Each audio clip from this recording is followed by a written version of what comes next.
The game, Apocalypse, integrates into Blue Star, ushering humanity into an era of universal class change.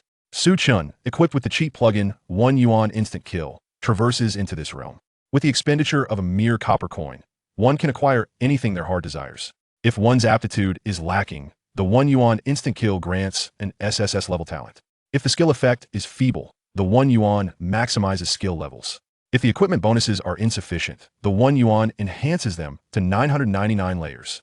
With the smallest investment, one can attain the finest treasures. Relying on this unique ability, Su Chen ascends to greatness. Elven Queen, with beauty that captivates and a voice as sweet as honey. Dear Su God, please take me along. Hell, Demon Lord. Please, Lord Su, do not slay me. The very depths of hell shall be emptied by your hand. Venture to the divine realm instead. The Lord of the divine realm, in silence, hurriedly secures the grand gates, sealing off the divine domain. Chapter 1. 1 Yuan Instant Kill, loading successful. Year 435 of the Apocalypse Era. In the Great Xia, Yanhua City, Class 3 of the 4th year. At 7 in the morning, Su Chen stepped into the classroom precisely on time. Instantly, numerous pairs of eyes turned toward him. As the charismatic figure of the class, he is undeniably dazzling. While all others are merely over 200 months old infants, he possesses a visage that rivals the legendary cosmic super handsome deity. Besides his extraordinary beauty, his towering physique, standing at 2 meters tall with a robust build, each muscle seemingly forged from steel, is equally striking. Ignoring the gazes of his peers, Su Chen strides directly to his seat at the back of the classroom. Gazing out at the scenery beyond the window, he exhales slowly. Everyone claims that high school is filled with memories. Yet, when truly given the chance to return, few would willingly go back. Unfortunately, Su Chen had no choice. A year prior, he perished from a gaming binge, reincarnating into the body of a second-year student. At that moment, tears streamed down his face as he vehemently wished to avoid the rigors of school again. Rising with the roosters and sleeping later than dogs, he longed to evade such a life once more. Most importantly, he possesses memories of the future. Engaging in the simplest of tasks allows him to effortlessly accumulate hundreds of minor goals. Is that not enticing? Why endure hardship? However, scarcely half a day into skipping school, the iron fist of reality brought him crashing down once more. Sauntering through the streets, he soon realized something seemed amiss. He was not reborn. He had traversed dimensions. The planet he now inhabits is not Earth, but Blue Star. More alarmingly, the inhabitants of Blue Star do not engage in online gaming. For the entirety of Blue Star is a colossal online game. Transactions here occur using gold coins, silver coins, and copper coins. Once a human reaches the age of 18, they may participate in the class change ceremony and become a professional. They then venture outside the city to slay wild monsters, explore dungeons, and conquer secret realms. This pursuit yields experience, equipment, skills, and items. Among other things, all to strengthen oneself. Of course, one may also opt out of the awakening ceremony. Yet currently, humanity is not the dominant force on Blue Star. Their situation could be aptly described as a struggle for survival. Should one decline to participate in the awakening ceremony, the authorities will assign them a spouse. Subsequently, they must continually bear offspring. In summary, to languish in this world is but a delusion. Thankfully, the children born in this manner can be entrusted to the authorities for centralized upbringing. Su Chen's predecessor was conceived in such a manner, originally intending to forego the awakening ceremony. The plan was to await the authorities to assign a spouse and then live out a life within the city. Yet, with Su Chen's arrival, he is fervently determined to become a professional. Not because he harbors grand ambitions. The primary reason is, he possesses an overwhelming fear of death. A particularly pronounced fear. Having experienced death once, Su Chen is haunted by the profound terror of facing it again.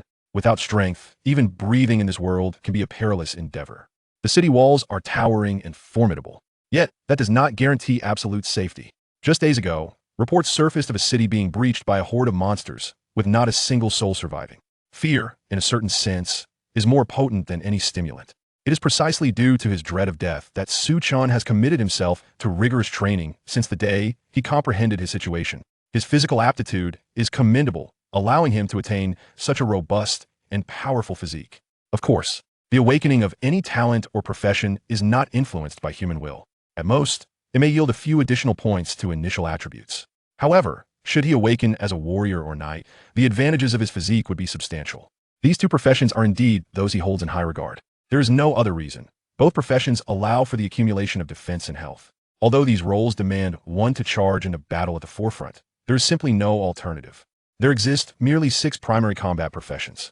Aside from the warrior and knight, There are also the mage, priest, archer, and assassin, all of whom are rather fragile. Awakening these professions often leads to a swift demise. Su Chen silently prayed to the deities, yearning for the awakening of a high-tier warrior or knight. At 9 o'clock in the morning, as the bell rang for the first class, a series of crisp, rhythmic sounds echoed from outside the classroom. Soon thereafter, their homeroom teacher, Su Chen, entered the classroom. Su Chen placed a silver briefcase upon the desk and cast a glance at her students below. Half of the seats in the classroom were unoccupied, and this half consisted of those who had chosen to forego awakening a profession in favor of following the prescribed path. She quietly sighed and shook her head, feeling a sense of regret for these classmates. However, they were all adults over the age of 18, capable of making their own choices. Even as their homeroom teacher, she could not forcefully sway their thoughts. Fortunately, the few students she had her eye on did not disappoint her. Her gaze lingered on a handful of individuals: Xiao Lingyun, Wang Yilong, Du Tai, and Su Chen. These four were the top-performing students in their class. Particularly, Su Chen, despite his lackluster theoretical scores, had an impressive record of defeating nearly half of the school's students with his iron fists, maintaining an undefeated streak. As long as these four could acquire a decent talent and profession, their class would have a promising chance in the impending vocational examination. If even two, or just one, could gain admission to a prestigious vocational academy, it would be a significant achievement. Su Chen contemplated this, feeling a surge of motivation as she spoke. We shall now proceed with the profession awakening. Is there anyone who wishes to withdraw? After pausing momentarily and receiving no response, she continued. Very well, if no one wishes to withdraw, we will proceed in order of student ID and name. Those called shall come forward to touch the awakening crystal. Regardless of whether the outcome of your profession awakening meets your expectations, maintain a positive mindset and ensure you successfully clear the assessment dungeon. Moreover, even if the profession suits you and is of a high tier, do not become arrogant. The difficulty of the assessment dungeon is self-selected. Strive to choose below ordinary to avoid jeopardizing your chance to become a professional for the sake of trivial rewards. After conveying these instructions, Su Chen opened the briefcase on the desk, revealing a transparent crystal ball. The profession awakening would take place in a special space known as the Extraordinary Sanctuary. This transparent crystal ball serves as the key to the Extraordinary Sanctuary. By direct contact, individuals can be transported within. Su Chen retrieved the roster and began to call names. Number 1, Tianqing. Number 7, Zhang Feiyu. Number 12. Number 34, Su Chen. With half of the classroom unoccupied, it did not take long before Su Chen's name was called. He suppressed the excitement and exhilaration within him as he stepped forward. Good luck. Su Chen's eyes sparkled with anticipation as she softly encouraged him. Su Chen nodded, placing his hands upon the transport crystal. In the next instant, the world spun, and his robust figure vanished from sight. Ding. Detecting eligibility. Initiating data processing. Data processing successful. Ding. Loading personal attribute panel. Loading successful. Ding. Loading item backpack. Loading successful. Ding. Loading 1 yuan kill plugin. Dash. Loading failed. Loading successful. Uploading data to the main system. Error. Asterisk. Upload successful. Ding. Welcome to the Extraordinary Sanctuary. Su Chen opened his eyes to find himself in a magnificent palace, resplendent with gold and adorned with exquisite murals that captivated the senses. However, at this moment, Su Chen had no time to admire the artwork. What had he just heard? The 1 yuan kill had successfully loaded. Was this not the very culprit that had led to his crossing over? Su Chen clenched his fists, unable to conceal the excitement on his face. On the night of his crossing, he had been engrossed in a single-player online game. Frustrated by the exorbitant prices of items in the game shop, he had endured endless grinding for currency. To prolong his gaming experience, he installed the 1 yuan kill plugin. To his astonishment, after installing the plugin, what had once been a torturous gaming experience transformed into an exhilarating adventure. The gaming experience was so delightful that he found himself staying up late.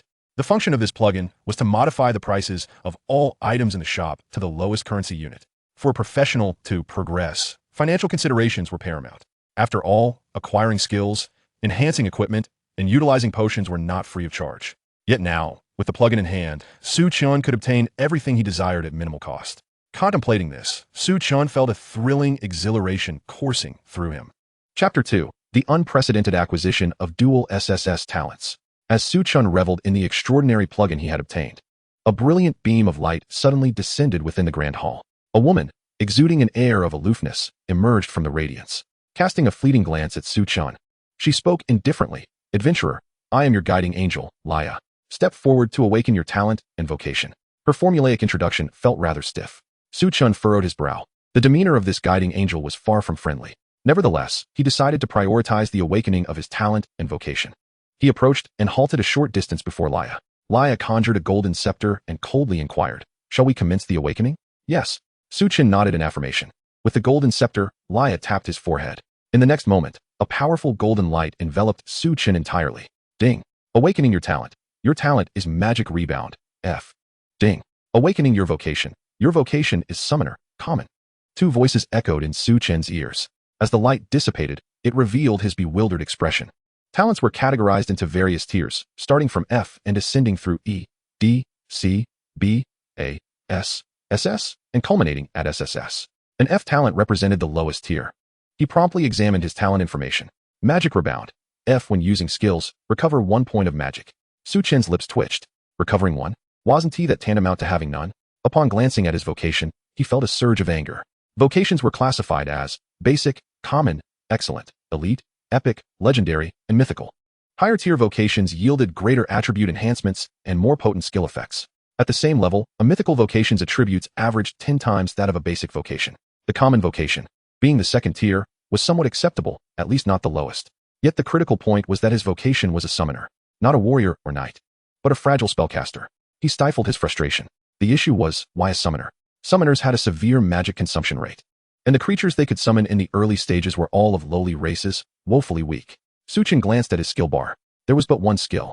Summon Goblin. Consumes 50 points of magic to summon a normal goblin. A goblin, a pitiful creature that even an unawakened commoner could easily kick around. He needed to expend 50 points of magic to summon such a being. Not to mention, he only had 200 points of magic at level 1. Turning back to his talent, Magic Rebound, he felt an overwhelming sense of malice, as though he were being mocked. Were it not for the plugin, despair would surely have engulfed him. Fine, I'll just select an easy dungeon to pass the assessment. I'll deal with everything else later, Su Chen thought, feeling dejected. At that moment, Laya's cold voice interrupted. You have one opportunity to purchase a talent in the talent marketplace. Shall I open the talent marketplace panel for you? Su Chen was taken aback. The talent marketplace? What was that? He had never heard of it before. However, upon reflection, his eyes widened with excitement. If it was a marketplace, then it must mean his plugin had a use. Purchasing talents from the talent marketplace. This was exhilarating. Quickly, open it for me, Su Chen urged. Laya smirked and explained, only adventurers who awaken an F-tier talent have the chance to purchase talents in the talent marketplace. It is rare for anyone to meet the conditions to unlock the marketplace. You might be the first in 20 years. Su Chen narrowed his eyes, recognizing the mockery in her tone. Laya ceased speaking, tapping her scepter, and soon a panel appeared before Su Chen. He scanned the marketplace, marveling at the vast array of talents on display, from the whimsical to the extraordinary. Talents ranged from F to A tiers, alongside items that could enhance talents from E to SSS. All were priced exorbitantly in gold coins, with the cheapest F-tier talent costing at least 10 gold coins, a sum that could sustain a family of 4 for a month. The most expensive A-tier talent started at a staggering 1 million gold coins. Su Chen rummaged through his pockets, uncovering 2 silver coins, his entire fortune. Fortunately, the plugin was in effect. All items in the marketplace had their prices crossed out, replaced by a mere copper coin. He grinned broadly and navigated the interface. After a while, he frowned and asked, why are there no talents above S-tier? Laya was momentarily taken aback, then sneered.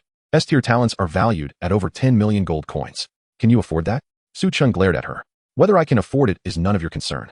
Show me the S and SSS tier talents. I don't need to see the others. His slightly brusque tone irked Laya. It was her first encounter with an adventurer bold enough to speak to her in such a manner. Indeed, these muscle-bound men were so uncouth, utterly intolerable. Though she was a guiding angel, her role essentially involved working for the main system, without the authority to refuse Su Chen's request. Still, she was curious to see how this rude man could afford talents priced at over 1 billion. With a flick of her wrist, Laya summoned the screen, which now displayed just over a dozen SSS tier talents. Su Chen hurriedly perused them. Moments later, he was nearly drooling. Each talent possessed astonishing capabilities. What was he to do? Surely he could not buy just one. Could he not have more opportunities? Wiping the drool from the corner of his mouth, he excitedly asked, is it really only possible to purchase one talent? Laya, taken aback by his enthusiasm, coldly replied, you may only purchase one talent. But if you find yourself with excess funds, consider talent enhancement items. These two may be purchased only once. However, should you manage to buy an SSS tier talent enhancement item, you could elevate your F tier talent to SSS. Thus, you would possess 2 SSS tier talents. Laya's remarks were laced with mockery, yet Su Chen perceived it as a commendable suggestion. He sifted through the SSS tier talents and ultimately selected one particularly suited for a summoner. Following that, he purchased the corresponding SSS tier talent enhancement item. Upon confirming the transaction, He felt a weight in his pocket, having lost 1 silver coin but gained 8 copper coins. At that moment, Lia's expression shifted from indifference to sheer astonishment. Her eyes widened in disbelief that Su Chen had actually managed to complete the transaction. And not only that, he had purchased both a talent and an enhancement item. How could he possess such capability? As this realization dawned on her, Lia clenched her teeth, a surge of indignation mingling with embarrassment in her gaze. Originally, Su Chen's ability to purchase a talent was of no concern to her. However, given their recent altercation, his successful acquisition felt like a slap in her face, especially as he openly regarded her with disdain. Lia's face darkened, and after a moment of silence, she spoke. You have completed the awakening of your talent and vocation. Please select a difficulty level for the assessment dungeon from the following options. I recommend that you choose wisely, as higher difficulty levels yield superior rewards.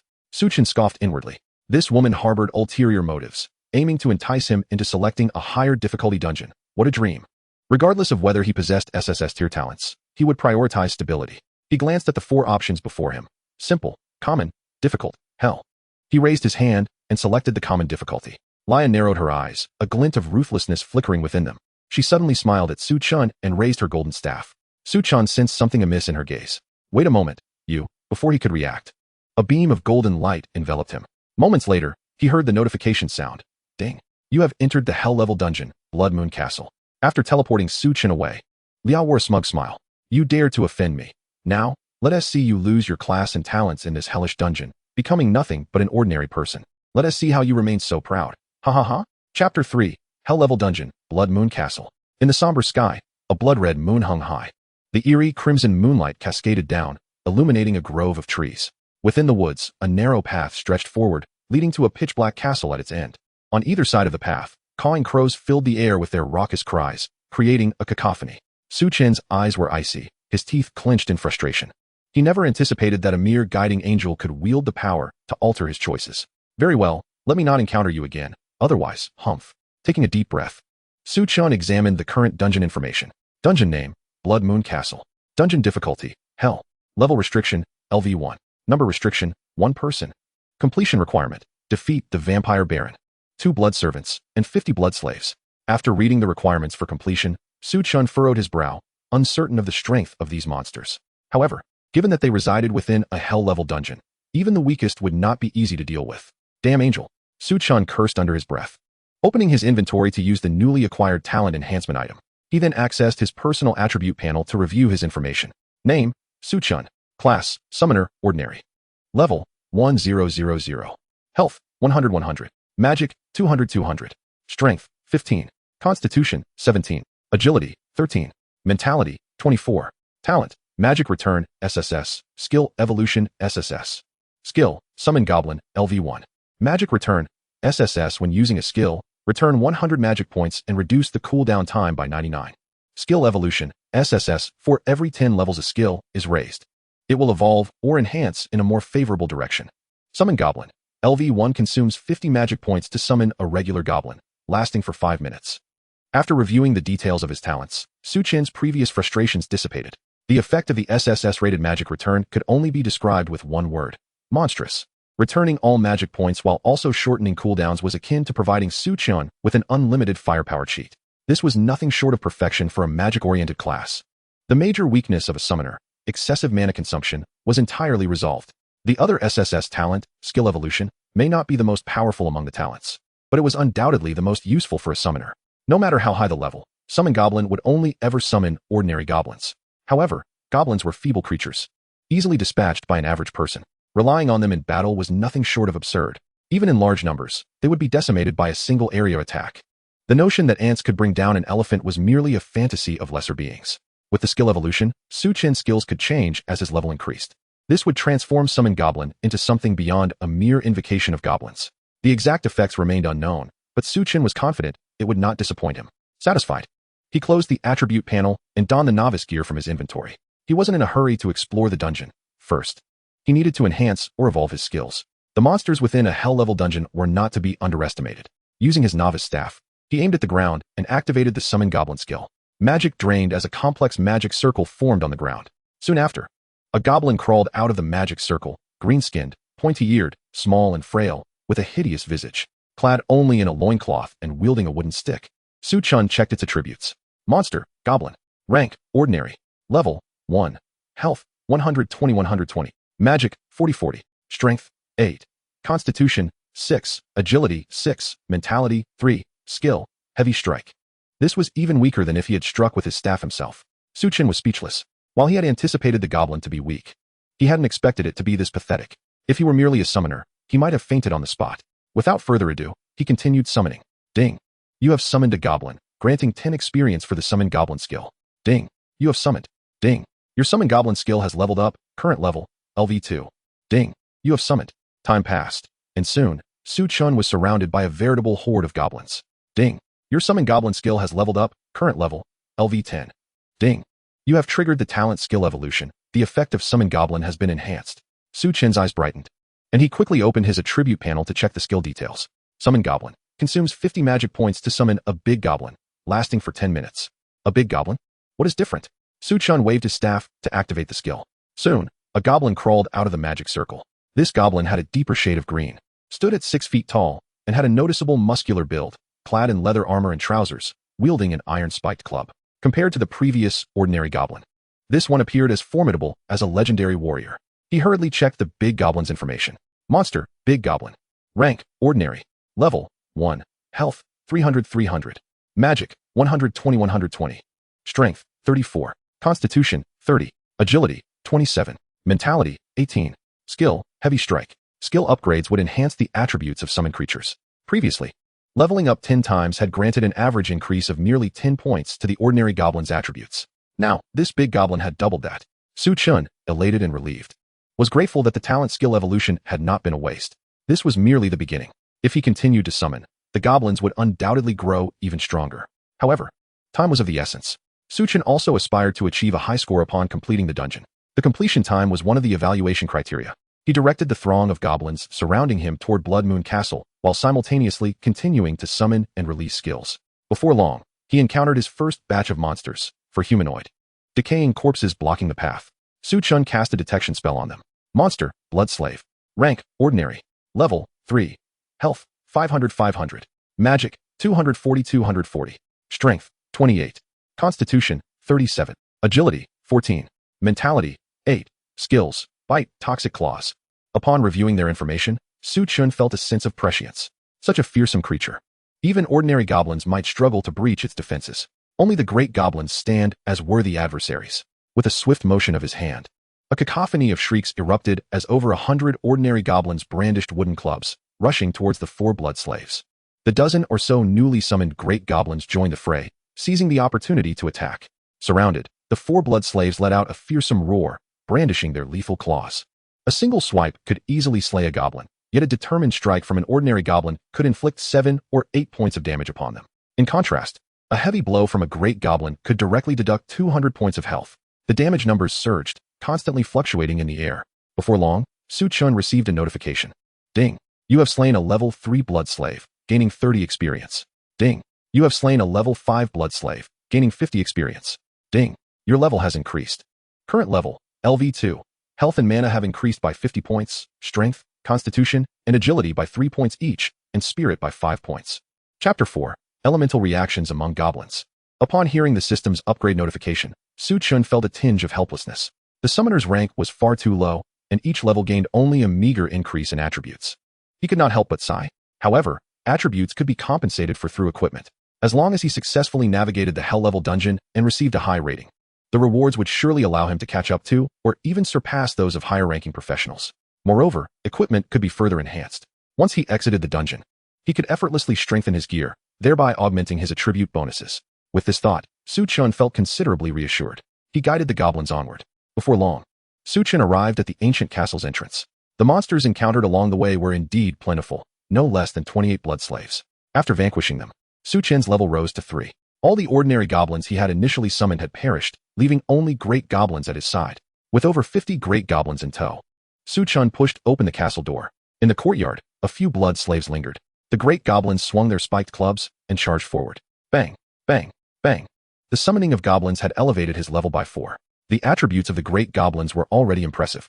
In less than 10 seconds, Su Chen received the notification of a blood slave's demise. He pressed onward to the door, pushing it open. Upon entering, he found himself in a dimly lit hall devoid of furniture, save for 2 black coffins positioned at its center.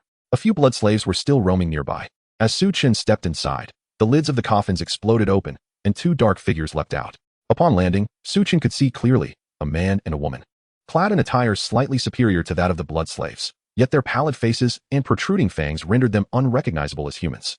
Su Chen employed his identification technique on them. Monster, blood servant. Rank, elite. Level, 10. Health, 3,500, 3,500. Mana, 700. Strength, 76. Constitution, 62. Agility, 99. Spirit, 47. Skills, bite, corrosive claw, bloodthirsty fangs. To dare intrude upon the castle and disturb the master's slumber is to court death. The male blood servant bellowed furiously. Instantly, the two dark figures lunged towards Su Chen. Su Chen's heart raced, and he quickly retreated, positioning a throng of great goblins in front of him.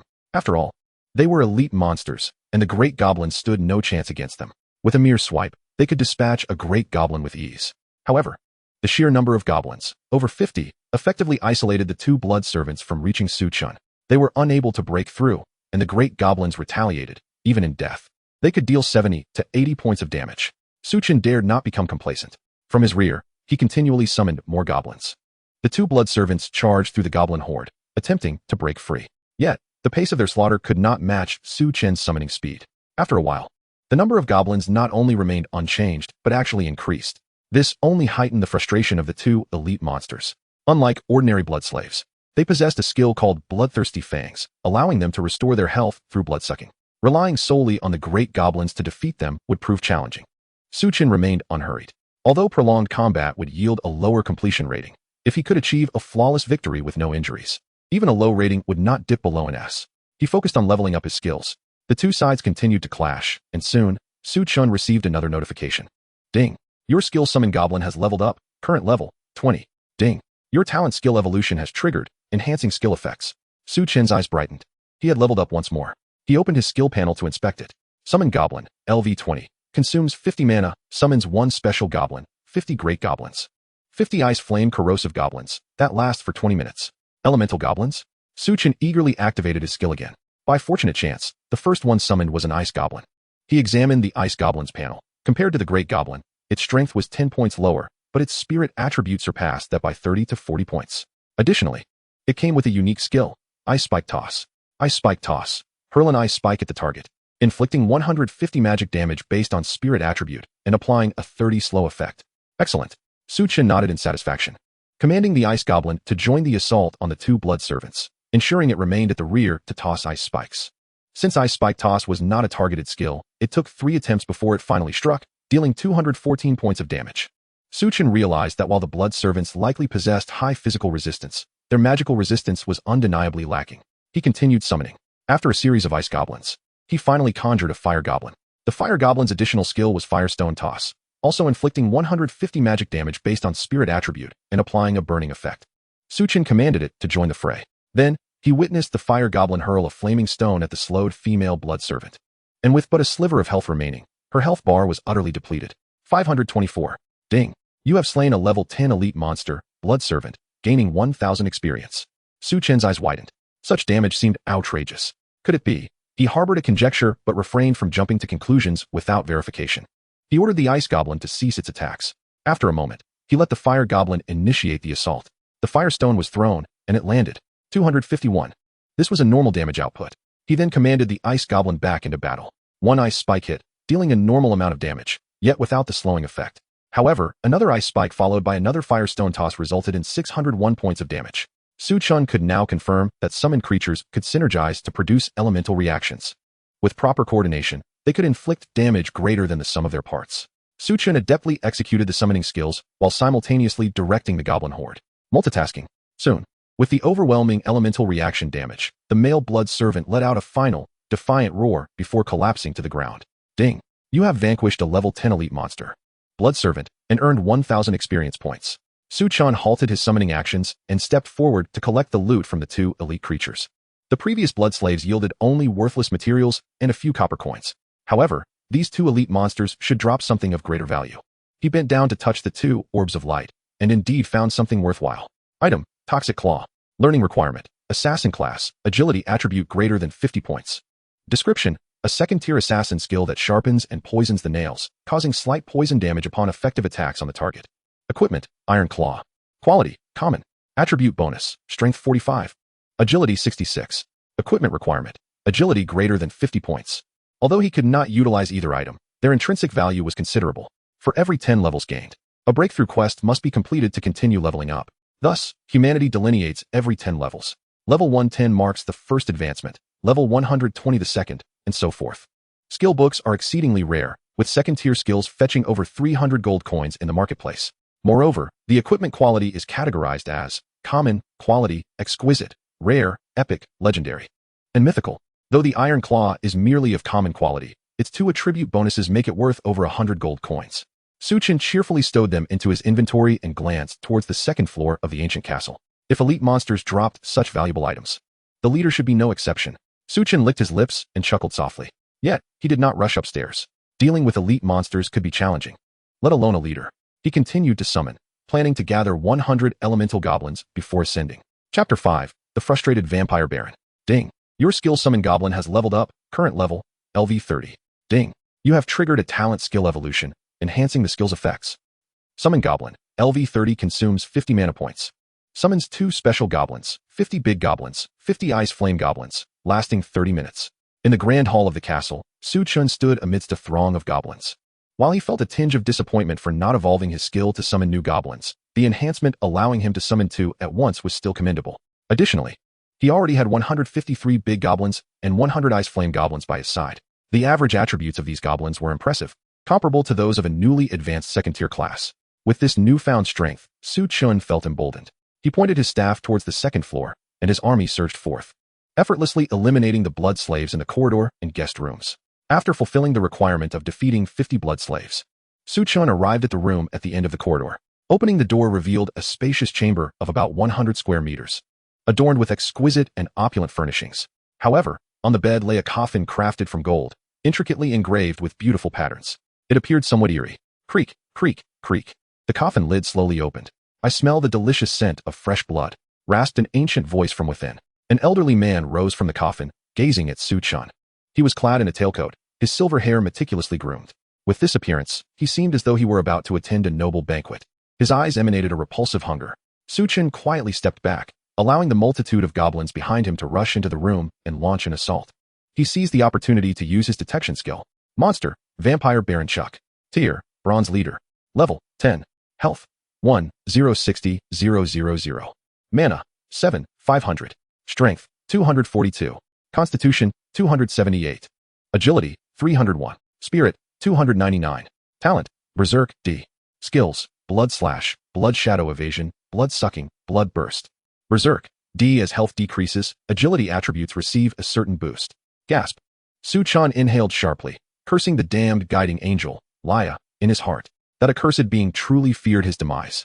Monsters are categorized as common, elite, and leaders. Yet even among leaders, there exists disparity. The leader tiers are divided into black iron, bronze, silver, gold, dark gold, diamond, epic, legendary, demigod, and divine. In a typical assessment dungeon, encountering a black iron leader would already be excessive. But here in the Blood Moon Castle, a bronze tier leader appeared. With 1 million health points and triple-digit attributes, a novice-class player would have already surrendered. Fortunately, he was Su Chen, as the horde of goblins poured into the room. Chuck paused momentarily. Yet, he soon laughed. Pathetic weaklings, what use is your number? You are but ants attempting to shake a tree, utterly deluded. With that, he abruptly leaped from the coffin, brandishing an exceedingly long thin sword that had appeared in his hand. He charged into the swarm of goblins. Blood Slash. A sweeping strike decimated a multitude of big goblins, their heads rolling away. Su Chen's heart raced, prompting him to activate his summoning skill. Yet, he quickly regained his composure. For he not only had big goblins, but also 100 elemental goblins. The ice goblins unleashed a torrent of ice spikes upon Chuck. With no avenue of escape, he could only endure. Following the frost, firestones followed suit. Damage from the elements surged forth. Simultaneously, the big goblins did not remain idle. They surged forward, wielding their spiked clubs in a frenzy. Boom. 24. Boom. 27. Boom. Chuck was left dazed. His previously contemptuous demeanor shifted dramatically. A creature like a goblin could be crushed underfoot with ease. It was already humiliating to wield a weapon, and now he was being overwhelmed. He was filled with rage. Yet, the dilemma was that he could only seethe impotently. He could slay 10 or so goblins with a single sword strike, but he was faced with over 100. Behind him, another 100 elemental goblins awaited, capable of not only slowing him down, but also inflicting substantial elemental damage. During his second sword swing, another 10 big goblins charged forth. Ah, damn you, wretched spawn, perish. Blood slash, blood slash, blood slash. Chuck roared, his sword radiating crimson light, continuously unleashing arcs of blood. His figure pressed forward, attempting to break through the encirclement. Chuck understood that the key to victory lay not with the humans before him, but with the summoner behind them. If he could eliminate that human, victory would be his. Thus, he unleashed Bloodburst. Blood Shadow Evasion. Blood mist enveloped him, his figure darting like lightning, violently breaking through the encirclement of big goblins. He advanced towards Su Chen. Yet, that was all he could manage. The room was already cramped, and the corridor was even narrower. Faced with the dense elemental assaults from the elemental goblins, evasion was impossible. After repeated failures to charge through, Chuck begrudgingly fell to his knees, his health depleted. He could use the skill blood-sucking to recover life, but that would merely prolong his humiliation. He surrendered, bitterly gazing in Su Chen's direction. Though it was a battle between two, an insurmountable wall of humanity stood between them. Contemplating this, Chuck could not help but feel a twinge of grievance. A grotesque goblin approached, and with a brutal swing of its spiked club, it struck him squarely in the face, depleting his health entirely. Ding. You have slain a level 10 bronze leader, earning 5,000 experience points. Ding. Your level has increased. Current level, LV5. Ding. Your level has increased. Current level, LV6. Ding. Congratulations on completing the Hell level instance. Assessment in progress. Ding. Congratulations. Your performance has been rated SSS. Ding. Due to your completion of the Hell level instance, you have received rewards. 100 free attribute points, 1,000 gold. Ding. Due to your SSS rating, you have received the reward, Blood Eye, Epic Weapon. Ding. As the first adventurer to complete the Hell level instance, you receive an additional reward, Teleportation, First Transition Skill. A barrage of notifications bombarded Su Chen's ears. He exhaled deeply. Previously, the boss had repeatedly charged the wall of goblins, leaving him on edge each time. Now, at last, he could relax. He hurried to examine his rewards. The allocation of free attribute points and gold was a foregone conclusion. Investing 100 points in his spirit was the optimal choice for a mage. He stashed the gold into his backpack.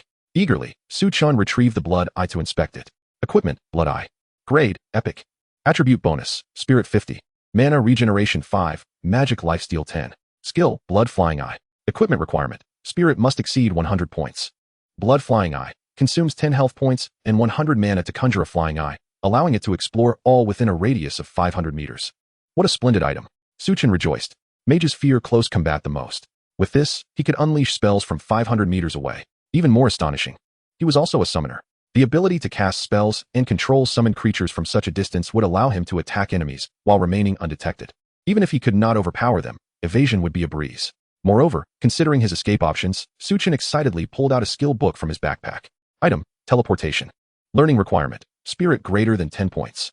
Description, a universal skill available to all classes, enabling instantaneous movement to a designated location within a visible range, with a radius of 10 meters per spirit point. Haha. After reading the description of the teleportation skill, Su Chen promptly learned it. With both the Blood Eye and teleportation in his arsenal, he was virtually invincible. Additionally, with the Mana Return talent, he could teleport indefinitely. Want to kill him? Unless he was incapacitated, it was utterly impossible. It was worth all the effort to conquer the Hell level instance, Su Chen mused. Yet, recalling that detestable guiding angel, he felt an overwhelming urge to eliminate her. Just wait for your reckoning, Su Chen said grimly. Having claimed his rewards, it was time to exit the instance. He focused his thoughts, summoned the exit option, and was about to select it when the entire castle suddenly shook, and a beam of blood light shot into the sky. Before Su Chen, a complex magical array abruptly materialized. Within it, a blood-red figure slowly emerged. Sensing danger, he hastily attempted to exit. Ding. Detection of an unknown boss within the current instance. Exit prohibited. Damn it. Ahaha. In the space of the Apocalypse Master System, Leah laughed heartily. Yet her laughter was laced with both relief and fear. She had been closely monitoring Su Chen's movements. After all, he possessed dual SSS level talents. Even in a Hell level difficulty instance, there existed a possibility of success. Unfortunately, the outcome she dreaded had come to pass. Su Chen had indeed successfully completed the instance. Anxious and restless, Leah felt safe within the confines of the Master System. No matter how powerful Su Chen became, he could never uncover this place. Yet, she knew that it was better to be cautious than to underestimate. She did not hesitate to expend all her accumulated merit points, amassed over 100,000 years, to revive an ancient powerhouse, summoning it into the instance where Su Chen resided. With its presence, Su Chen would undoubtedly not survive. However, one thing deeply troubled Leah. The resurrection array had stipulations. Any individual approaching the array who could afford the price demanded by the resurrected being could become its master. This thought made Leah anxious. But then she reassured herself that such a formidable being would not be swayed by trivial wealth. No matter how affluent Su Chen was, he could not escape his demise. With this thought, Leah closed the monitoring panel with a sense of relief and went to awaken the next human. In her quest to counter Su Chen, she found herself utterly impoverished and needed to work diligently. Before departing, she adjusted her facial expression, keen to avoid offending another adventurer and living in dread. Chapter 6. Instantaneous Annihilation of the Blood Clan Lowly. Inside the Blood Moon Castle, Su Chen's expression grew solemn. He commanded the goblins to encircle the shadow within the intricate array. An unease gnawed at him, suspecting that the cursed guiding angel was at work once again. This aura is overwhelmingly powerful. The blood-colored figure within the array began to solidify, appearing as a petite girl adorned in a fitted dress, with 2 braids longer than her height. Yet the overwhelming presence emanating from the array sent shivers down the spines of the goblins nearby, a primal fear stemming from the depths of their souls in the face of a superior being. Su Chen felt no particular discomfort, yet his anxiety escalated. Just as the atmosphere grew increasingly tense, he suddenly heard a notification sound in his ear. Ding! Detection of the Blood Clan ancestor, Angelina, is in the process of resurrection. Would you like to use 999 health points, strike through 1 drop of health to sign a master pet contract with her? Su Chen was momentarily stunned. Then his eyes shone with excitement. Yes, yes, yes, he shouted eagerly. Instantly, his health limit diminished by a droplet. Ding! Contract successfully signed. Ding! Loading pet panel. Pet panel loaded successfully. Ding! Congratulations, you have acquired a pet. Blood Clan ancestor, Angelina. As the system's voice faded, the figure within the magical array solidified. She landed gracefully in a pair of polished black shoes, making a crisp sound as her feet touched the ground. As her black skirt billowed, it revealed her perfectly slender legs encased in white thigh-high stockings. She lifted her head, her porcelain skin glowing, with exquisitely sculpted features that seemed almost unreal. Reminiscent of a porcelain doll, her oversized eyes sparkled with blood-red irises, radiating an enchanting, bewitching glow. Father! Upon landing, the little girl hurriedly scampered over, wrapping her arms around Su Chen's leg. Su Chen was taken aback. He had no girlfriend, and suddenly being called father felt rather disconcerting. However, regaining his composure, he reached down to stroke the little girl's silvery, silky hair and smiled. Hello, Angelina. As he spoke, he utilized a detection spell on Angelina. Monster, Blood Clan ancestor, Angelina. Affiliation, Su Chen. Grade, demigod. Level, 6. Health, 1, 999, 999. Mana. Strength, 666. Constitution, 677. Speed, 940. Spirit, 711. Talent, Blood Sovereign SS.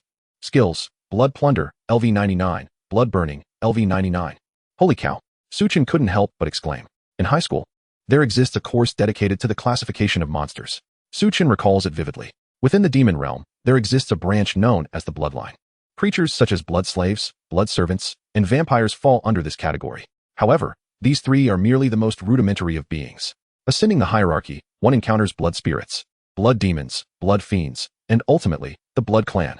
The Blood Clan is the very origin of the bloodline and should, in theory, represent the pinnacle of its entities. Thus, when Su Chen learned that he had contracted a progenitor of the Blood Clan, he was momentarily taken aback. Yet, he soon comprehended that a progenitor is the very source of sources, the ancestor of ancestors.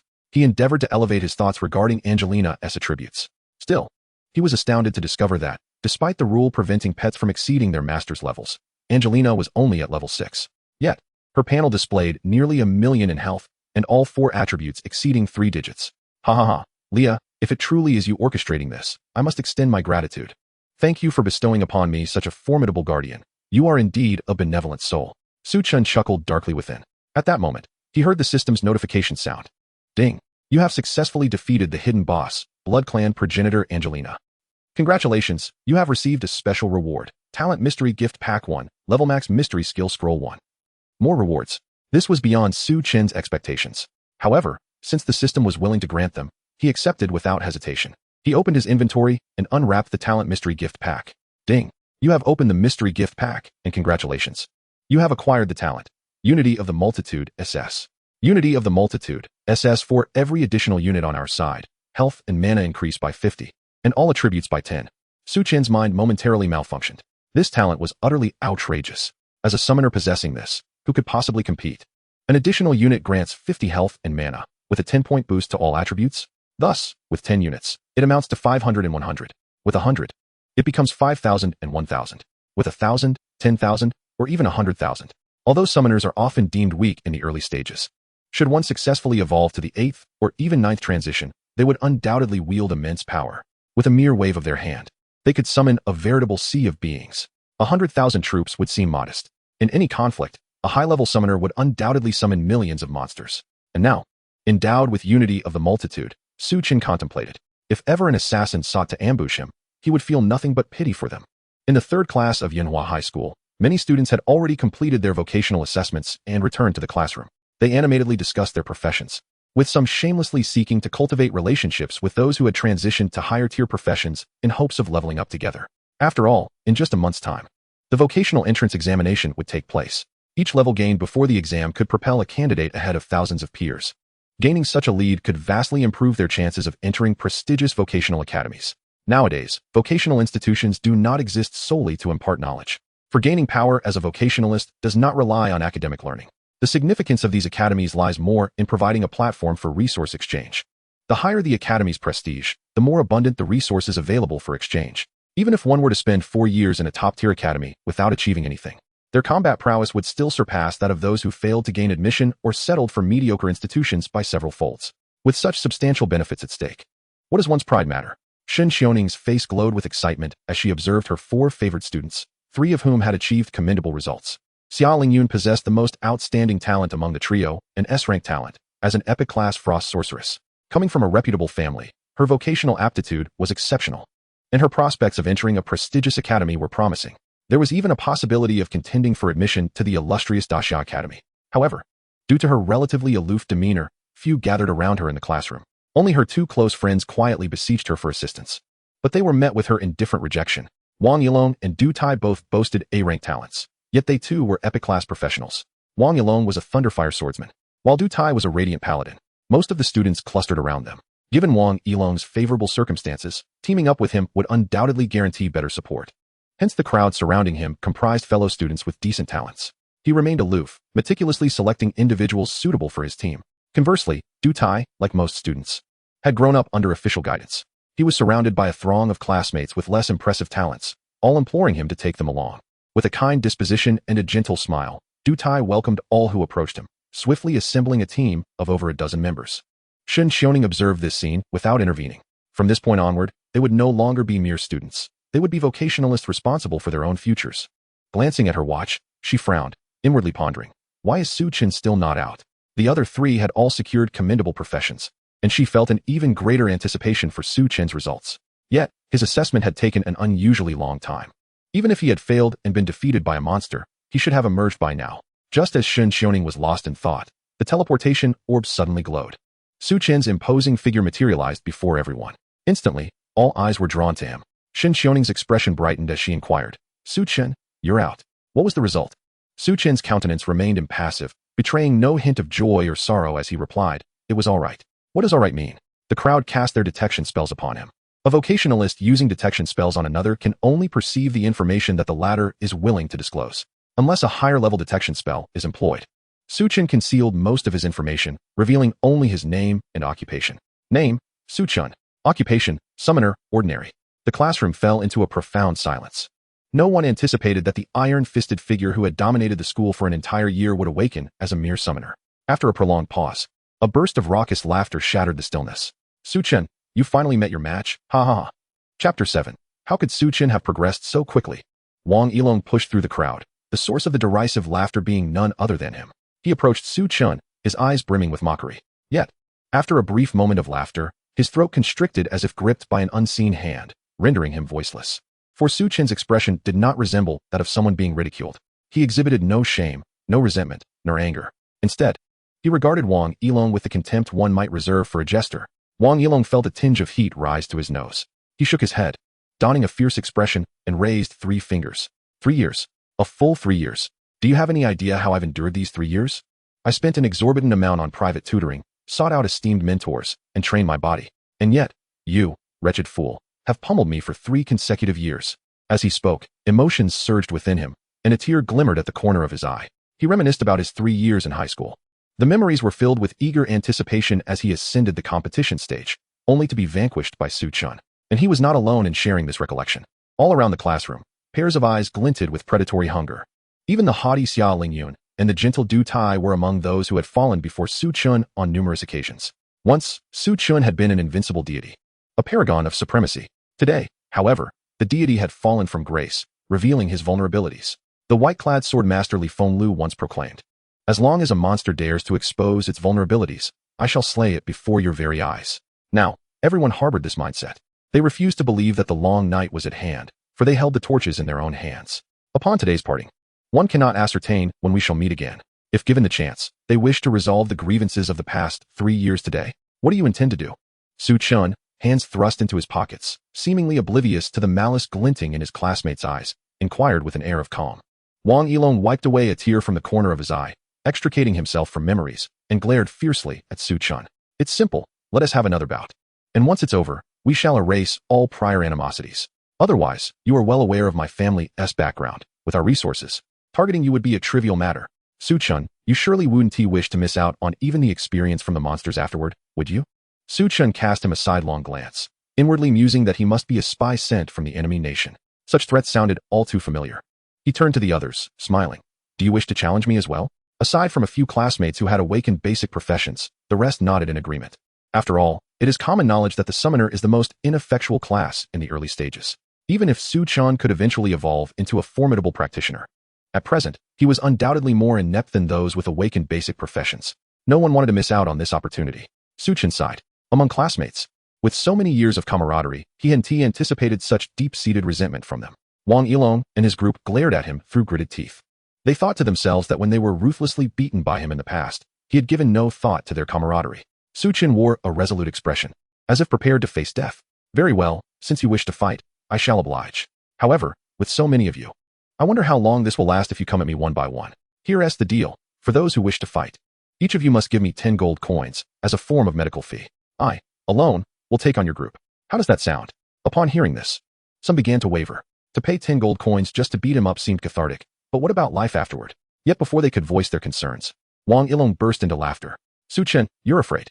You think to scare them off with money, but I want to allow you to feel triumphant. Spread the word, and summon everyone from the senior year to gather at the arena.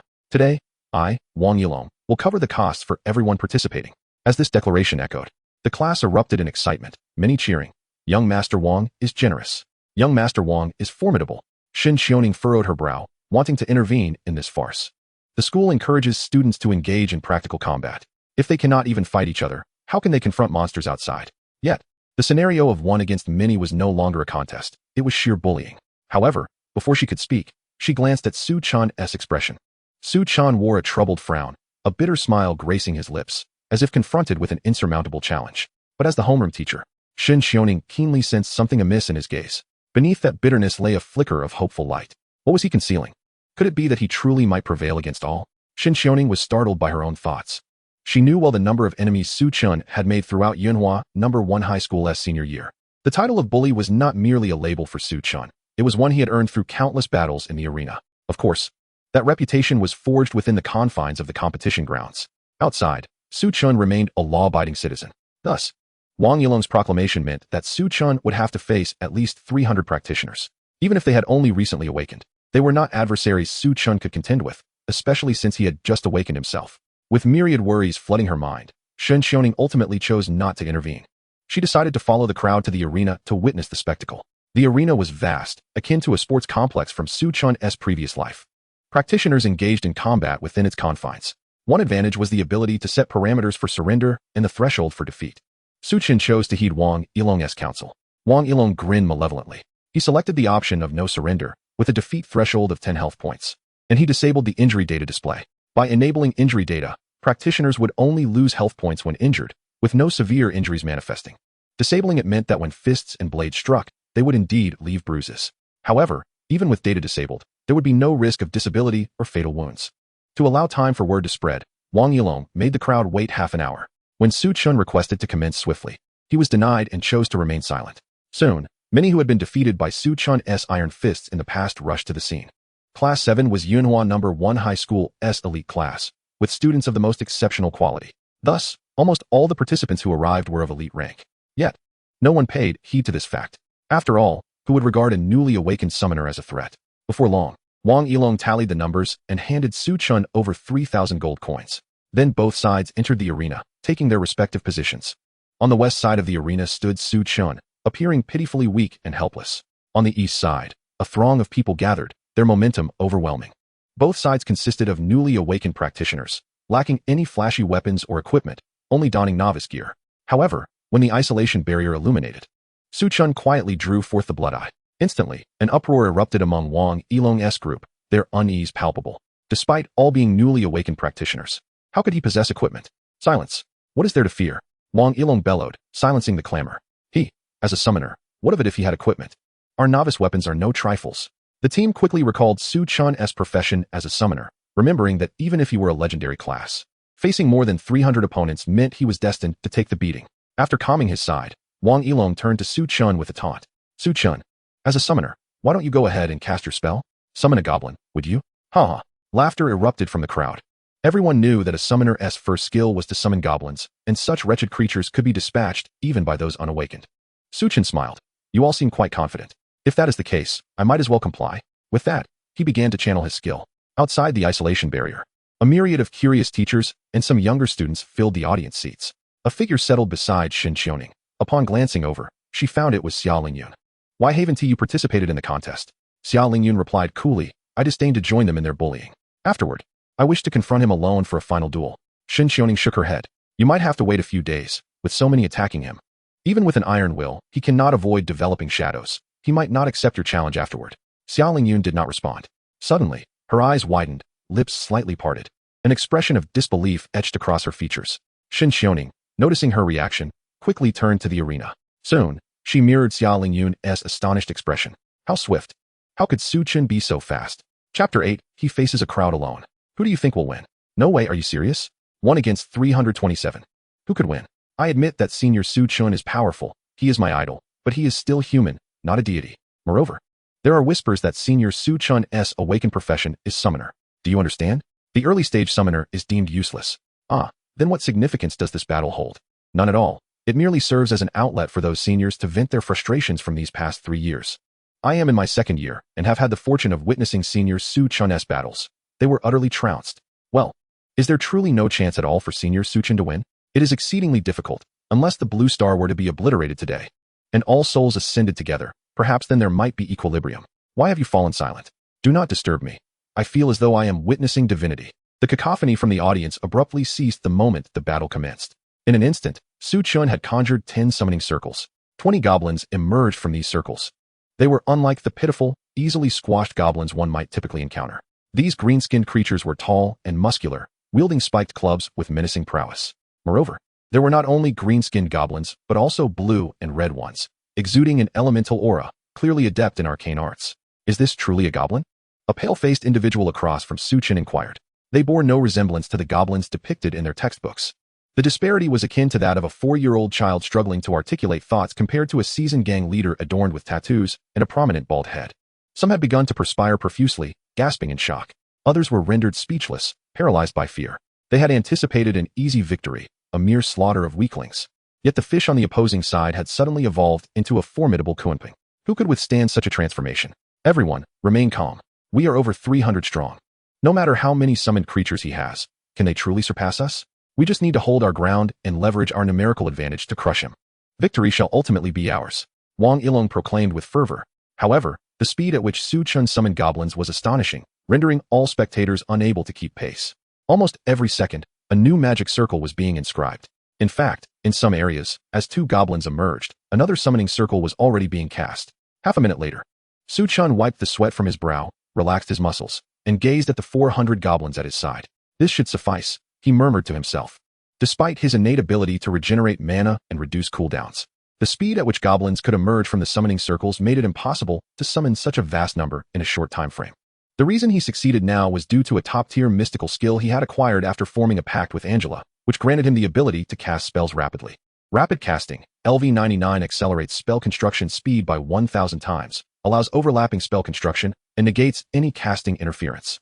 This transformation truly turned Su Chen into a mage of boundless firepower.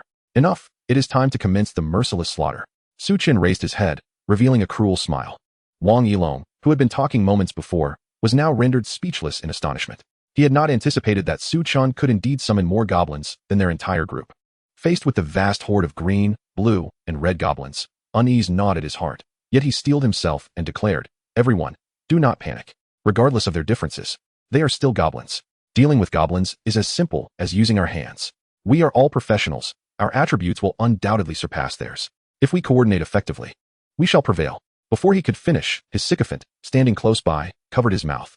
"Young Master Wang, cease your words. Quickly use your detection spell to assess their attributes." Wang Yilong angrily pushed him away. Did he not understand that he was trying to rally the troops? He would undoubtedly face repercussions for disrupting morale later. Turning back to the goblins, though irritated, he decided to cast a detection spell. Level 6 Ordinary Goblin, Strength 123, Constitution 98, Agility 72, Intelligence 46. Wang Yilong's breath hitched. He quickly cast another detection spell, convinced he had identified a unique subspecies of goblin. He was correct, for upon scanning again, he discovered that the first goblin he observed was, astonishingly, the weakest among them. Su Chen had no time to waste on them. To enhance a professional's combat prowess, one invariably requires rare materials. Vocational academies serve as excellent platforms for this purpose. With his one-hit kill plugin, he could thrive in the academy like a fish in water. Thus, he needed to level up as swiftly as possible within the month. He could not afford to be delayed by them. With a sweeping gesture, he commanded the goblin army to charge forth, wielding their spiked clubs as they swiftly advanced toward their adversaries. I concede, let me surrender. Who the hell disabled the surrender option? Save me. And why was the damage output disabled? Mama, please stop. Oh, it hurts so much. Damn it. I'll fight you all, just don't hit my face. The scene unfolded as anticipated, with a one-sided battle. The roles were merely reversed, with Su Chen, now the sole combatant, holding the advantage, while Wang Yilong's faction, comprising over 300 individuals, was left wailing in despair. However, those who had previously witnessed Su Chen's duels were not unfamiliar with this scenario, as it had occurred before. The sole difference now was that previously, Su Chen had single-handedly reduced one opponent to tears, while now he was delivering a collective thrashing to a multitude, leaving them in anguish. But wait, the situation has changed. Look, as the members of Wang Yilong's faction were systematically expelled from the arena, the audience, viewing from a third-person perspective, noticed several shadowy figures stealthily maneuvering past the goblin horde, surging toward the unprotected Su Chen. Indeed, the assassins from Wang Yilong's side, having recovered from their initial panic, were now gearing up for action. It is common knowledge that mages fear being ambushed by assassins, especially a summoner, who possesses no survival capabilities in the early game. Thus, when an elite assassin proposed to strike at Su Chen, Wang Yilong instantly acquiesced. They positioned themselves in front of the remaining assassins in their ranks, providing them the opportunity to activate their stealth abilities. As the goblin army continued its assault without any defensive maneuvers, over 30 assassins were closing in on Su Chen's location. Wang Yilong could not suppress his laughter. His sycophant, who had previously been in a state of shock due to the beatings, remained oblivious to their strategy. Seeing Wang Yilong laugh, he assumed his master had been rendered foolish and frantically inquired, "Young Master Wang, what is so amusing?" Wang Yilong replied with a hearty laugh. "I find it hilarious that Su Chen is merely a muscle-bound fool, devoid of intellect or strategy. As a summoner, he failed to keep any summoned creatures at his side for defense. Now he is vulnerable to our assassin's ambush. Let us see how he resists. Ha ha ha." His words echoed through the nearby microphone, audible to nearly everyone in the venue, including the audience. Su Chen heard them as well. At that moment, the elite assassin leading the charge had already exited stealth mode. He brandished a dagger, a sinister grin on his face. "My apologies, Su God. The grudges of the past shall be avenged today." He lunged forward with his dagger, but struck nothing but air. The elite assassin froze, and the next instant, a gust of wind surged from his flank. Bang! The elite assassin's body was sent flying like a ragdoll, crashing to the ground and rolling several times. His health plummeted below 10, and he was swiftly carried out of the arena. The previously bustling venue fell into an eerie silence. The smiles on Wang Yilong's faction froze upon their faces. Su Chen shook his hand, his expression indifferent, as he regarded the other dazed assassins nearby. He chuckled. "I initially had no intention of striking, but since you've delivered yourselves to me, I shall not be blamed." It was time for the hunt. As his words reverberated, his figure vanished from sight in an instant. The assassins attempting to ambush him now felt the shadows of dread expand rapidly within their hearts. Chapter 9. Yanhua Television Station Live Report. The 400 goblins not only provided a numerical advantage, but also granted Su Chen a staggering 4,000-point enhancement across all attributes. What does this signify? Armed with a dagger, he is an assassin on the brink of a third-class advancement. With a shield in hand, he transforms into a knight nearing the same threshold. Of course, he can also embody a warrior, an archer, or a mage. As long as he possesses equipment devoid of class restrictions, he can be whatever he desires. Coupled with the ability to teleport infinitely, Su Chen instantly metamorphoses into a merciless harbinger of death. The hunt begins. No sooner had he spoken than he materialized beside a terrified assassin. No, Su God, please. It's just a joke. Don't strike. The assassin, paralyzed by fear, attempted to flee, only to be seized by Su Chen, his face grasped firmly and brutally thrust forward, the back of his head crashing into the ground. 1. Su Chen stated, his expression impassive. The opponent beneath his palm, having had his health reduced to 10, was promptly removed from the field. The remaining onlookers were rendered speechless by terror. Was it not said that summoners are the most ineffectual class in the early game? He stands alone, and we have the numerical advantage. Their weapons are nothing extraordinary. Even novice weapons can be formidable. Mages are typically vulnerable to assassins. Su Chen lacks intelligence and strategy. Why is everything unfolding in reverse? The assassins attempting to approach Su Chen were now in a state of utter panic, screaming as they retreated. They even flung themselves beneath the clubs of goblins or barreled into the goblins' abilities, hoping to hasten their exit from the battlefield. Yet, against the backdrop of Su Chen's boundless teleportation prowess, such attempts at escape proved futile. 2, 3, 4. Outside the barrier, spectators observed this brutal spectacle unfold. A golden light flickered incessantly, weaving through the crowd. The fate of every individual touched by that golden light was sealed. They were destined to be expelled from the arena. Those fortunate enough to avoid the golden glow fared no better. They were besieged by goblins, howling in distress. This scene would undoubtedly leave an indelible mark in the annals of Yunhua No. 1 High School's history. Whether it was over 300 individuals being assaulted by a single person or the nearly invincible figure of the summoner, it was a sight to behold. Half an hour later, at the entrance of Yunhua No. 1 High School. Quick, someone is coming out. Are you ready? A stout youth shouldering a camera inquired. Before the lens stood a well-dressed young woman. She adjusted her attire and nodded. The stout youth gestured. 3, 2, 1. The woman began. Greetings, esteemed viewers. I am Yang Mei, a reporter from Yunhua Television Station. I am currently positioned at the main gate of Yunhua No. 1 High School. Today marks the day of vocational awakening, and countless students are participating in this event to become professionals. Shortly, the newly awakened young professionals will emerge. And I know you are all eager to learn about their feelings at this moment. Next, I will randomly select a few students for an interview. After a brief introduction, Yang Mei turned her gaze towards the throng emerging from the depths of the school. At first glance, nothing seemed amiss. However, upon a second glance, both she and the cameraman were left agape. It was utterly horrifying. Every face bore the marks of violence. Some appeared swollen like pig heads, while others limped painfully. They resembled not freshly awakened professionals, but rather guards who had just participated in a fierce city defense battle. Meanwhile, in the Yunhua Television live broadcast studio, the chat was abuzz. What the hell? Did these kids get attacked? How could they be in such a state? Why isn't damage data being displayed? Are they really this brave? My goodness, I see my child. What on earth is going on at No. 1 High School? How could such fiends breach the school? Yang Mei exchanged a knowing glance with the rotund cameraman. They both understood that something significant had transpired, and a major news story was unfolding. Excitedly, Yang Mei hurried to intercept a lightly injured student, whose only visible injury was a slight bruise around his eyes. Excuse me, could you hold on a moment? We are from Yunhua Television. Could you tell us what you experienced? The boy, not in the best of moods, retorted, What did I experience? Are you blind? I got beaten up, damn it. Yang Mei, hesitant to provoke the irate youth, moved on in search of another potential interviewee. After a short while and snippets from a dozen or so students, they pieced together a semblance of understanding. No terror attack had occurred at the school. Their injuries had been inflicted by fellow students, and all at the hands of a single individual. The chat in the live broadcast exploded once more. Are you kidding me? I just counted. At least 200 people came out, all beaten by the same person? I refuse to believe this. It must be a ruse orchestrated by the school to toy with us. Highly unlikely. Gritting her teeth, Yang Mei scanned the crowd. Soon, her gaze fell upon a girl who appeared unscathed yet wore a dazed expression. Excuse me, could you please wait a moment? May I ask what transpired at the school today? As the girl began to flee, Yang Mei seized her arm, preventing her escape. Faced with the microphone thrust towards her, the usually socially anxious girl found her voice. Perhaps the shock had been too severe, for she overcame her psychological barriers and began recounting the events that transpired in the trial grounds.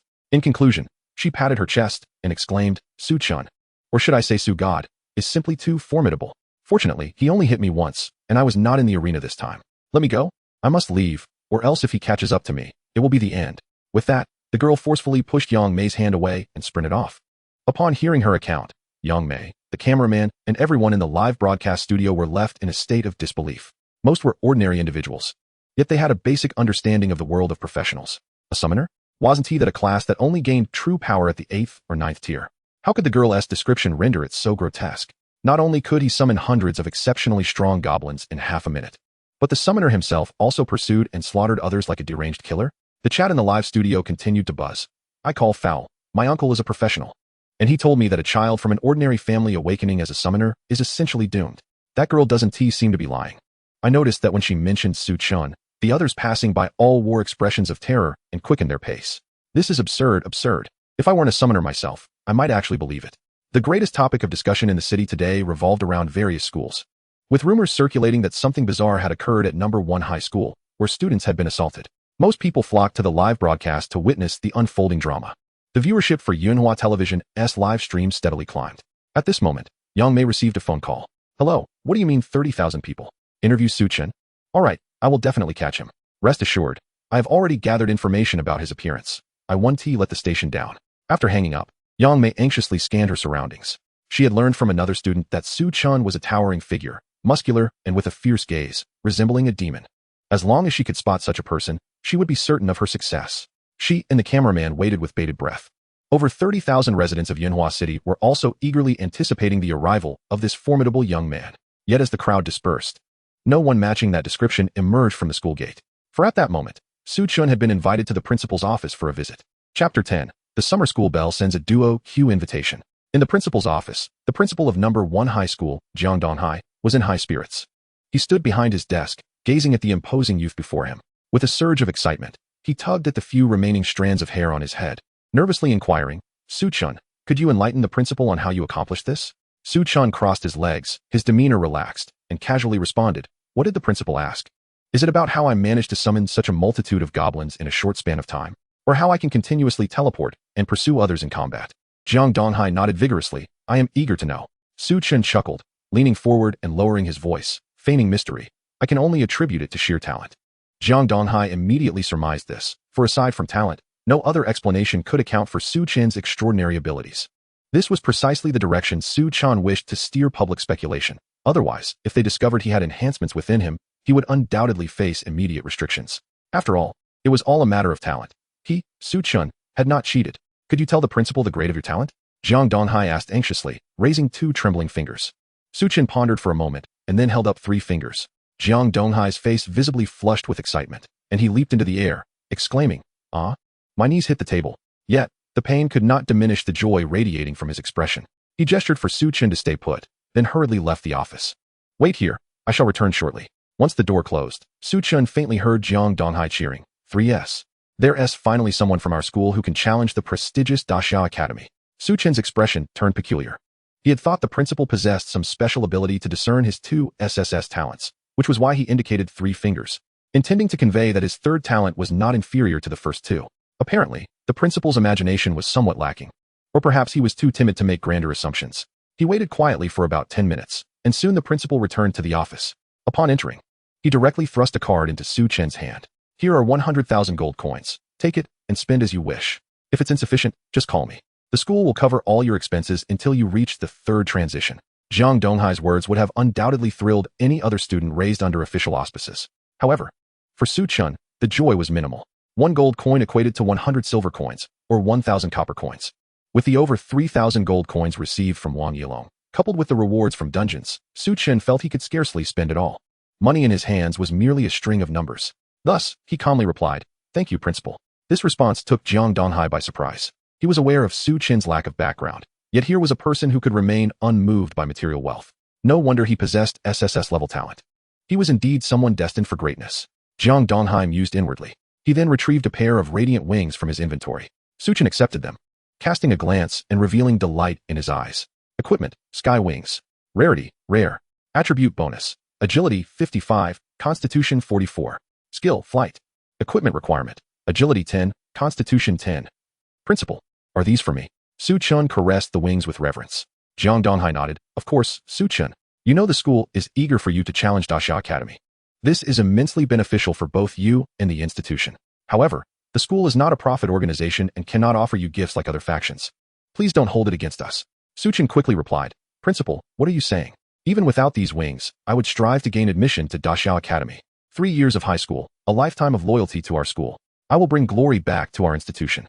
Su Chen hoped to utter some flattering words to coax Jiang Donghai into bestowing more gold coins. Unfortunately, the school was indeed financially constrained. Jiang Donghai merely grasped his arm in gratitude, shaking it enthusiastically. All right, you are a good student. Our school will undoubtedly take pride in you. For this month, focus on leveling up, and if you encounter any difficulties, contact me. Here is my number. Reach out at any time. Seeing that no more gold coins were forthcoming, Su Chen nodded. Then, Principal, I shall take my leave. There is only a month left until the vocational examination, and time is indeed limited. Just as he was about to exit, Jiang Donghai suddenly said, Oh, by the way, do you need a high-level professional to assist you in leveling up? If so, I can arrange it for you. Su Chen considered it for a moment and shook his head. No need. I can manage on my own. He had too many secrets. If a seasoned professional were to accompany him, it would undoubtedly lead to exposure. It wasn't that he doubted the principal. But one could never be too cautious about potential ill intentions from others. Jiang Donghai wished to insist, but upon recalling Su Chen's performance in the trial arena, he refrained from pressing further. As Su Chen stepped out of the office building, a voice called out from the side, Su Chen, wait a moment. He paused, turning his head to see a tall girl standing in the shade. The girl possessed a beauty that could be considered striking, though her modest bosom was not to Su Chen's taste. He glanced at her briefly and remarked, Xiao Lingyun, is that you? You haven't left yet? Oh right. You didn't participate earlier. Were you hoping to challenge me to a private duel? The girl was indeed Xiao Lingyun. Upon hearing Su Chen's teasing words, her gaze faltered momentarily. She had originally contemplated this, but after witnessing Su Chen's display, she felt it wiser to refrain. Getting humiliated would be quite troublesome. This guy certainly showed no mercy. Xiao Lingyun stepped closer to Su Chen, meeting his gaze. No, I am here to invite you to team up for leveling. Su Chen, upon hearing this, expressed his disinterest. I'm sorry, I have no intention of forming a team with anyone. You might as well seek someone else. Just as he turned to leave, Xiao Lingyun called after him. Have you heard about the cooldown mechanism for dungeons? Su Chen halted, knowing full well about this. After a successful dungeon run, one could not attempt a second challenge for a short period. The cooldown varied across different dungeons, with some lasting an hour, others a day, or even half a month. I have a way to increase the number of times you can challenge dungeons each day by at least 5. Xiao Lingyun proclaimed proudly. Su Chen contemplated her words. You're referring to an invitation letter, aren't you? There were 2 methods to enter a dungeon. One could locate the portal and enter directly, or one could utilize an invitation letter to teleport in. The cooldowns for the 2 methods were calculated separately. Seeing that he deduced it so quickly, Xiao Lingyun did not deny it and nodded. Exactly. I possess an invitation letter for the Wind Howl Valley. Wind Howl Valley was a dungeon near Yunhua City with a level restriction of LV10. Before awakening, Su Chen had considered it his target for leveling up. After some thought, he realized that although teaming up with Xiao Lingyun would mean sharing experience, the ability to run the dungeon several more times would yield greater rewards. Besides, he wouldn't linger in Wind Howl Valley for too long. I must clarify that if we team up, I will have priority on all loot drops. Furthermore, I am already level 6 and won't stay in Wind Howl Valley for long. Xiao Lingyun paused, about to question how he was already level 6 when everyone else had just awakened, but then she remembered how long Su Chen had spent in the assessment dungeon. Her breath suddenly became rapid. Could it be that this fellow has chosen a hellish examination instance? Undoubtedly, not only did he choose it, but he also succeeded in clearing it. Truly a monster. Xiao Lingyun bitterly smiled within. She had endeavored to overestimate Su Chen, yet she found he had even more hidden depths. No problem. Upon hearing his response, Su Chen nodded affirmatively. All right, come to my house tomorrow. I will send you the address shortly. Xiao Lingyun nodded in agreement, and as she saw him heading towards the school gate, she cautioned him. There are reporters lingering at the gate. If you wish to avoid trouble, it would be wise not to use that exit. Su Chen furrowed his brows. Reporters? What do they want with me? He was not afraid of fame, but he had matters to attend to and did not wish to be hindered. Thanks for the heads up. After expressing his gratitude, Su Chen donned the recently acquired sky wings. With a flap of his wings, he soared into the sky, leaving Xiao Lingyun in astonishment. Su Chen had underestimated the value of flying equipment. Such gear, when compared to short-distance teleportation items, typically belong to a higher tier of quality. Indeed, rare flying equipment could fetch prices equivalent to epic-grade gear in the market. Unbeknownst to Su Chen, and even if he were aware, he would not care. After all, money had become merely a string of digits to him. With over 104,000 gold coins remaining, he was at a loss as to how to spend them. Chapter 11. The Max-Level Goblin Summoning Squad. In the city, the use of occupational abilities was regulated. After soaring over the school walls, Su Chen reluctantly descended. He did not return home, but instead took bus number 9 to the Dasha Trading Center. This establishment, operated by the Dasha government, served as a marketplace for materials and equipment. While rare materials and expensive gear were absent, the availability of common supplies was abundant.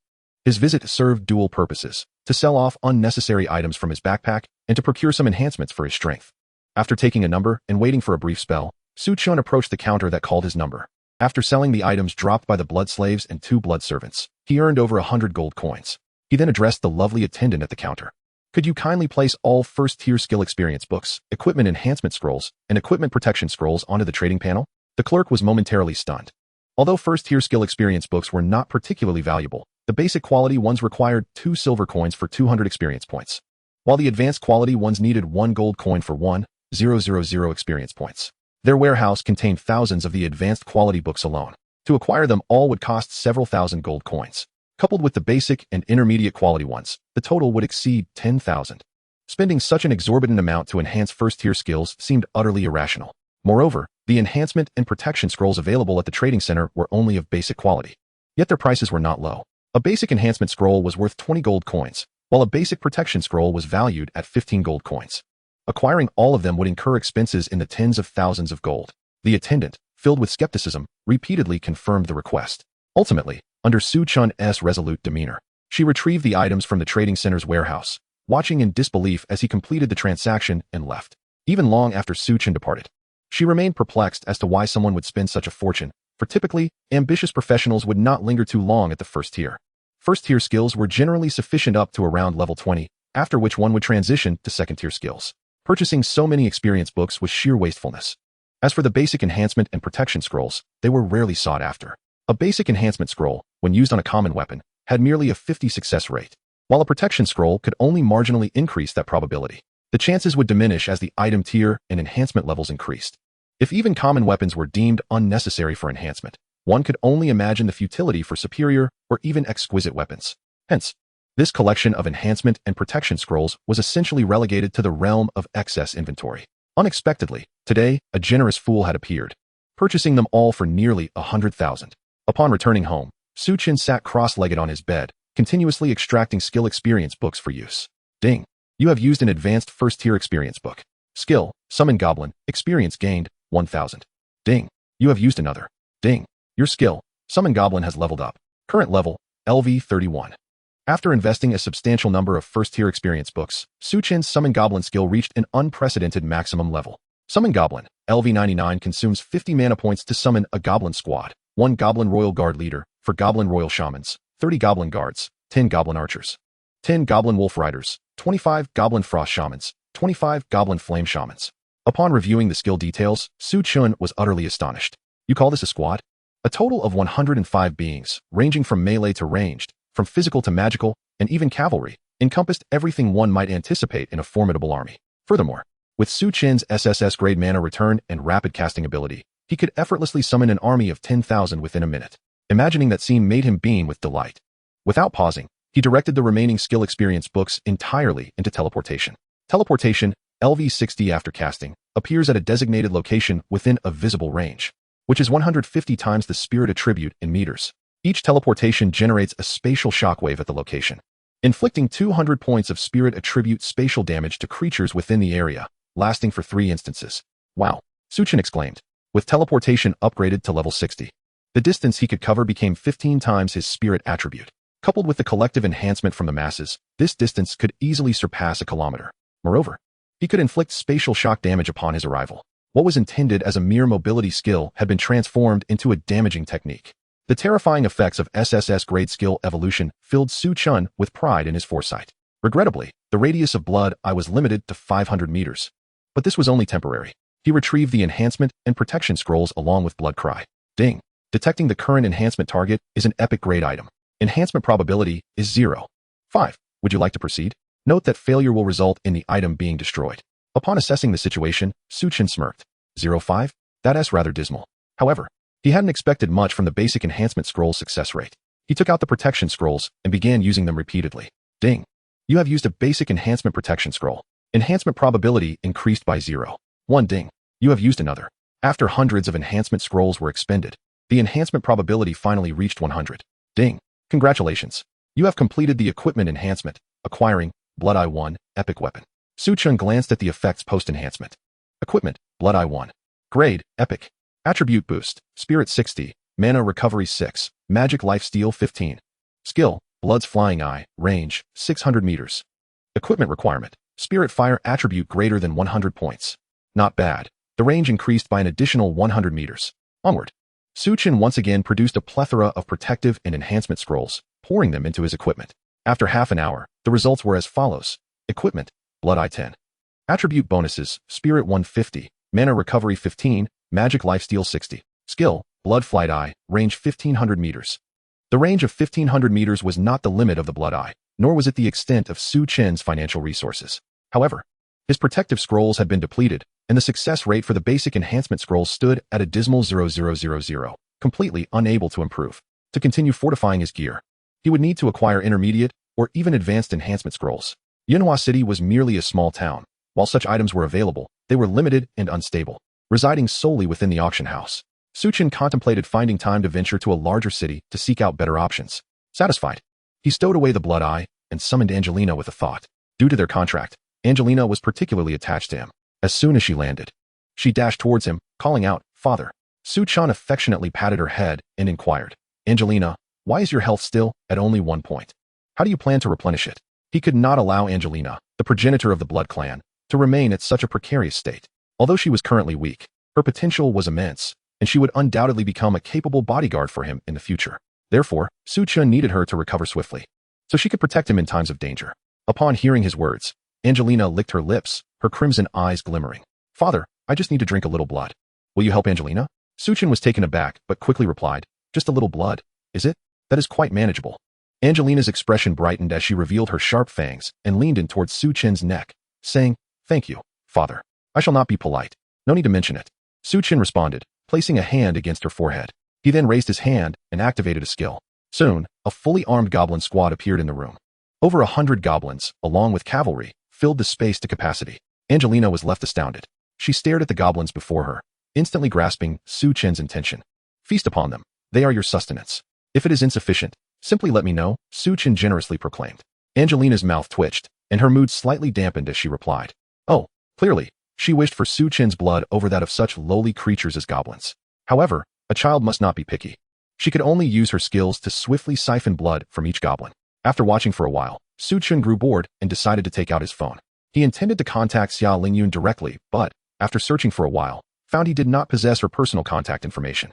He settled for messaging her in their class group, sending his address. Shortly thereafter, Xia Lingyun replied simply, "Received." Both found nothing amiss, yet the class group erupted in chaos. Chapter 12, Hell Level Dungeon, Wind Howling Valley. What the hell? I missed the group for just one day, what happened? Xia, the school beauty, no. I oppose this marriage. They are a perfect match.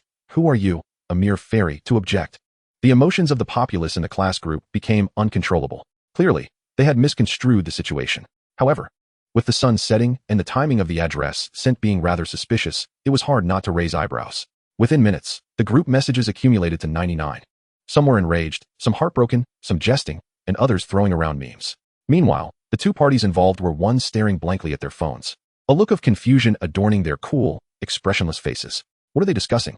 I cannot comprehend, Su Chen mused. Xia Lingyun frowned at the messages in the group.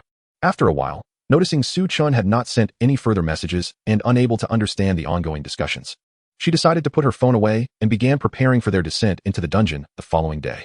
After a refreshing shower, Su Chen returned to find himself startled by the 999 messages in the class group. He hastily opened the messages and, without reading, asked, "What just happened while I was in the shower?" As soon as he spoke, the previously raucous group fell silent for a moment before erupting in unison. Beast. Beast. 1. Beast. 2. In the midst of the chaos, someone sent a message, 100 years of harmony. This disrupted the flow, and soon the group was filled with 100 years of harmony 1. 100 years of harmony 2. Su Chen, utterly bewildered, followed suit and sent a message of 100 years of harmony before heading off to bed. The next day, just as dawn broke and the sky revealed a pale light, a thunderous boom echoed through Su Chen's dreams, nearly striking him as he stood amidst a horde of monsters. Playing the fool, he anxiously gazed at the sky, pondering if his antics might indeed provoke a lightning strike. Another series of knocks jolted him awake, but this time without the thunder. He heard a persistent knocking at the door. Clinging tightly to his waist in a deep slumber, Angelina pushed the door open. Su Chen got up to answer it, revealing Xia Lingyun, fully armored and adorned with shimmering accessories, clad in a deep blue robe. Her expression was grave as she stated, "Su Chen, are you ready?" Su Chen's lips twitched as he glanced at the time, merely 5:30 a.m. Not to be rude, but what time is it, dear sister? Xia Lingyun frowned, replying, "It's 5:30, the sun is already up. What is the issue?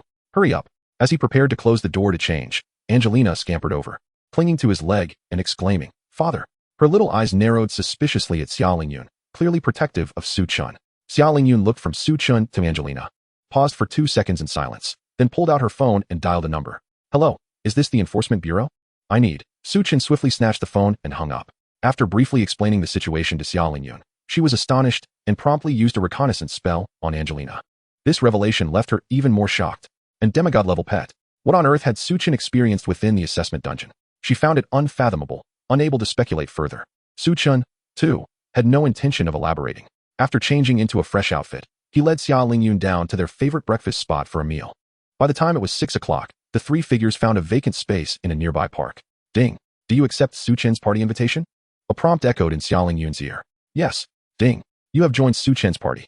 Upon successfully forming a party, Xia Lingyun presented a letter to Su Chen. He accepted it, immediately receiving another prompt. Ding. A dungeon invitation letter has been detected. Do you wish to enter the dungeon, Wind Howling Valley? Yes. Ding. Please select the difficulty level of the dungeon. Easy, normal, hard. Hell. Xia Lingyun received the same prompt, but only the party leader could make the selection. Recalling the details of Wind Howling Valley, she knew that even for those above level 5, who had not yet transitioned into their first profession, taking on the normal difficulty would be quite challenging. With the two of them, along with a demigod-level leader and Su Chen's formidable combat prowess, selecting hard should suffice. As for hell difficulty, it was said that no one had ever cleared it successfully. Just as she was about to suggest this, Su Chen acted quickly, making his choice. Ding. Confirming dungeon difficulty as hell level. Entering dungeon, please wait. In a flash of light, the three figures vanished. Dungeon name, Wind Howling Valley. Dungeon difficulty, hell level. Level restriction, level 10. Party size restriction, for players. Completion requirements. Defeat 100 ordinary monsters, 1 elite monster, the Howling Wind Hound, and 1 bronze-level boss. The Hurricane Divine Eagle. Closing the dungeon detail page, Xia Lingyun felt a moment of bewilderment. She turned her head to look at Su Chen, unable to restrain her frustration. She exclaimed, Su Chen, what are you doing?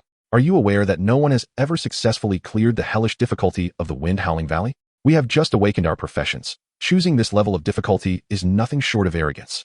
Su Chen maintained a calm demeanor. He could empathize with Xia Lingyun's exasperation. Had he been in her position, he too would be baffled by such a choice. Two newly awakened practitioners challenging hellish-level monsters was akin to squandering an opportunity. However, geniuses are often misunderstood, especially someone like him who had installed plugins. Without uttering a word, Su Chen drew forth his blood eye and activated a skill to summon goblins. In the next moment, a regiment of orderly goblins materialized before them. Leading the pack was a goblin towering at an impressive 2.5 meters. His muscles dense as castle walls, clad in golden armor, wielding 2 short-handled battle axes. Behind him stood 30 goblins, armed to the teeth, donned in steel armor and helmets, brandishing steel spears. Following them were 10 goblins riding massive gray wolves, equipped with curved blades and carrying short bows, along with another 10 goblins, robust in stature, wielding longbows and adorned with light armor. At the rear was a group of goblins infused with elemental energy. The first 4 bore life, holy light, shadow, and thunder, while the others included 25 frost-infused and 25 flame-infused goblins. These goblins, while resembling ordinary ones in size, were dressed in beastly garments embroidered with mysterious patterns, adorned with various bones and teeth as accessories, and wielded staves imbued with potent magical energy. The sudden appearance of this battalion left Xia Lingyun momentarily stunned. What kind of skill is this? How is it different from yesterday? Her mind swarmed with questions. Although Su Chen could summon 2 goblins at once yesterday, the number was still impressive, and they were strong enough to unleash elemental skills. Yet today, he had utterly reshaped Xia Lingyun's perception of a summoner. The goblins now appeared as a stark contrast to their previous counterparts, akin to the difference between ordinary individuals and seasoned professionals. Moreover, Su Chen's actions did not cease. He proceeded to establish 4 additional summoning circles. Simultaneously, he responded to Xia Lingyun. Others may struggle to clear this, but that is their issue. Stick close to me, and I shall demonstrate what it means to farm monsters at rocket speed. As he spoke, the brilliance of his staff flickered, and a winged eye soared forth from it. Flying towards the valley ahead, the scene within the valley unfolded before Su Chen's eyes. Initially narrow, it opened up after traversing several steps, revealing a vast expanse filled with jagged rocks and abundant vegetation, where monsters could easily conceal themselves. The deeper they ventured, the more they could sense a fierce storm raging, with visible gusts of wind swirling about. Without a moment's hesitation, Su Chen commanded his 400 goblins to advance forward. He and Angelina followed closely behind. Xia Lingyun found herself at a loss, compelled to keep pace with them as they entered the valley. Chapter 13. The Bronze Boss Squashed Underfoot. Ding. You have entered the Wind Howling Valley, currently suffering from wind erosion, speed reduced by 30 points, armor decreased by 10. As soon as they stepped into the valley, both Su Chen and Xia Lingyun heard the notification sound. Xia Lingyun felt a twinge of anxiety, but Su Chen remained unfazed. After all, they did not need to engage in combat personally. It was all left to the summoned creatures. After walking a few minutes, They encountered their first wave of monsters, several giant wolves with azure fur. Xia Lingyun directed her detection skill at the foremost Goblin Guard Commander. Monster, Goblin, Guard Commander. Grade, Elite. Level, 6. Health, 2,500. Magic, 700. Strength, 225. Constitution, 270. Agility, 120. Spirit, 80. Skills, Heavy Cleave, Charge, Whirlwind Sweep. After reading the stats, she swallowed hard. Now she understood where Su Chen's confidence stemmed from. With 2,500 in health, 3 attributes exceeding double digits, and 3 skills. Such a configuration was exceptional among second transformation practitioners, and Su Chen had 4 of them at his command. Moreover, this was not the limit. Xia Lingyun sensed that Su Chen had the capacity to summon even more. The reality was more terrifying than she had imagined. Even if Su Chen chose not to summon additional creatures, he could effortlessly crush this group of monsters beneath his foot. With a grand wave of his hand, he commanded the entire force to attack. Before the azure-furred wolves could react, arrows, ice shards, fireballs, and lasers rained down upon them. In an instant, they were obliterated, leaving a scene of utter devastation. The meager loot dropped by the ordinary monsters was discarded by Su Chen as if it were worthless.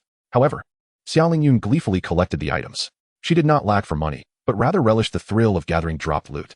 The Goblin Guard commanders, frustrated that they had yet to even touch the monsters before they were dispatched, roared and charged forward with their respective squads. Mere seconds later, a flurry of notifications filled the air around the two. Ding! You have slain a LV7 ordinary monster, the Gale Magic Wolf, earning 700 experience points. Held difficulty quadrupled. Ding! You have slain a LV8 ordinary monster, the Azure Feather Sparrow, earning 800 experience points. Ding! You have slain a LV8 ordinary monster, the Gale Wild Boar, earning 800 experience points. The two moved slowly, trailing behind the goblin squad and collecting treasures along the way. Xia Lingyun found it easy. She merely needed to bend down repeatedly to pick up the dropped items. Conversely, Su Chen had numerous considerations to weigh. His blood eye hovered in the air, surveying the entire valley's terrain and monitoring monster distributions, while simultaneously commanding the 4 goblin squads to efficiently hunt down monsters. In truth, there was little complexity involved. Locate a monster gathering spot, unleash a barrage of arrows, cast a wave of magical skills, and then let the goblin commanders and guards sweep in to reap the aftermath. The goblin wolf riders pursued any fleeing monsters. The battles concluded with an ease that was almost pleasurable. As they continued their journey, Xia Lingyun began to feel something was amiss. For most of the day, they had not encountered a single monster. She had prepared numerous items and had skills ready to use, yet none had found their opportunity. Winning without effort was gratifying, yet it also dampened her enthusiasm. They did not feel like they were tackling a dungeon. It was more akin to a spring outing. What's wrong? Su Chen noticed her expression and inquired with indifference. Xia Lingyun opened her mouth, exhaling a sigh. It's nothing. I just feel that this dungeon assault is a bit too easy. I don't even need to lift a finger. My level is just increasing on its own. At this rate, I might become a completely inexperienced waste of space. Su Chen chuckled lightly. Weren't you worried that the hell difficulty was too high for us to handle? Xia Lingyun's face flushed slightly. Well, who knew you'd be so absurdly powerful? Su Chen shook his head, chuckling. All right, you need not dwell on such matters. Do not be ungrateful. I've estimated that in about 2 days, you will reach level 10. After I leave, you can enhance your combat experience however you wish.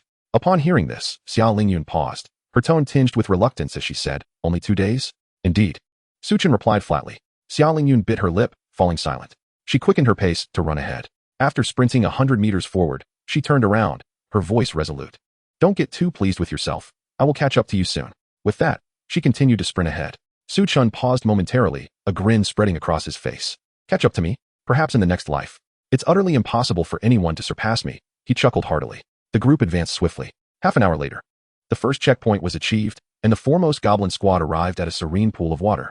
An overwhelming aura of the wind element enveloped the area surrounding the pond. As a goblin guard approached, a powerful gust of wind swept in. In an instant, Su Chen received a notification of the goblin guard's demise. He quickly focused his blood eye to investigate. Beside the pond stood a wind wolf, its emerald fur glistening, 3 heads towering at a height of 3 to 4 meters. The central head was gnawing on the lifeless body of the goblin guard, blood and flesh splattering everywhere, painting the ground in crimson. The fierce gazes of the left and right heads were brimming with a murderous hunger. Finally, a worthy opponent has arrived? Su Chen thought with excitement. He acknowledged that the hell-level dungeon indeed posed a challenge. The difficulty lay in the fact that one could easily become complacent and fall into a stupor. From a distance of 1,000 meters, Su Chen employed his blood eye to cast an appraisal spell on the 3-headed wind wolf. Monster, 3-headed howling windhound. Rank, Elite. Level, LV10. Health, 8,000. Magic, 5,000. Strength, 233. Vitality, 240. Speed, 305. Mentality, 424. Skills, Windborn Hound, Howling Gale, Vicious Dog Chase, Gale Cannon. Truly, an elite monster within a hell-level dungeon, it possessed considerable strength. Su Chen smiled widely and commanded the 4 goblin squads to surround it. The 4 goblin leaders charged to the forefront. When they were merely 2 meters away from the 3-headed Howling Windhound, they leaped simultaneously, brandishing 8 short axes to deliver a powerful strike. However, despite the fierce swipes, they struck nothing but air. The 3-headed wolf swirled in a flurry of white wind. Its speed surged dramatically. Windborn Hound. It transformed into a blur of azure, darting into the goblin shaman squad. Clearly, the 3-headed beast recognized the greatest threat among them. The goblin shamans were thrown into disarray, unable to form a counterattack in time. The 3-headed Howling Windhound had already dashed behind them, its 3 mouths agape. Gale Cannon. The elements of wind rapidly coalesced within its jaws. Within 2 seconds, 3 basketball-sized azure orbs were formed. It unleashed the orbs, which crashed into the hapless shamans and archers. The orbs detonated, spreading outwards, the terrifying wind blades transforming into a merciless meat grinder, harvesting the lives of the fragile goblin shamans. Su Chen furrowed his brow slightly, but did not dwell on it. If they died, he could just summon more. After all, his firepower was limitless. Let it kill as it pleased. Just as Su Chen grasped his staff, preparing to summon goblins, an unexpected figure emerged at the edge of the battlefield. Icebound for 1,000 miles. Xia Lingyun raised a staff, concentrating a sphere of icy blue light before it struck the ground. The blue light radiated from her, enveloping the surroundings. With her back turned to the 3-headed Howling Windhound, the creature had no time to evade and was directly swept by the blue light. A layer of crystalline ice enveloped its massive form. 157. Negative status. Frozen. Without pausing, Xia Lingyun activated another spell. Abyssal Ice Spike. She slammed her staff into the ground once more. A gigantic ice spike erupted beneath the 3-headed wolf, piercing through its abdomen. 1002. Negative status. Slowed. Xia Lingyun was slightly out of breath. Casting these 2 spells was quite taxing. Yet, the damage inflicted was merely 1/8 of what she had hoped for. Gritting her teeth in frustration, she realized that her contribution was far more significant than she had anticipated. Meanwhile, Su Chen continued to set up the summoning formation. He took advantage of the 3-headed Howling Windhound's slowed speed due to the frost element, swiftly preventing the remaining goblin shamans from unleashing their spells, extending the effects while dealing elemental reaction damage. Over 100 goblin guards and 4 leaders arrived just in time, surrounding and hunting the 3-headed Howling Windhound. Each attack from the goblin guards dealt only a modest amount of damage, barely 100 points. The shamans fared slightly better, dealing around 200 per hit, while elemental reactions dealt 800 points. The goblin leaders, wielding heavy strikes, could inflict 500 to 600 points of damage. As such, with so many damage points erupting simultaneously, the health of the 3-headed Howling Windhound dwindled rapidly, and it could not help but let out a mournful howl. Su Chen thought it was the creature's final lament, but the next second, a shadow streaked past his blood eye, hurtling downward. By the time Su Chen reacted, 2 colossal wind blades swept through like scythes, clearing away the goblin leaders along with the other goblin warriors and shamans, alleviating the inevitable demise of the 3-headed Howling Windhound. The shadow did not pause. It charged straight for Xia Lingyun. Her eyes widened as she beheld a pair of enormous, glistening eagle claws reflected in her pupils. Her heart nearly ceased to beat from fright. As the talons drew near, she felt a sharp sensation against her skin. But in the next instant, Xia Lingyun felt a powerful arm encircle her waist. Her body was lifted off the ground and suspended in midair. The space between her original position and her current one rippled like water. The shadow that had been about to attack her was caught in the middle, enduring 6 consecutive ripples. 19,999, 19,998, 19,999. Each hit dealt nearly 20,000 points.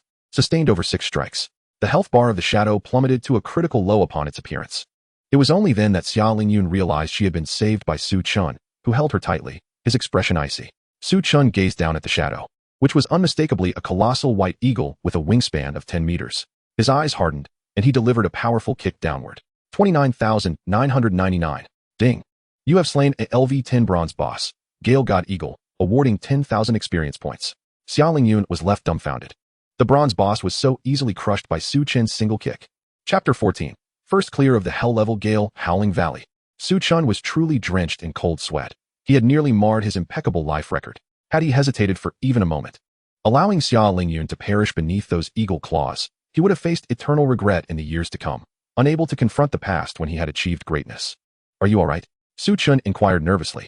He was certain he had acted swiftly, executing 2 successive teleportations that tested the limits of his reflexes. Yet, he could not guarantee that Xia Lingyun was unscathed.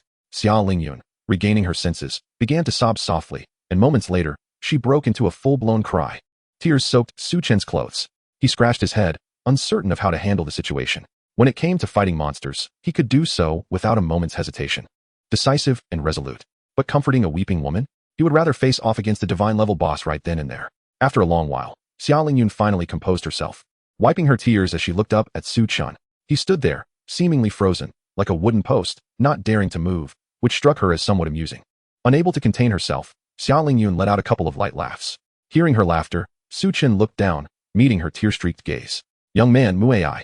Although Xia Lingyun was not of the broad-minded type he usually favored, her exquisitely delicate features inevitably stirred something within him. Ahem, are you all right? Su Chen averted his gaze, not daring to look too long, and asked. Xia Lingyun bit her lip, her voice still tinged with sobs. I'm fine. I'm sorry for scaring you. I shouldn't have charged so far ahead.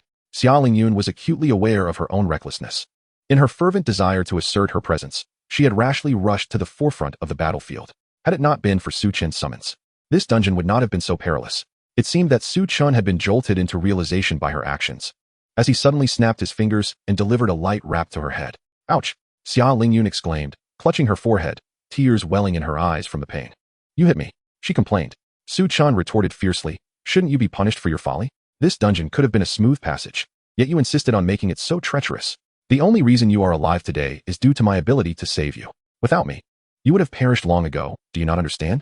Xia Lingyun pouted in dissatisfaction, murmuring, had it not been for you, I wouldn't have entered a hell-level dungeon.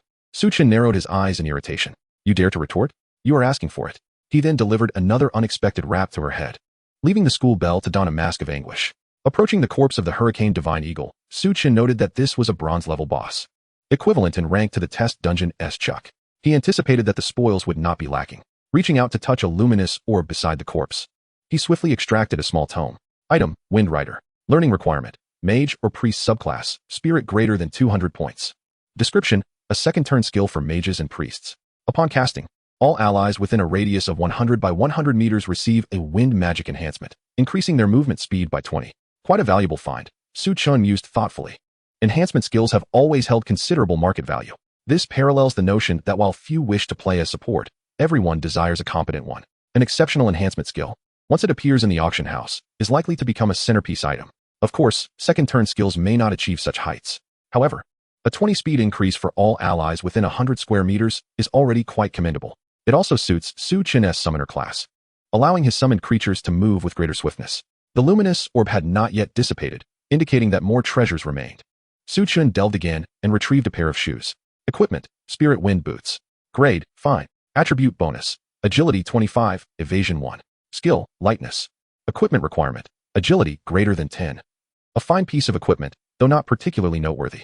Its value paled in comparison to the second turn skill, Wind Rider. Su Chen contemplated for a moment, then glanced towards a nearby luminous orb beside the corpse of a three-headed howling hound. He hurried over and extracted a necklace, though it was merely quality gear with attributes inferior to the Spirit Wind Boots. Nevertheless, possessing one fine and one exquisite piece of equipment, alongside a bounty of materials, was almost equivalent to the skill book. Returning to Xia Lingyun, he offered her the two pieces of equipment. Xia Lingyun guarded her forehead warily, fearing another surprise assault from Su Chen. Upon seeing him extend his hand, she inquired, what is this for? Dividing the spoils, Su Chen replied calmly. Xia Lingyun paused, eyeing the skill book in his other hand. Typically, a gentleman would reserve the superior items for the lady. Yet, Su Chen was not the type to indulge in such niceties. If he could inflict harm upon a beauty such as Xia Lingyun, what else might he not do? Thus, she pointed at the book and declared, I want this. Su Chen firmly responded, no, we agreed that I would choose first. Xia Lingyun had anticipated this outcome. Even if Su Chen were willing to concede, she would not genuinely claim it. She merely sought to gauge his attitude. And now she had her answer. Su Chen was entirely unwilling to grant her any favor. Ultimately, in exasperation, Xia Lingyun accepted the equipment. Initially intending to stow it away in her inventory to collect dust, she reconsidered upon noticing the decent attributes of the shoes and decided to equip them. Meanwhile, Su Chen proceeded to learn Wind Rider. The two rummaged through the area one last time, ensuring no treasures were overlooked, before opting to exit the dungeon. As they both simultaneously initiated their exit, a voice resonated in their ears. Ding! You and your teammate have successfully cleared the hell-level Wind Howling Valley for the first time, earning a reward, 100 free attribute points. Ding! You have broken the record, successfully achieving the fastest clear time of 1 hour, 32 minutes, and 6 seconds, claiming the top spot on the hell-level Wind Howling Valley leaderboard. In a small gathering place for players in front of the Wind Howling Valley dungeon. It was around 8 o'clock in the morning. Numerous players had already congregated there, with many entering and exiting through the luminous portal. Hey, isn't that Wang Yilong? The young Master Wang? I heard you guys sent over 300 people to challenge one, and still lost. Is that true? Taunted a long-haired youth named Lu Guang. As Wang Yilong and his teammates stepped into the gathering place, they were met with this irritating voice. He turned to see Lu Guang, who had been acquainted with him since childhood due to their family's connections, but their relationship had always been strained. Lu Guang, spare me your gloating. You're just lucky you didn't get into number 1 high school. Otherwise, you'd be in for a beating too, Wang Yilong replied, showing no signs of embarrassment. With 300 people unable to best Su Chen alone, he had come to terms with it, believing Su Chen to be a freak of nature, invincible to any challenger. Still trying to save face? The trash is always reluctant to acknowledge its own shortcomings. I must say, your cohort really brings honor to your school. 300 people can't defeat one.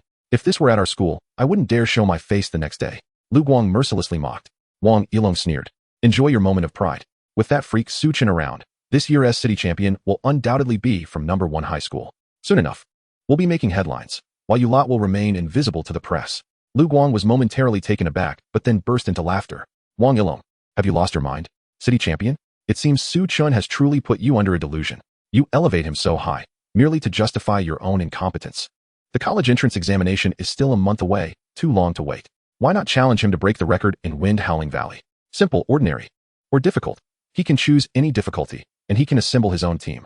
If he can rank among the top 10 in clear time, I will bow to him and call him father. Wang Yilong's expression darkened. The Wind Howling Valley had been around for a long time, and its record had been pushed to the limit by countless seasoned players. The difference in the top 10 was merely a matter of milliseconds, making it exceedingly difficult to surpass. Even if Su Chen were formidable, it was improbable he could achieve such a feat with an impassive demeanor, he replied. Everyone is quite busy. Who has the time to entertain you?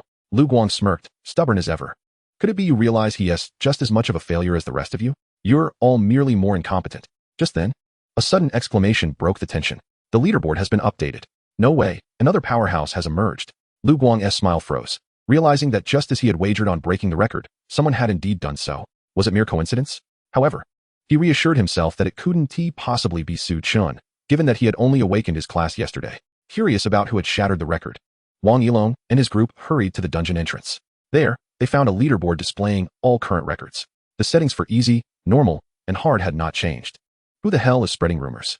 No one has broken the record. An individual operating the leaderboard exclaimed. That is not right.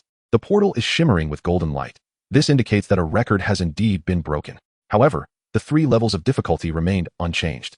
Could it be that someone has conquered the hellish level? That seems implausible, for the boss within is of brass rank, capable of flight and ranged attacks. Not to mention the 3-headed hellhound, which is certainly beyond the capabilities of any profession below level 10. As the crowd buzzed with speculation, someone had already set the leaderboard to hellish difficulty. Suddenly, a string of information appeared on the previously blank screen. Clearing team, Su Chen's squad, members, Su Chen, Xia Lingyun, completion time, 1:23:06, ranking, 1. The scene fell silent for a moment, then erupted into exclamations of disbelief. What the hell? What the hell? What the hell? Wang Yilong stared in shock for several seconds. His mind suddenly jolted awake. Lu Guang, a man's word is his bond. Come here and call me father. Chapter 15. The one Xia Lingyun needs to chase. What were they arguing about? No idea. Forget it. There's no time to join the commotion. Onward. At this moment, no one noticed that the two who had just conquered the hellish difficulty of Windhowl Valley were unfazed by their newfound glory. Entering the dungeon once more, Su Chen was oblivious to the astonishment surrounding him. Even if he were aware, it wouldn't stir him much. He would merely smile slightly and continue his quest. He believed that to become a top-tier powerhouse, one must possess a singular focus and an unwavering heart. Reflecting on past glories? That could wait until he was invincible or on the brink of eternal rest. Time slipped by unnoticed, and in the blink of an eye, the next day arrived. As Su Chen had previously calculated, he was now less than 10 experience points away from reaching level 10. Dusk descended upon Windhowl Valley, and the evening glow painted the entire valley in a vivid crimson hue. A piercing eagle cry resonated through the sky as a white giant eagle, spanning 10 meters in wingspan, soared briefly before diving down with ferocity. Its wings flapped vigorously, unleashing a barrage of formidable wind blades. Yet, the target of its assault, a throng of goblin warriors, was well prepared. The diminutive goblin shamans stood at the forefront, collectively channeling defensive spells. Ice shield, fire shield. A barrier of 500 elemental shields materialized, perfectly dissipating the incoming wind blades. As the white giant eagle prepared to swoop down, still several dozen meters above ground, the archers among the goblins launched their counterattack. Twang, twang, twang. The longbows hummed as they released a volley of highly penetrating arrows, merging into a storm of projectiles. The giant eagle was instantly riddled with arrows, resembling a porcupine, emitting a mournful cry as it struggled to halt its descent. It yearned to flee, but with its proximity to the ground, merely 10 meters, and the numerous arrows embedded within its body, its movements were severely hindered. Just as the giant eagle attempted to turn around, dozens of larger goblins leapt up, seizing its talons, feathers, and wings, pulling it down to the earth. Following this, thousands of goblin warriors armed with spears surged forth. Like a conveyor belt, each one would stab at the eagle before swiftly retreating, making way for the next. In less than 10 seconds, the brass-ranked boss, the Hurricane Eagle, was dragged from the sky by a horde of lowly goblins, utterly obliterated. Ding! You have slain a LV-10 brass-ranked boss, Hurricane Eagle, earning 10,000 experience points. Ding! Your level has increased to level 10, HP and MP 50, Strength, Agility, Endurance 3, Spirit 5. Ding!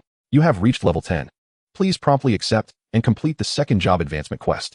The notifications rang incessantly in Su Chen's ears, yet he paid them little mind. As it was all to be expected, he stepped forward to collect the Hurricane Eagle's loot, 2 pieces of high-quality equipment. Perhaps due to the frequency of his runs. Aside from the initial drop reward, the rest were merely mediocre high-quality items. In truth, high-quality gear was already considered quite rare in the market.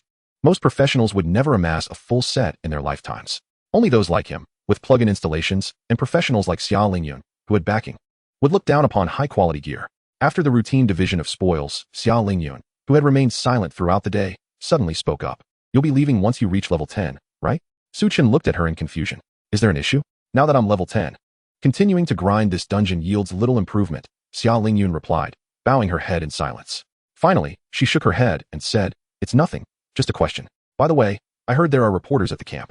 If you don't want to be interviewed after you leave, you can teleport away. Su Chen was actually quite interested in the interview. However, glancing at the time, he realized it was running short.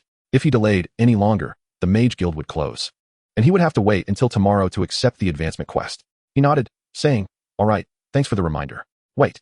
Just as he was about to exit the dungeon, Xia Lingyun suddenly spoke again. What is it? Su Chen inquired in confusion.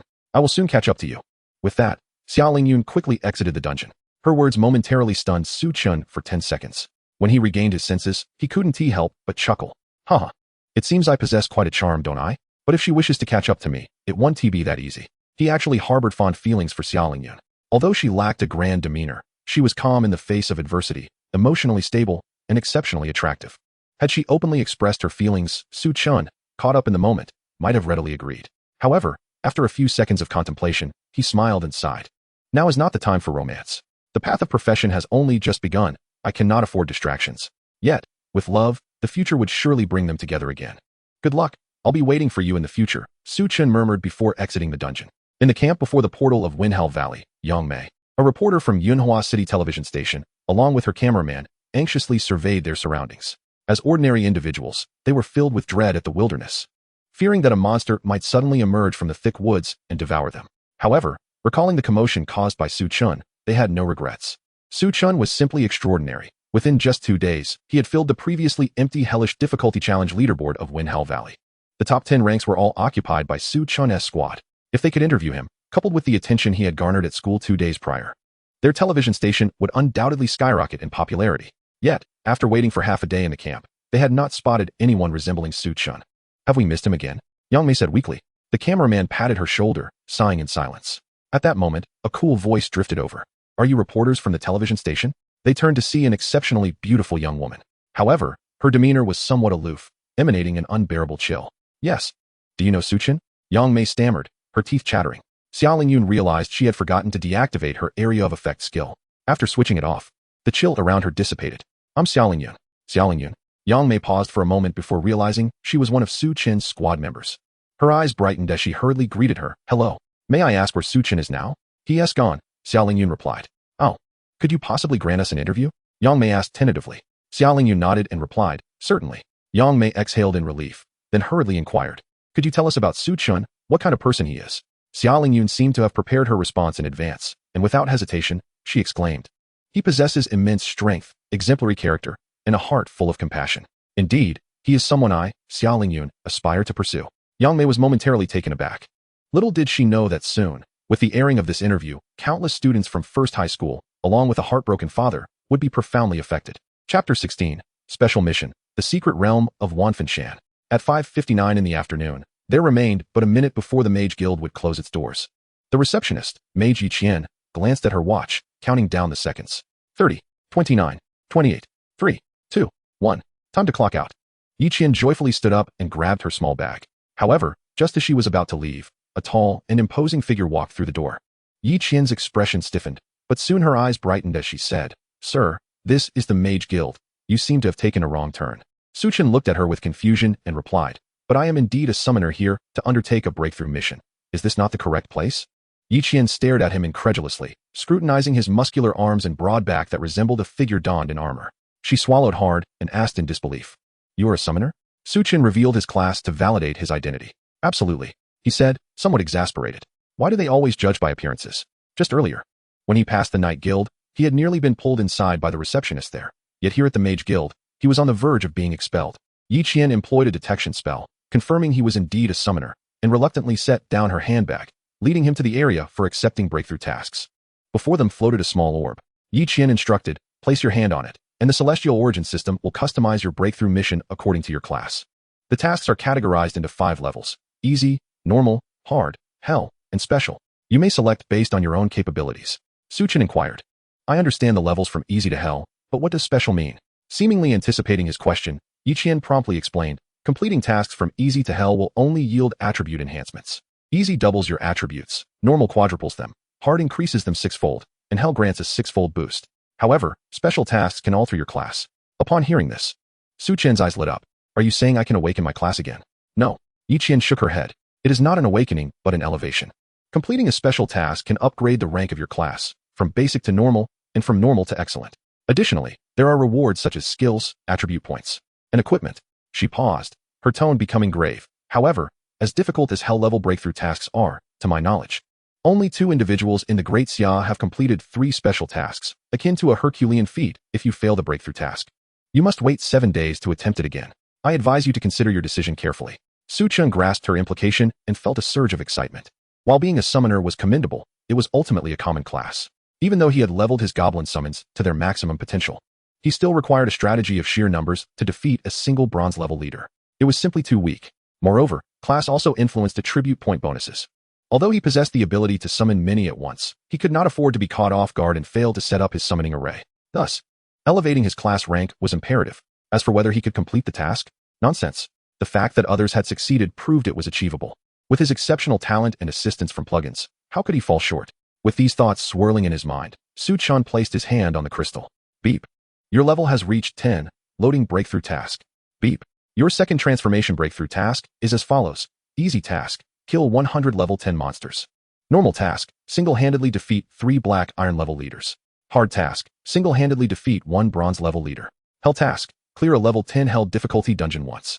Special task, explore the secret realm of Wanfanshan and successfully obtain the crown of the Undead King. Beep. You have successfully accepted the special task. Please complete it within 3 days, or it will be deemed a failure. Without hesitation, Su Chen accepted the special task. He withdrew his hand with satisfaction, thanked Yi Qian, and departed from the Mage Guild. After he left, Yi Qian, driven by curiosity, accessed the task records. After reading, she was left in a stupor for a while before bursting into laughter. What audacity! This person truly is bold. It took him at least a year to reach level 10, and yet he dares to accept a special task. Yi Qian chuckled softly, shaking her head.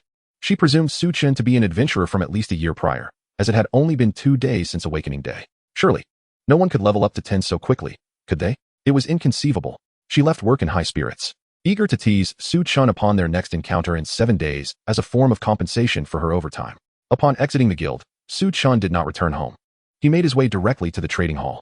Over the past 2 days, despite Xia Lingyun's astonishment, he had been fervently grinding skill levels. However, relying solely on accumulated attempts was far too slow. He still needed 23 more levels in teleportation to reach its maximum, and his second transformation's wind riding was only at level 15. He required a substantial number of experience books to enhance his skill levels, both for the first and second transformations.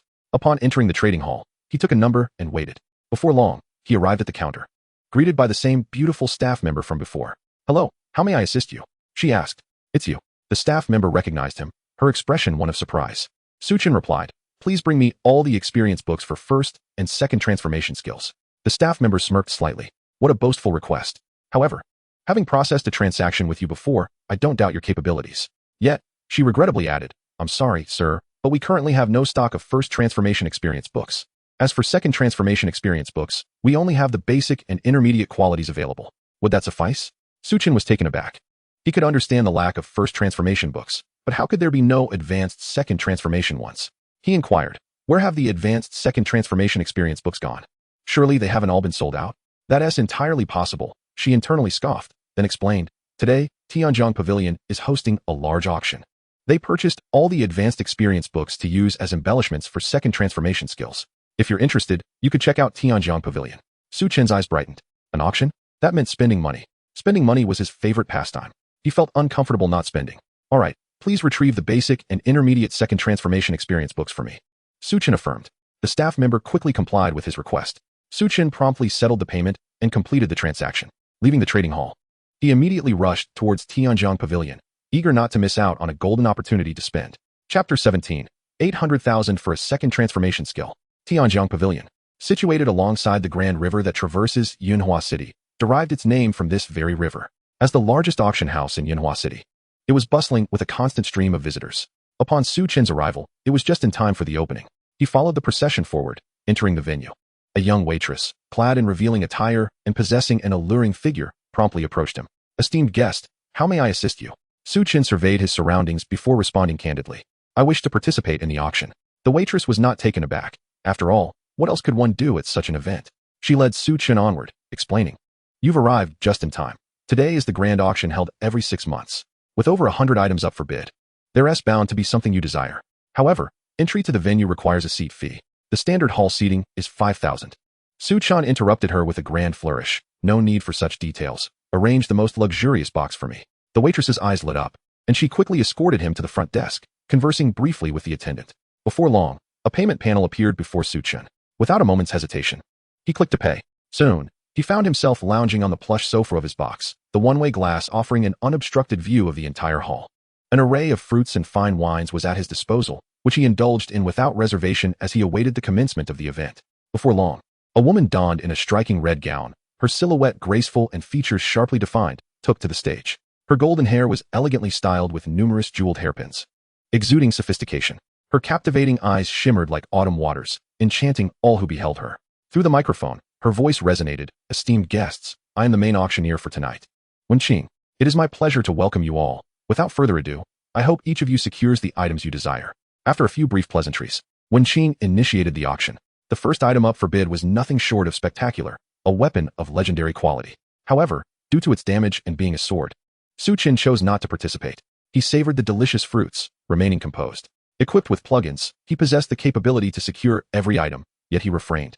Aware that such boldness would draw unwanted attention, Su Chen deemed it wiser to simply acquire what he sought.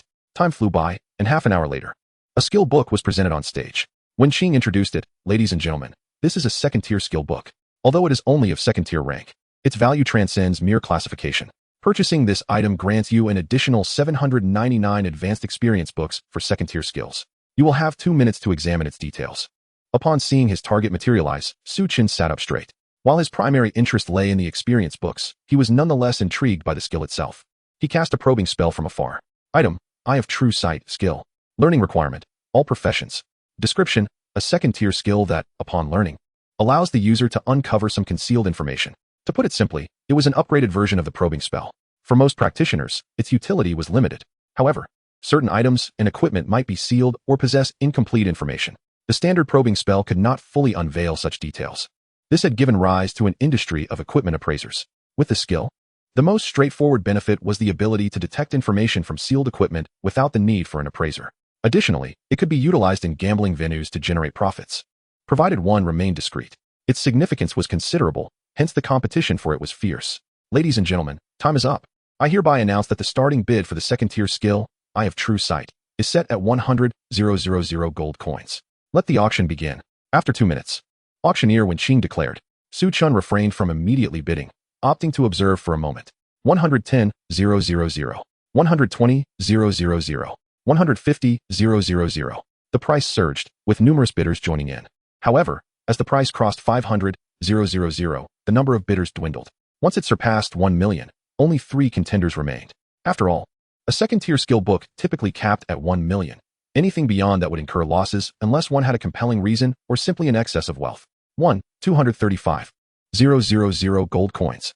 This bid echoed through the hall, plunging it into silence. Wen Qing, wearing a satisfied smile, felt a sense of accomplishment.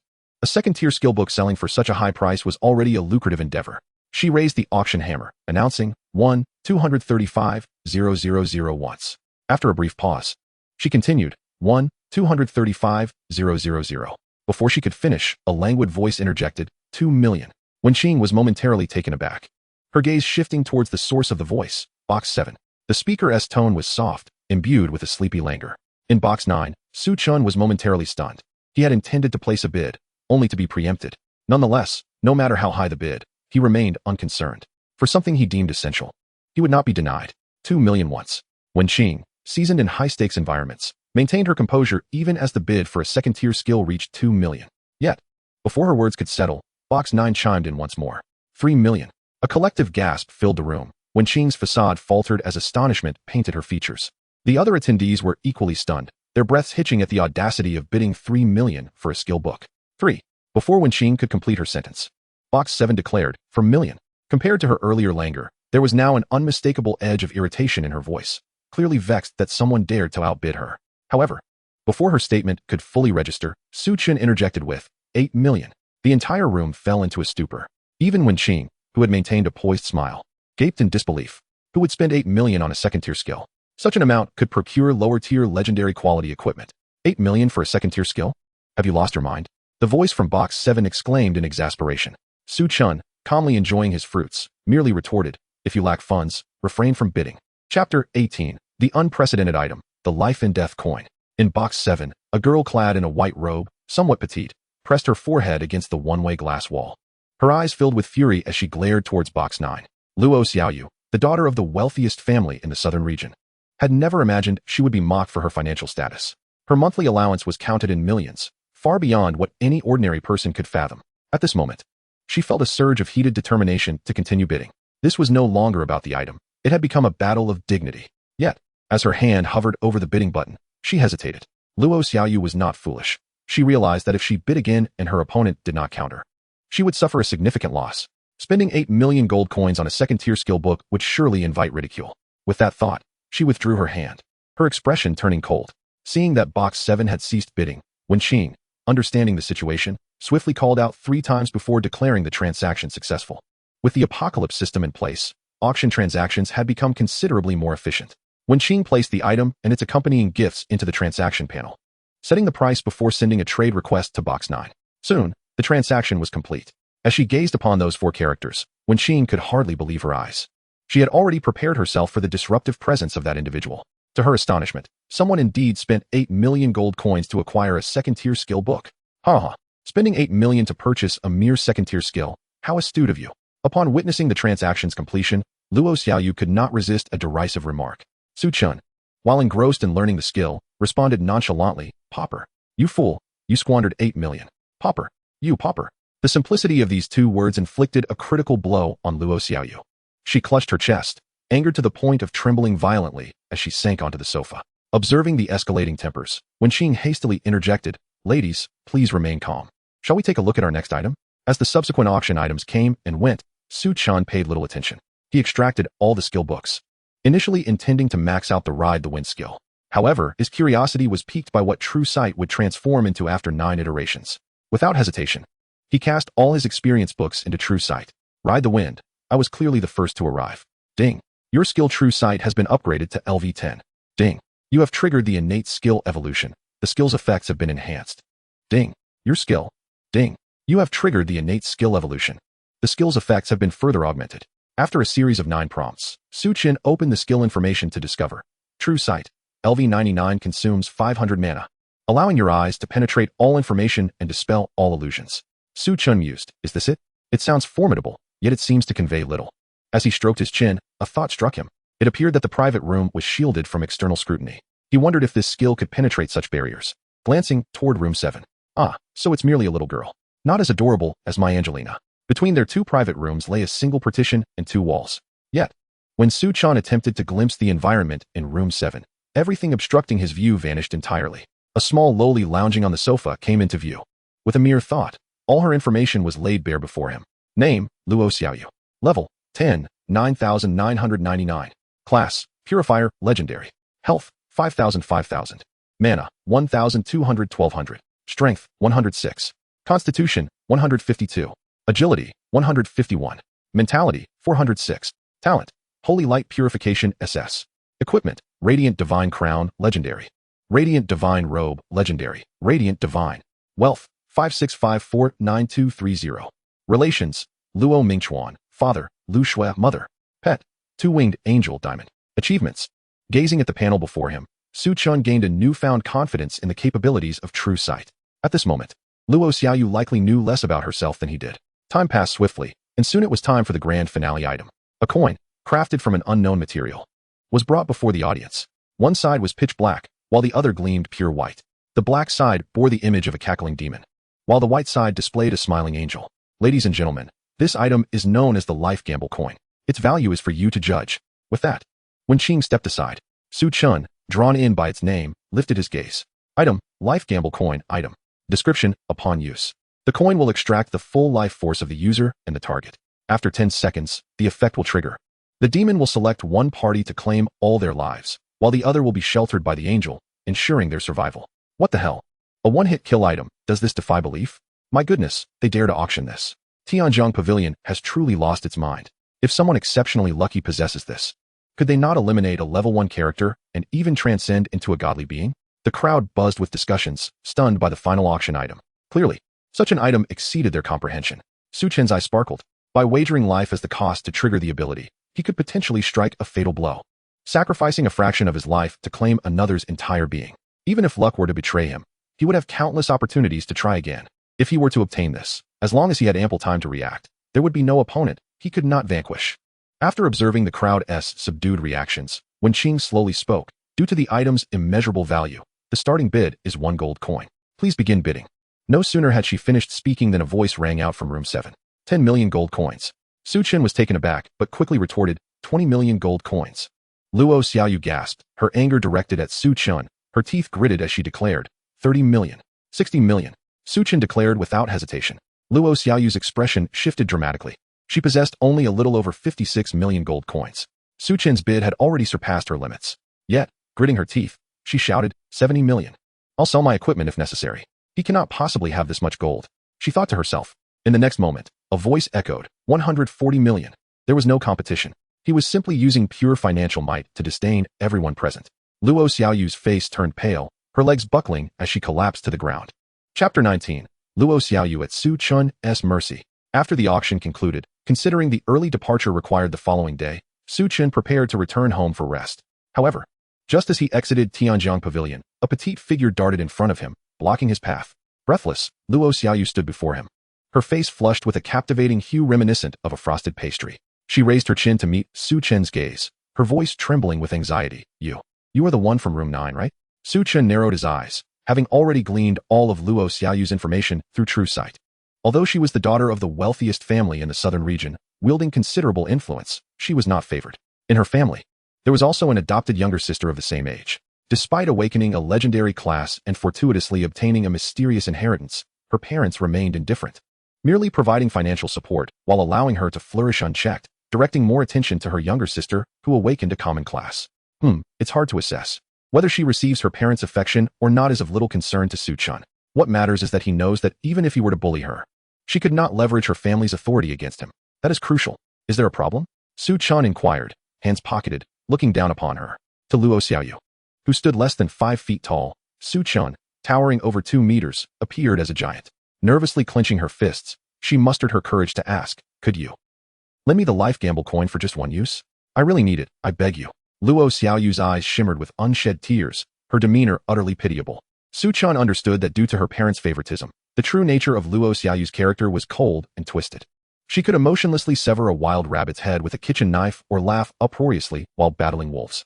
Madness, obsession, and a pathological nature were her true essence. Thus, in Su Chen's eyes, there was not an ounce of sympathy. After a brief pause, Luo Xiaoyu's expression gradually froze. Her gaze turned exceedingly terrifying, resembling that of a venomous snake, coldly fixated on Su Chen. A smirk played at the corner of Su Chen's mouth. I do not appreciate theatrics before me. You seek to borrow a coin, do you not? Promise me one favor, and I shall lend you the item. Luo Xiaoyu had ventured to Yunhua City specifically to acquire the fateful coin, as she had accepted a perilous breakthrough task that required her to complete it solo. The task demanded the elimination of a level 15 Dark Golden boss. Her profession leaned toward support, though her pet was Diamond Tier. The disparity in their realms rendered them incapable of overcoming the challenge. Thus, she was in urgent need of alternative methods. The fateful coin was the most suitable option she had discovered after extensive searching, for her angelic pet possessed a resurrection skill. By utilizing the coin, even in the event of failure, she could revive. However, unexpectedly, Su Chen intervened, seizing the item with his immeasurable wealth. Through his true sight, Su Chen comprehended all of Luo Xiaoyu's information, instilling in him a sense of confidence that she would comply with his request. His own breakthrough mission involved exploring the Wanfeng Mountain secret realm to obtain the crown of the Bone King. Su Chen had previously conducted thorough research on the Wanfeng Mountain secret realm, only to find no information on the Adventurers Forum, suggesting that it might still be an undiscovered realm. Such uncharted territories held immense value, likely containing treasures yet to be unearthed. Yet, with opportunity came risk.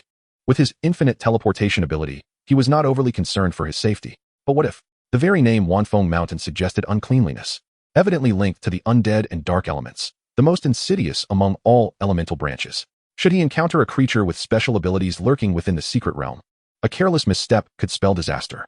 Despite possessing the talent of mass return, which allowed for rapid attribute accumulation, he understood that one must always be cautious.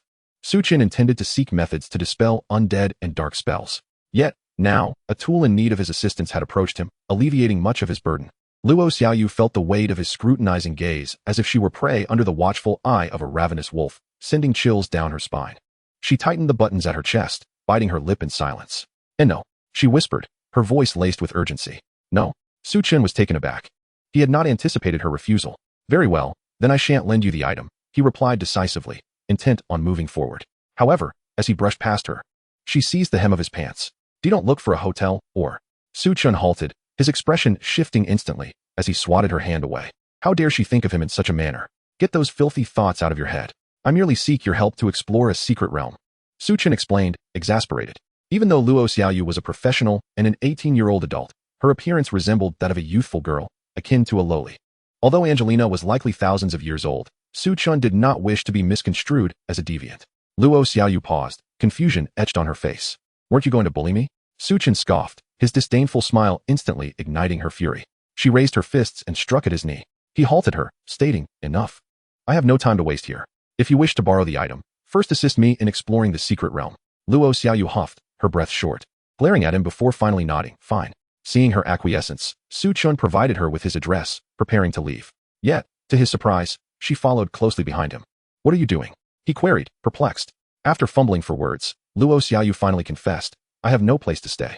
"Then just go to a hotel," Su Chen suggested. Bemused, Luo Xiaoyu shook her head vigorously. "No, staying in such places can attract bad people." Her tone was grave, as if she had endured such an experience herself. Su Chen recalled her information and remembered that the young Luo Xiaoyu had watched a television drama where a forced scenario unfolded in a hotel, leaving a significant psychological shadow on her fragile psyche.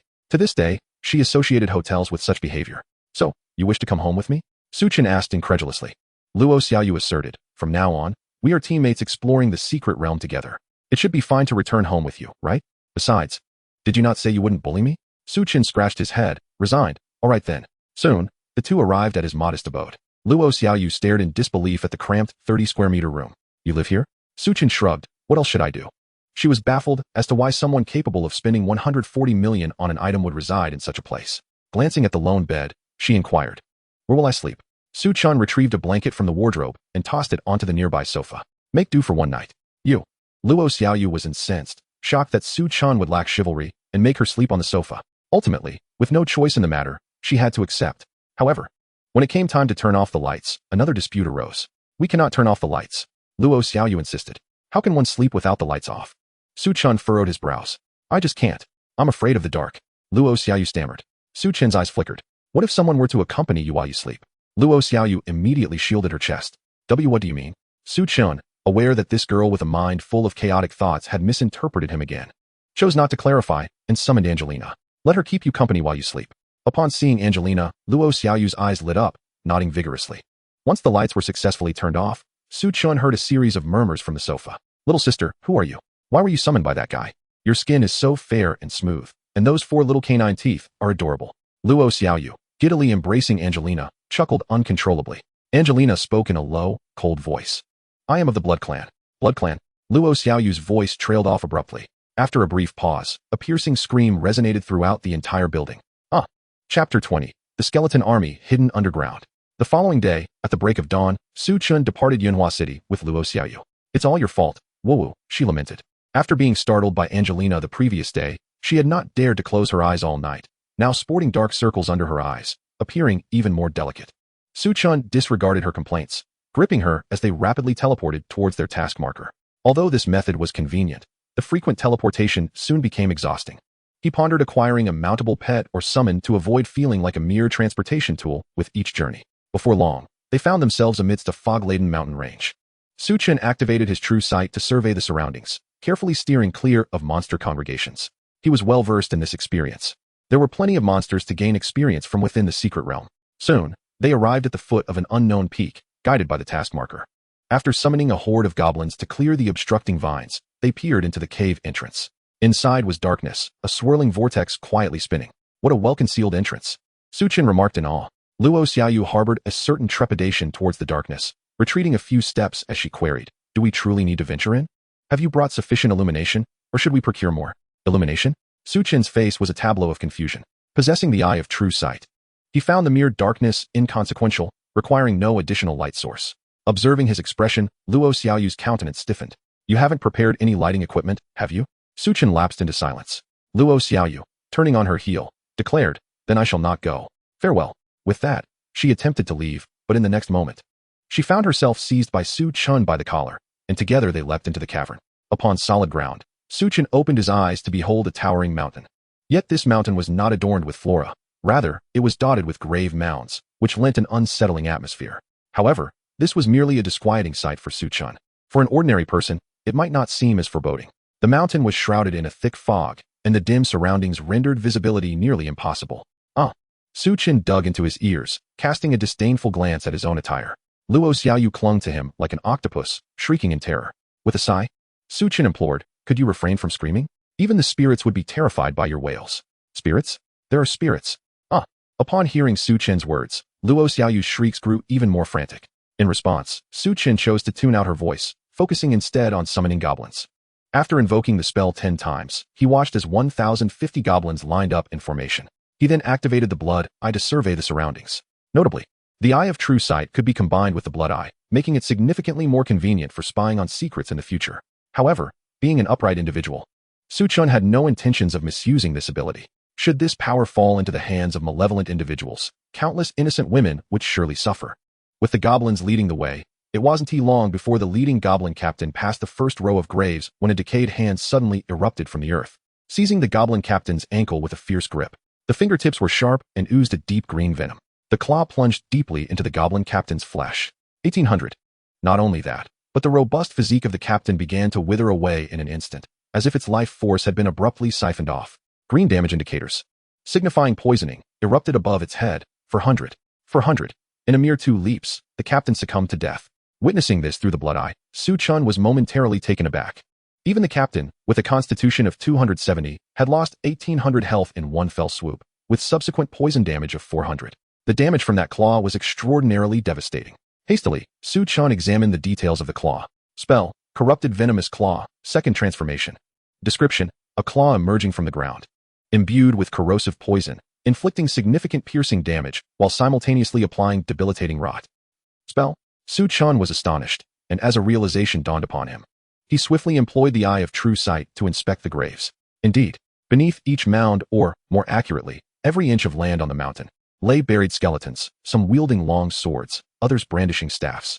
Their details vividly imprinted themselves in Su Chen's mind. Creature, Skeleton Warrior. Level, LV 15. Grade, Ordinary. Health, 3,000. Mana, 1,500. Strength, 300. Constitution, 320. Speed, 280. Mental, 120. Skills, Quick/Leap Chop. Creature, Skeleton Mage. Level, LV 15. Grade, Ordinary. Health, 1,200. Mana, 2,500. Strength, 145. Constitution, 125. Speed, 270. Mental, for 110. Skills, corroding venomous claw, sharp bone spear. Good heavens. After perusing their fundamental details, Su Chen couldn't help but exclaim inwardly. Each ordinary skeleton warrior possessed the strength to rival that of a goblin captain. Truly, goblins were the disgrace of monsters. Su Chen couldn't resist a mental retort. Nonetheless, despite the disparity, it was not to the extent that they could inflict no damage whatsoever. Moreover, as a summoner, he could remain at a distance, continuously calling forth reinforcements. Even if the mountain of graves was teeming with skeletons, there would come a time when they could be eradicated. His mana was far from depleted. With this thought in mind, Su Chen tirelessly set up dozens of summoning formations. Meanwhile, as the corrupted venomous claw emerged, it was as if a lit fuse had ignited, and a multitude of skeleton warriors and mages began to erupt from the ground, charging toward the 1,000 goblins. The goblin ranks readied themselves, and moments later, the two sides clashed, resulting in swift casualties. Ding. You have slain a LV-15 ordinary monster, gaining 150 experience. Ding. One of your LV-10 elite goblin captains has perished. Ding. One of your LV-19 ordinary goblins has died. Ding. You. A cacophony of notifications rang in Su Chen's ears. He maintained a stoic expression, continuously summoning and directing his forces forward.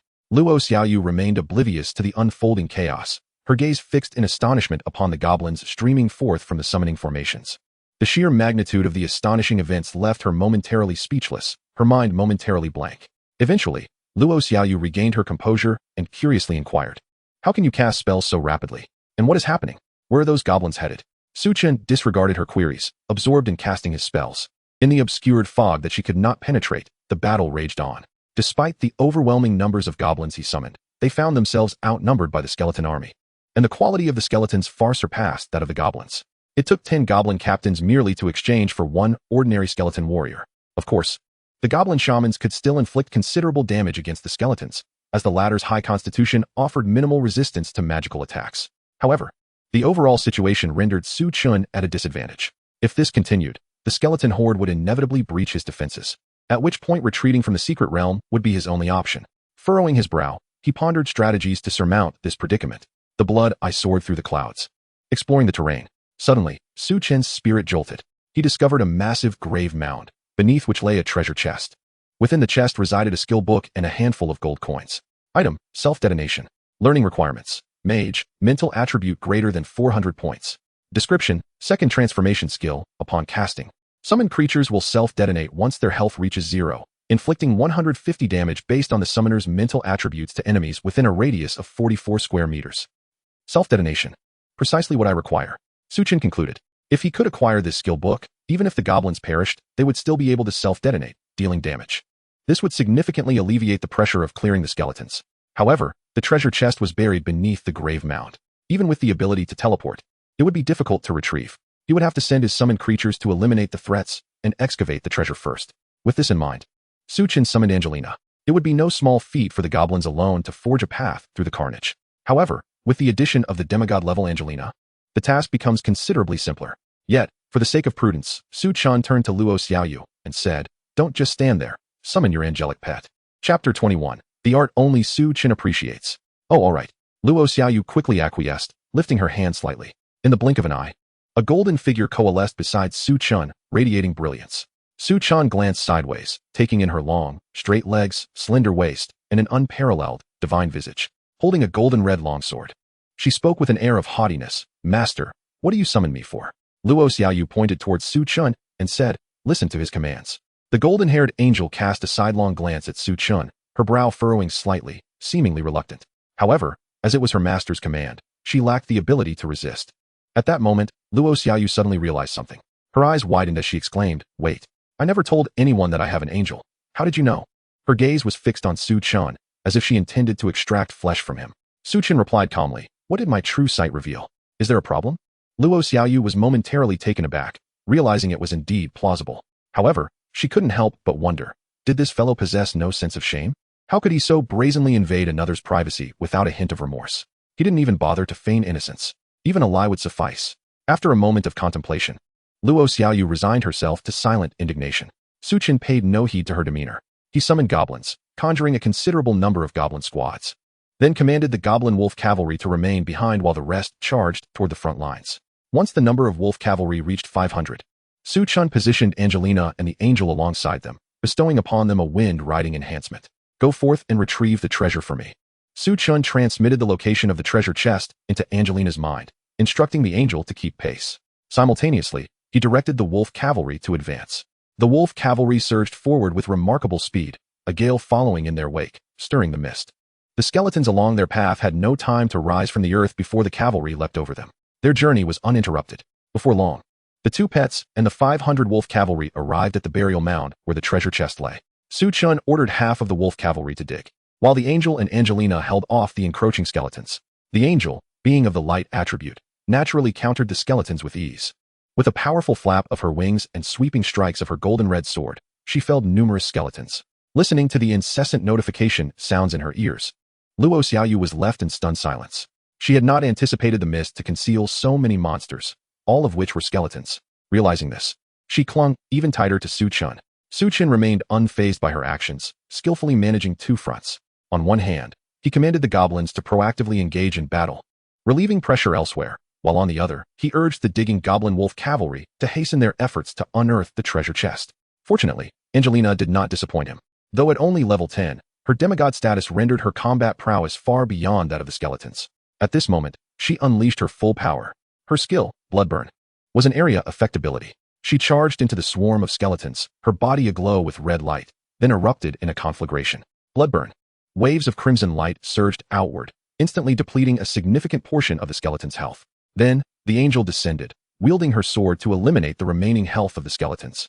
The 2 pets, angel and demon, worked in tandem, forming an impenetrable barrier that thwarted the skeletons attempting to disrupt the wolf cavalry's excavation. However, this was the extent of their capabilities. The skeletons continued to claw their way from the earth, and their killing efficiency quickly lagged behind. Faced with an ever-growing army of skeletons, their defense gradually retreated. The remaining wolf cavalry stepped up, creating a new line of defense.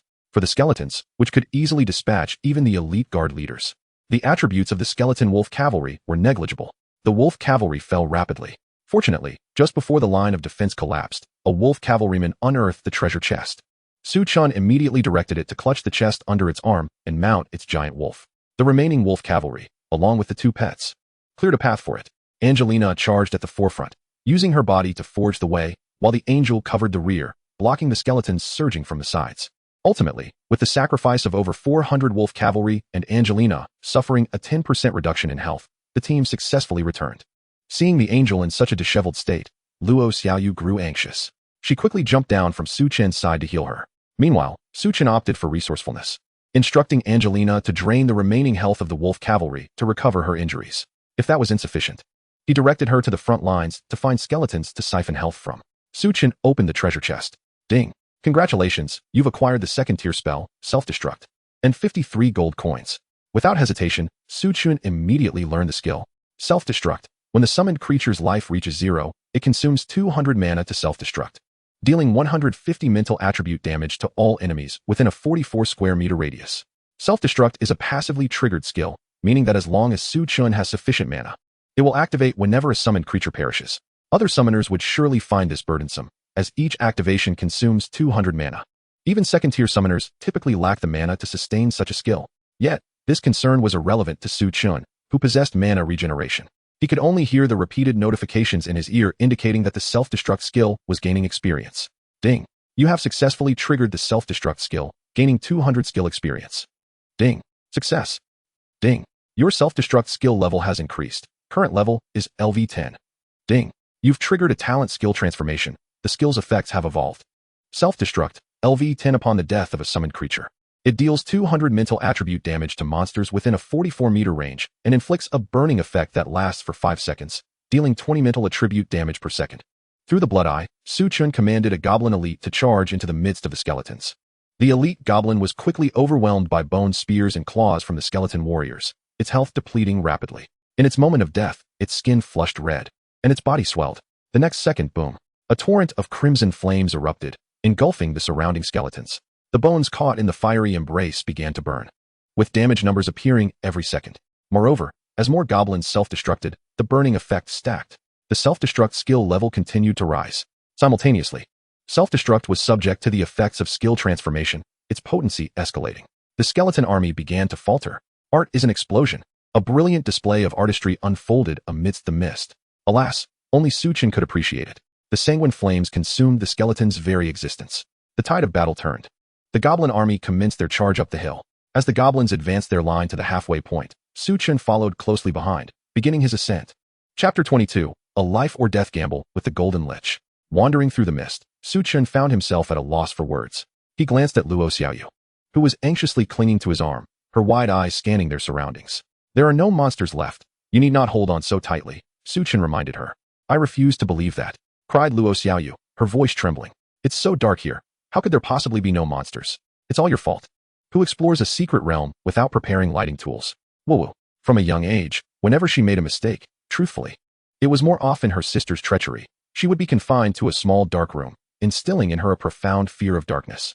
The current environment felt to her akin to being tossed into a cavern teeming with insects, suffocatingly uncomfortable. Nevertheless, as she tightened her grip on Su Chen's arm, she let out a quiet sigh of relief. His hand was heavy, warm, and strong, offering a comforting sense of security that made her wish to keep it close forever.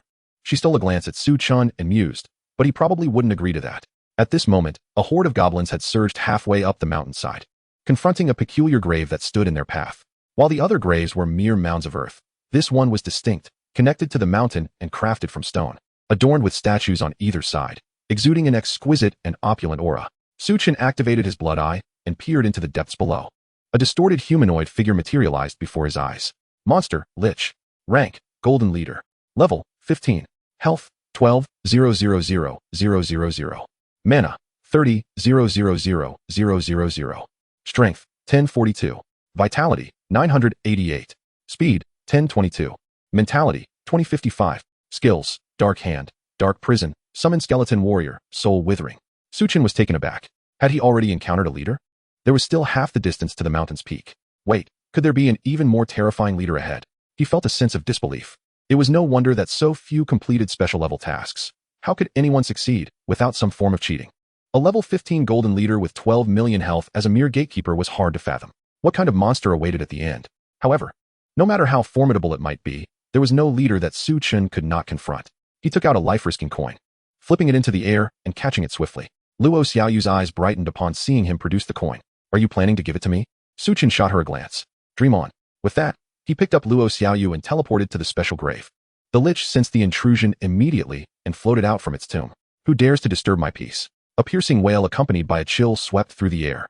Cloaked in darkness, the Lich's body possessed an eerie, ethereal quality, easily mistaken for a legendary specter. Indeed, the Lich's appearance bore no distinction from that of a ghost. Ghost!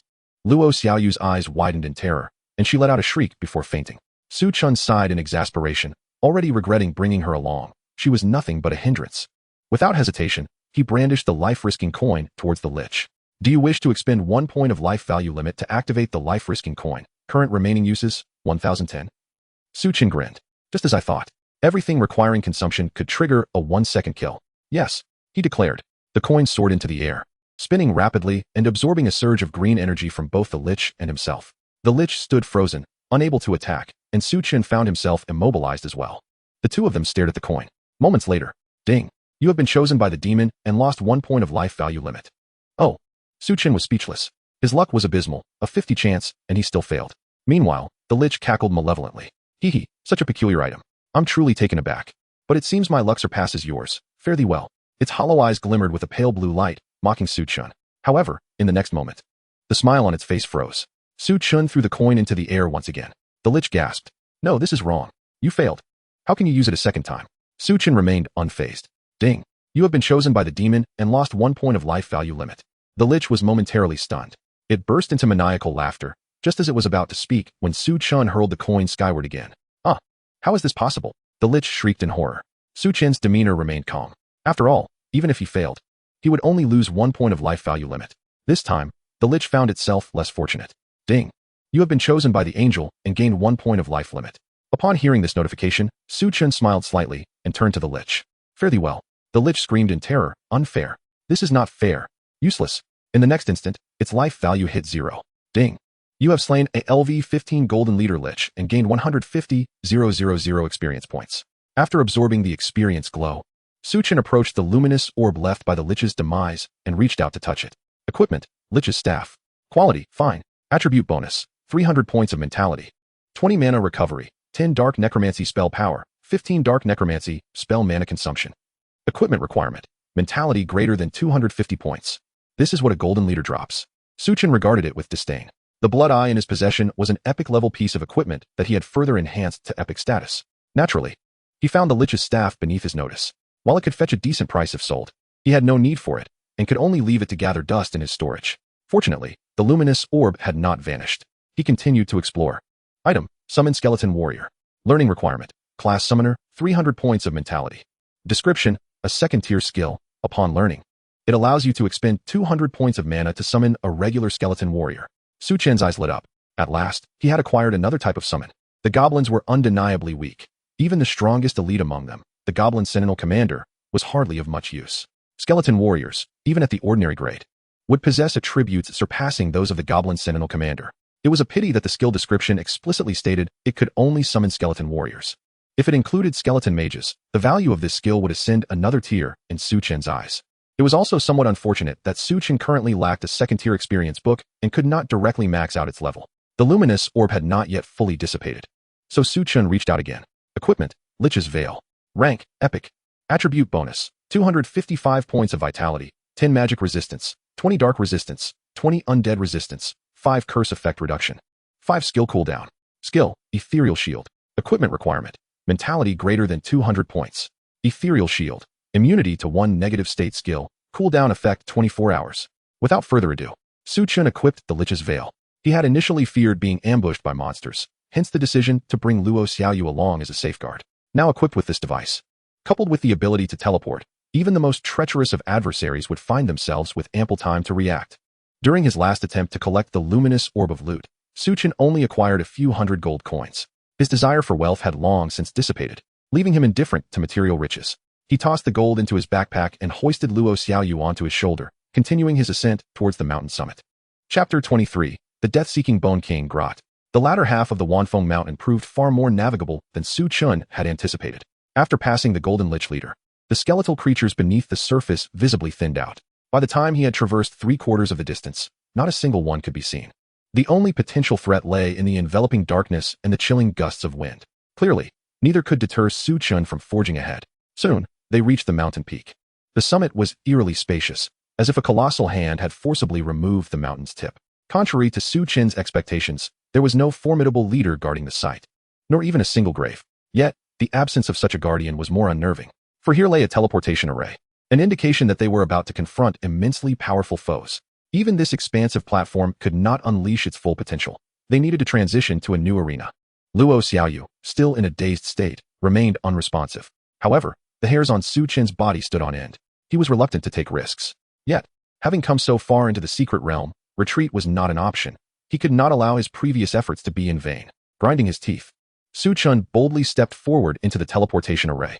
Darkness enveloped him, rendering his outstretched hand invisible. The ground sloped steeply, marked with numerous indentations as if something had clawed its way through. Upon arriving at his destination, Su Chen staggered, nearly pulled forward by his unsteady balance. He could not discern what lay ahead, which only heightened his trepidation. Before him loomed an abyss of darkness, as if a fathomless chasm stretched endlessly before them. A single misstep could result in irrevocable entrapment. Cursing inwardly, Su Chen lamented the absence of any illumination tools. This darkness was unlike that of Wanfeng Mountain, which was shrouded in mist and night. Here, it was a true void, devoid of any light, as though encased in a pitch-black shroud. Even the eye of true sight failed to pierce the obscurity. Not a single living being was present, and that was not even the worst part. To his dismay, he received a system notification. Beep. Detection indicates an excessive concentration of necromantic elements in your location. You will lose 1 health point per second. Beep. Detection indicates an overwhelming presence of dark elements. Curse resistance 50. You are cursed, speed 70, vision 99, calmness 30. A barrage of notifications assailed Su Chen's mind, igniting a tempest of negative emotions, annoyance, unease, and fear. Just as the fire within him threatened to consume him entirely, a crisp, trembling voice echoed in his ear. Purifying light of the sacred art. Suddenly, the surroundings illuminated. The source of the light was none other than the previously unconscious Luo Xiaoyu, who had regained her senses. Just as Su Chen had envisioned, they found themselves on a slope. Luo Xiaoyu cast a wary glance at Su Chen. Upon confirming his safety, she took a deep breath and seized his arm. Purifying clarity of the sacred art. In an instant, it felt as though a bucket of cold water had been poured over him from head to toe. The agitation and terror that had gripped him were swept away, leaving Su Chen feeling utterly revitalized. "Are you all right?" Luo Xiaoyu inquired anxiously, her hand, which gripped a silver-white staff, trembling slightly. Clearly, she was still quite shaken. At that moment, she was suppressing her own fear as she conversed with Su Chen. Su Chen exhaled deeply and affectionately ruffled her hair. "Rest assured, I am fine." He paused for a moment before adding, "I will protect you. You will be safe." His tone was resolute. The warmth radiating from his hand was a sensation Luo Xiaoyu had never experienced before. She stiffened momentarily but soon relaxed, nodding gently. Though the fear had not entirely dissipated, their mutual support prevented them from being paralyzed by terror. Su Chen summoned a goblin, but the surrounding necromantic aura was no trifling matter. The goblin perished within a minute, leaving not a trace behind. Fortunately, the skeletal warriors remained unscathed. Not only were they unharmed, but they thrived in this environment, moving with increased agility. Su Chen directed several skeletal warriors to explore both upward and downward. The darkness was overwhelming. Even the blood I could not penetrate it, revealing only an impenetrable void. Thus, he aimed to ascertain the leader's location. Soon, the skeletal warriors relayed their findings. The higher they ascended, the stronger the malevolent winds became, to the point of lifting the skeletal warriors off the ground. In essence, the upward path was blocked. Thus, they were left with no choice but to descend. However, the skeletal warriors reported that a short distance down lay an abyss. One of the skeletal warriors fell into the chasm, and 10 minutes passed without any word of its demise, indicating the depth of the pit. After some contemplation, Su Chen resolved to descend. He tested both the sky wings and the teleportation ability to ensure his escape mechanisms were intact. Satisfied, he led Luo Xiaoyu down into the depths. Before long, they arrived at the precipice of the abyss. Utilizing the eye of true sight, Su Chen scanned the left side of the chasm, only to find an expanse of darkness. Yet, as his gaze shifted to the right, a monster's panel suddenly materialized before him. Monster, Bone King Grot. Status, sealed. Rank, divine, first order undead deity. Level, 15. Health, magic, strength, agility, constitution, mentality, skills. Description: once a formidable newcomer in the Third Life and Death War, Bone King Grot exhibited extraordinary prowess, having slain several deities of the living realm. Consequently, he was betrayed and captured by the goddess of life, Li Fa. As an undead being, he is unyielding and immortal. Thus, Li Fa sealed him here, for death may not be a torment for him, but rather a release. Su Chen felt a chill run down his spine. He had previously thought the hellish task was already daunting. Luo Xiaoyu's hellish task involved single-handedly defeating a level 15 dark gold-grade demon lord. He had presumed that special-level tasks would be a notch above hellish ones, perhaps diamond in difficulty. Surely, they couldn't be of epic or legendary caliber. Yet, to his horror, it was neither epic nor legendary, nor even semi-divine. It was a living god. Damn it! Su Chen nearly cursed aloud, his back drenched in cold sweat. Luo Xiaoyu sensed his alarm and looked at him quizzically, about to inquire further when a deafening crash echoed through the air. Boom. Then came the sound of ancient bones being suddenly disturbed, cracking ominously. A cluster of azure flames erupted in the air, illuminating the area and gradually dispelling the suffocating darkness. Before Su Chen and Luo Xiaoyu lay a skeletal structure, intricately adorned with golden vine-like patterns, tightly entwined around its form. The bones glimmered like jade, subtly radiating a spectrum of colors. Though only the upper half of the skeleton was revealed, it loomed like a small mountain, imposing and majestic. After a prolonged slumber, the insects have once again infiltrated my sanctum. These two species are none other than humans. How delightful. Humans are notoriously cunning. They must possess methods to orchestrate my demise. The skeletal king, Groth, clicked his 2 rows of pristine white teeth, muttering to himself. He raised his bony hand, bringing it crashing down before Su Chen. The immense gust of wind nearly swept Su and Luo off their feet. Humans shall grant me death. If not, I shall send you to your doom. Chapter 24. The Gift of the Skeleton King Groth. Fear did not overwhelm Su Chen. He seemed to return to the moment he first comprehended the nature of the blue star. The pressure within him was immense, yet his mind raced. Swiftly analyzing the current predicament, beads of sweat trickled from his forehead, tangling his hair. Noticing his lack of movement, Groth's soul fire flickered within his cranium, and he expressed disappointment. It appears you are powerless. I cannot rely on mere ants such as you. As he spoke, Groth raised his hand to crush the 2. Wait. I have a method. Just as the hand was about to land on Su Chen's head, Luo Xiaoyu dove into his embrace, eyes shut tight. Su Chen declared, "Oh." Groth's senses did not miss this. He halted his arm and calmly commanded, "Demonstrate."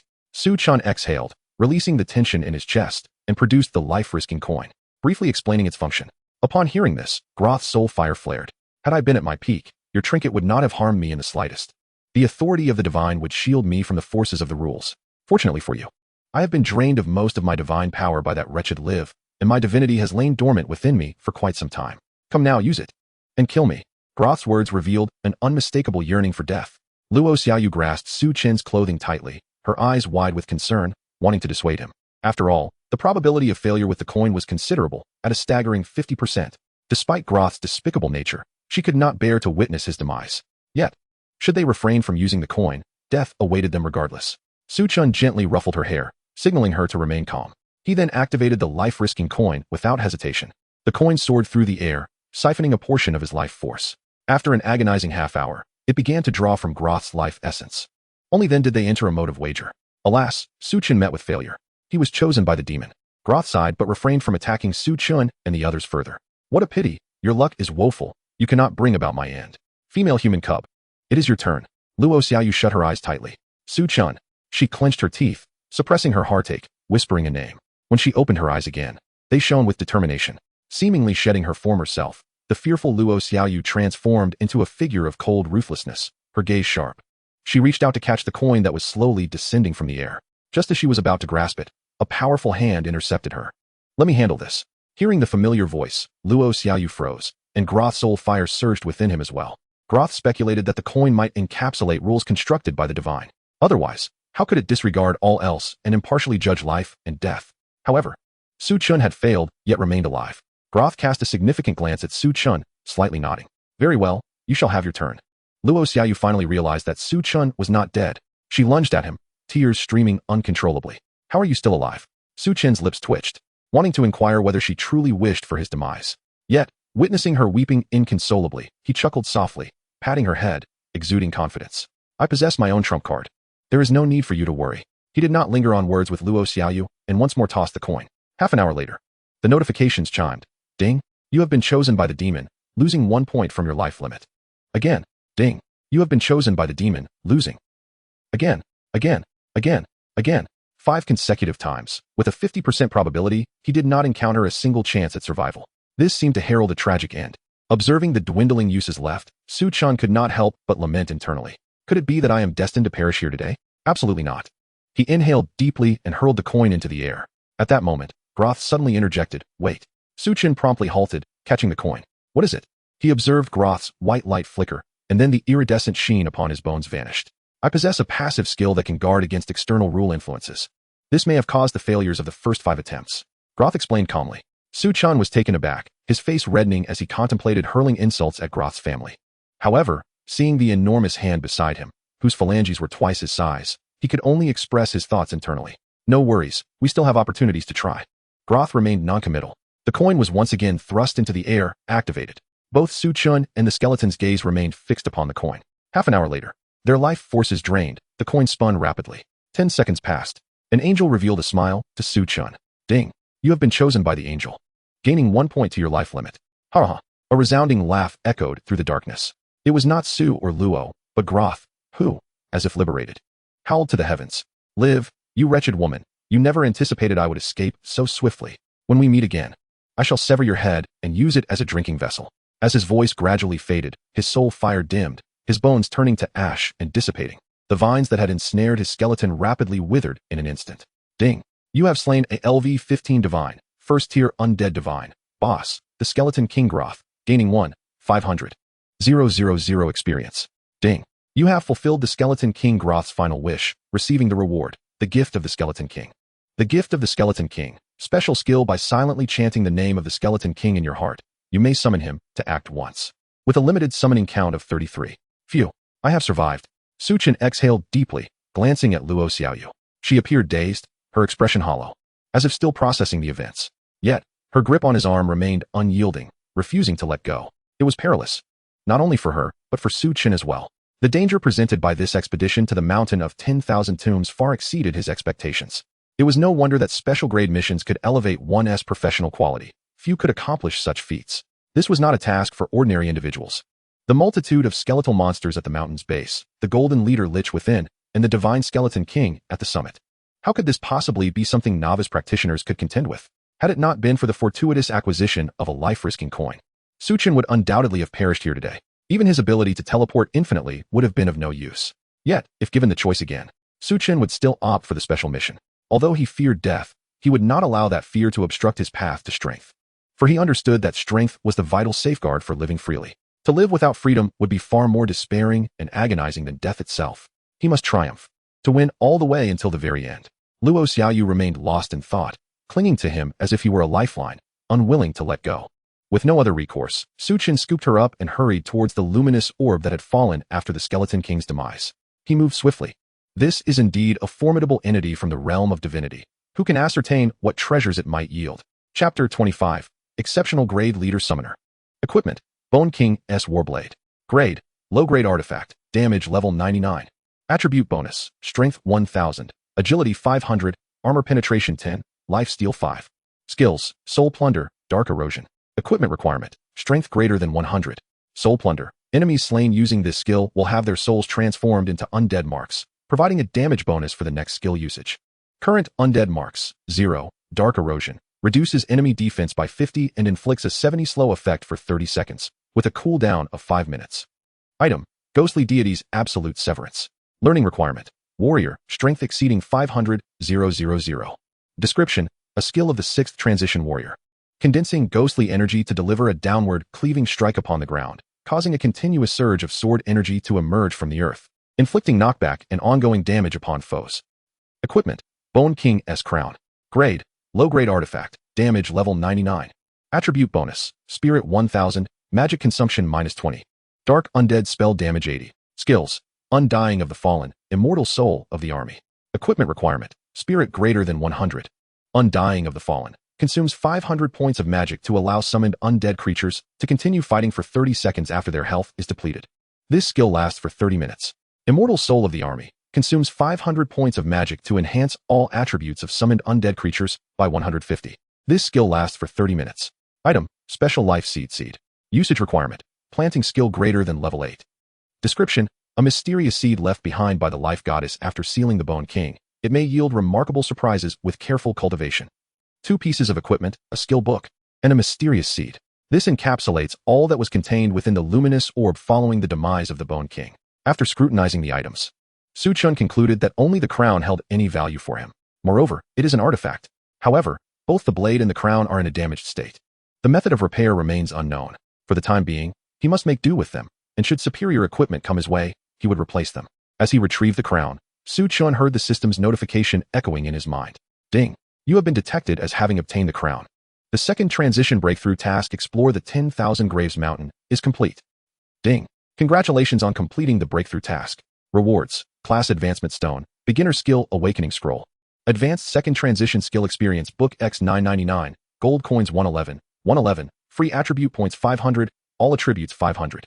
Listening to the cascade of rewards within the notification, Su Chen felt somewhat dazed. It was overwhelming. He could hardly comprehend it all. Yet, his daring venture to the 10,000 Graves Mountain was not in vain. A smile crept across his lips. Can we leave this place now? Luo Xiaoyu, noticing Su Chen lost in thought with an inexplicable smile, felt a chill in her heart and hastily nudged him. Su Chen wiped the corner of his mouth and nodded. At that moment, a teleportation array appeared before them. The two stepped into it, and when they regained their senses, they found themselves outside the cave. Turning back to glance into the cave, the swirling vortex had vanished. Such is the nature of secret realms. Unlike dungeons, which can be repeatedly conquered, secret realms disappear upon completion of their challenges. Su Chen observed the sky. What was once bright and vibrant had transformed into a star-studded expanse of darkness. Traveling at night poses significant dangers, as one may easily fall prey to monstrous assaults. Considering this, Su Chen resolved to rest in the woods for the night and set forth on the morrow. It appeared that Luo Xiaoyu had considerable experience in this regard. She adeptly gathered firewood, ignited a campfire, and skillfully erected a tent. Quite capable indeed. Once the tent was set up, without a word, Luo Xiaoyu quickly slipped inside and tightly secured the entrance, as if fearing Su Chen would seize her shelter. Su Chen found himself speechless at this display. Though not particularly chivalrous, he certainly held no desire to pilfer from a woman. He sat cross-legged upon a stone, his mind focused as he retrieved the Class Advancement Stone. Item: Class Advancement Stone. Description: Upon use, it elevates your class by 1 tier. Su Chen marveled at this remarkable item. It was nothing short of extraordinary. Should word of its existence slip out, he would not be surprised if powerful figures came knocking, employing threats and enticements. Elevating a class by 1 tier is no trivial matter. The leap from ordinary to legendary is far more substantial than it appears. Hence, it is prudent to utilize it promptly. Su Chen silently intoned, Use. Ding. You have used a Class Advancement Stone. Please choose from the following 3 advancement paths. 1. Necromancer. Gain the ability to communicate with the undead and summon undead creatures for combat. 2. Leader Summoner. All summoned entities will transform into leader-grade monsters. 3. Elemental Summoner. When summoning elemental beings, a certain reduction in magic consumption will be granted. Su Chen's gaze flitted between the options, and he found himself unable to make a swift decision. The necromancer path seemed most advantageous given his current circumstances, especially since he possessed the Bone King's crown. The summoned undead creatures would not only continue to fight after death, but also receive a 150-point boost across all attributes. The Leader Summoner option, transforming all summoned creatures into leaders, was also quite appealing. Currently, he could only summon elite goblin guards from the goblin line. And while he had yet to upgrade the skeleton warriors, even at level 99, they would still only be elite monsters. If he could elevate them all to leader-grade monsters, the horizons would expand dramatically. The tier of leader monsters spans a considerable range, from black iron to divine, offering vast potential for enhancement. Even a divine goblin would be of the divine tier. The elemental summoner option was the first to be eliminated from consideration. Elemental beings are indeed powerful. Their innate spellcasting abilities can bestow significant advantages upon magic-oriented professions. Many mages spend their lives seeking an elemental companion. However, transitioning to an elemental summoner would only provide Su Chen with a reduction in magic consumption, which is the least beneficial enhancement for him. A similar effect could be achieved through seeking an elemental summoning skill later. With one option dismissed, Su Chen's gaze lingered on the remaining two. Ultimately, he opted for the second choice, Leader Summoner. The necromancer option only seemed superior at present, primarily due to the Bone King's crown. However, that equipment is in a severely damaged state and will inevitably need replacement. Su Chen did not wish to be constrained by it in the future, sacrificing attributes for the sake of equipment skills. Conversely, the Leader Summoner's ability to convert all summoned entities into leaders clearly presents a much grander future. Ding. You have successfully transitioned to Leader Summoner, Exceptional. Ding. You have acquired the exclusive skill of Leader Summoner, Exceptional Leader Summon. Leader Summon. LV1, an exclusive skill of the Leader Summoner, passively activated. Under the influence of this skill, all summoned creatures will become at least black iron grade leader monsters. Exclusive skills can be somewhat troublesome, Su Chen mused. First transition, second transition, third transition, skills marked with tiers can be upgraded using skill books. However, exclusive skills lack such tomes and can only be enhanced through repeated casting. However, after reviewing the skill description, Su Chen could not suppress his delight. Being able to transform summoned creatures into black iron tier boss monsters at level 1 was remarkable. As his level increased, he anticipated an enhancement in the quality of his summons. With that thought in mind, he took out the Blood Eye and activated the skill to summon goblins, as well as a skeleton warrior. Chapter 26. Approaching 3,000 in mental attributes. In the depths of the night, within the forest, 2 summoning circles were meticulously arranged upon the ground. Soon, 9 goblins and 1 skeleton warrior emerged from the summoning circles. The skeleton warrior appeared rather ordinary, indistinguishable from those previously encountered in the Wanfeng Mountain. However, the 9 goblins were markedly different. They possessed the stature of normal humans, donned in fur coats, adorned with peculiar bone and teeth ornaments, and wielded smooth, rounded branches as weapons. Su Chen was momentarily taken aback. Where's my goblin squad? Why are there only 9 left? He hastily checked the skill information. Summon Goblin, LV99 consumes 50 magic points, summons 9 goblin high priests, lasting for 10 minutes. The complete goblin squad was no more, and their numbers had diminished from 105 to merely 9. This must have been influenced by the skill's boss summoning effect. Rubbing his chin, Su Chen concentrated and directed his true sight towards the goblin high priest and the skeleton warrior. Monster, Goblin, High Priest. Tier, Black Iron. Level, 13. Health, 5,000. Magic, 4,000. Strength, 400. Vitality, 350. Agility, 350. Mental, 600. Skills, Thunderstorm, Earthquake, Hurricane, Inferno. Monster, Skeleton Warrior. Tier, Black Iron. Level, 13. Health, 3,000. Magic, 2,000. Strength, 350. Vitality, 400. Agility, 350. Mental, 150. Skills, Heavy Cleave, Leap Slash, Phantom Slash, Bone Armor. A glimmer of excitement flickered in Su Chen's eyes. Truly, they were formidable bosses. Even the goblins boasted 5,000 health and 4,000 magic. Their 4 attributes were all exceptional for second-tier beings. Moreover, both monsters possessed 4 skills. Although the skeleton warrior resembled the ordinary skeletons from Wanfeng Mountain, its skill level was only LV4, leaving ample room for evolution. It was astonishingly powerful. He felt invincible.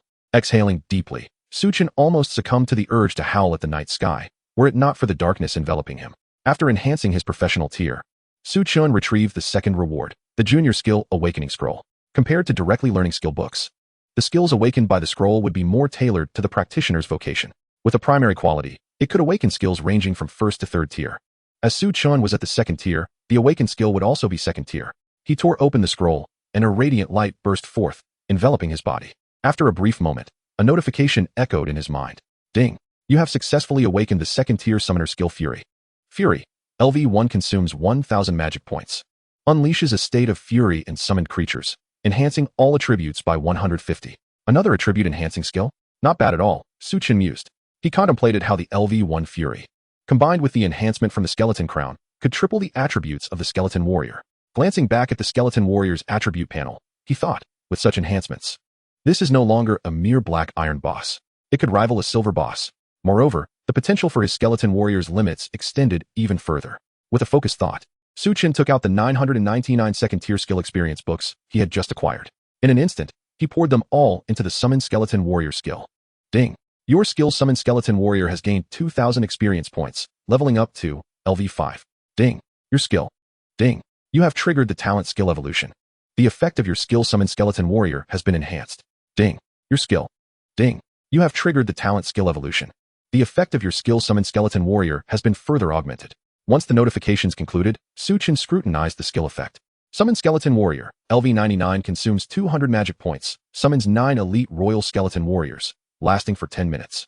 Su Chen activated the Summon Skeleton Warrior skill once more. Shortly after, 9 skeleton warriors clawed their way up from the ground. Their size and skeletal structure were twice that of ordinary skeleton warriors, towering 3 to 4 meters tall. Resembling small giants. Clad in pitch-black light armor, from helmets to boots, they were fully equipped. Their soul flames blazed vibrantly, emanating a crimson hue that continuously flickered from their cranial cavities. The 9 skeleton warriors marched forward in unison, exuding an intimidating aura. Excellent. Su Chen could not help but nod, secretly praising his choice. He then opened his attribute panel. Su Chen recalled that among the rewards, there were 500 free attribute points. Simultaneously, his original attributes had increased 5-fold. Name, Su Chen. Profession, Boss Summoner, Excellent. Level, 13, 2756. Health, 2,750 2,750. Magic, 3,250 3,250. Strength, 205. Vitality, 435. Speed, 475. Mental, 2,495. Talent, Magic Return, SSS. Skill Evolution, SSS. Unity of All, SS. Skills, Summon Goblin, First Tier, LV99. Teleport, First Tier, LV99. Quick Casting, First Tier, LV99. Wind Riding, Second Tier, LV23. Self-Destruct, Second Tier, LV14. Summon Skeleton Warrior, Second Tier, LV99. Fury, Second Tier, LV1. Pet, Bloodline Ancestor Angelina, Demigod. Equipment, Blood Eye 10, Epic. Skeleton Crown, Divine, Damaged 99. Free Attribute Points, 500. As he scanned the panel, Su Chen was momentarily taken aback by his own prowess. While most attributes were satisfactory, his mental attribute was exceedingly high. He allocated the 500 free attribute points to the mental attribute, causing it to soar close to 3,000. Such a value could rival that of third-tier practitioners. However, the enhancement of the mental attribute for mage practitioners typically manifested in magic recovery and skill damage. Currently, his only damage related to mental attributes came from self-destruct. Su Chen contemplated that perhaps he should learn some mage skills. As a summoner, he was naturally inclined toward mage-type skills. However, the mage skills he could learn needed to be of a lower tier than his own. This meant that as a second-tier practitioner, he could only learn first-tier mage skills. Yet, with such a high mental attribute and the enhancement from Unity of All, even first-tier skills could potentially serve as forbidden spells. Moreover, they could be cast infinitely and instantaneously. After pondering for a while, Su Chen ultimately decided against it. There was no need for him to engage directly in combat when he had summoned creatures to fight on his behalf. Why not relish in being a lazy dog? With that thought, Su Chen closed the attribute panel and organized his item inventory. This expedition yielded a considerable amount of equipment. Though most of it proved to be of little use to him, he was not in need of a few coins, so they would simply gather dust in his storage. As Su Chen was organizing his inventory, a sudden, piercing howl echoed through the darkness. An imposing figure, towering over 10 meters, forced its way through the trees, advancing towards Su Chen's campsite. In the wilderness, camping is fraught with danger. These monsters show no fear of campfires, and once they discover a human encampment, the only outcome, if insufficient defenses are present, is utter annihilation. Thus, camping in the wild has become a privilege reserved for the strong. However, this particular monster was not fortunate, as it encountered Su Chen, who had just experienced a significant boost in power. With a smile, Su Chen rose to his feet, gazing at the beast as he brandished his blood eye and set up a series of summoning arrays. The timing was impeccable. After summoning 4 waves of goblins and skeleton warriors, the looming shadow approached the camp. It stood over 10 meters tall, walking upright on its robust legs. Covered in thick black fur, a colossal bear. Upon seeing only Su Chen and a few goblins and skeletons, the bear's face lit up with a joyful expression. Eagerly charging toward him, Su Chen, observing this, couldn't help but smirk. The bear seemed to regard him as a delectable meal. Without hesitation, he cast a true sight spell. Monster, Savage Bear. Tier, Silver. Level, 26. Health, 350, 000, 350, 000. Mana, 5, 0005, 000. Strength, 1, 600. Vitality, 2, 000. Agility, 1, 100. Mentality, 1, 100. Skills, Brutality, Thick Skin. A third-tier silver-level boss, its prowess was commendable. Alas, it was unfortunate to have crossed paths with me, Su Chen thought with a light chuckle. He gestured for his summoned minions to launch an assault and bestowed upon them enhancements. Fury, Wind Rider. Over 50 elite skeleton warriors surged forward with incredible speed, brandishing their great swords as they struck relentlessly at the savage bear. 1200, 1179, 1322, they formed a barricade, halting the bear's advance. The bear, visibly agitated, swiped at the cluster of skeleton warriors, expecting to crush them effortlessly. However, the skeletons merely staggered back a few steps, regained their footing, and continued their assault. Realizing something was amiss, the savage bear attempted to flee. But in the next instant, ominous black clouds gathered above its head. With a thunderous roar, the entire forest trembled. Subsequently, blinding bolts of lightning descended, mercilessly striking the bear. 1666, 1777, 1888. After a barrage from 50 goblin high priests, the bear's health was reduced to half. The skeleton warriors surged forward to deliver the final blow. Soon, the savage bear was left with a mere sliver of health. In a panic, it howled in despair, trying to break free from the encirclement of skeleton warriors. In the next moment, one skeleton warrior leaped into the air, wielding a pitch-black blade. Its edge enveloped in flames of shadow. With a swift slash, swish, the bear's health was depleted entirely, emitting a piercing shriek as a cloud of white mist, shaped like a bear, was drawn into the black blade. Ding! You have slain a LV-26 silver tier boss, earning 26,000 experience points. The skeleton warriors parted, allowing Su Chen to approach the fallen bear. He examined the drops, a high-quality bear pelt, a premium ring that increased strength, and a quality belt that enhanced vitality, all stored in his inventory. Returning to the campsite, Su Chen sat cross-legged, diligently activating Wind Rider and Fury to level up his skills. As dawn broke the following day, Su Chen, accompanied by Luo Xiaoyu, returned to Yunhua City through a series of swift teleportations. Here, take this. Upon entering the city, Su Chen handed the gamble coin, which still had one use remaining, to Luo Xiaoyu. Luo Xiaoyu stared blankly at him, seemingly in disbelief. You're just giving this to me? Su Chen, puzzled, replied, what else would I do? We had an agreement. Although your contribution during this exploration was minimal, you did help dispel the environmental effects at the summit of the Wanfeng Mountain. I promised that if you accompanied me, I would give you the coin. He had no intention of breaking his word. Luo Xiaoyu gazed at the coin in her hand, biting her lip as she pondered something. After a moment, she initiated a trade request. Su Chen noticed she was offering him 56 million coins for a single copper coin. This was not a result of any exploitative trick, but rather how Luo Xiaoyu had originally set it up. Don't overthink it. This is just, why did you accept it? Luo Xiaoyu's expression was one of confusion. Su Chen shot her an incredulous look. You offered it to me. Why would I refuse? Why the change of heart? But Luo Xiaoyu stammered, her cheeks flushing. After a long pause, she exhaled, fixing a melancholic gaze on Su Chen. What are your plans from here? Plans? Su Chen glanced at his level. Despite his extensive slaying of skeleton warriors, skeleton mages, and even a gold-tier lich, not to mention a deity, he had only reached level 13. He anticipated that future level-ups would become increasingly arduous. After a moment of contemplation, he declared, I will undoubtedly seek a dungeon to continue leveling up. The college entrance examination is approaching in just over 10 days. I must work even harder. Luo Xiaoyu's eyes brightened. Which academy do you aim for? Without a doubt, the Daxia Academy. Why? Nothing really. Luo Xiaoyu's expression paled as she hastily lowered her head. She murmured, the Daxiao Academy is incredibly competitive. Only students ranked within the top 30 across all regions are admitted. Though she was of a legendary profession, her abilities leaned toward support, making her uncertain about her chances if she aimed for the Daxia Academy. Just then, a broad hand rested gently on her head. What are you thinking? You wouldn't want to attend the same academy as me, would you? Haha. If so, you'll need to put in a lot more effort, given your current strength. That would be quite a challenge. Su Chen did not hide his mockery. You. Luo Xiaoyu swatted his hand away, defiantly lifting her head. Who says I can't? I will absolutely succeed. In a month, I will be waiting for you at the Daxia Academy. You better not break your promise. With that, She decisively turned and hurried toward the teleportation array leading to the city. Su Chen watched her retreating figure until she vanished at the end of the path. Considering her family background, he had intended to encourage this temporary teammate, but recognizing her stubborn nature, he realized that only by using this method could he ignite her fighting spirit. Good luck. I will be waiting for you at the Dasha Academy, Su Chen murmured before heading home. After a sleepless night, he knew he needed to rest well. Within the Mage Guild, Yi Qian rested her chin on her hand, staring vacantly into space, consumed by boredom. During this period, the Mage Guild experienced an unusually tranquil phase. The Awakeners from the previous year had successfully completed their breakthrough tasks, while most of this year's Awakeners, aside from a select few prodigies, were still grappling within the dungeons.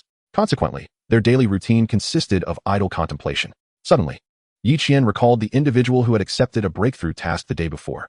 Surely, he must have attempted it by now. She wondered how it had fared. How audacious to take on such a special task. With a mischievous grin, Yi Qian activated the system. The internal system of the Mage Guild was capable of monitoring the task completion status of other practitioners.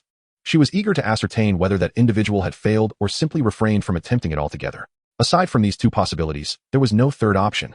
Upon accessing the system log and conducting a brief search, Yi Qian's expression quickly froze, her pupils dilating in astonishment. It had been completed. Someone had successfully accomplished the special task. Unable to contain her excitement, she leapt to her feet and exclaimed. Her words drew the attention of dozens within the guild. Someone instinctively inquired, who managed to complete the special task? Yi Qian hastily glanced at the name. Su Chen. Su Chen, the one who, on Awakening Day, faced 300 opponents single-handedly? Su Chen, the one who repeatedly shattered records and held difficulty in Fengshan Valley? Su Chen, the one who captured the heart of the school's belle, Xia Lingyun, causing President Xia of the Mad Dragon Guild to weep openly? Whispers and speculation erupted among the crowd, and soon the news from the Mage Guild spread like wildfire. Before long, the Yunhua City television station aired a report. Shock. This year's Awakener Su Chen from Yunhua City High School has achieved something remarkable within the Mage Guild, prompting screams of astonishment from the staff. Chapter 28. The Gifted Wind Sisters. Su Chen awoke at 3 in the afternoon, having indulged in a deep slumber. His stomach growled in protest from hunger.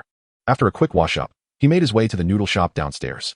The long, narrow establishment had few patrons. Only the proprietress, with her back to the entrance, was bent over, wiping down tables. Shaowan, we have a customer, Su Chen called out as he entered. The proprietress, dressed in a beige long dress that accentuated her ample curves, had her smooth, lustrous hair elegantly pinned up with a golden hairpin, revealing her long and graceful swan-like neck. Despite being in her 30s, her skin retained the delicate softness of an 18-year-old, brimming with collagen. Truly, she was a mature beauty whose charm had not waned. As Su Chen took a seat, he couldn't help but admire her for a few moments. When Wenwan turned around, he hastily averted his gaze, feeling somewhat embarrassed. Mind your manners, you should address me as Aunt Wan. Wenwan approached his side, her slender fingers playfully reaching toward his face. Su Chen chuckled as he dodged her playful attempt. Don't tease me, Sister Wan, I'm genuinely starving. Wenwan rolled her eyes at him before retreating into the kitchen.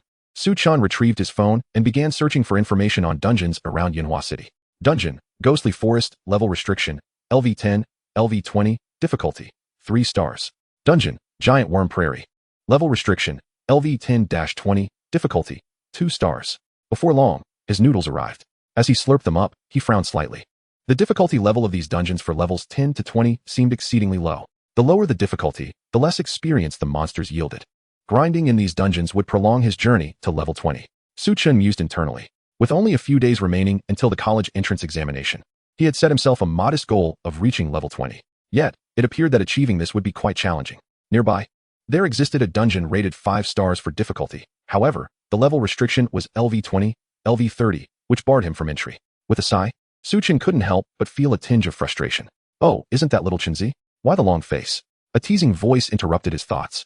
Turning to the source, Su Chen saw a girl stepping in through the door, resembling Wenwan, but with a touch of youthful exuberance. WenXin, what brings you back? He exclaimed, surprised. WenXin was Wenwan's younger sister, a year his senior, and they all lived next door to each other. Their relationship was quite familiar. Unlike Su Chen, who had been raised in the system, they initially had parents but lost them later. To care for WenXin, Wenwan had sacrificed her opportunity to become a practitioner. WenXin, however, had proven herself commendable, awakening a legendary level profession and gaining admission to the prestigious Shui Mu Academy, renowned alongside Xia Academy. Of course, it's a holiday. Am I not allowed to come back? WenXin replied, settling down across from Su Chen, scrutinizing him from head to toe. Wow, after a year. You seem to have grown quite a bit. Su Chen grinned. What can I say? It's all thanks to hard work and sweat. WenXin rolled her eyes. Sure. You and your hard work and sweat. You, who can lie around for 23 hours a day, have no right to speak of such things. Su Chen shot her a look. You're the one who lounges around for 23 hours. When Xin refused to back down. No, you are. Their playful banter continued until Wan emerged from the kitchen with a glass of water, handing it to Su Chen before playfully tapping Xin on the head. You two, both so grown up, still behaving like children. Sister, it was little Chenzi who started it. When Xin complained, Su Chen wore a mock expression of being wronged, eliciting laughter from both sisters. After a moment, when Xin quieted down, resting her hand on Su Chen's shoulder. All right, I've come back for a break, so I'll stay for a few days. Quickly tell me, who has been bullying you? I'll stand up for you. You haven't hit your head again and reverted to your old self, have you? When Xion's tone turned slightly anxious with the last question. 2.5 years ago, Su Chen had been quite the introvert. Although they interacted frequently, they were not particularly close. It was only after he had bumped his head that he transformed into a more outgoing person, becoming ambitious and charming, which brought them closer. Su Chen blocked her playful jab aimed at his abs and chuckled. It's nothing, just feeling that the monsters in the dungeons yield rather low experience. Oh, I almost forgot. Sister told me you've become a practitioner too. When Xion's eyes lit up, leaning closer. What is your profession? Summoner, Su Chen replied. Summoner? That profession is a bit. When Xion's expression turned peculiar, her eyes revealing a hint of sympathy. She patted Su Chen's shoulder, sighing. It's all right, just at a low level for now. Summoners tend to excel later on, so don't fret. Once you get into Longcheng Academy, we can level up together, and it will surely accelerate your progress. By the way, what level are you now? I have some free time while at home, and can help you grind for a couple of days. She cast a furtive glance at her sister, concerned that her sudden change of plans might upset Wan. To her relief, her sister offered a nod of approval. At that moment, Su Chen spoke up. I'm level 13. Oh, level 13? That is quite. When Xin paused mid-sentence, her eyes widening in disbelief as she spat out the water she had just sipped. What did you say? You're level 13? Su Chen nodded. Taken aback by her exaggerated reaction, could her response be any more pronounced? Just 5 days had passed since Awakening Day, and most practitioners would still be struggling in low-level dungeons. Even if it were the day of the college entrance examination a month later. The individuals capable of accomplishing the second transfer breakthrough task are indeed few and far between, destined to enter prestigious institutions. A level 13 is already sufficient to contend for a place in the Daxiao Academy. Even Su Chen, who entered the higher learning establishment a year earlier and possesses a legendary profession, is currently only at level 25. When Xian regarded Su Chen with an expression akin to that of observing a monster and inquired, is your profession truly that of a summoner? Su Chen replied, somewhat speechless. What would I gain from deceiving you? When Xian seized his arm and began to lead him away, declaring, I refuse to believe that a mere summoner could level up so swiftly. Follow me. Sister, we don't need to prepare dinner for just the two of us. When Wan supported her smooth chin with her hand, watching the departing figures of the two, a smile playing at her lips. Chapter 29. The third transfer Hell Level Fallen Castle. The giant insect plane dungeon is located to the southwest of Yunhua City. After departing from the noodle shop, Su and Wen hurriedly made their way. Half an hour later, they arrived at the human gathering place where the portal to the giant insect plane dungeon was situated. The dungeon's level restriction is calculated based on the average level of the team. In other words, as long as the average level between you and I does not exceed the range of level 10 to level 20, I can accompany you into the dungeon. Upon entering the gathering place, when Xian addressed Su Chen's query, surprised that he was unaware of this. Could it be that he had leveled up solely through solo efforts, without the assistance of higher-level professionals? When Xian found this hard to believe, even she, with her legendary profession, required guidance from seniors to enter dungeons initially. Otherwise, she would struggle against even the weakest dungeon monsters, resorting to hunting goblins in the wild. This method was not only inefficient, but also yielded minimal experience. Little did she know, Su Chen had not only ventured alone, but had also assisted others in their battles. After a moment of contemplation, Su Chen's eyes brightened. So, if the average level of our team reaches level 20, we can challenge the third transfer dungeon. When Xian's lips twitched as she stared at him. Have you considered what you're saying? You haven't even attempted the second transfer dungeon, and you're already contemplating the third? Moreover, even if we could succeed, I wouldn't take you along. It's challenging enough for me to clear a simple, difficulty third transfer dungeon on my own, let alone with you. Su Chen chuckled heartily, hands clasped behind his back. Xian, you underestimate my prowess. Be sure to keep your jaw intact. You might just be astounded. When Xian abruptly wrapped her arms around his neck. This guy, are you really getting puffed up just from a few words? If I don't teach you a lesson, you'll think you're invincible. At that moment, a voice suddenly called out from nearby. When Xian, is that really you? When Xian looked up to see two women approaching. Strikingly similar in appearance, yet contrasting in demeanor, one cool and the other warm. As they drew closer, Su Chen recognized one of them as Xiaolingyun. What brings you here? He asked in surprise. Xiaolingyun scanned him and when Xian with dissatisfaction, retorting, why shouldn't I be here? Feeling awkward, Su Chen scratched his head. When Xian then asked in a peculiar tone, Su Chen, who is she? This is Su Chen, right? Before Su Chen could respond, the other woman, accompanying Xiaolingyun, spoke up first. Noticing that she was also a striking beauty, albeit not as stunning as the Wen sisters, Su Chen promptly took her outstretched arm and introduced himself, saying, I am Su Chen. It's a pleasure to meet you. The woman chuckled softly, introducing herself. I am Lingyun's cousin, Xia Yun, and also a senior sister of your companion, Wen Xian. Su Chen glanced back at Wen Xian, who was glaring at Xiaolingyun, feeling somewhat awkward as he scratched his head. Oh, what a small world, huh? Xia Yun smiled warmly. By the way, you two are here for a dungeon run, right? How about we team up? We happen to need more members to balance our levels. Upon hearing this, Xiaolingyun quickly abandoned her stare down with Wen Xian and eagerly agreed. Sure, I would love to join Su Chen on a dungeon run. However, Wen Xian pulled Su Chen back, exclaiming irritably, what is so great about it? Senior sister, you're already at level 32. With the two of us joining, the average level will exceed 20. How can we manage that? Xia Yun paused, curiously looking at Su Chen. Su Chen, what is your level now? 13. Su Chen replied promptly. Xia Yun's previously warm smile shattered instantly as she stared blankly at him. After a moment, she glanced at Xiaolingyun and sighed. Indeed, the younger generation is astonishingly gifted. I thought it was impressive that Xiaolingyun could reach level 11 in 5 days, yet here is someone even more extraordinary. But I suppose that is what it takes to catch Xiaolingyun's attention. Her teasing laughter caused Xiaolingyun's icy demeanor to melt away. She stamped her foot in dissatisfaction, saying, Sister Yun, what is wrong? Can't I speak the truth? The two sisters began to chase and playfully tussle with each other. Wen Xian, gritting her teeth, leaned closer to Su Chen. Look at the mess you've created. How did you end up attracting that little girl? You better come clean. Su Chen scratched his head, sighing, what can I say? Sometimes being too handsome is a curse. Wen Xian felt her teeth grind in irritation. Yet, upon seeing his flawless face, she found it hard to criticize him. After all, Su Chen was merely stating a fact. Judging by Xia Yun's equipment, she appeared to be a warrior. She easily subdued Xiaolingyun, smiling as she addressed the two. Since our levels don't align, we won't intrude. Time is short. We need to find others to balance our levels. Before she could finish, Su Chen interjected, why wouldn't he at work? What? All three women were momentarily taken aback, puzzled by his statement. Su Chen calculated, Xian is 25, Yun is 32, Lingyun is 11, and I am 13. That gives us an average level exceeding 20. That is just right for entering the third transfer dungeon. Xiaolingyun exclaimed, her eyes lighting up. It fits perfectly. Fits perfectly my foot. Wen Xian retorted, pulling Su Chen closer. I told you, even for us third transfer professionals, dealing with that dungeon isn't easy. Bringing you two along, even with senior sister Xia, would be exceedingly difficult. Why can't you comprehend that? Xia Yun remained silent, her brows furrowed as if deep in thought. Su Chen reassured her, Xian, trust me this once. My abilities will far exceed your expectations.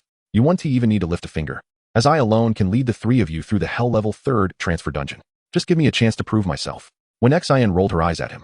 The more you say, the more exaggerated it sounds. Hell level, you say? Xiao Xian, how about giving Su Chen a chance? Xia Yun suddenly interrupted. She scrutinized Su Chen, her gaze appraising, and chuckled. You may not know this, but Su Chen is quite the figure in Yanhua City right now. I'm genuinely curious about his capabilities. Let us just go with his suggestion. Wen Xian was taken aback. Senior sister, why are you joining him in this folly? You know the difficulty of the third transfer dungeon. Let us settle it then. Su Chen quickly extended a party invitation to Xiaolingyun and Xia Yun. Once they agreed, the three of them redirected their path toward the gathering place for the third transfer dungeon. Observing this, even if Wen Xian still disagreed, she had no choice but to hasten her pace to follow. There exists a third transfer dungeon near the giant insect plane. Before long, the four arrived in front of the dungeon portal. As the team leader, Su Chen was tasked with selecting the difficulty. Without hesitation, he chose Hell Level. Ding! Entering the third transfer Hell Level dungeon, Fallen Castle. Please prepare yourself. Upon hearing this alert, the expressions of both Xia Yun and Wen Xian instantly turned anxious. Chapter 30. Everything relies on talent and effort. The setting sun, resembling blood, casts its slanting rays upon the grand arch bridge. The bridge, worn and weathered by the passage of time, bears a semblance of decay. Yet, from the sections that remain intact, one can faintly discern the vestiges of its former glory. The same can be said for the imposing and ancient castle at the other end of the bridge. The quartet entering the dungeon stands on a small patch of land before the arch bridge, surrounded by an eerie silence devoid of monsters. Wen Xin gazes at the information about the dungeon. Dungeon name, the Fallen Castle. Dungeon difficulty, Hell Level. Level restrictions, LV20 to LV30. Party size limit, for players. Completion requirement, defeat the Fallen King, Clem. After perusing the details time and again, Wen Xin closes the information panel and seizes Su Chen, shaking him vigorously. Su Chen, what on earth are you doing? The sharp sound of a sudden explosion startled the crows perched upon the branches. Even Xia Yun, who had supported Su Chen's choice of a third-tier dungeon, fell silent. She had expected Su Chen to select a simple difficulty to test the waters. In a simple mode. With her and Wenxin's prowess, they could still attempt to clear. However, the current difficulty was hellish. With their party of 4 still at full strength, they would face a significant enhancement against the monsters. There was no hope. Even if 4 third-tier players teamed up, the odds of success were slim. Xia Yun sighed. Although exiting the dungeon would impose a half-day period of weakness, it was preferable to dying within its confines. Let us go, Xia Yun. However, Xia Yun shook her head and approached Su Chen. No, I choose to trust Su Chen. You. Xia Yun did not expect the typically composed Xia Yun to succumb to infatuation. Was this hellish difficulty something they could tackle? Oh well. Once they were beaten by the monsters, she would surely come to her senses. She thought to herself, resolving to speak with her uncle upon their return. Even if it meant being cast as the villain and incurring Xia Yun's resentment, she must separate this pair of lovebirds. Otherwise, with Su Chen's temperament, it was only a matter of time before she would be led to her demise. Meanwhile, Wenxin was also insisting that Su Chen exit the dungeon.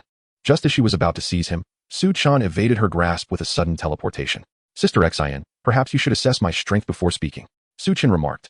All right. I'm eager to see what strength you possess. Wenxin retorted, her face flushed with anger as she placed her hands on her hips. Once she calmed down, Su Chen swiftly activated 2 summoning skills. Soon, Xia Yun and Wenxin were confronted with a scene they had never dared to dream of. Summoning arrays materialized on the ground as if summoned without any expenditure of magic power, continuously manifesting towering figures. Goblins.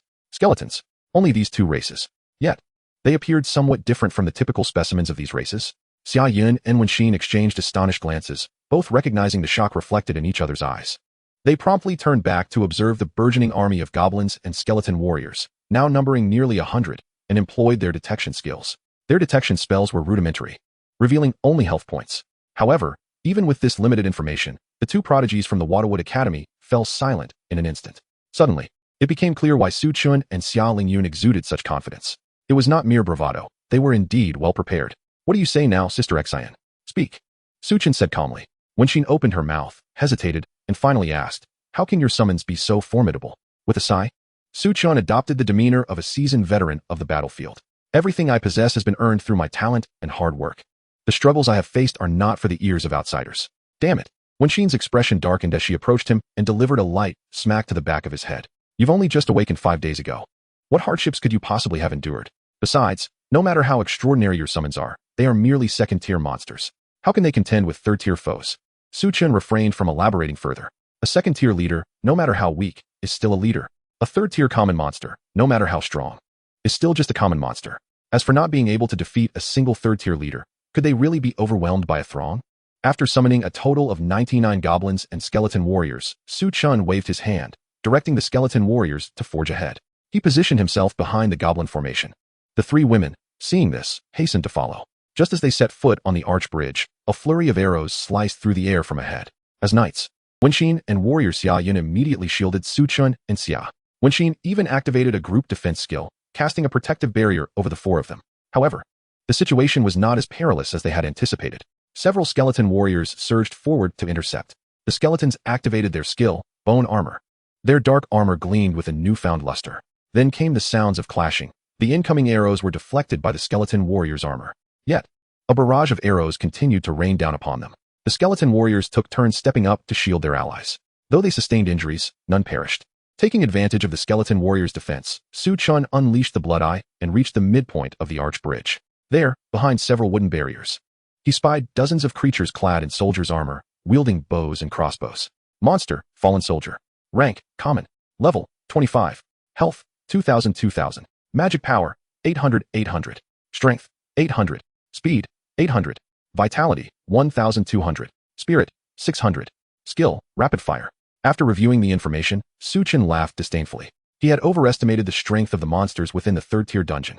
Even with the difficulty and team size bonuses taken into account, their attributes were quite mediocre. The skeleton warriors summoned at LV99 boasted attributes such as health, 7000.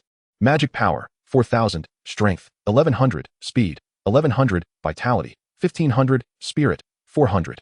This did not even factor in the threefold bonuses provided by the skeleton crown and fury. Any single one of them could contend with these fallen soldiers for quite some time. With this realization, Su Chen no longer hesitated. He commanded 18 skeleton warriors to shield them from the arrows while the remaining summoned creatures launched their attack. Before the skeleton warrior squad could advance, The goblin high priests took the initiative. They possessed 4 skills: Thunderstrike, a high-damage single-target spell; Earthquake, a small area control skill; Hurricane, a large-scale disruption skill; and Firestorm, which unleashed widespread damage. The instant Su Chen issued his command, 99 goblin high priests simultaneously raised their root staffs. Terrifying elemental energy surged from their forms, generating visible ripples in the air. In the next moment, 90 fireballs, each 2 meters in diameter, hurtled toward the group of fallen soldiers. Boom, boom, boom. Most of the fireballs missed their targets, but upon impact, they erupted into vast seas of flames, engulfing the fallen soldiers. Though their spirit attribute was only 600, the influence of fury, combined with the cumulative damage from 90 sources, resulted in a rapid display of damage. 10111, 106,112, within less than a second. The first wave of monsters blocking the party was obliterated. Ding! You have slain a LV-25 common monster, fallen soldier, and gained 25,000 experience points. Ding! You have slain. Were it not for the continuous prompt sounds echoing in their ears, the 3 women, including Xia Lingyun, could hardly believe that slaying monsters could be such a simple and effortless endeavor. They hadn't even laid eyes on a single creature.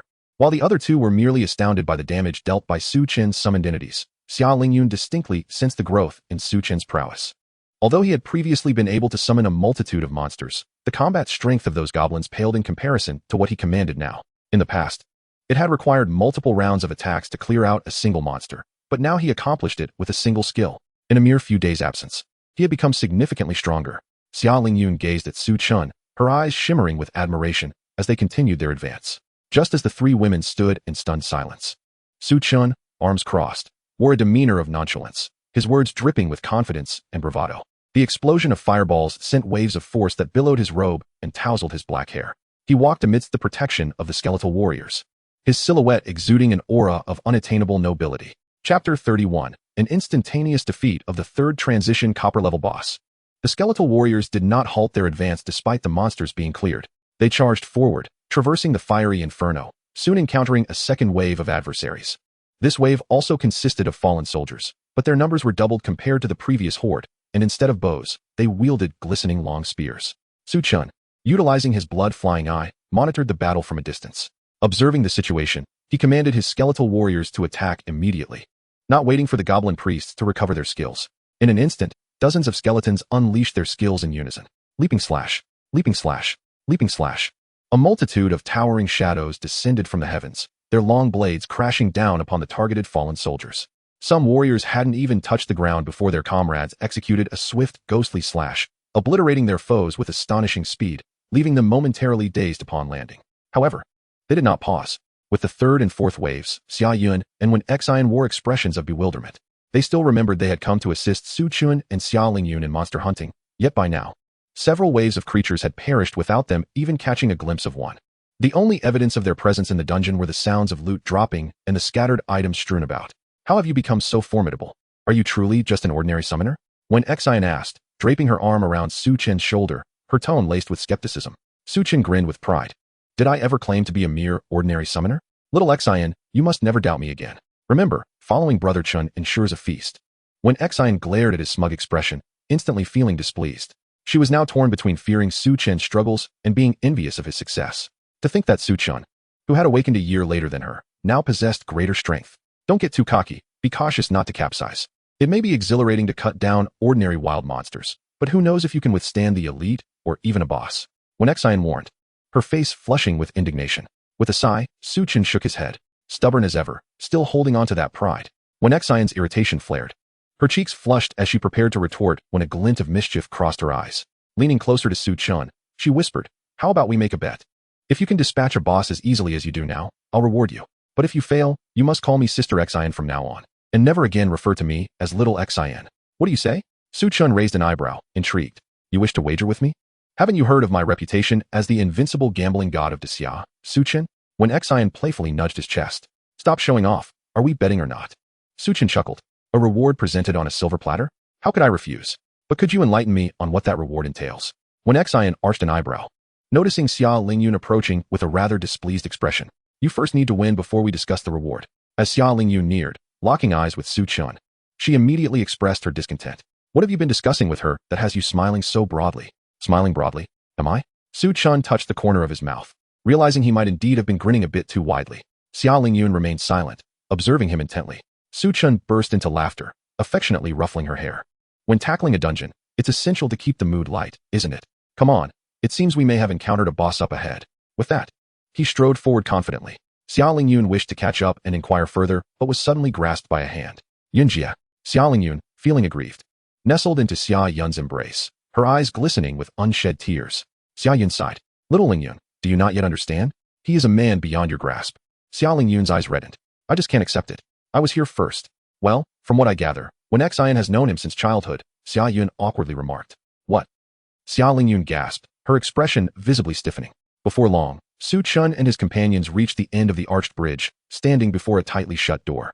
On the small platform connecting the door to the bridge sat a towering humanoid figure clad in heavy silver-gray armor, wielding a massive double-headed axe. Merely sitting there, the aura it emitted was unsettling.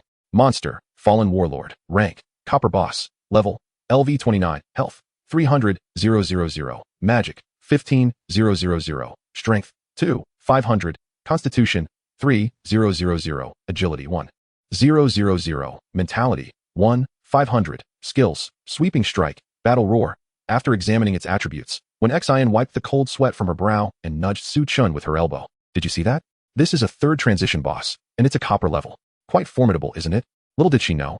Su Chen had already gathered information about this boss, finding it comparable to the ferocious bear he had encountered the previous night. It's merely that, Su Chen scoffed.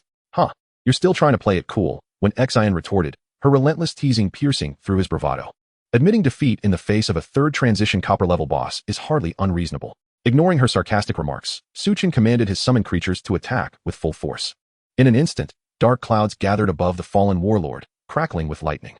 The next moment, a torrent of thunder rained down. Boom, boom, boom. The lightning struck the metallic armor, creating a dazzling shower of sparks, while simultaneously, the fallen warlord's health plummeted under the barrage of magical damage. 1,111, 1,112, 1,113. With newfound experience, Su Chen adeptly maneuvered the goblin priests to employ the same skills with even greater finesse. Just as when Xian's mocking words lingered in the air, a notification chimed. Ding. You have participated in the defeat of a LV29 copper boss, fallen warlord, and earned 290,000 experience. The third transition copper level boss had been instantaneously vanquished. When Xian's smile froze in disbelief. At that moment, Su Chen suddenly turned towards her, leaning in closely, scrutinizing her with a playful grin. What are you doing? When Xian asked, momentarily taken aback. Little Xian, Su Chen smirked. I merely wish to see if your face hurts from being slapped so many times. But what's on your mind? Your cheeks are so flushed and warm. With a hearty laugh, he strode ahead. You scoundrel. When Xian stood rooted in place for a moment before hurriedly catching up to him. The two began to playfully bicker. While the two women behind them exchanged glances, perplexed. Xia Yun's lips twitched. Are they truly engaged in a dungeon run? It should be. But why does the atmosphere feel so off? Suddenly, a sense of danger enveloped them. Xia Yun suddenly became alert, turning around to find Xia Lingyun's eyes glinting with malice. A fierce energy radiating from her. Meanwhile, Su Chen had approached the radiant orb left by the fallen war general and reached out to touch it. Item, Battle Roar. Learning requirements. Knight or warrior profession. Spirit attribute greater than 200. Description, a third-tier skill book, upon use on a target. It will reduce their agility by 50 and has a 10 chance to trigger a state of fear, lasting 5 seconds. After a brief glance at the information, Su Chen tossed it to Xian. What for? When Xian asked, puzzled. For you to use, unless you don't want it? Su Chen replied casually. When Xian was taken aback. A third-tier skill book is worth at least 5 million gold coins, and he just gave it to her? When did Su Chen become so generous? Was he still the same person who would fiercely compete with her over a piece of meat? She looked at him and remarked. Oh, you've grown up. I'll accept it. Su Chen paid her little mind and continued to sift through the rewards. He found a piece of quality chest armor and a pair of quality bracers, and then it was over. Just as he stood up, a figure charged towards him from behind. It was Xia Lingyun. Biting her lip, she said softly, I want a skill book too. Su Chen paused, then chuckled, sure. If we manage to find one, I'll give it to you. Xia Lingyun nodded. Did she truly need the skill book? Not really. What she desired was merely an acknowledgement of her worth. At that moment, she was quite pleased with Su Chen's attitude. Chapter 32, The Fallen Dragon Hunter blocking the door. The heavy iron door, pushed by the skeletal warriors, slowly inched open. However, after creating a narrow opening through which only one person could pass, no matter how hard the skeletons exerted themselves, they could not force it open any further. Blood's flying eye was the first to soar through the door. Beyond the door lay a long, winding staircase ascending upwards, culminating in a resplendent platinum palace. Flanking the staircase were towering stone pillars, each 100 meters high. Atop these pillars were small platforms, where one or two monsters stood, clad in heavy armor and wielding longbows. Upon hearing the commotion at the door, they all tightened their bowstrings. One skeletal warrior squeezed through the gap. Whoosh! A sharp sound pierced the air. A lethal arrow penetrated the skull of the skeletal warrior, pinning it to the iron door behind. 11,000. Su Chen was momentarily startled. By heavens! One arrow dealt 10,000 damage. What kind of minion was this? It had instantly dispatched a skeletal warrior. This was the first time Su Chen had witnessed such formidable damage from ordinary monsters. And there was more than one. The staircase was lined with around 100 stone pillars. Each pillar bore one or two such archers. It remained uncertain whether they would unleash a volley of arrows simultaneously. Su Chen commanded the other skeletons to halt their advance and used his true sight on those monsters. Monster, Fallen Dragon Hunter. Level, LV 27. Grade, Elite. Health, 3,000,3. 000. Magic, 2,000,2,000. Strength, 2,400. Vitality, 1,000. Agility, 2,000. Mentality, 1,500. Skills, Lethal Strike, Charged Reshot. Lethal Strike grants an arrow a 200 strength bonus, with a 50 chance to deal critical damage, doubling the damage. Charged Reshot charges the arrow to increase its damage and range, with the increase dependent on the charge time, up to 3 times. Su Chen couldn't help but marvel. This creature was powerful. Its strength and agility were comparable to those of a typical bronze-level boss. Furthermore, with the iron door only open to a limited width, 5 fallen dragon hunters could easily pick off any foes attempting to slip through the gap. They stood atop the stone pillars, looking down, making it nearly impossible for standard attacks to reach them. The only feasible strategy was to have the goblin high priest lock onto their positions and utilize heavenly thunder to eliminate them. However, heavenly thunder required line of sight. Given the narrow gap of the door, it was impossible for all the goblin high priests to establish a lock. Eliminating them one by one would take an eternity. Su Chen furrowed his brow in contemplation. The 3 women, noticing his expression, knew he was facing a dilemma and quickly inquired. Su Chen relayed the situation inside the door to them. After listening, Xia Lingyun began to ponder solutions as well. However, Xia Yun and Nwanimewithoverpoweredmaincharacter smiled faintly. Su Chen, you're still inexperienced with dungeons. It's understandable that you're unaware of this. Xia Yun remarked. Once you've cleared more dungeons, you'll come to appreciate a profound saying. Curious. Su Chen turned to her. What saying? Xia Yun replied. Within 7 steps, there must be an antidote. The original meaning refers to finding an antidote within 7 steps of being bitten by a venomous snake. This saying is equally applicable to dungeon exploration. With the multitude of dungeons in this world, it's easy to enter one with insufficient information. When faced with an impassable path, it's wise to change your perspective and explore the surroundings. There may be alternative methods available. Su Chen frowned. He surveyed the area and found no other paths to take. After more than 10 minutes, he exclaimed, "Found it." When Xian shouted, drawing the attention of the other 3. Su Chen hurried over to her side. When Xian pointed beneath the arch bridge, the others, with keen eyesight, soon noticed that she was indicating a drainage outlet. This outlet, located on the left side of the arch bridge, had a diameter of 2.5 meters. Even someone as tall as Su Chen could easily pass through. Following the direction of Xian's finger, the other 3 gradually spotted a precarious but safe path leading to the drainage outlet. When Xian leaned towards Su Chen, beaming. What do you think? My studies this year have not been in vain. You're truly impressive. Su Chen praised sincerely. If it weren't for Xia Yun and Xian's reminders, he might have stubbornly faced off against those fallen dragon hunters today. While victory was possible, he would have wasted an inordinate amount of time, perhaps an entire day, here, not to mention the experience lost due to dungeon cooldowns. The 4 of them traversed the narrow path, descending from the arch bridge and crawling into the drainage outlet. There were no strange odors. The drainage outlet was completely dry. However, the deeper they ventured, the darker it became. Utilizing blood as flying eye, Su Chen explored within, and with his true sight, he did not require a source of illumination. The other 3, however, found it challenging to adapt, especially Xia Lingyun. Compared to the more seasoned Xian and Xia Yun, her complexion was the most pallid. Yet, she followed closely behind Su Chen without faltering.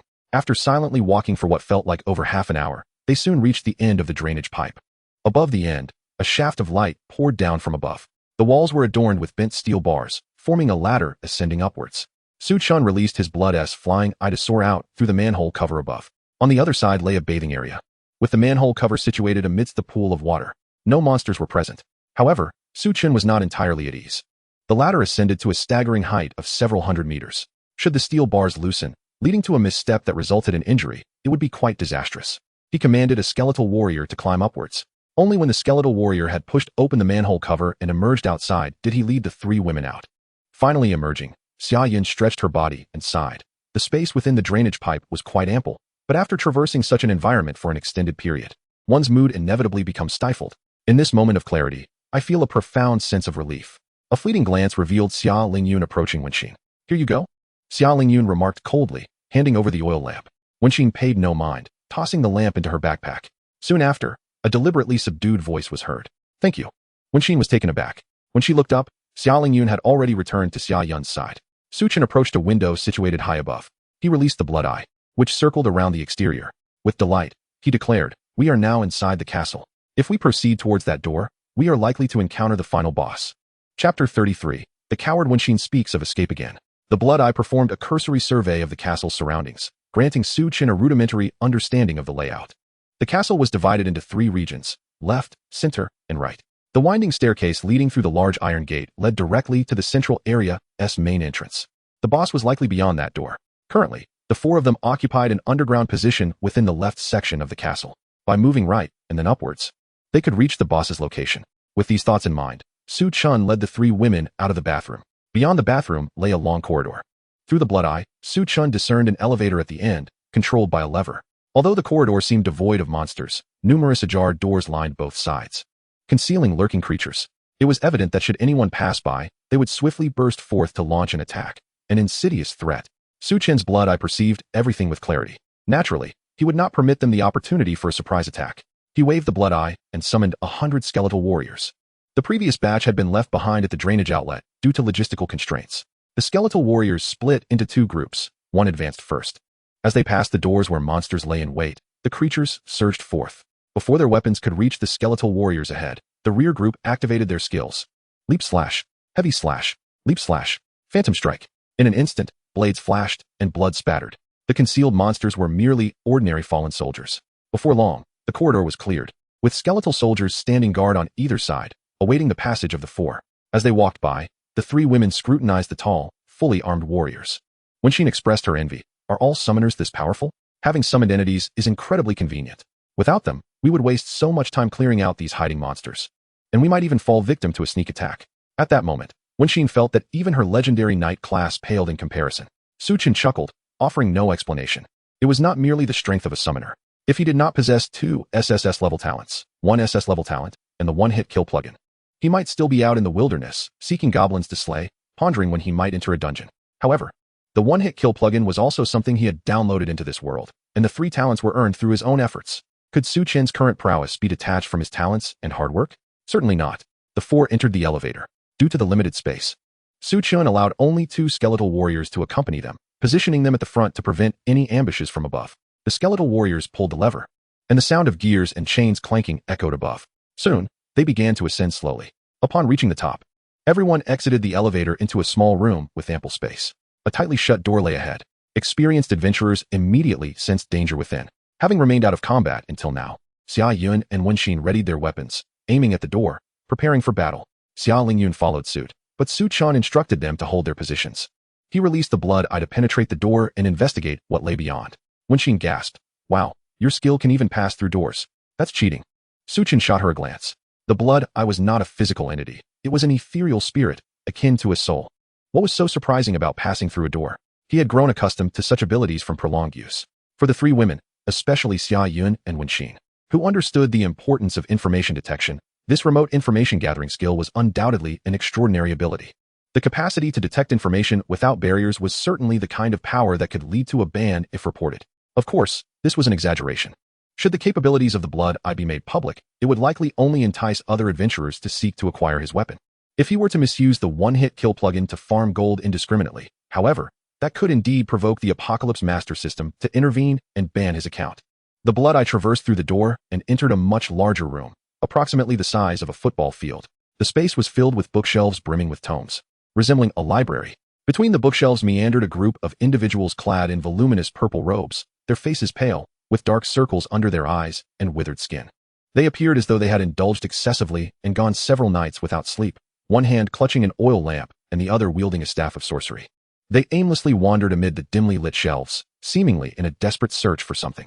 On the opposite side of the room, facing the elevator, stood an intricately carved grand golden door. At its entrance sat an elderly man dressed in a silver-white robe, adorned with a wide-brimmed wizard hat. His disheveled gray beard was unkempt, and resting on his knees was a massive staff. The blood eye transmitted the information about these two types of monsters back to Su Chen's mind. Monster, Fallen Court Mage. Rank, Elite. Level, 25. Health, 3000. Magic, 7000. Strength, 400. Constitution, 400. Agility, 400. Mentality, 2600. Skills, Arcane Shock, Arcane Torrent. Monster, Fallen Court Archmage. Rank, Silver Boss. Level, 29. Health, 12000. Magic, 25,000. Strength, 1000. Constitution, 1200. Agility, 80. Mentality, 5700. Spells, Crystal Ice Dragon, Crystal Ice Coffin, Spatial Jump, Endless Snowstorm. 43 elite Fallen Court Mages and 1 Silver Boss Fallen Court Archmage. Su Chen consolidated the overall situation regarding the monsters outside in his mind and conveyed it to the 3 women. Upon hearing this, Wenxin wore a wry smile and said, "I've been saying that the Hell Level 3 turn dungeon is not so easy to clear. These monsters, the moment a spell lands upon me, I estimate I would lose nearly half of my health. Even as a 3rd transition knight, I find myself in such a predicament. What more can be said for you? Perhaps it would be prudent for us to retreat." Su Chen scoffed lightly. "With formidable foes looming, repeatedly shaking the morale of the troops, it seems you are courting disaster. In ancient times, someone like you would have been dragged to the front lines for execution, do you understand?" Xin was immediately incensed. "But I am not mistaken. The enemy is overwhelmingly powerful. How can we possibly engage them? Elite monsters possess attributes akin to that of a leader. A silver leader is comparable to gold, or even dark gold. If we charge in recklessly, would we not be handing over our heads for free?" Su Chen remained confident, asserting, "How would we know unless we try?" The fallen dragon hunter archer that had previously obstructed the Great Iron Gate was, in fact, a monster of the same caliber as the fallen court mages here. At that time, Su Chen found it challenging, primarily due to the terrain. The opening of the Great Iron Gate was too narrow. The summoned minions could not properly arrange themselves. Furthermore, the archer occupied a higher position. Even if he teleported inside the gate to summon, the skeleton warriors could not harm those fallen dragon hunters. The goblin high priest could not eliminate all enemies in one fell swoop. Hence, it seemed difficult to contend with. However, now that they were inside the castle, these mages were all on the same plane. As long as the skeleton warriors got close, they were nothing to fear. With this thought, Su Chen did not hesitate and teleported directly inside the gate. The monsters turned to look at him. He had already raised the blood eye, swiftly laying out several summoning arrays for the skeleton warriors. Chapter 34, The Fallen Court Mage's Ambush. While the skeleton warriors were still taking shape, Su Chen unleashed a Windwalk spell, covering the ground with 6 summoning arrays. At level 23, Windwalk could now enhance movement speed by 30. Thus, the moment the skeleton warriors emerged from the summoning array, they dashed forth with the swiftness of leopards, transforming into shadows as they lunged at the fallen court mages. Leap slash, leap slash, leap slash. With their speed enhanced, the skeleton warriors wielded their blades with even greater ferocity.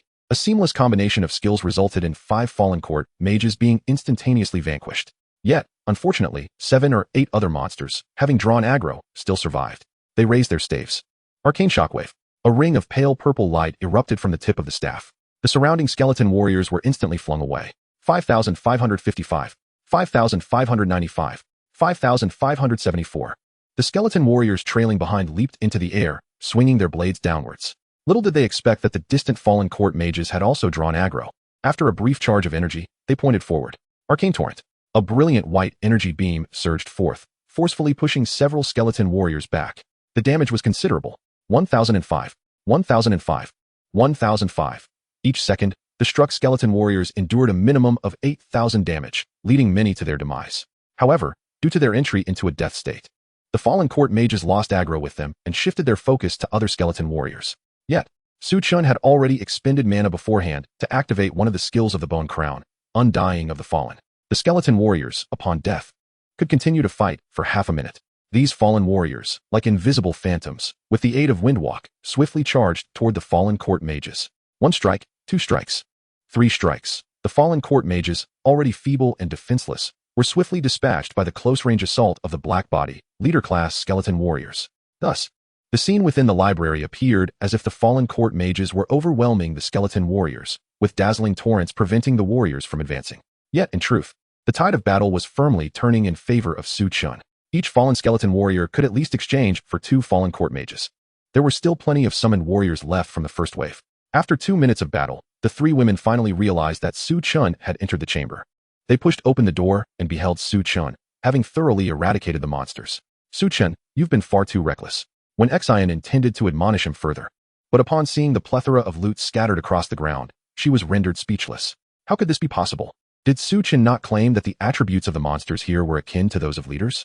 His skeleton warriors had dispatched them with such ease? When Xian suspected that Su Chen had exaggerated the monster's attributes, finding a fallen court mage still putting up a fight, she cast a detection spell. After reviewing the results, she was left without words. The monsters were indeed formidable. It was merely that Su Chen's skeleton warriors were even more overpowered. You arrived just in time. Help me gather the loot from the ground. There's too much, and bending over is quite tiring, Su Chen said nonchalantly. The three women were momentarily speechless. The items dropped by such elite monsters must be of significant value, and yet he complained about the effort involved in collecting them. However, since Su Chen had expressed such intent, they had no reason to hesitate. The three women promptly stepped forward, preparing to clean the battlefield. Just as Xia Lingyun was about to approach a monster's corpse, a shadow abruptly appeared beside it. Before she could discern the outline of the shadow, a dense cold ice element coalesced upon a staff. Vaguely, she seemed to see an icy crystalline four-clawed dragon erupting from the orb of light emanating from the staff. She was rooted to the spot, terrified into silence. Just as the ice dragon was about to touch the tip of her nose, a familiar strong arm encircled her waist, pulling her back. Suddenly, the world spun, and they found themselves at the lift door. This sequence of events transpired too quickly. Even the experienced Xian and Xiaoyu only realized what had occurred after the ice dragon had dissipated. Xiaoyu gasped for breath, her heart racing. Just moments ago, Xia Lingyun had nearly met with disaster. If anything had happened to her, Xiaoyu truly would not know how to explain it to her uncle upon their return. The thought of facing his wrath ignited a flame of anger in Xiaoyu's eyes. Damn it, you seek death. Her weapon radiated a brilliant glow as a crescent-shaped sword energy swept forth. Swish. The bookshelf was toppled over in large swathes, and the sword energy struck the ambushing fallen court mage, reducing its health by 1/5. When Xian quickly followed suit, executing a charge, her shield crashed against the fallen court mage, and then she utilized a taunt skill. By the time Xiaoyu caught up to deal damage, the two combined forces cornered it against the wall, unleashing a flurry of strikes. Are you alright? Su Chen furrowed his brow, concerned. Once again, he had nearly allowed his companions to come to harm. The fallen court mage had remained silent at the door, showing no inclination to attack, even when spells flew past it. Thus, Su Chen instinctively believed that only by attacking it would it provoke aggro. Initially, he had intended to save it for last, summoning a horde of goblin high priests to eliminate it with divine thunder, only to be deceived. With monsters lurking behind the door for ambush and a leader feigning slumber to lure enemies, the monsters and leaders within this dungeon were cunningly treacherous. Xia Lingyun sighed in relief. It didn't hurt me. Once Su Chen confirmed her safety, he released her. Then, with a wave of his blood eye, he set up several more summoning arrays. The fallen court mage had once again activated its skill, Spatial Leap, freeing itself from the combined assault of Xiaoyu and Xian. They wished to pursue, but Su Chen hastily instructed the skeleton warriors to block their path. There's no need. Watch me perform.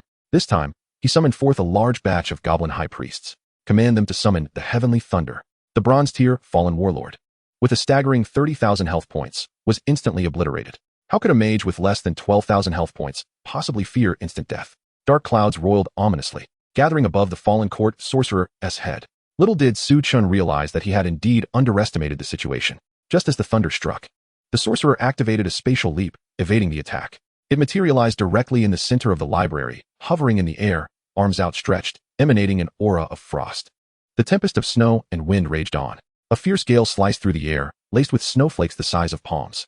In an instant, the entire library was blanketed in a thick layer of white. These snowflakes were not only enormous, but also devastatingly harmful. Su Chen commanded the remaining skeleton warriors to shield the four of them.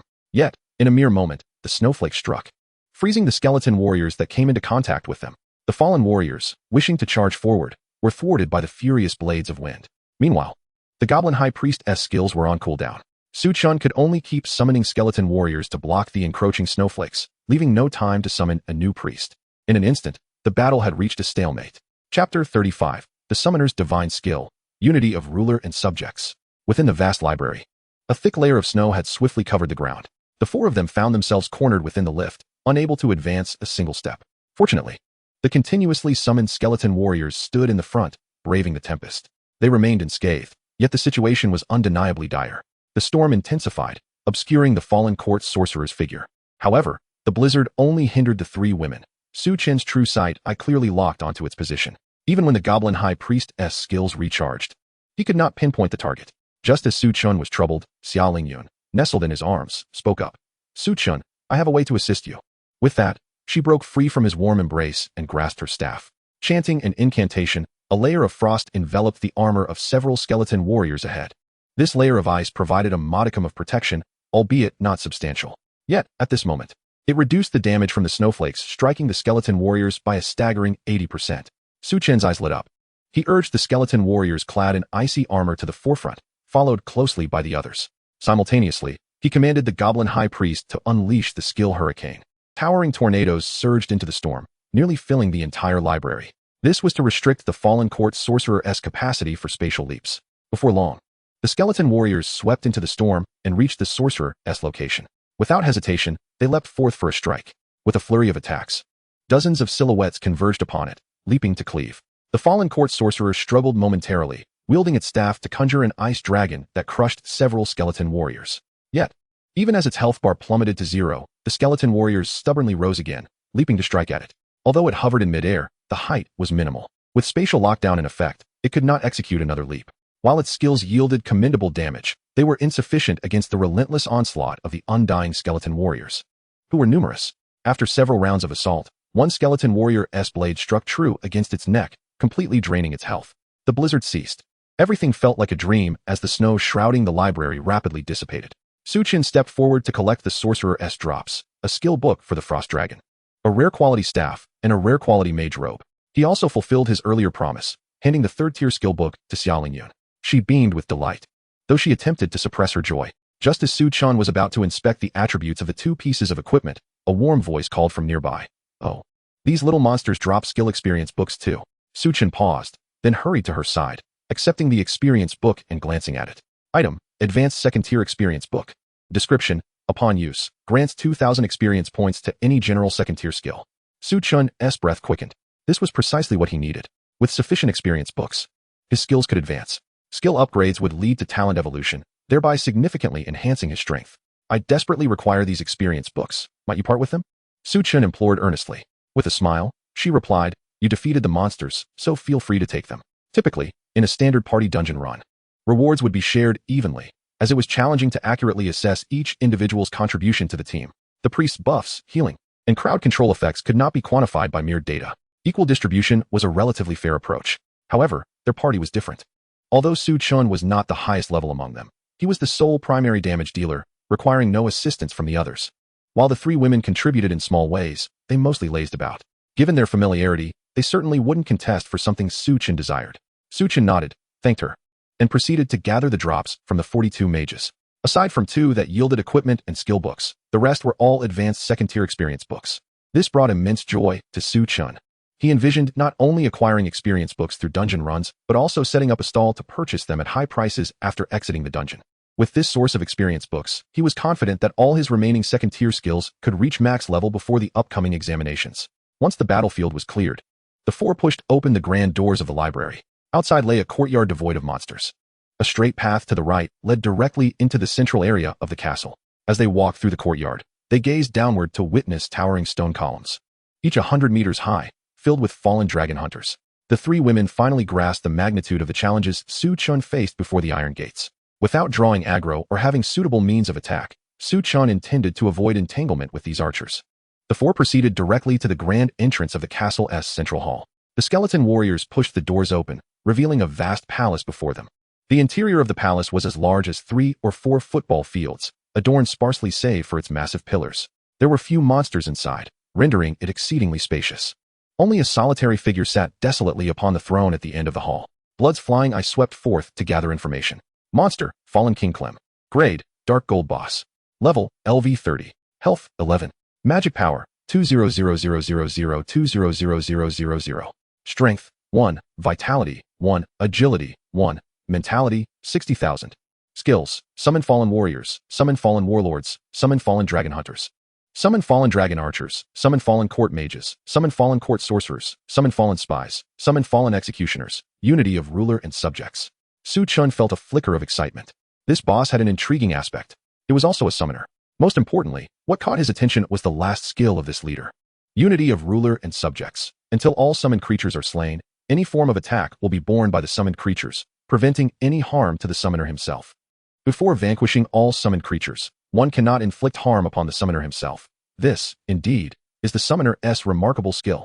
Su Chen unabashedly displayed his covetous gaze.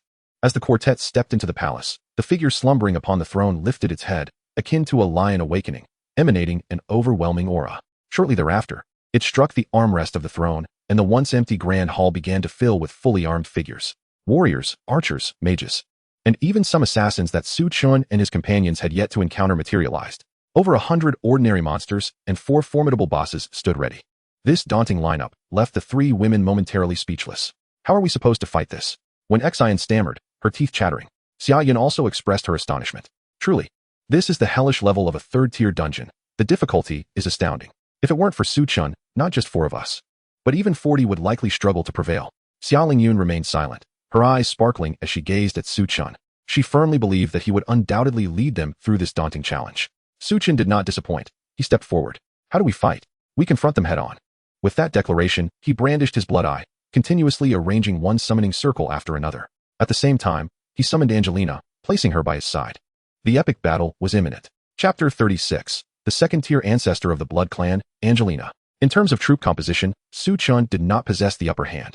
He could only summon mages and warriors, while the Fallen King could summon mages, warriors, archers, and assassins, though their overall attribute averages might not rival the skeletal warriors. Each possessed a particular specialty that exceeded the others. Moreover, Su Chen had yet to encounter the fallen spies and fallen executioners. However, the fallen mages and fallen dragon hunters could indeed eliminate the skeletal soldiers. At first glance, it seemed Su Chen's side was at a disadvantage. Yet, the tides of battle would soon defy expectations. The skeletal warriors' high attributes allowed them to absorb damage on behalf of the Goblin High Priest, pushing the front line forward. The Goblin High Priest's skills, Earthquake and Hurricane, disrupted the enemy formation, interrupted their assault, and accelerated the advance. Additionally, there was the disparity in summoners. Despite the Fallen King's high spirit, enabling rapid recovery of magic power and summoning new soldiers, he could not outpace Su Chen, who possessed the SSS grade talent of magic return and rapid skill casting. In the absence of concern, Su Chen unleashed skills with abandon. The skeletal warriors and Goblin High Priest faced the enemy with nearly 10-fold numbers. The advantages of both numbers and attributes, combined with the fact that skeletal warriors could charge again after death, even if their undead duration expired. They could still self-detonate to assist the team, rendered the battle a one-sided onslaught from Su Chen. Even with 4 bosses on the opposing side, they could not halt the advance of the skeletal army. Upon witnessing this scene, the 3 women felt their previously anxious hearts settle into a state of calm. Instead, their interest was piqued by the Angelina summoned by Su Chen, surrounding her with curiosity. What an adorable little girl. Where did you find her, little Chen? She's simply enchanting. When Xian exclaimed, her eyes sparkling as she pinched Angelina's soft cheeks. Adorable? Xiao Lingyun scoffed. I suggest you take a look at her attributes before you speak. When Xian froze momentarily, then cast an appraisal spell on Angelina. After reading the results, she silently withdrew her hand. Terrifying. Angelina's level rose in tandem with Su Chen's. Although a level or 2 increase may not have significantly enhanced her, the terrifying boost from completing the breakthrough quest and transcending realms revealed itself. Now, Angelina boasted not only 2 additional skills, but also a 10-fold increase in all attributes. Her average attributes soared to 7,000, exhibiting balanced development. For a 2nd-tier being, she was undeniably an extraordinarily exceptional entity. However, her attacking means were somewhat limited. The tasks she could perform could also be accomplished by summoning additional skeletal warriors and Goblin High Priests, which is why Su Chen had initially refrained from showcasing her. But the situation had changed. With assassins lurking, capable of targeting the backline, Su Chen's infinite teleportation mitigated his fears, yet the 3 women needed to weigh their options. Su Chen had examined the attribute panels of those known as fallen spies with his true sight, even when Xian, possessing the knight profession, would struggle to withstand a few strikes. Thus, while deploying Angelina as a bodyguard may seem a waste of battle power, her presence allowed Su Chen to fight with peace of mind. Angelina stood there, seemingly an emotionless doll, until she broke through to the 2nd-tier and acquired 2 new skills, Blood Sense and Blood Explosive Spiral Drill. Blood Sense enabled her to perceive blood, monitoring the surroundings. Even hidden units could not escape her awareness, as several fallen spies and their leader, the fallen executioner, circumvented the skeletal army, heading straight for the 3 women. Angelina lifted her slender, fair arm and snapped her fingers lightly. With a whoosh, a mist of blood emanated from her being. The blood mist swirled around her, coalescing into blood-colored drill heads. With a thrust of her arm, the rapidly spinning drill heads shot forth. Bang, bang, bang. The drills accurately located the hidden units, drilling into their bodies and exploding. A shower of blood mist erupted, resembling exquisite crimson roses. In an instant, over a dozen fallen spies were obliterated. The leader, the fallen executioner, was left with but a sliver of health. Angelina frowned, seemingly dissatisfied with the outcome. She raised her hand and cast blood theft, siphoning the last remnants of blood from the fallen executioner. Unfortunately, as these leaders were summoned entities, they did not drop any loot. Su Chen, momentarily distracted, glanced towards the three women. Seeing Angelina handle the situation effortlessly, he returned his focus to directing the skeletal army and the goblin high priest in their assault. Half an hour later, under the relentless charge of the skeletal army, the final fallen dragon hunter was slain. The skeletal warrior, wielding a long knife wreathed in black flames, ascended the throne. In the next moment, Su Chen teleported beside the throne. Under his command, the spatial ripples did not harm the fallen king. The skeletal warrior raised its long knife, seized the souls. The black flames consumed the fallen king's body, leaving behind a shimmering orb of light. Su Chen glanced at the soul imprint on the long knife. After traversing the fallen castle, he had amassed over 3,000. This was without any deliberate control on his part. Excellent. He nodded in satisfaction. His gaze then shifted to the orb of light, filled with anticipation for the fallen king's skill, unity of ruler and people. Soon, he meticulously examined the 4 dropped items. One was a large red cape intricately embroidered with golden patterns. Equipment: King's Cloak. Grade: Epic. Attribute bonus: Spirit 500, Magic Recovery 20, Charm 10. Skill: King's Majesty. Equipment requirement: Spirit greater than 2,000. Skill: Summon Dragon Hunter. Learning requirement: Summoner, Spirit greater than 2,000. Description: a 3rd-tier mage skill. Upon learning, it consumes 2,000 magic points to summon a dragon hunter for 5 minutes. The other 2 items were a pair of rare-quality gloves and rare-quality trousers. Su Chen immediately donned the King's Cloak. Whether it enhanced his charm was of little consequence. What mattered was the 500-point increase in spirit attributes and the skill King's Majesty. King's Majesty. You will gain an aura that compels submission. The higher your spirit attributes, the more formidable the aura. An awe-inspiring aura that commands respect, though the specific effects remain unarticulated. This singular phrase leaves ample room for Su Chen's imagination. Additionally, a skill book has been unveiled, albeit not the sought-after unity of monarch and people. Nevertheless, Su Chen's disappointment is tempered. He remains confident that before the college entrance examination, he will indeed acquire the desired skill. Furthermore, the ability to summon the Dragon Hunter Archer is quite advantageous, compensating for his shortcomings in ranged attack capabilities. With sufficient mental attributes, he promptly embarks on learning the skill and activates it. Soon, an imposing archer emerges from the summoning array, wielding a 2-meter-long bow, clad in silver armor. Exuding an air of majesty and authority, Su Chen casts a true sight upon it. Monster: Dragon Hunter Archer. Grade: Black Iron Boss. Level: 13. Strength: 3,000. Vitality: 1,500. Dexterity: 3,000. Mentality: 2,000. Skills: Lethal Strike, Charged Reshot. Su Chen is rendered speechless with delight. With such attributes at level 1, one can only imagine its potential upon reaching full capacity after 9 skill evolutions, further amplified by rage. He cannot fathom how powerful it might become, even without leveling up. The current Dragon Hunter Archer significantly enhances his offensive prowess. A chuckle escapes Su Chen as he reminisces about the frustration of being blocked by a fallen Dragon Hunter Archer previously. The next encounter will see him summon a legion of Dragon Hunter Archers to face it head-on. His arrows shall not be underestimated. Chapter 37. Conquering the Hell Level of the Fallen Castle. Ding.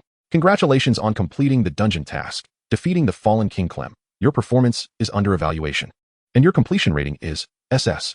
Ding. Congratulations on successfully completing the Hell Level dungeon, the Fallen Castle, with an SS rating, earning rewards, 20 free attribute points, 9,999 gold. Upon exiting the dungeon, Su Chen receives this notification in his mind. He is somewhat astonished. So, clearing a dungeon yields free attribute points? Why was this not the case in the Gale Valley? When Xian leans against him, smiling. You are unaware, aren't you? Dungeons of the second transition and above grant rewards based on performance. Attribute points, equipment, items, and even skill books are all possible. You are truly remarkable. With only a second transition, you managed to lead us 3 to clear the dungeon with an SS rating. When Xian exclaims excitedly, patting Su Chen on the shoulder. After all, she too has only reached the 3rd transition. This journey through the Fallen Castle alone has significantly boosted her experience points. Not to mention Su Chen has gifted her a 3rd transition skill book. Su Chen nods. This is indeed something he does not fully grasp. However, he furrows his brow. Why only an SS rating? After some contemplation, he speculates that perhaps the right side of the castle remains unexplored. Otherwise, given their efficient, damage-free monster slaying, how could they not achieve an SSS rating? Suddenly, a thought strikes him, and he turns to an Xian with a grin. Hey, remember what you said earlier? If I could easily dispatch the boss, I would receive a reward. Now that we've cleared the dungeon, shouldn't you? Before he can finish. When Xian shoots him a warning glance. Hold on, what are you implying? Su Chen gazes at her, sighing. Here we go again. You've been dodging responsibilities since childhood. I own it. What are you going to do about it? When Xian retorts, unabashed and proud, Su Chen grits his teeth in frustration. Were it not for the potential embarrassment it might cause when won, he would have surely given her a couple of punches. The dungeon has a cooldown period of 3 hours. Without an invitation, they must bide their time. Su Chen has already proven his capability to lead a team through a hell-level 3rd transition dungeon, which greatly benefits both Xia Yun and Wen Xian. Even Xia Yun, as Xia Lingyun's cousin, is reluctant to disband the team.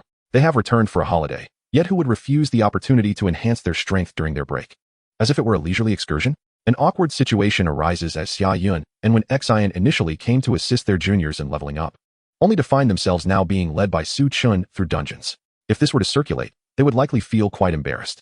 However, pride is of little consequence when faced with the allure of experience points and dungeon rewards. During the dungeon cooldown, Su Chen sets up a stall to purchase experience books, offering prices twice that of the market rate for 2nd transition experience books. Experience books are rare commodities, as leveling skills also elevates combat power. However, early-stage professionals level up relatively quickly. With dedication and hard work, even the most talentless foundational practitioners can reach the 3rd transition within a year, provided they select simpler breakthrough tasks. Thus, 1st and 2nd transition skills are generally viewed as transitional items, lacking enhancement value. Su Chen's pricing is exceedingly fair. The Fallen Castle is known for being a dungeon where experience books can be farmed. His acquisition endeavor is progressing remarkably well. However, not all teams can conquer hell-level difficulties, resulting in a predominance of mid-tier quality experience books among his purchases. High-tier ones are available, but quite scarce. Consequently, Su Chen is left to choose from a handful of 2nd transition skills. Naturally, he wishes to prioritize enhancing his summoning abilities, as summoning skills are fundamental to a summoner. However, the Dragon Hunter Archer at level 39 is a 3rd transition skill. Fortunately, 3rd transition experience books can be purchased at the Yunhua City Trading Post. Alas, the good times do not last. 7 days later, when Xian and Xia Yun's holiday comes to an end, and they must return to school. With Su Chen and Xia Lingyun's levels insufficient to enter a dungeon, solutions are not entirely absent. They could easily recruit 2 random teammates or seek 2 from Xia Lingyun's father's guild. However, Su Chen calculates that a 4-person team entering a 3rd transition dungeon would yield slightly less experience than 2 entering a 2nd transition dungeon.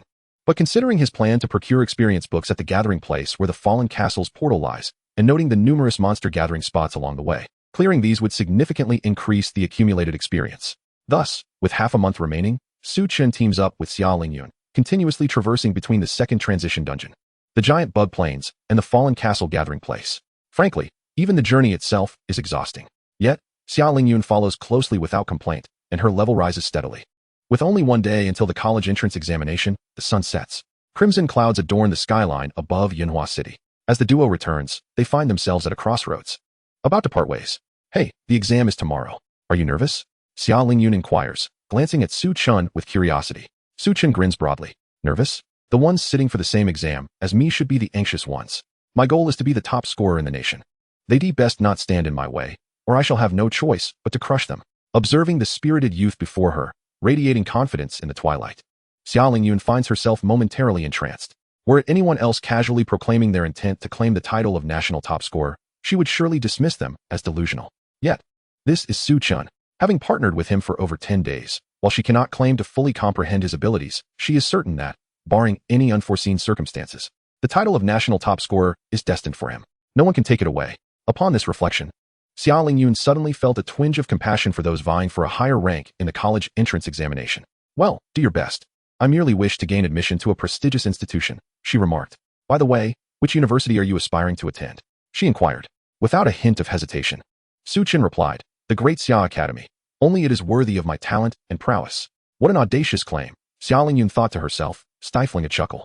Yet, she found it unsurprising. Su Chen had always possessed such audacity. Well then, good luck, she encouraged.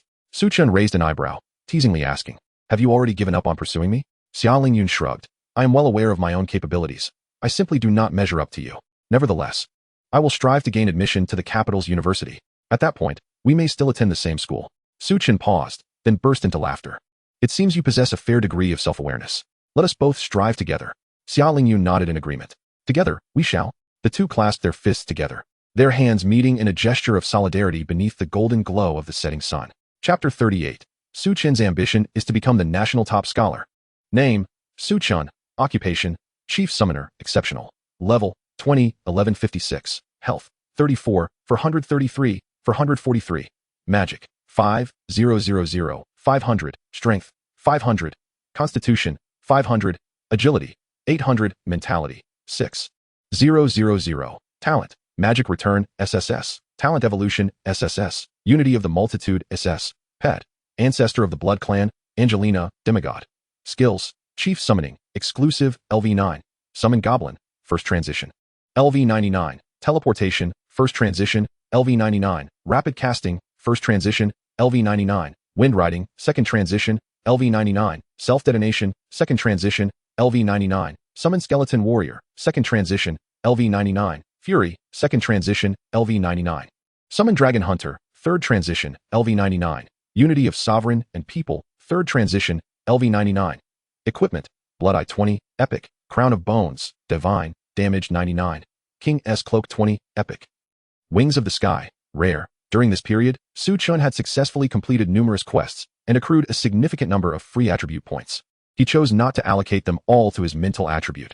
Instead, he distributed them evenly among the other 3 attributes, solely to satisfy his obsessive tendencies and attain a sense of mental tranquility. Of course, he did not neglect his mental attribute, which now exceeded 5,000, surpassing that of many third transition mages. However, the enhancement of attributes was not the crux of his newfound strength. The pivotal factor lay in the fact that all 3 of his second transition skills and 1 third transition skill had reached their maximum levels. Each had undergone 9 evolutions or upgrades. Wind Riding consumes 500 points of magic, creating a colossal wind field with a diameter exceeding 1 kilometer centered on the caster. Allied units within the wind field will receive a 1,000 increase in movement speed, a 500 boost in jumping ability, a 300 acceleration in attack speed, and gain basic gliding and hovering capabilities. Flying units will see their flight speed increased by 200, lasting for 30 minutes. Self-Detonation. When a summoned creature's health reaches 0, it consumes 200 magic to self-detonate, causing an explosion that deals 500 mental damage to enemies within a 100 square meter radius and inflicts a burning effect that deducts 100 mental damage per second for 10 seconds, with a 50 chance to trigger a shatter effect on enemies. Fury consumes 1,000 points of magic to unleash a state of rage upon all summoned creatures, enhancing all attributes by 300 and skill power by 200, with a 50 chance to ignore mental control debuffs, lasting 30 minutes. Summon Dragon Hunter consumes 2,000 points of magic to summon 9 colossal beast hunters, lasting 20 minutes. Moreover, the coveted skill of Unity of Sovereign and People had also been acquired. However, akin to rapid casting, it was maxed out upon learning, thus unable to be enhanced through skill evolution. In comparison, the enhancement gained from skills overshadowed the significance of attribute boosts for Su Chen. The most formidable aspect was the third transition skill, Summon Dragon Hunter. After 9 evolutions, the colossal beast hunters it summoned were beyond mere description. Monstrous hardly encapsulated their might. However, Su Chen surmised that he would not require this skill for the upcoming examination. The difficulty of the college entrance examination was undeniably formidable. Upon reviewing his enhancements, Su Chen felt a surge of confidence in his quest for the top scholar title. His ambition was not merely to be the top scholar of Yanhua City, but to claim the title of national top scholar.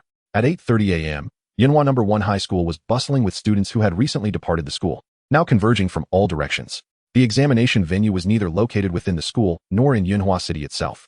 The college entrance examination comprised 3 stages, adhering to an elimination format. The first phase occurred at urban examination venues, where all examinees would be teleported to an arena-like location. Main class professions would engage in one-on-one battles, while secondary professionals would be paired with equally matched teammates generated by the Apocalypse system for 2-on-2 contests. Challengers would be matched at random, with each individual granted 20 opportunities to challenge. The number of victories and the duration of each match would serve as criteria for evaluation. Every examinee's battle performance could be live-streamed via the video platform provided by the Apocalypse system by entering their candidate number. Good morning, everyone. This is Yunhua Television Station, and I am reporter Yang Mei. Standing at the school gate and facing the camera, Yang Mei wore a bright smile. Today marks the annual professional college entrance examination. The newly awakened generation of professionals, having undergone a month of training, is returning to school once more. I am currently at Yanhua No. 1 High School. Look, there are so many familiar faces. In the livestream chat, comments flowed in. Haha. The chubby kid who just walked by was the one who got beaten up a month ago, looking all bruised and full of resentment. There are so many professionals. They are the hope for humanity's future. Long live humanity. Long live Great Xia. I see, my darling. Be safe, sweetheart. Your mother is cheering for you from the hospital. Yang Mei, oblivious to the comments, scanned the surrounding students, hoping to interview one without disrupting their focus. Just then, she noticed a rotund middle-aged man standing near the entrance. Her eyes brightened, and she quickly approached him. "Hello, are you a parent of a candidate?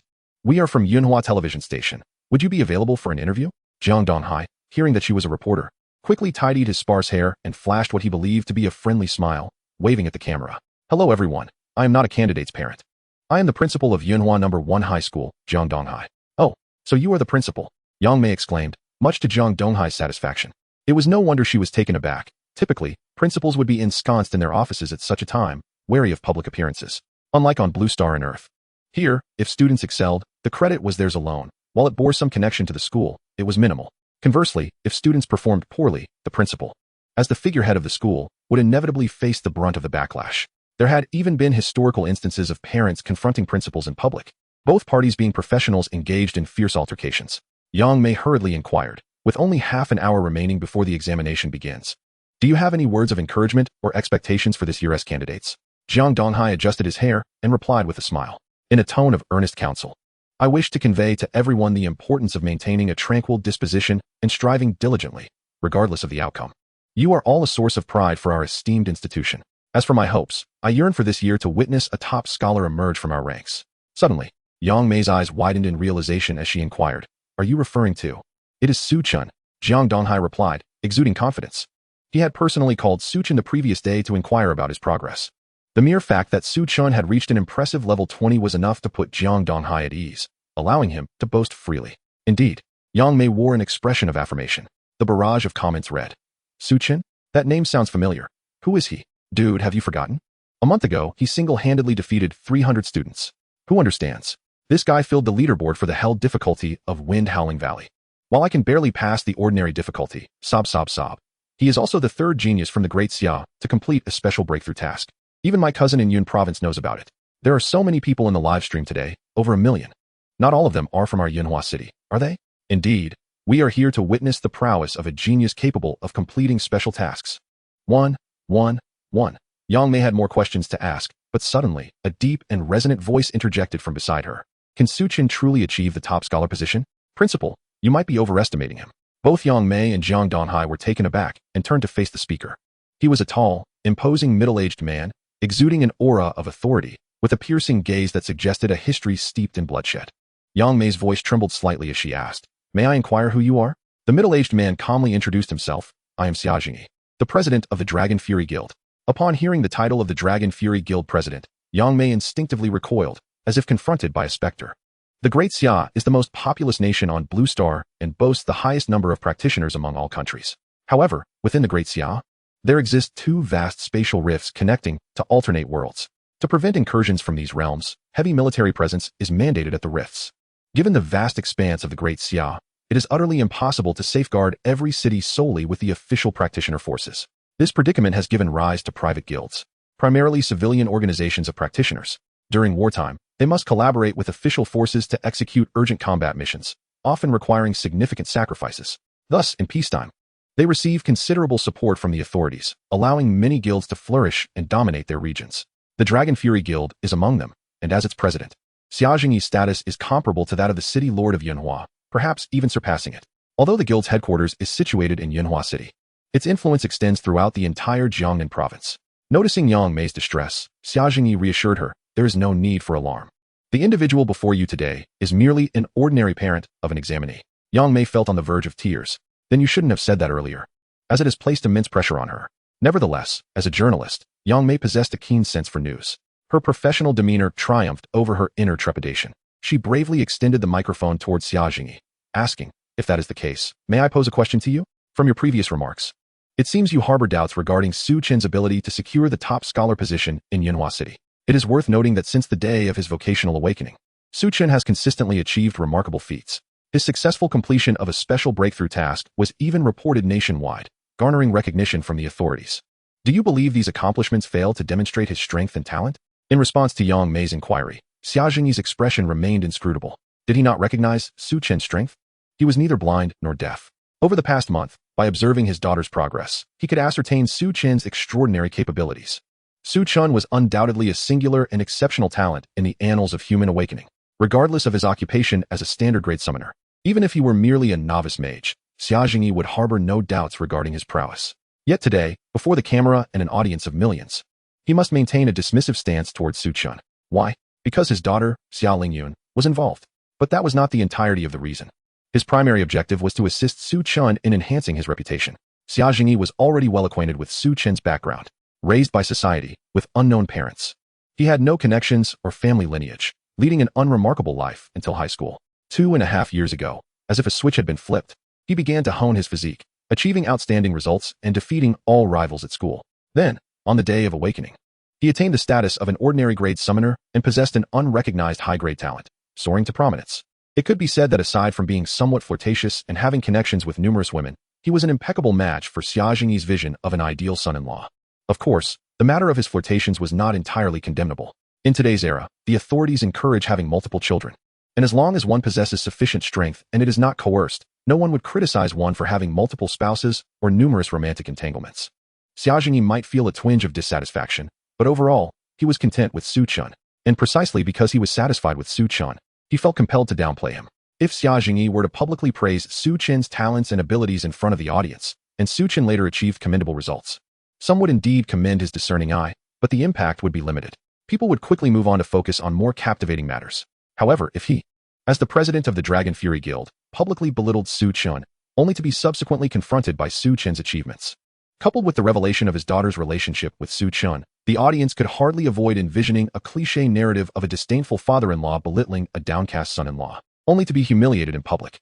This scenario would capture the attention of many and significantly elevate Su Chen's notoriety. One must not underestimate the power of reputation. In contemporary Great Xia, talents are as numerous as the fish in the river. While epic and legendary practitioners are rare, each city can produce several each year. The influx of genius talents renders them less valuable. Although Su Chen's completion of the special-level breakthrough task caused quite a stir and even garnered praise from the authorities, he reaped no tangible benefits. This is the reality. Without reputation and attention, no matter how gifted or capable, one would lose many opportunities. Thus, Xia Jingyi felt compelled to take action on his behalf. As for whether Su Chen would harbor resentment towards him for his disparagement, Xia Jingyi was indifferent.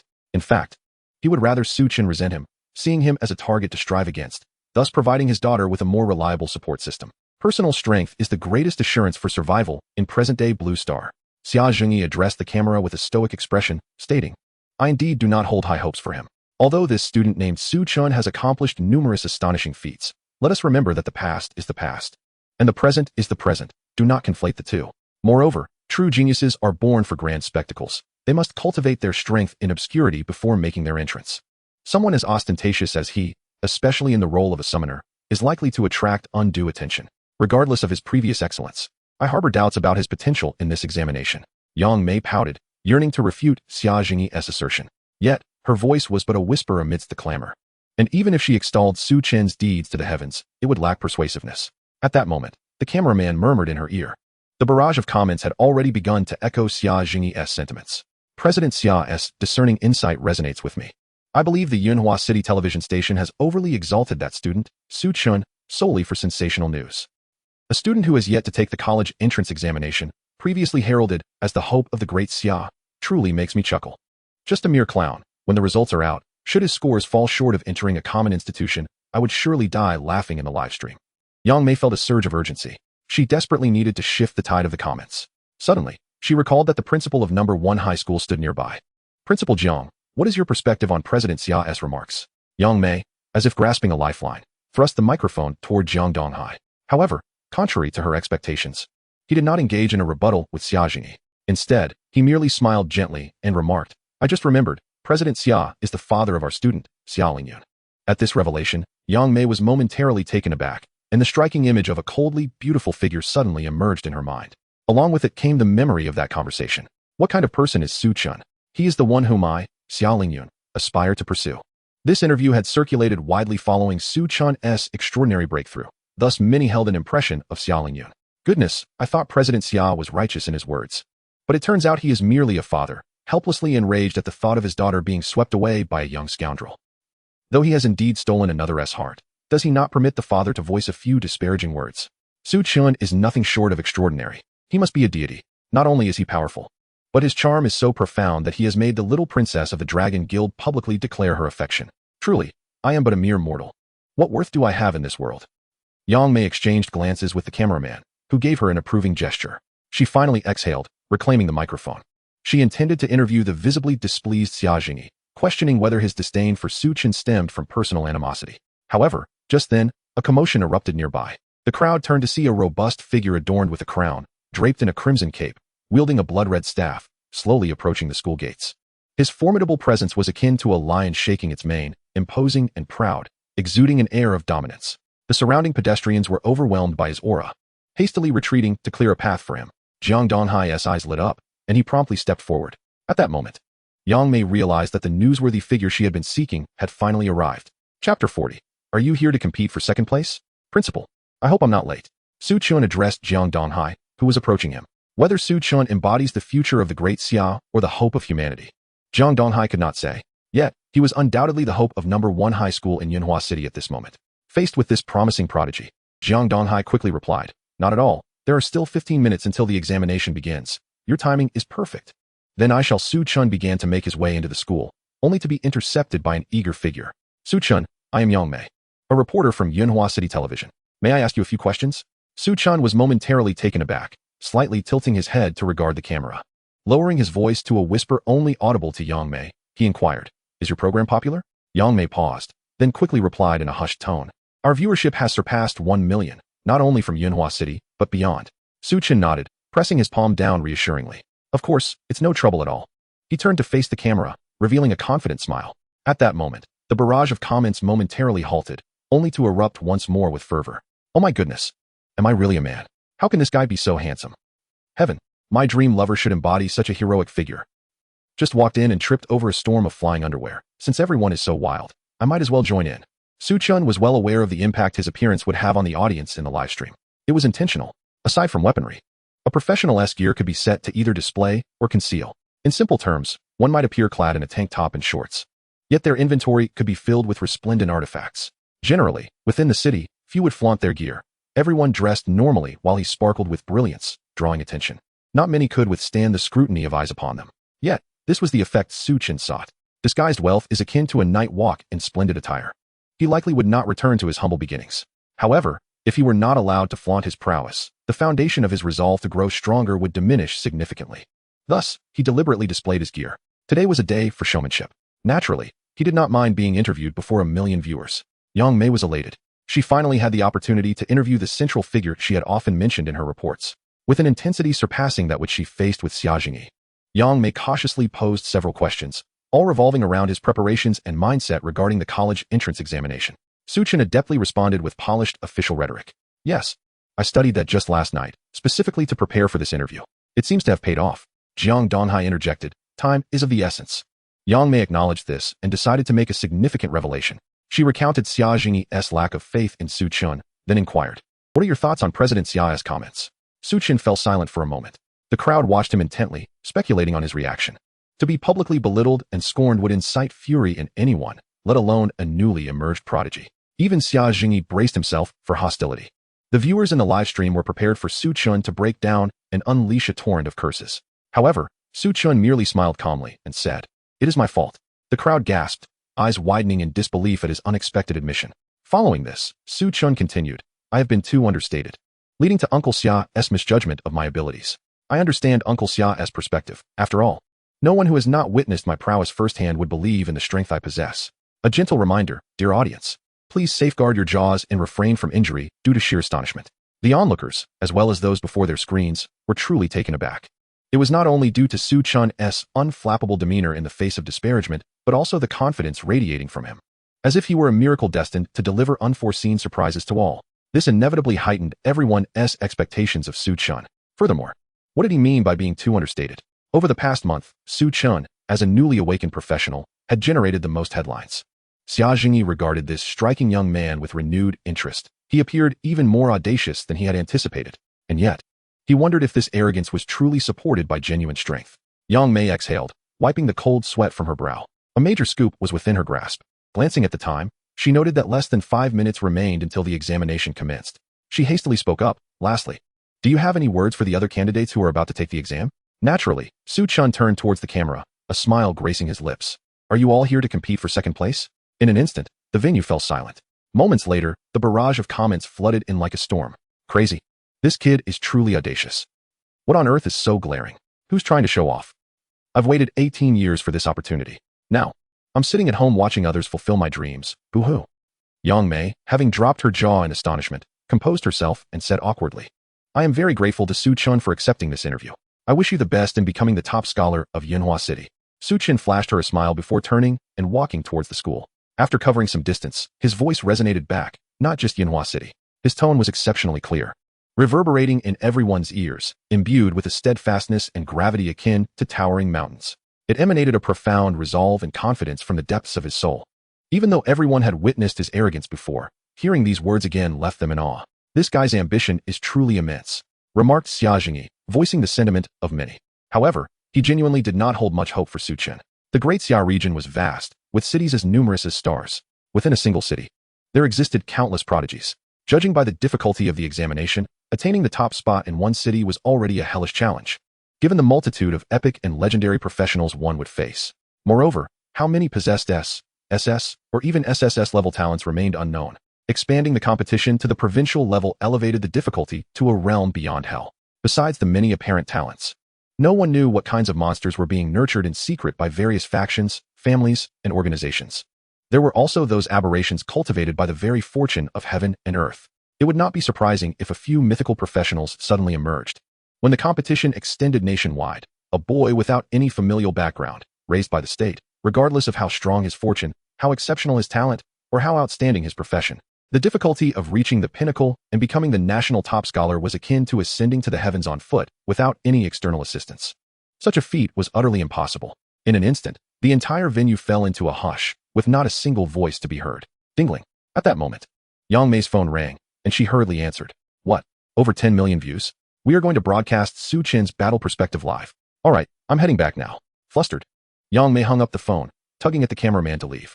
However, after taking a few steps, she turned back to Jiang Donghai and Xia Jingyi, inquiring. The television station has decided to live broadcast the battle perspectives of Su Chen and other talented professionals from Yunhua City.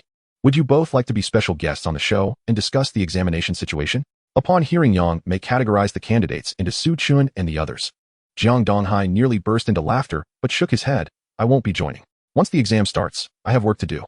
Xia Jingyi pondered for a moment before nodding. All right. Yang Mei eagerly nodded in agreement and promptly urged Xia Jingyi to lead the way, and the three hurried off. Meanwhile, Su Chen had already arrived at the school playground, awaiting the arrival of the examination's teleportation array. Chapter 41. The support objects of the three guests. On the first high school's playground, the weather was splendid, with not a cloud in the sky. The warm sun shone brightly on the youthful, vibrant faces.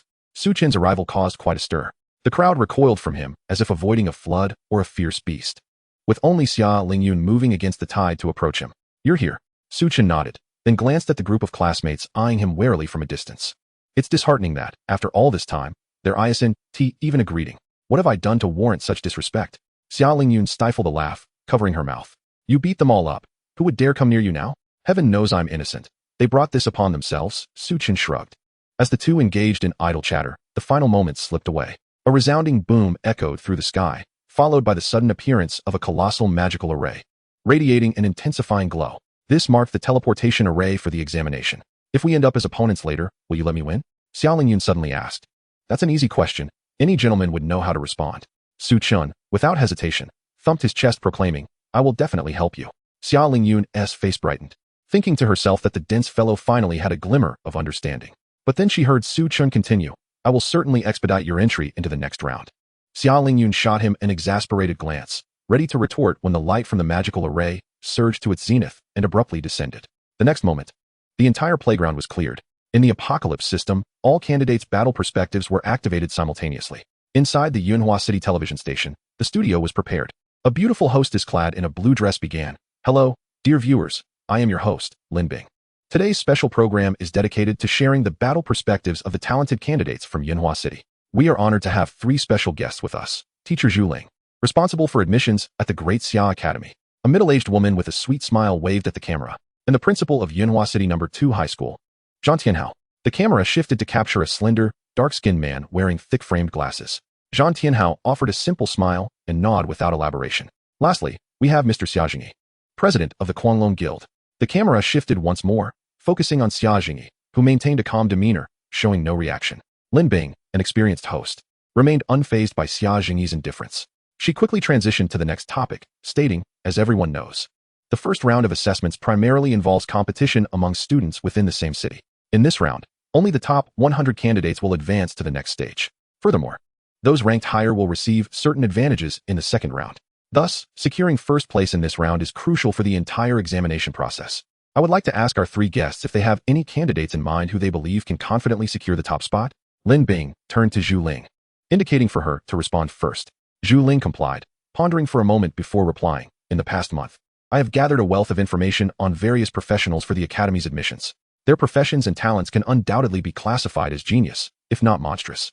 Initially, I found myself deliberating among several candidates for the top spot in the first round. However, when one name came into my view, the answer became instantly clear.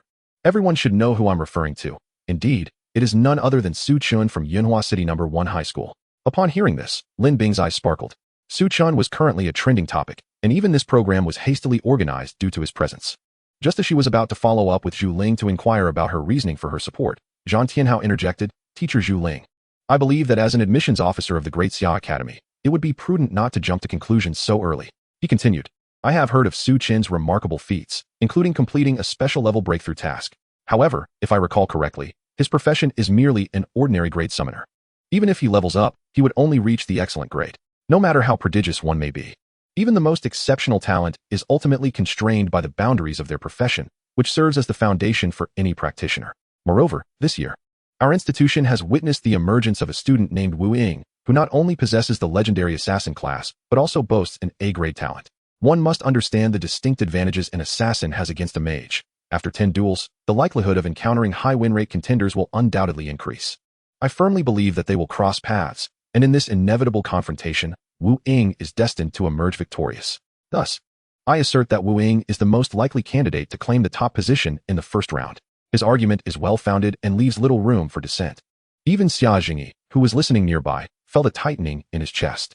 Summoners are affiliated with the mage class, and in one-on-one contests, mages do not hold the advantage. At the same level, a legendary mage must tread carefully when faced with the stealthy onslaught of a basic assassin. Should Su Chen truly encounter that legendary assassin, he would find himself in a precarious situation.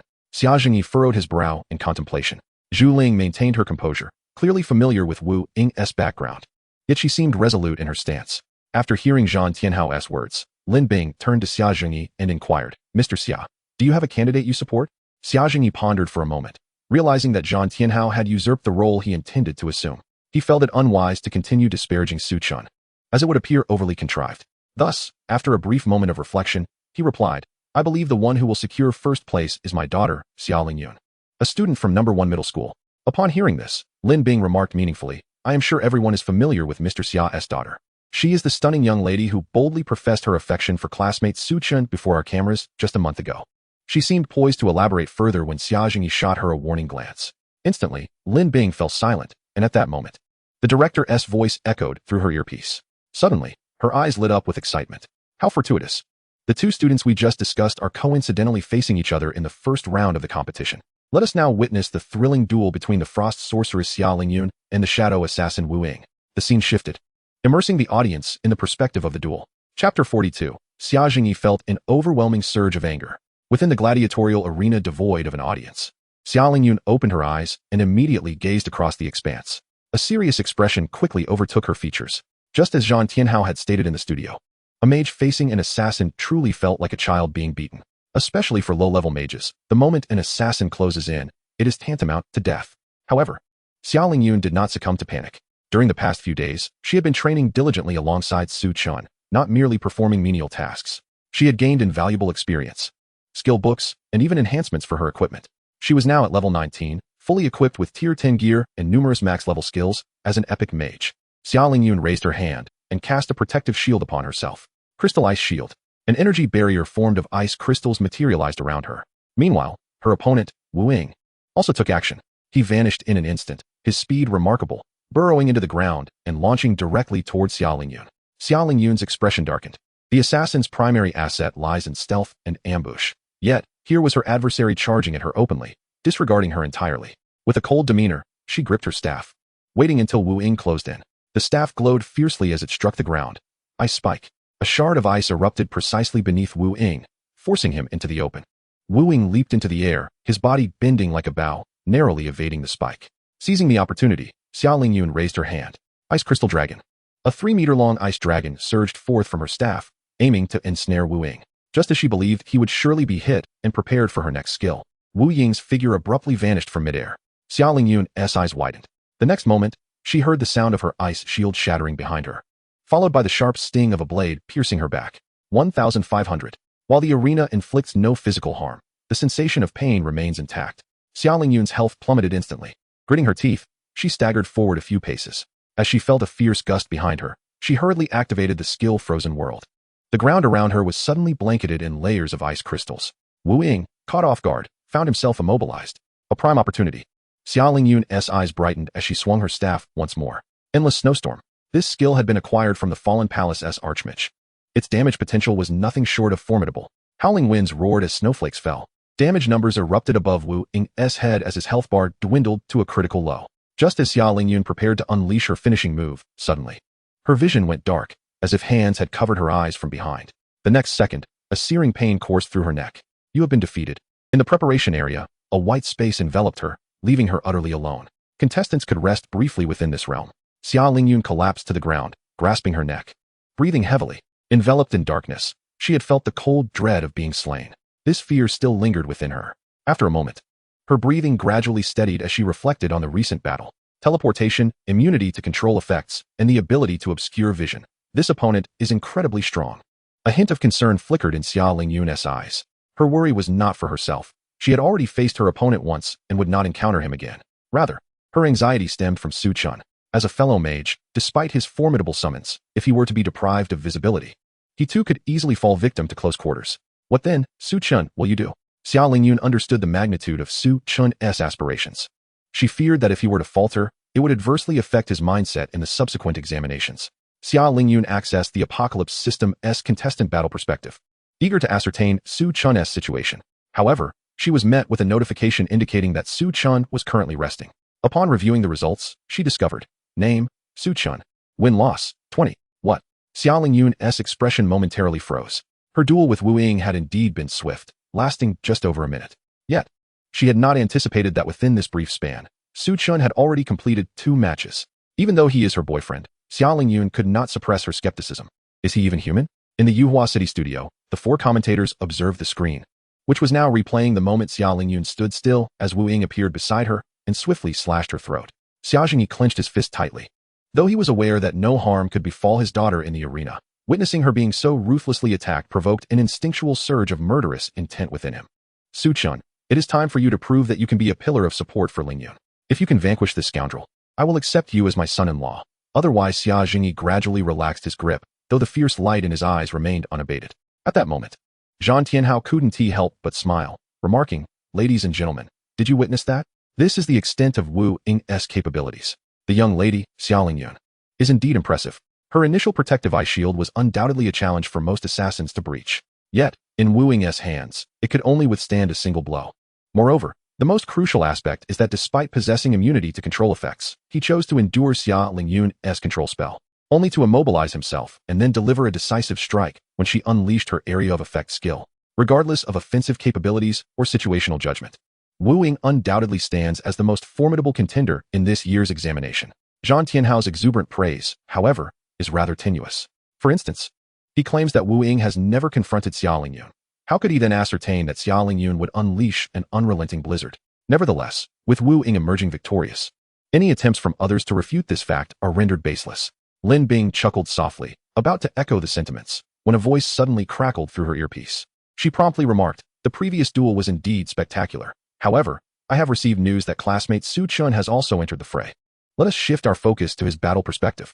As her words concluded, the screen transitioned. In the arena, Su Chen stood with one hand in his pocket and the other wielding a staff, conjuring a magical array. From this array emerged 9 towering skeletal warriors, clad in pitch-black armor, each 3 meters tall. His opponent, on the other hand, was a knight adorned in dazzling golden armor. Upon entering, the knight appeared momentarily stunned.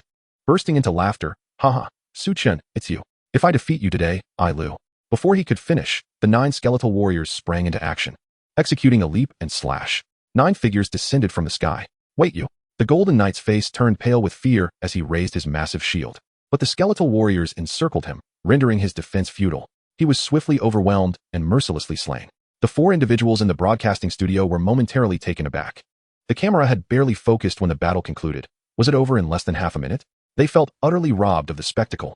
Even Zhang Tianhao, who had just boasted about Wu Ying's invincibility, found himself sitting up straighter. At this juncture, Zhu Ling spoke up. The golden-armored warrior we just witnessed is Lu Guang. He is the only legendary class awakened at Yunhua No. 7 Middle School in nearly a decade. He possesses the A-grade talent as solid as gold, which reduces damage taken by 70 for 5 minutes when activated. It is said that immense effort was invested in nurturing him, raising his level to 21 and achieving the 3rd advancement. Furthermore, his entire set of equipment consists of rare quality from the 3rd advancement, all enhanced to 10. Her tone was calm and straightforward, yet to the ears of the audience, her words struck with the force of thunder, evoking profound astonishment. After all, a 3rd advancement knight, cultivated with such dedication, had been dispatched before even uttering his name. One could argue that Su Chen had launched a surprise attack. But the fact that Lu Guang was incapable of putting up any resistance was telling. Was it because he did not wish to fight? No.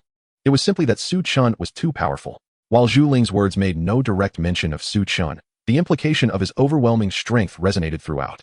What others might have thought remained unknown, but Xia Jingyi's furrowed brow gradually relaxed, though his expression remained serious. Clearly, he would not find joy until he witnessed Wu Ying's defeat. Chapter 43, The Imminent Final Battle. Yunhua City Television Station is currently grappling with the most severe crisis in its history. Lin Bing's career as a host now faces a significant threat. From the outset, she had stated that the primary focus of this program was to observe the battle perspectives of Su Chen and other geniuses from Yunhua City. However, a troublesome issue has arisen. Su Chen's battles conclude far too swiftly. Virtually no adversary can withstand more than a minute against him. Often, as the camera shifts, viewers are met with the sight of Su Chen's opponents surrounded by a battalion of towering skeletal warriors, swiftly dispatched. While everyone acknowledges his might, the lack of engaging content leaves much to be desired, prompting numerous complaints in the comments. Strangely, however, the viewer engagement in the live broadcast continues to rise. Even more perplexing, in an effort to enhance the streaming experience, the television station switches to the perspectives of other candidates, such as Wu Ying or Xia Lingyun. Their battles also conclude in victory, accompanied by captivating displays of skill and intricate maneuvers. Although they too dominate their opponents, they manage to generate a wealth of commentary. In contrast, when the camera returns to others, viewer engagement wanes. This left the director utterly confounded. He initially believed the guests were failing to provide insightful commentary on the battle dynamics. Thus, he instructed Lin Bing to pose more questions, and the guests complied. When the camera shifted to Wu Ying, Zhang Tianhao could not stop himself from elaborating on the 18 advantages that would ensure Wu Ying's victory. Meanwhile, when the focus turned to Xia Lingyun, the usually composed Xia Jingyi would share additional insights, and Zhu Ling would take the opportunity to introduce other talented candidates she was familiar with. This situation persisted for several minutes, after which the director observed a drastic drop in viewer engagement, by half. Frustration overtook him. What was wrong with the audience? Was the combat lacking excitement? Were the guest commentators insufficiently incisive? What did they truly want to see? In truth, the viewers in the live chat felt equally bewildered. Am I the only one who finds this odd? The battles of the other candidates are undeniably thrilling, yet I find them rather unengaging. I feel the same way, especially when watching 2 candidates locked in a fierce struggle, only for one to fall in under 10 seconds to Su Chen. It's almost comical. Su Chen is too excessive. If he is so arrogant, why not grant those candidates a moment to respond before mocking them? That would extend the battle time. You up there might toy with ants on the ground, but do you even regard bacteria? To Su Chen, they likely don't even measure up to bacteria. That's an exaggeration. I believe that assassin-type candidate named Wu Ying is quite formidable and could potentially become Su Chen's rival. I truly hope they encounter each other soon. Upon glancing at the comments, the director instantly understood. Everyone was tuning in for Su Chen, especially given his overwhelming prowess. Who would care about the captivating battles of other candidates? Of course, a small portion of the audience might be drawn to Wu Ying or Xia Lingyun's abilities, but the majority were there for Su Chen. Therefore, regardless of how swiftly Su Chen's battles concluded, focusing the camera on him would undoubtedly be the right choice. With this revelation, the director promptly commanded, quickly, switch back to Su Chen's battle perspective. However, the staff controlling the camera responded with a pained expression. Director, that's not possible. The director was left baffled. What do you mean it's not possible? How do you know my little secret? He glared at the staff member, but before he could speak, the staff member explained. Su Chen hasn't entered a battle. He can't find an opponent. The director immediately accessed the revelation system, inputting Su Chen's battle perspective code. Upon reviewing the results, 190, his scalp tingled. Although the director was not a practitioner, his position afforded him ample interaction with professionals. Each year during examinations, he would convene with numerous prominent figures for discussions. Yet, He had never encountered anyone as terrifying as Su Chen. The examination had barely begun for 20 minutes. While Wu Ying, who had also concluded battle swiftly, was still striving for victory in his 7th match. How had Su Chen achieved 19 victories already? Looking at the average battle duration of 196 seconds, the director gasped, nearly losing his balance. If the first round of the examination could be likened to a 100-meter sprint, Su Chen had effectively stood at the finish line, poised to take that final step, while the other participants had only just departed the starting line. A monster. Su Chen was an absolute aberration. Unprecedented in history, it will be exceedingly difficult for anyone to replicate such feats in the future. Su Chen's performance in this examination will undoubtedly etch a significant entry in the annals of Yanhua City. While it is true that he has previously made his mark during a special level breakthrough task, the director has identified an oversight. Typically, there should be no situation where candidates are unable to match with opponents. The matching rules of the Apocalypse system are predicated on the candidate's winning percentages. Even if Su Chen has triumphed in numerous battles, his opponents are matched according to their own winning rates. With Su Chen's victory rate standing at an immaculate 100%, it implies that his next opponent is likely to be another undefeated contender. Currently, only a few undefeated candidates remain. As the director opened the winning rate leaderboard, his pupils widened in excitement. Rank 1. Name Su Chen. Record 190. Win rate 100. Rank 2. Name Wu Ying. Record 60. Win rate 100. Rank 3. Name Xia Lingyun. Record 51. It is now down to Su Chen and Wu Ying. The director trembled with exhilaration. This scenario signifies that once Wu Ying concludes his 7th battle, the 8th will undoubtedly pit him against Su Chen. The confrontation between the two will transpire far more swiftly than anyone anticipates. Should Su Chen vanquish Wu Ying, he will secure the top position in the first round of Yanhua City. Conversely, should Wu Ying prevail over Su Chen, he will likely face no further obstacles. The outcome hinges on this singular clash. This is the climactic battle of the first round of Yanhua City's entrance examination. The director swallowed hard, seized the earpiece, and relayed this development to Lin Bing. In the broadcast studio, Lin Bing was engaged in a lackluster conversation with 3 guests. Despite her eloquence, she struggled to invigorate the atmosphere, as her guests were less than cooperative. Just as despair began to creep in, the message from the director flushed her face with excitement. Ladies and gentlemen, esteemed guests, Su Chen and Wu Ying are about to face off. Upon hearing this, the viewers who were preparing to close the live stream paused. The 3 guests in the studio turned their gazes toward her in unison. Lin Bing took a deep breath, suppressing the flush on her cheeks, and succinctly conveyed the information the director had shared with her. Zhang Tianhao clenched his fists tightly on his lap, a flicker of concern flashing in his eyes, which soon transformed into unwavering resolve. Wu Ying, it's all up to you. Overcome this challenge and bring home the glory to our school. Zhu Ling smiled, her eyes glimmering with anticipation, though not excessively so, as she seemed confident in the outcome. Meanwhile, Xia Jingyi, usually stoic, exhibited signs of restlessness. The most perilous official mission he had previously undertaken involved intercepting a 10,000-strong alien army, yet the tension he felt now surpassed that experience. In the arena, Wu Ying's figure flickered, deftly navigating through a barrage of arrows. Just as it seemed he might be unable to evade them, he deftly propelled himself off the ground, reappearing behind an archer. However, this archer was no ordinary candidate. He anticipated Wu Ying's movement, taking a significant step forward and turning to shoot. The arrow struck a shadow, and the archer's face lit up with joy, but that smile quickly froze. The shadow erupted into a cloud of black mist, and he felt a sharp pain in his back. You have failed. Wu Ying returned to the white resting room, exhaling deeply, his expression betraying a hint of disappointment. Clearly, he had not found satisfaction in the previous battle. How dull, he muttered. I hope my next opponent proves to be more interesting. With that, he closed his eyes, sitting cross-legged to recuperate. Soon, his magical energy, stamina, and vitality reached their zenith. Wu Ying accessed the system once more to match with a new opponent. As usual, the Apocalypse system operated with remarkable speed. 3 seconds later, he received a notification. Ding. Match successful. Your next opponent is the leader summoner Su Chen. In an instant, Wu Ying's eyes narrowed, and his body trembled slightly. A rare smile graced his usually expressionless face. At last, I meet you, the one capable of completing special-level tasks. You must be formidable. Let you be my whetstone. Give it your all, and you shall draw out my utmost potential. Chapter 44. The president of the Mad Dragon Society feels comfortable. Here it comes. The top 2 newly awakened professionals in Yanhua City finally face each other. Wu Ying, I have no high demands of you. Just hold on for at least half a minute, all right? What nonsense is being said upstairs? Wu Ying is our pride at number 2 high school. He is bound to triumph. The assassin against the mage, a father defeating his son. A flurry of comments flooded the screen. In the broadcast studio, however, silence prevailed. No one spoke. At this moment, it felt as though all of Yanhua City had fallen silent. Every individual's attention was riveted on the battle perspective. In the arena, Su Chen gazed calmly at the gradually solidifying figure in the distance. He yawned. The wait had been so long that he was nearly dozing off. Fortunately, once this battle concluded, he could commence preparations for the second round. With this thought, Su Chen summoned his blood pupils. The opponent who had managed to maintain an undefeated record until now was certainly not an ordinary individual. He graciously set up 3 summoning circles, 2 squads of skeleton warriors, and 1 team of goblin high priests. All were summoned forth. As Wu Ying turned to face him, 1 squad of skeleton warriors charged out from the summoning circle, launching a leaping strike towards him. Wu Ying stood frozen in disbelief, momentarily dazed. Meanwhile, the comments streamed in. No way? Another instant defeat? Even Wu Ying is no match. Indeed, before Su Chen, everyone is equal. Su Chen? Su God. However, the battle did not conclude as effortlessly as Su Chen and the audience had envisioned.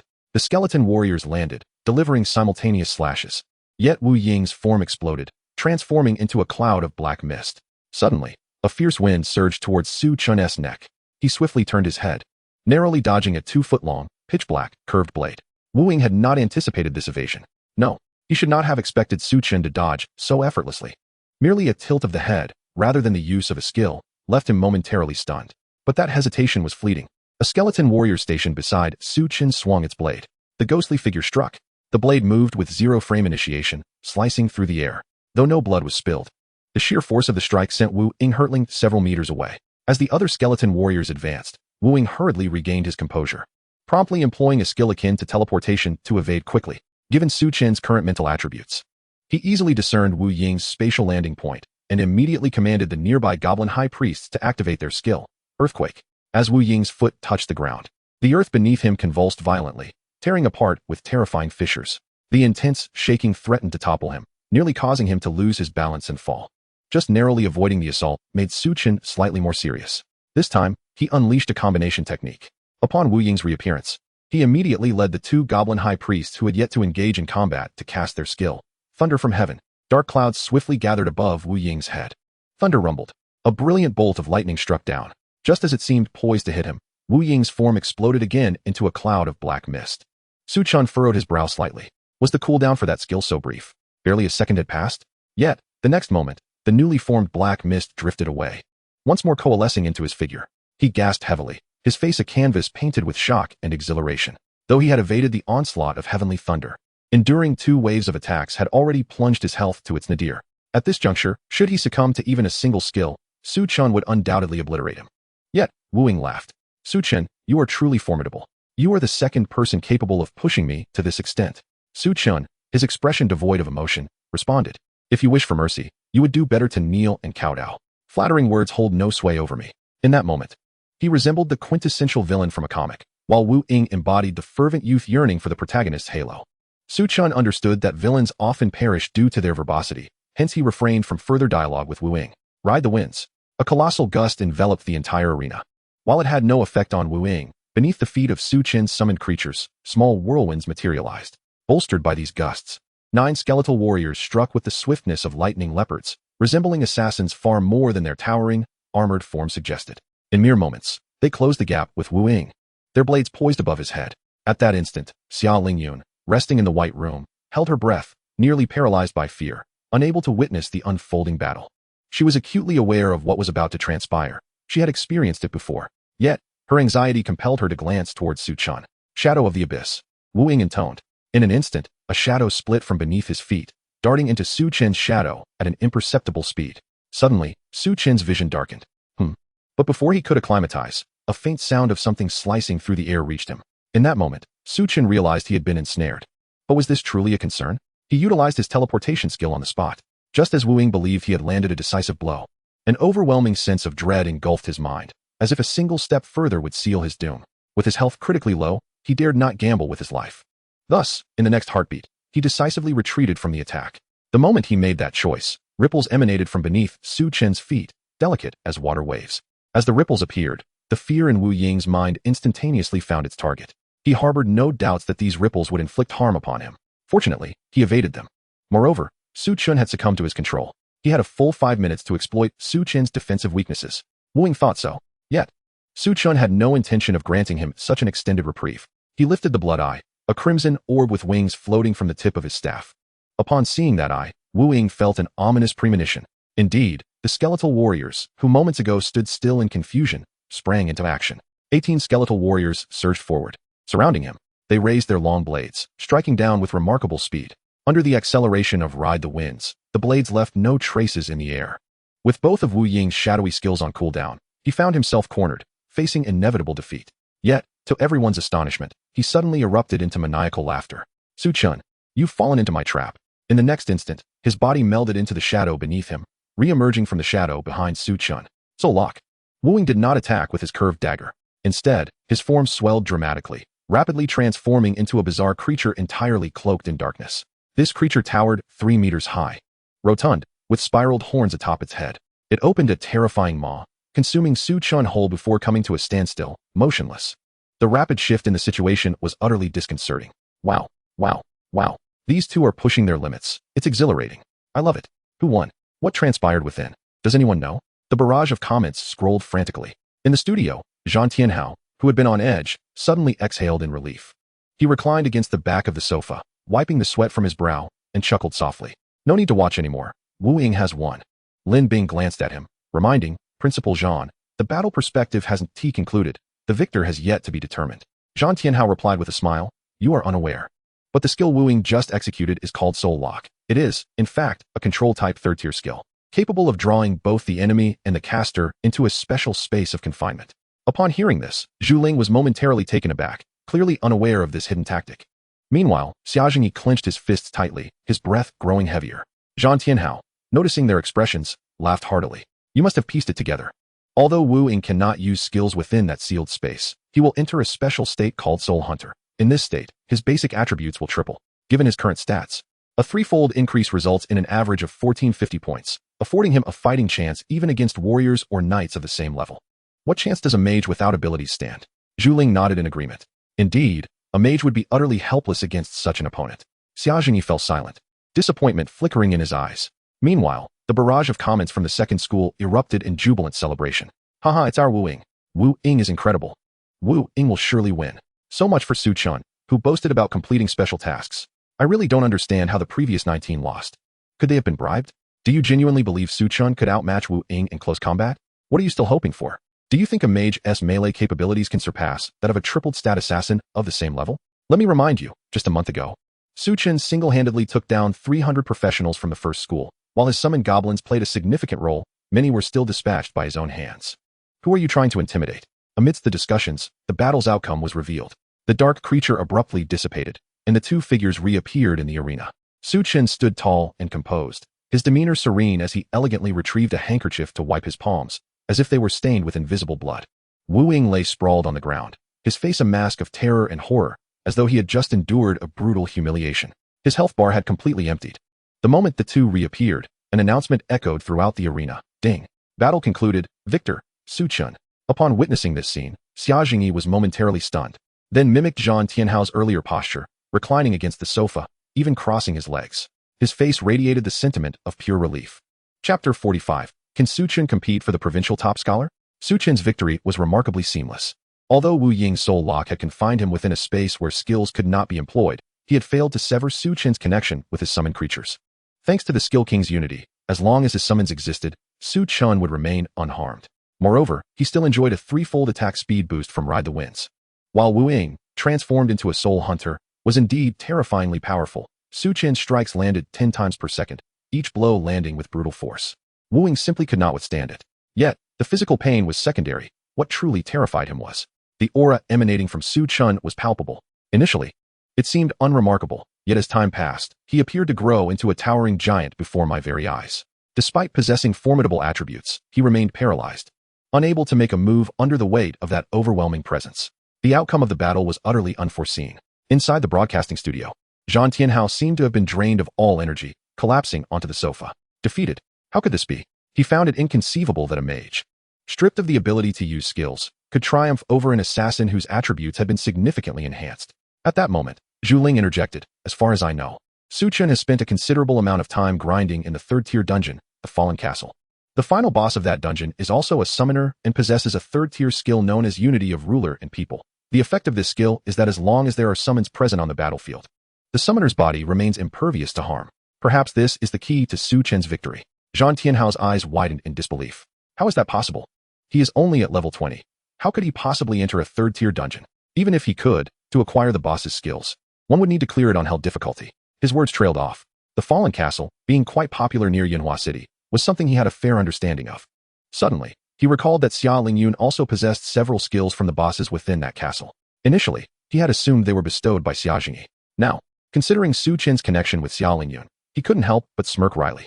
He had thought the gap between Wu Ying and Su Chen to be that of 99 to 100. Yet he had never anticipated that Su Chen could clear a hell difficulty third-tier dungeon with merely second-tier strength. The disparity between them was likely more akin to 99 to 1,000, or perhaps even greater. Zhang Tianhao stared vacantly, devoid of the excitement he had earlier displayed. Although Wu Ying had been defeated, he would likely still qualify for the second round of the college entrance examination. However, unless one was eternally the runner-up. Who truly cared about who placed second? His hopes of having Wu Ying bring glory to the school were dashed. Noticing his despondent demeanor, Lin Bing inquired, "Why must Principal Zhang be so disheartened? This is merely the first round of testing, a preliminary screening without any results. The true determinant of exam scores will come in the second round, is it not? As long as Wu Ying puts in the effort in the subsequent tests, there remains a possibility for him to catch up." Zhang Tianhao fell silent. Zhu Ling chuckled, unsurprised by Lin Bing's confusion. After all, Lin Bing was an ordinary person, and it was natural for her not to comprehend the intricacies of the profession. She explained, "Miss Lin, you may be unaware, but the second round of the college entrance examination is a defense challenge." Defense? What does that imply? Lin Bing asked hurriedly. Zhu Ling continued. The Tianxia system will transport the top 100 candidates from the first round into a simulated dungeon.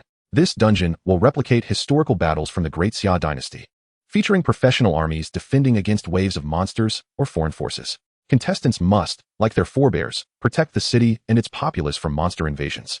Slaying monsters and completing tasks assigned by officers will earn them points, and these points will ultimately translate into their exam scores. Lin Bing nodded, indicating her understanding, then queried, "So it appears everyone is once more starting from the same starting line. But why is Principal Zhang so troubled?" Zhu Ling continued to smile. The first round not only filters out the 100 candidates eligible to continue, but also categorizes them into 3 tiers. The first place is Tier 1. The 2nd to 10th places are Tier 2, and the 11th to 100th places are Tier 3. Tier 1 candidates enjoy the best treatment. They will be stationed in areas besieged by the greatest number of monsters or foreign entities. Lin Bing gasped, "Isn't that extremely perilous? Teacher Zhu, are you certain this is a privilege?" Zhu Ling's expression turned serious as she replied, "Indeed, it is dangerous, but danger coexists with opportunity. A multitude of monsters not only signifies peril, but also the potential for points. Whether one can achieve a high score is contingent upon individual prowess. However, there is no need for excessive concern regarding the candidates. This is merely a simulation, so there will be no life-threatening risks." Zhu Ling's demeanor softened as she added, "We all know that in one-on-one scenarios, assassins are mages' nemesis. Yet, on the battlefield, a mage's efficiency in slaying monsters surpasses that of an assassin. To be frank, Wu Ying's hidden move, the soul-locking technique, was indeed unexpected. However, I have always believed that Su Chen will emerge as the top scorer from this year's college entrance examination in Yanhua City. Even if he does not secure first place in the first round, he will undoubtedly rank within the top 10. Given his capabilities, unless he were to do nothing, it would be exceedingly difficult for him to not achieve a high score." Her reasoning was sound and persuasive. Lin Bing nodded, according to Teacher Zhu's analysis. This indeed seems to be the case. She glanced at Zhang Tianhao, who appeared utterly devoid of light in his eyes, his complexion ashen. At that moment, Xia Jingyi, who had been quietly listening, recalled Su Chen's confident words at the school gate, not just in Yanhua City. Suddenly, he spoke up, "Teacher Zhu, based on the information you have gathered, do you think Su Chen has the potential to advance further?" "Advance further?" Zhu Ling was taken aback. She quickly realized the implications. The second round of assessments would see candidates from across the province competing together. If Su Chen were to advance further, it would mean he was aiming for the provincial top scorer. Her expression momentarily shifted as she fell into deep contemplation. Before Zhu Ling could respond, the barrage of comments began to surge. Advance further? Could it be that with Su Chen's strength, it truly isn't impossible? Hehe. The people of Yanhua City are truly amusing, sitting in a well and looking at the sky, overestimating themselves, daring to think of the provincial top scorer. I admit Su Chen is strong. Even in the provincial city, he is among the top 10 contenders, but competing for the provincial top scorer? That seems far-fetched.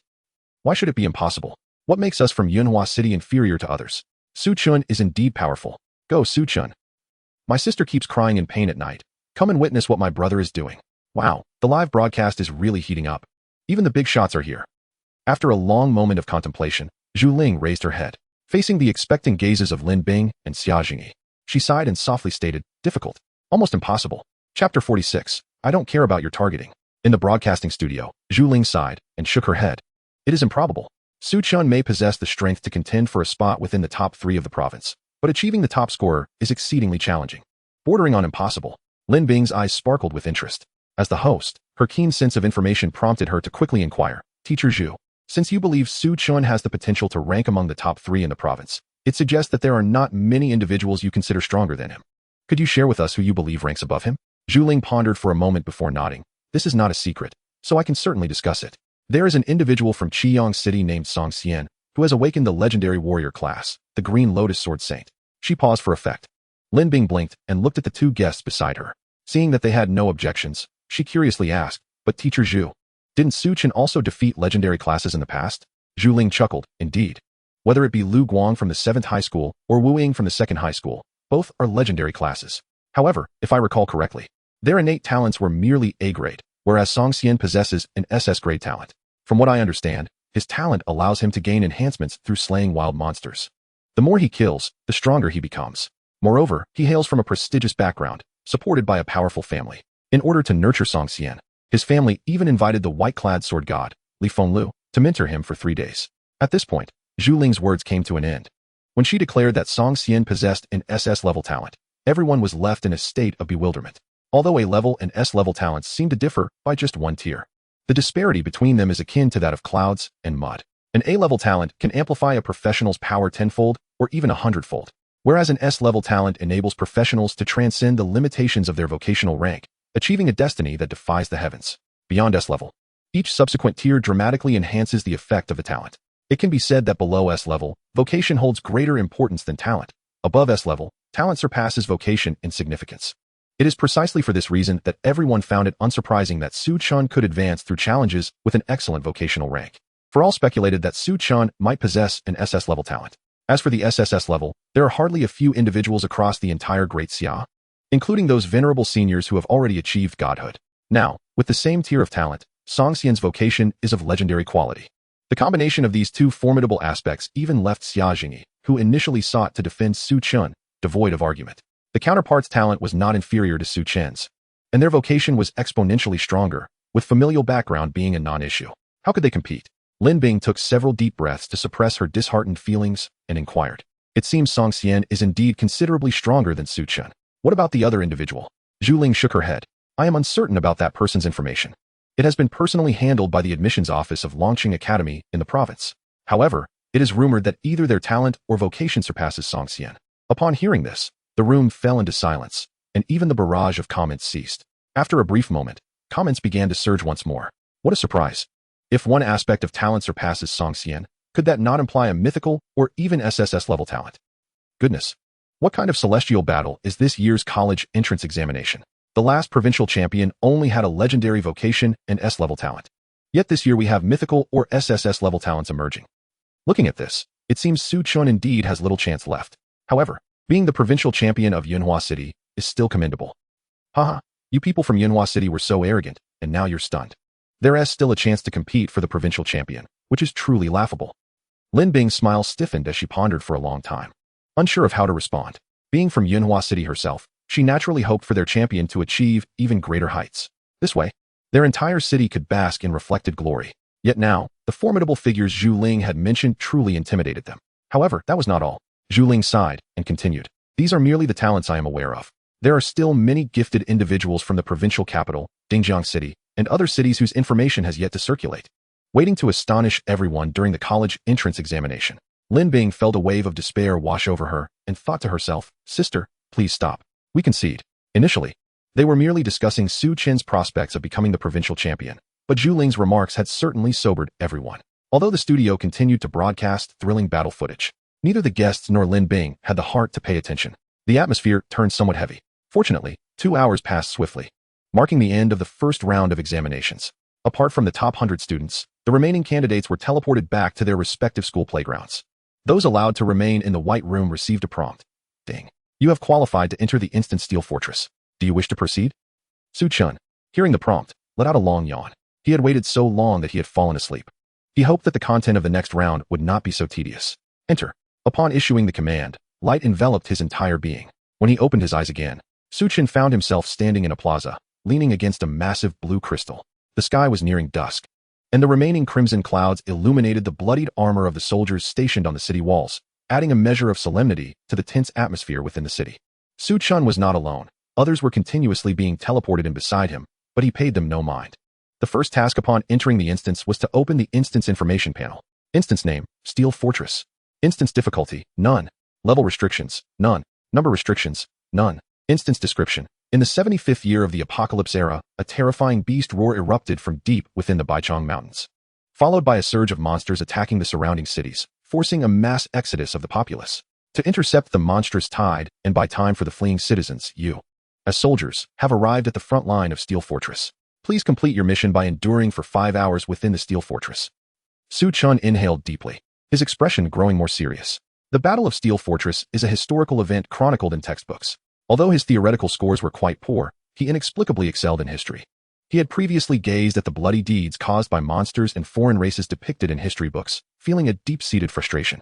He also feared the day such calamities would befall him. At that time, he vowed that if he ever became powerful, he would make the historical textbooks a list of vengeance. Now, the opportunity had finally arrived. Although it was merely a simulated instance, it could serve as a rehearsal for the future, a chance to hone his skills. With that thought, Su Chen picked up his blood eye, smirking coldly. Coupled with the skull crown atop his head and his towering physique, he was indeed somewhat intimidating. A youth who approached him suddenly paused, displaying a hint of panic as he asked, "Are you Su Chen?"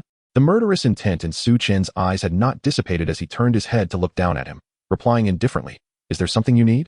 The youth took a deep breath, as if suppressing something within, and gritted his teeth to raise his head. "Did you not say we are here to compete for second place?" Su Chen was taken aback and looked around. Most people's gazes were fixed on him, while only a small fraction were resting, seemingly gathering their strength. However, their ears appeared to be attuned to this exchange. Within Jiangnan province, there were 37 large cities, and with him included, there were exactly 37 participants. It seemed they were all the top contenders from their respective cities. Many appeared to have seen his interview segment. Su Chen stretched his lips into a broad smile and said, "What's the matter? Do you have an objection?" The others regarded him coldly, as if poised to strike at the slightest provocation. They were all prodigious talents cultivated meticulously by various cities, factions, and organizations, and could not remain silent in the face of ridicule. The youth standing before Su Chen seemed to wish to utter some harsh words, but under the oppressive aura surrounding Su Chen, he found it difficult even to speak. I. Observing this, Su Chen chuckled softly and placed a hand on the youth's shoulder. The young man, the top contender from a certain city, immediately stiffened. "Stand at attention." Su Chen surveyed the crowd, revealing an unsettling grin that showcased his pearly whites, and remarked, "If my interview has caused you discomfort, I sincerely apologize. If you wish to target me, then by all means, come at me. I am unbothered." Chapter 47. Offense is the best defense. The land of Great Xia is vast, with a populous multitude. This inevitably leads to an abundance of self-proclaimed extraordinary talented professionals each year. They face the cameras, making grand promises to lead humanity towards the light or to restore the glory of Great Xia, asserting that it is their duty, such exaggerated yet not entirely off-putting declarations. The aim, of course, is to showcase their personalities while fearing a coalition against them. Yet Su Chen is different. He makes no effort to conceal his arrogance. The emotions reflected in his gaze mirrored the sentiments expressed in his words. "I am indifferent." It is as though those top contenders from other cities are no more significant than the stray cats and dogs by the roadside. How infuriating. There are already individuals gritting their teeth, their eyes dark and calculating. Before long, the sound of bright military boots marching from afar grew nearer. The approaching figure was a general clad in officer's attire, his pace brisk and his demeanor grave. "The monstrous army is merely 5 kilometers from the fortress. They shall arrive shortly. You must take action." Upon this declaration, Su Chen received a mission prompt. "Ding. Please proceed to the marked location, establish defenses, and resist the monsters." A beam of light appeared beneath his feet, guiding the candidates toward the city wall. The group dared not delay and immediately set into motion. Before long, Su Chen arrived atop the city wall. The fortress was strategically positioned at the mouth of a valley, with towering walls connecting the flanking cliffs. Beyond the valley lay an expansive plain. He activated his blood eye, sending forth the blood-flying eye into the sky to survey the surroundings. Similar entrances dotted the vicinity, with dozens nearby. All candidates had been directed to the city wall. Notably, Su Chen found himself positioned at the wall facing the widest valley entrance. When the monstrous army surged forth, they would undoubtedly confront the greatest number of adversaries. This was the privilege afforded to the top contender of each city in the first round. Retracting his gaze, Su Chen assessed the situation atop the wall. Aside from the candidates, numerous simulated professionals populated the battlements. Their role primarily served as a means of distraction. While their defenses were formidable, their offensive capabilities were lacking. However, due to their presence, coupled with the number of candidates, the space atop the wall felt rather cramped. This proved disadvantageous for summoners, who typically require ample room to amass their summons prior to battle. Generally speaking, regardless of the summoner's level, a certain number of summons must be accumulated to unleash effective combat power. Clearly, the wall lacked sufficient space for summoners to gather their forces. Many had already recognized this predicament, casting mocking glances towards Su Chen. Some had even begun to devise their own schemes, leveraging their temporary command to block the wall's edge with simulated professionals while swiftly seizing the remaining advantageous positions. In an instant, the wall's perimeter was filled with professionals. Even if Su Chen were capable of summoning numerous entities, there would be no room to launch an assault, unless he utilized his command to displace those professionals. He was but one against over 30. It was evident they would not permit him to succeed easily. Of course, the space beyond the wall was vast, allowing for summons to leap down and engage in battle. Yet no one believed Su Chen would dare to take such a risk. The fortress walls towered 100 meters high. A direct leap would surely spell death. Moreover, the monstrous army surged forth like a tide, their numbers overwhelming. Without the protection of the walls, Su Chen's summons would likely be devoured in an instant. The onlookers analyzed Su Chen's predicament, witnessing him at a disadvantage yet remaining stationary. Immobile, they assumed he was bereft of options and erupted into laughter. It seems you've grasped the situation. With just yourself, how dare you antagonize us? You shall earn not a single point in this examination. Unless you humbly apologize and plead for mercy now, we might consider granting you a favorable position. They mocked. Continue to boast. Now, with no space for your summons, I wonder how you intend to fight and slay monsters. Haha. Observing this frenzied mob, Su Chen could not help but sigh. You sighed. Could it be that you truly find yourself at a loss? A voice, melodic and feminine, chimed in from the side. Su Chen turned to find a tall, purple-haired maiden, adorned as a warrior in purple light armor, devoid of visible weapons. What captured Su Chen's attention were her striking features, reminiscent of the renowned Wei sisters. He gazed at her for a moment before retorting, "What do you mean by being at a loss?" The purple-haired girl chuckled lightly. "You are a summoner, reliant on summons to attack in unison. They have occupied all the advantageous positions, leaving you without the ability to deploy your summons effectively. Is this not the reason for your sigh?" Su Chen smiled, countering, "Then why do you not seize a combat position? Warriors also require advantageous locations, do they not?" Unlike the others, the three of them, comprising Su Chen, the purple-haired girl, and a quiet boy lurking in the corner, did not rush to claim positions. Upon hearing Su Chen's retort, the purple-haired girl wore a confident, composed smile. She gazed toward the plain beyond the valley and softly declared, "My battlefield is not here." Su Chen shrugged, responding, "Nor do I wish to remain within this narrow valley. I firmly believe that offense is the best defense." The purple-haired girl gazed at him in astonishment, shaking her head. "It's different. I am a warrior. Charging forth, I can ensure my safe retreat. Are you, a magic-based profession, truly willing to take such risks? Although death in a simulated dungeon allows for revival, there is still a cooldown period. Dying once could set you back significantly in points. I advise you to reconsider." In the face of the girl's skepticism, Su Chen refrained from further explanation. He was inclined to converse with her due to her captivating presence. Otherwise, he would have preferred to remain silent. The purple-haired girl, sensing this, chose not to press further. After a moment's contemplation, she inquired, "By the way, you still haven't explained why you sighed earlier." Su Chen chuckled softly. "I was merely lamenting the immense pressure of this examination. It has driven these individuals to madness, and I feel pity for them." The purple-haired girl was momentarily taken aback, unable to suppress a laugh that followed. Their conversation had been conducted without any effort to lower their voices, and the others overheard Su Chen's remark, causing the faces of the so-called geniuses to flush crimson, indicating they had entered a state of embarrassment. Had the timing been different, some might have approached to challenge Su Chen to a duel. "Keep talking tough. You'll have cause to weep later. If you manage to earn a single point today, I, Yang, will spell my name backward. Come on, buddy, your name. No matter how you pronounce it, still sounds like those two syllables, right?" The purple-haired girl laughed, wiping away tears from the corners of her eyes. "You are quite amusing. Let us make a pact. If your score ranks among the top 3 in the province this time, I shall reveal my name to you. What do you say?" She wore an expression that suggested he stood to gain significantly, encouraging him to strive harder. Suddenly, Su Chen turned and scrutinized her features closely. His earnest gaze caught the purple-haired girl off guard, causing her to instinctively touch her face. "What's wrong? Is there something on my face?" she asked in confusion. Su Chen shook his head, sighing, "It's nothing. I was merely pondering why you would not wish to showcase such a pleasant visage. It seems a shame."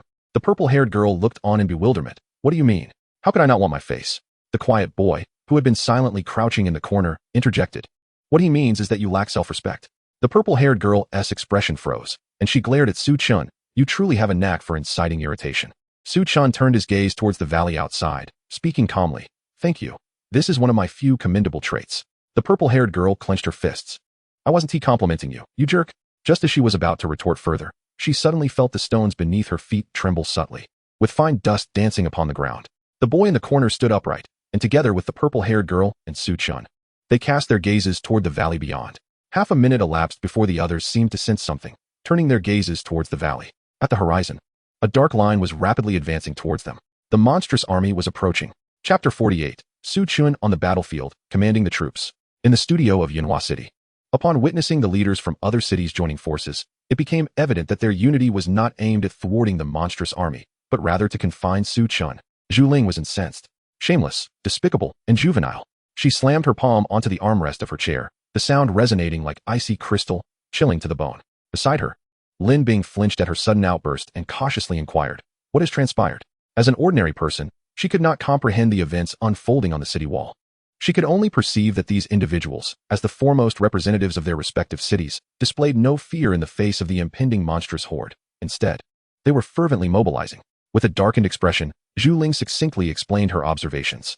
Upon hearing that everyone had united against Su Chen, Lin Bing's face turned pale. She glanced back at the combat perspective on the screen and realized the gravity of the situation. "Teacher Zhu, is this allowed?" Xia Jingyi's countenance was equally grim. He had sensed something amiss long before, but had hoped it was merely his overzealous concerns. To his dismay, the reality was indeed as dire as he had feared. Zhu Ling remained silent. Undermining one's allies and engaging in infighting was, of course, prohibited, yet they lacked tangible evidence to substantiate their claims. All they could do was rely on mutual understanding, leaving those who did not grasp the situation utterly bewildered. Lin Bing, concerned, asked, "Teacher Zhu, do you believe Su Chen has any means to counteract their actions?" Zhu Ling sighed, shaking her head. "It is indeed challenging. The space atop the city wall is limited, and when the monstrous tide surges, it will become even more constricted. Even if Su Chen can summon a multitude of creatures, there will be no room to maneuver, let alone resist. Their childish behavior not only jeopardizes Su Chen, but ultimately benefits no one. Were I the proctor, none of them would continue in the examination, let alone discuss subsequent admissions." Zhu Ling believed that the assessment of moral character in selecting practitioners should supersede evaluations of innate talent and combat prowess. Yet, this perspective does not align with the prevailing ideology of contemporary society. In this era, the maxim "might makes right" prevails as humanity grapples with monsters and foreign races, still lagging behind and in dire need of formidable warriors. It is inconceivable to allow a mere moral flaw to cause the loss of a genius. Lin Bing voiced her unease. "Teacher Zhu, is there truly no solution?" Zhu Ling smiled wryly. "For now, we can only observe how Su Chen responds. If he cannot devise a strategy, what more can I say?" Lin Bing nodded in understanding. The logic was sound, yet the monstrous army was on the verge of arriving. Suddenly, Zhang Tianhao spoke up. He recognized the impropriety of the situation. But witnessing Su Chen being targeted ignited a flicker of hope within him that Wu Ying might yet prevail. The group swiftly turned their eyes towards the screen. At the steel fortress, atop the city walls, the horizon abruptly revealed a dark line, rapidly advancing towards them. This line soon bifurcated, one path ascending, while the other continued forward. Moments later, the true form of the dark mass became apparent. In the sky, an immense cloud of birds gathered, casting a shadow that obscured the sun. On the ground, various beasts charged forward, their hooves thundering against the earth like war drums. The examinees atop the city walls displayed expressions of dread and uncertainty. Although they may have encountered corresponding images in their training, experiencing it firsthand was an entirely different matter. None could maintain their composure. The monstrous army surged forth like a vast ocean, rendering the colossal steel fortress akin to a small wooden boat navigating through tumultuous waves, poised to be capsized at any moment. Some individuals succumbed to despair and wept, others collapsed in a heap, while some struggled to breathe. "It's here." Unlike the others, Su Chen's face radiated excitement. After all, he was unperturbed by the prospect of a battle against overwhelming numbers. Who could rival him? With his ability to return magic and cast spells swiftly, it was worth noting that he had yet to unleash his full potential. And today, the opportunity was fortuitously at hand. Under the astonished gazes of the crowd, Su Chen teleported several times, departing from the fortress and arriving at the valley's mouth. A pair of enormous wings unfurled behind him, and he hovered in the air like a deity, while beams of light emanated from his blood-red eyes. Summoning arrays spread across the valley entrance in an instant, blooming like flowers. A multitude of skeletal warriors and goblin high priests emerged from the summoning arrays, swiftly filling the entire valley entrance. But that was not all. Before the previous wave of summoned creatures had fully emerged, Su Chen set down another summoning array. This resulted in an overwhelming stack of summoned creatures, forming hills of bones and goblins. As the height of the accumulation increased, the summoned beings surged forth like real waves. Moments later, the monstrous army clashed head-on with the tide of skeletal warriors. The creatures within the monstrous army were restricted by the instance, their power limited to the second transformation. In the face of the skeletal warriors, they were mere fodder. The skeletal warriors, akin to a knife slicing through vegetables, not only halted the advance of the monstrous army, but also swiftly turned the tide of battle, with the situation already favoring him. Su Chen further fueled the flames of conflict. Riding the winds of fury, the two amplification skills activated, exponentially increasing the damage of his summoned creatures. The already disadvantaged position of the monstrous army worsened significantly.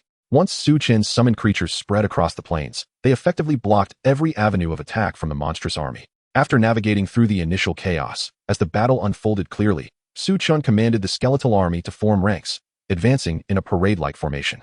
The skeletal warriors transformed into a torrent of darkness, resembling colossal reaping machines, harvesting the lives of the monsters. Although this strategy would result in some skeletal warriors becoming mere targets, falling without clarity, the fallen skeletons became more fearsome. They broke away from the ranks, bolstered by the winds, and plunged into the enemy lines.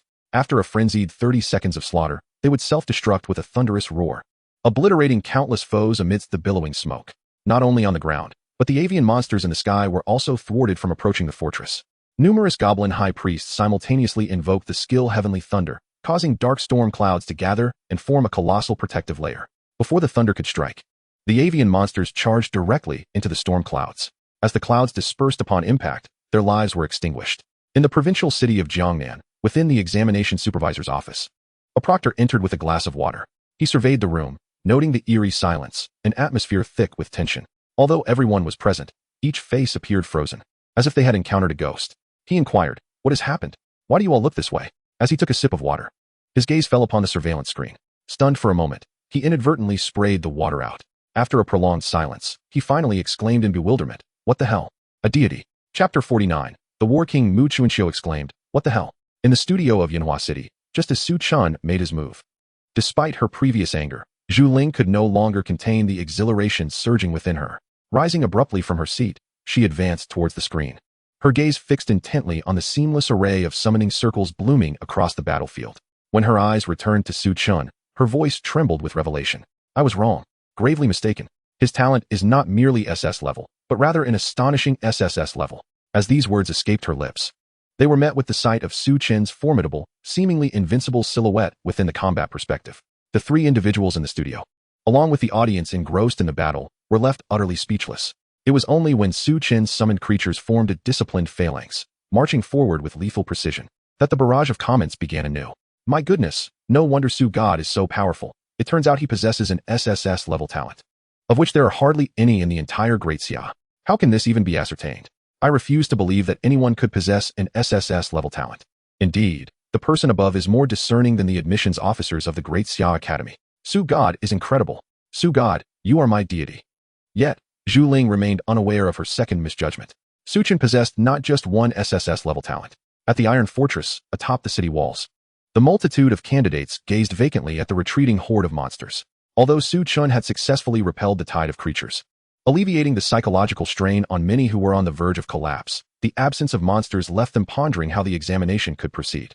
Particularly on the wall where the top candidate resided, the faces of those who had covertly targeted Su Chen appeared ashen. Earlier, when Su Chen had made no moves, they, as summoners, had assumed he was on the brink of despair and had abandoned the exam. Who would have thought that he had not given up, but rather deemed it unnecessary?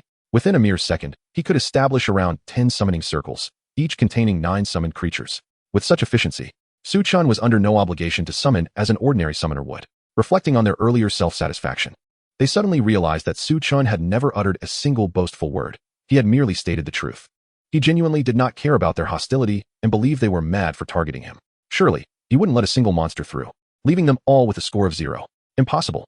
The examiners would never allow him to act in such a manner. They would certainly intervene. However, he had not violated any examination rules. His strength was simply too formidable. When someone finally uttered the last statement, the atmosphere fell into a profound silence. Indeed, Su Chen had not breached any regulations. He was simply too powerful. Powerful enough to single-handedly withstand all the monsters spawned by the simulation instance.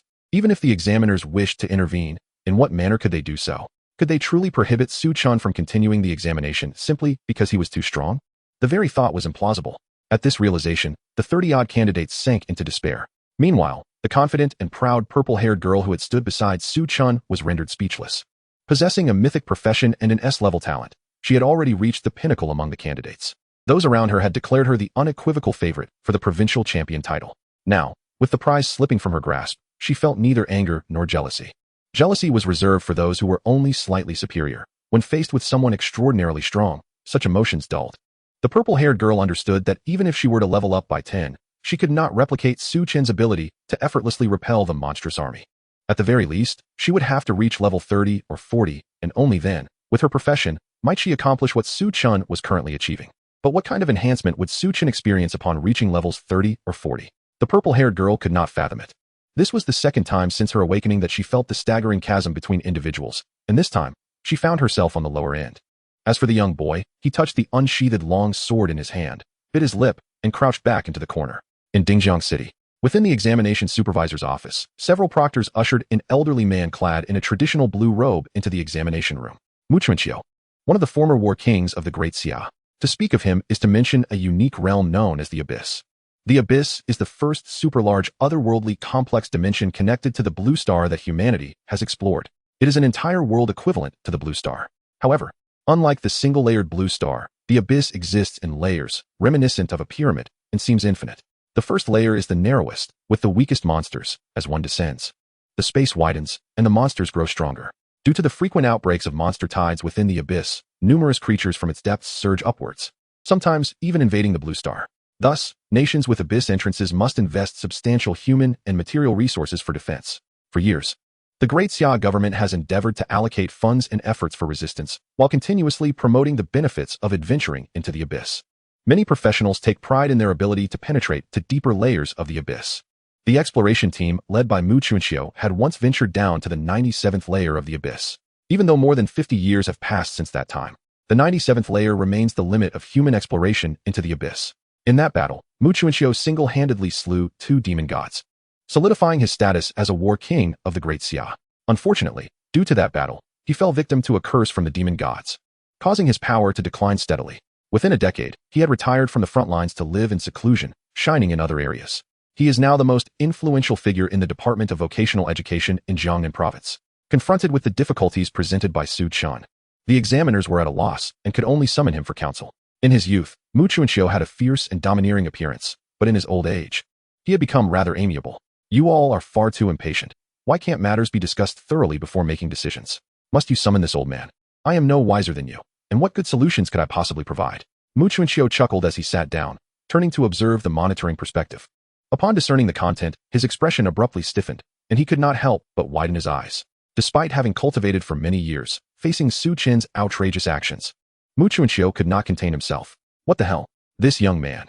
In the absence of the combat perspective, he exuded an aura of ethereal grace, embodying the image of a wise elder pointing out the path to his juniors. Yet after witnessing the combat perspective, he exclaimed, eyes bulging like those of a naive child. The proctors watched in amusement as the old war king's demeanor shifted so rapidly, stifling their laughter. After a brief moment, someone finally spoke up. Elder Mu. This candidate is named Su Chen, hailing from Yanhua City, and has been raised by the official authorities. His actions have severely impacted the normal examinations of other candidates. What sort of punishment do you deem appropriate? Upon hearing this, Mu Chuanqiu immediately bristled, glaring at the speaker. Punishment? You wish to punish such an exceptionally gifted and powerful young man. How can your mind be so decrepit, more so than this old fool with muddled vision? The individual did not argue back, quickly lowering their head. Yes. Then how do you propose we handle this situation appropriately? Mu Chuanqiu stroked his graying beard, contemplating for a moment before stating, I have it. Connect me with him. I have my own methods. Chapter 50. This era is named after Su Chen. Iron Fortress. The Valley Entrance. Su Chen ceased his incantation, casting a fleeting glance at his score. Vanquishing a single monster yielded a mere 1 point. Yet, his current score stood at an astonishing 824, 869, escalating at a rate of 1,000 points per second. He had shattered the record for the college entrance examination, with 4.5 hours remaining. If he continued to amass points, it was plausible that he could exceed 100 million. However, such an achievement held little significance. Given his current score, even if he granted others 4.5 hours, or even 10 times that, they would still be unable to catch up. Thus, Su Chen resolved to withdraw. After all, Xiaoling Yun was also participating in the exam. He could hardly betray his own girlfriend. Nevertheless, he had to secure the valley entrance before him, ensuring that no monsters could breach it. This was his defensive duty, not a petty attempt to deny others their scores. Just as he prepared to summon his forces back, a communication request from the Apocalypse system arrived. Su Chen paused, realizing that his actions might provoke the examiners. He wondered whether this communication would bear good or ill tidings. After a moment's contemplation, he decided to accept the call. Upon connection, a hearty laugh resonated in his ear. Ha ha, young man, you've done remarkably well. Huh. Su Chen had anticipated a reprimand from the other end. He had even prepared a defense. Instead, he found himself momentarily flummoxed by the unexpected praise. Before he could gather his thoughts, the voice continued, I am Mu Chuanxiu. You have done nothing wrong, so there is no need for you to feel anxious. The mention of Mu Chuanxiu's name caused Su Chen to pause, then bow his head in respect. This was a legendary hero from the annals of history. He quickly responded, Greetings, King Mu. Ha ha. Thankfully, you are aware of my reputation. Otherwise, I would be quite embarrassed. Mu Chuanxiu chuckled, relieved. He had feared that Su Chen might respond with confusion, asking, Mu Chuanxiu? Who is that? Su Chen smiled and replied, Your glorious deeds are known far and wide. How could I possibly be unaware? Mu Chuanxiu nodded in satisfaction. The young man's words suggested that he was not difficult to deal with, and even without interference, he would likely not overstep bounds. However, since communication had been initiated, he saw no reason to waste the opportunity and decided to extend a personal favor. This would serve as a contribution to nurturing the new warlord of the Great Xia. You are still in the examination. We shall converse further at another time. I contacted you for a specific purpose, which you should be aware of, he continued. Su Chen, it's time to call it a day. Outside, there are parents of 0-point candidates clamoring. If you don't cease your activities soon, the calls to my Ministry of Education will overwhelm me. The old man's humor lightened the mood. Su Chen had already intended to withdraw, and now that King Mu had spoken, he certainly would not refuse. Just as he was about to respond, Mu Chuanxiu added, Rest assured, you will not be at a disadvantage. To compensate for your losses during the examination, I have prepared a gift for you in the third-round examination hall. Su Chen's eyes brightened, and he touched his nose. Losses? He had incurred no losses whatsoever. Instead, he was about to receive an unexpected boon. Even with his thick skin, he felt a twinge of embarrassment. Moreover, given Mu Chuanxiu's long-standing reputation, he found himself slightly eager about the gift. May I inquire as to what you have prepared? Mu Chuanxiu laughed heartily. Ha ha ha, fear not. It is undoubtedly suitable for you. It is a skill. In the hands of others, it may hold little value, but for you, it will be nothing short of miraculous. What it entails shall remain a secret for now. You will understand once you enter the examination hall. Su Chen was determined to participate in the third round. Of course, he could choose not to. With his current score, he could apply to nearly all but the top-tier institutions. However, to gain admission to elite academies like Daxia and Shuimu, participation in the third round was essential, a prerequisite. Thus, there was no urgency regarding the details of the reward. After disconnecting the call, Su Chen promptly instructed his summoned creatures to swiftly retract their defenses. A multitude of summons retreated into the valley, sealing the entrance tightly. Without the suppression of Su Chen's army, the aerial creatures and terrestrial beasts surged back in, flooding into the various valleys. The candidates commenced their examinations in earnest, perhaps due to Su Chen's earlier extraordinary performance. The fear of the monster horde dissipated among the onlookers, who had witnessed the skeletal warriors effortlessly dispatching foes. Their performance greatly improved compared to before. However, joy belonged to the other examinees, while the valley entrance where Su Chen stood remained impenetrable. The ground-bound beasts could not breach the defenses, and the aerial creatures, seeing no ground support, diverted their attacks elsewhere. This left the top-ranking candidates waiting in utter disbelief. Some pleaded with Su Chen, exclaiming, Su Chen, your score is already the highest in the province. There is no need for such pettiness. We merely erred as many do. Must you bear a grudge? Their beseeching eyes looked upon him with pity, expecting that he would relent, given their humbled position. To their astonishment, Su Chen shrugged and replied, I have many virtues, but I am rather petty. If you disagree, feel free to confront me. Seeing his unwavering resolve, the previously pitiful group transformed their expressions into ones of fury, their eyes ablaze with wrath, eager to devour Su Chen whole. Yet, accompanied by towering skeletal warriors who had witnessed their prowess in battle, none dared to provoke him, regardless of their innate talents. However, some noticed the quiet purple-haired girl and the reticent boy, clearly of a different ilk. They shouted, He won't allow you to take the exam. Do you wish to simply spectate? The purple-haired girl disregarded them, turning her gaze to Su Chen. You are truly impressive. Remember my name, Muing. I will surely catch up to you. With that, she radiated with crackling lightning, leaping from the city wall and surging out of the valley, enveloped in a tempest of electricity. With the aid of his true vision, Su Chen beheld her extracting a long blade from the heart of a thunderstorm, unleashing a torrent of slashing strikes imbued with lightning. Her score ascended at a breathtaking pace. Meanwhile, the sword-wielding boy approached the city wall. He glanced back at Su Chen and said, Song Xian. Song Xian yearned to emulate Mu Ying, using Su Chen as a benchmark to elevate himself. striving to keep pace. Yet, recalling Su Chen's earlier display, he sighed and fell silent. While Muing could still catch a glimpse of Su Chen's retreating figure, Song Xian found himself unable to trace his presence any longer. He turned and cast his sword into the air, soaring out of the valley. He plunged into the throng of monsters, moving like a lotus in bloom, his blade flashing ethereally as he struck down foes unseen. With Su Chen's suppression lifted, not only the monsters, but also the talented individuals unleashed their strength and abilities with abandon. Spectators watching the battles soon identified a multitude of remarkable talents. They realized that, in recent years, the number of epic and legendary practitioners had surged, and even mythic practitioners were emerging. The ranks of S, SS, and SSS level talent holders were steadily increasing. It became evident that a new era of awakening, an age belonging to the prodigies, had arrived. In this era, countless prodigies will emerge like fish crossing a river, sprouting like bamboo shoots after the rain. Yet, as they feel exhilarated for the grand epic that is about to unfold, they suddenly recall the terrifying figure of Su Chen, and an involuntary sorrow seeps into their hearts for these geniuses. They are both fortunate and lamentably unfortunate.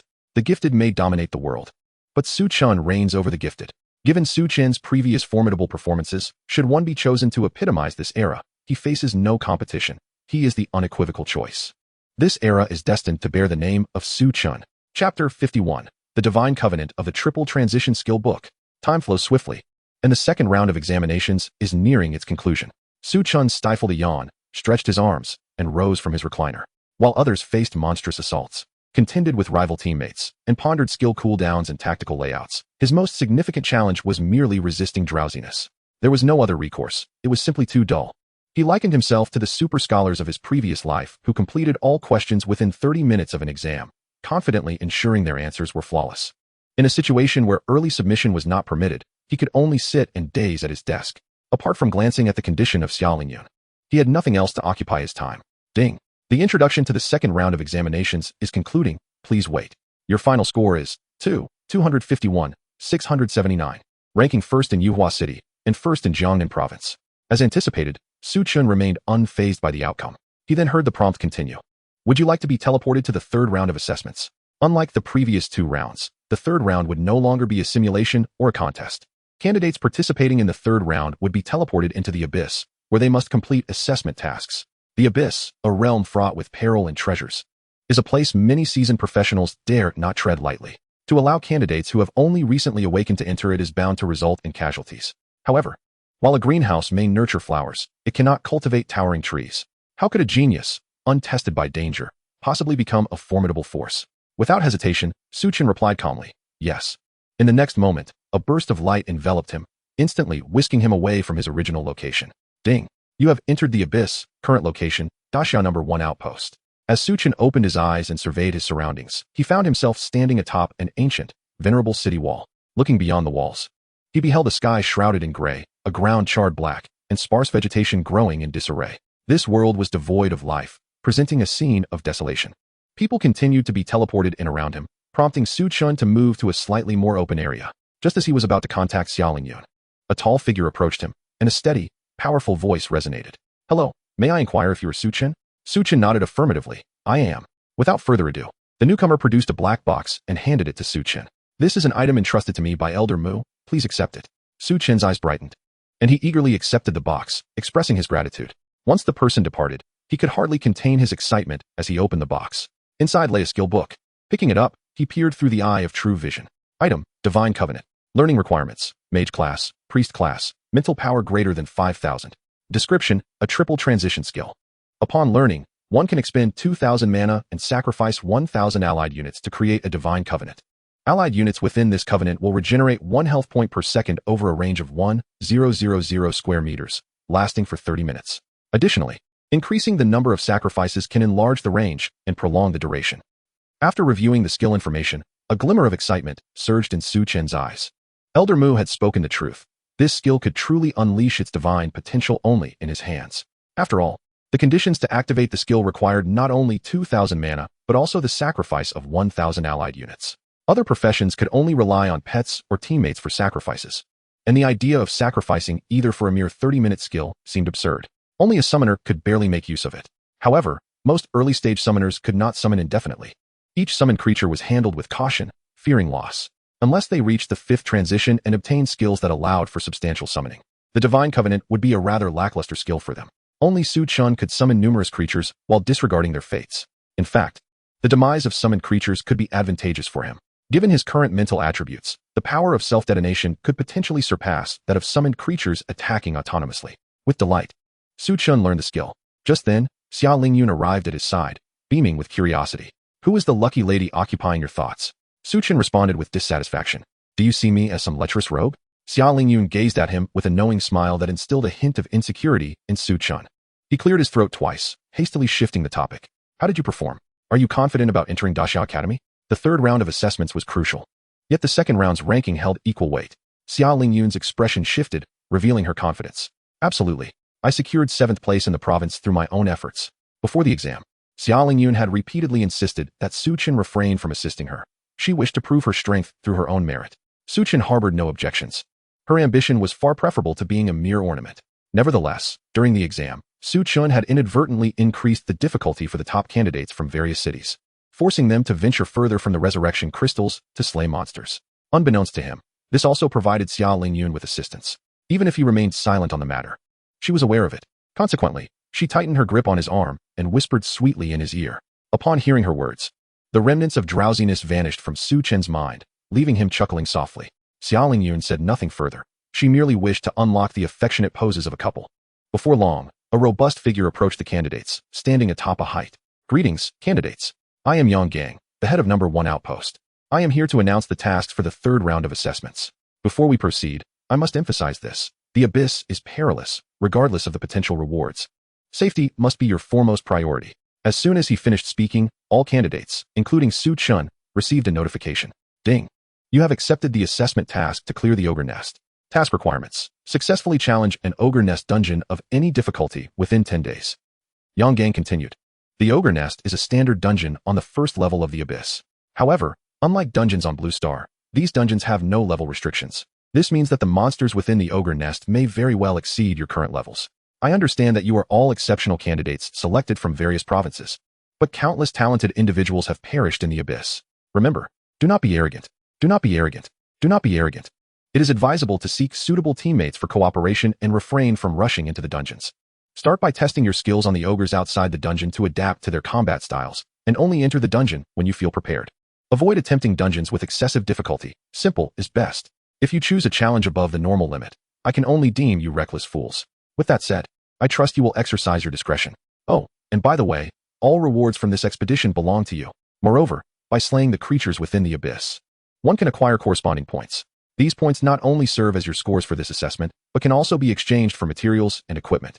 They function as universal currency, applicable both at the outpost and in the academic institution you are about to attend. It is evident that Yang Gang genuinely cares for the well-being of these candidates, frequently emphasizing the importance of safety. After conveying his message, Yang Gang did not depart immediately. He remained in place to provide detailed answers to the candidates' inquiries. Su Chen listened attentively for a while, gaining a general understanding of the dungeon. The monsters within the dungeon are primarily at the 3rd and 4th transformations. With the possibility of encountering golden-level bosses, he resolved to head straight for the ogre nest dungeon. There was little to adapt to. He could simply overwhelm it with his summoned creatures. If that proved insufficient, he had the hidden trump card of the Great Beast Hunter. With such a creature at his disposal, it mattered not whether the monsters in the ogre nest were of the 3rd or 4th transformation. He was confident in overcoming even 5th transformation golden bosses. If worst came to worst, he had the gift from the Bone King. In summary, with an abundance of hidden cards, he could afford to be reckless. Let us proceed. Just as Su Chen was addressing Xia Lingyun, a familiar name echoed from a distance. Luo Xiaoyu, who permitted you to participate in the 3rd round of assessments. Chapter 52. Luo Xiaoyu was a friend who was a priest. In a corner of the city wall, 2 young women confronted each other. The shorter girl, despite her height disadvantage, maintained an air of composure. In contrast, the taller girl's delicate features appeared somewhat grotesque in her shadow. Luo Xiaoyu, who allowed you to partake in the 3rd round. You must return, Luo Qingqing exclaimed, her eyes filled with fury. Luo Xiaoyu glanced up at her, responding nonchalantly. Why should I heed your words? Luo Qingqing gritted her teeth, breathing heavily. And after regaining a semblance of calm, retorted with a sneer, you should, for my parents dote on me the most. If you do not wish to anger them, you must listen to me. Luo Xiaoyu shot her a cold glance, suddenly smiling. Are you afraid? Luo Qingqing froze, her eyes betraying a hint of panic. What nonsense are you spouting? What is there to fear? Luo Xiaoyu asserted. No, you are afraid. It's been that way since we were children. You fear that I may outshine you, that I may capture our parents' attention. They have showered you with love, yet you remain fearful. How pitiable you are, Luo Qingqing. This time, I shall not acquiesce to you, stepsister. It seemed that Luo Xiaoyu's final word struck a nerve with Luo Qingqing. She raised her hand, attempting to slap Luo Xiaoyu across the face. Caught off guard by the public display of aggression, Luo Xiaoyu did not resist, watching as the hand approached her. Just as she felt the rush of wind from the incoming slap, she anxiously closed her eyes. However, the anticipated pain did not follow. Upon opening her eyes, she beheld a man's strong grip restraining Luo Qingqing's hand. Following the man's arm upward, her gaze landed on his handsome visage, causing her heart to race unexpectedly. It's you. Su Chen nodded slightly. Long time no see. Luo Xiaoyu blinked, realizing that indeed, it had been quite a while since they last met. Luo Qingqing, regaining her composure, screeched, Luo Xiaoyu, you shameless harlot. How dare you consort with a wild man? Release me at once. Do you know who I am to treat me this way? That wretched fool. I'll make you pay. Before she could finish her tirade, Luo Xiaoyu leapt up, delivering a resounding slap to her face. The force of the blow caused Luo Qingqing to stumble and fall to the ground. You may say whatever you wish. I have grown accustomed to it, it matters not. But you should not unleash your temper upon others. Luo Qingqing stared at her in shock, as if seeing Luo Xiaoyu for the first time. Since her return half a month ago, she had changed, no longer the obedient sister who complied with every whim. Why? Why do you resist? Was it not better to endure your pain for the happiness of others, as you did before? A malicious glint flickered in Luo Qingqing's eyes. This commotion had attracted the attention of many onlookers, all eager to witness the spectacle unfold. Su Chen remained indifferent, yet Luo Xiaoyu grasped his hand, hastening their departure. Before long, the trio exited the outpost. Hey, little girl, could you release my boyfriend's hand? Xia Lingyun suddenly interjected. It was at this moment that Luo Xiaoyu noticed another presence beside her. She looked at Su Chen in confusion. Su Chen introduced the two, Xia Lingyun, my classmate. Luo Xiaoyu, a friend who is a priest. Xia Lingyun extended her hand. Hello. Luo Xiaoyu shifted her gaze between the two and, complying, shook Xia Lingyun's hand. Hello. Observing the amicable atmosphere between them, Su Chen expressed his satisfaction. Luo Xiaoyu, we plan to challenge the hell-level ogre nest. Would you care to join us? The invitation stemmed not only from their friendship, but also from the belief that her abilities could prove crucial within the abyss. Shortly after stepping out of the outpost, Su Chen received a prompt. Ding. You have been enveloped by the aura of the abyss. All attributes are reduced by 5, and you are prone to triggering bleeding status. Please exercise caution. The challenges faced by professionals in the abyss arise not only from the formidable monsters, but also from the environment itself. This was merely the first layer, and already there was a detrimental effect of reduced attributes. The deeper one ventured, the more severe the negative consequences would become. Su Chen, being present in the abyss, felt an even deeper respect for Mu Chuanqiu. It was difficult to fathom how dire the conditions might be on the 97th layer. Yet, despite such adversity, he had managed to endure the terrifying penalties and slay 2 demon gods. Truly, it was astounding. Xia Lingyun was taken aback. She could comprehend the challenge of a dungeon, but what on earth was a hell level? Hadn't Tiangang previously stated that attempting to tackle difficulties above a certain level was tantamount to courting death? Of course, she did not doubt Su Chen's capability to lead the team to victory, but would Luo Xiaoyu accept the invitation if they were merely friends? All right, Luo Xiaoyu replied without hesitation. Xia Lingyun pursed her lips, realizing that Su Chen's invitation was significant. Can you manage the negative effects caused by the environment here? Su Chen inquired. Luo Xiaoyu nodded, stepping between the two and grasping their arms. Blessing of the purifying light. A trio of golden barriers enveloped them, shielding them from harm. Su Chen glanced at his status bar and noted that the detrimental effects had indeed been nullified. With a cheerful smile, he ruffled Luo Xiaoyu's hair. Well done. Luo Xiaoyu smirked, but quickly stiffened, turning to glare at Su Chen. Do not touch my head. Witnessing this interaction, Xia Lingyun recalled Su Chen's fondness, and her heart fluttered with delight. She sidled up to Su Chen, linking her arm with his. It's growing late. They say the abyss becomes even more terrifying after dark. We should hasten our departure. Agreed. Su Chen nodded, and the three set off towards the location of the Ogre Nest dungeon. Meanwhile, other candidates were still forming their teams. Each one a top talent selected from various cities across the nation, unwilling to fall behind and eager to vie for leadership. This led to a significant slowdown in the team formation process. On the city wall, Luo Qingqiang glared intently at the retreating figures of the trio, gritting her teeth as she murmured, Luo Xiaoyu, as long as I am here, you shall not rise again. If you wish to resist, then perish here. The number of monsters within the abyss was considerable. Just as Su Chen and his companions left the outpost and had barely covered a kilometer, they encountered a pack of dogs blocking the road, surrounding 4 professionals. The monstrous hounds, each measuring 3 to 4 meters in length, were drenched in blood-red fur, baring their fangs and exuding a menacing aura. Seizing the opportunity before they could react, Su Chen summoned a skeletal warrior and then cast a true sight eye towards them. Monster, blood demon hound. Grade, Common. Level, 25. Health, 1, 560, 030, 000. Magic, 1, 500. Strength, 3, 000. Vitality, 3, 000. Agility, 3, 500. Mentality, 1, 000. Skills, Bloodthirsty Bite, Rapid Pounce. Su Chen could not help but click his tongue in admiration. The creatures of the abyss were indeed formidable. Even a common monster at level 25 possessed an astounding 30,000 in health and alarmingly high attributes. Fortunately, his summoned minions were not to be underestimated either. Upon seeing Su Chen and his companions, one of the burly knights cried out, "Run! Head back to the outpost for reinforcements." Unperturbed, Su Chen focused his thoughts, commanding the skeletal warriors to rush forward. Chapter 53. The Academy Mentor Aids in Cheating. The 9 skeletal warriors charged into the throng of blood demon hounds. However, Su Chen, curious to test the abyssal monster's defensive capabilities, refrained from using any enhancement skills. Consequently, the skeletal warriors' attributes fell woefully short compared to those of the blood demon hounds. Though their blades were sharp, they could only inflict minimal damage, dealing mere dozens of points against the massive crimson beasts, with the blood demon hounds outnumbering the skeletal warriors. The latter fell within mere seconds, their health bars completely drained. The 4 besieged individuals stood in stunned silence. Rather than retreat immediately, Su Chen chose to confront the impending threat. They had assumed Su Chen possessed formidable strength, yet this was the outcome? The knight in the group spoke again. "Kid, hurry back to the outpost. You'll be surrounded by these monsters soon." The female archer among them urged Xia Lingyun and Luo Xiaoyu. "You two should leave quickly. These creatures are not to be trifled with. There's no need to risk your lives here. Flee." Xia Lingyun and Luo Xiaoyu remained unmoved, their gazes fixed curiously upon the 4. Although it appeared as if the quartet was in dire straits, only the knight actively engaged in combat, effectively fending off the hounds. Moreover, given that the first layer of the abyss served as an examination venue, it would likely clear out and restrict any unnecessary personnel. The identities of these 4 seemed far from ordinary. Su Chen made no assumptions. A mere glance through the true sight, I revealed their true nature. They were all mentors from various academies, 2 from the Great Xia Academy, 1 from the Shui Mu Academy, and 1 from the Mo Dan Academy. They were essentially examiners, tasked primarily with eliminating monsters that exceeded the candidates' levels by too great a margin.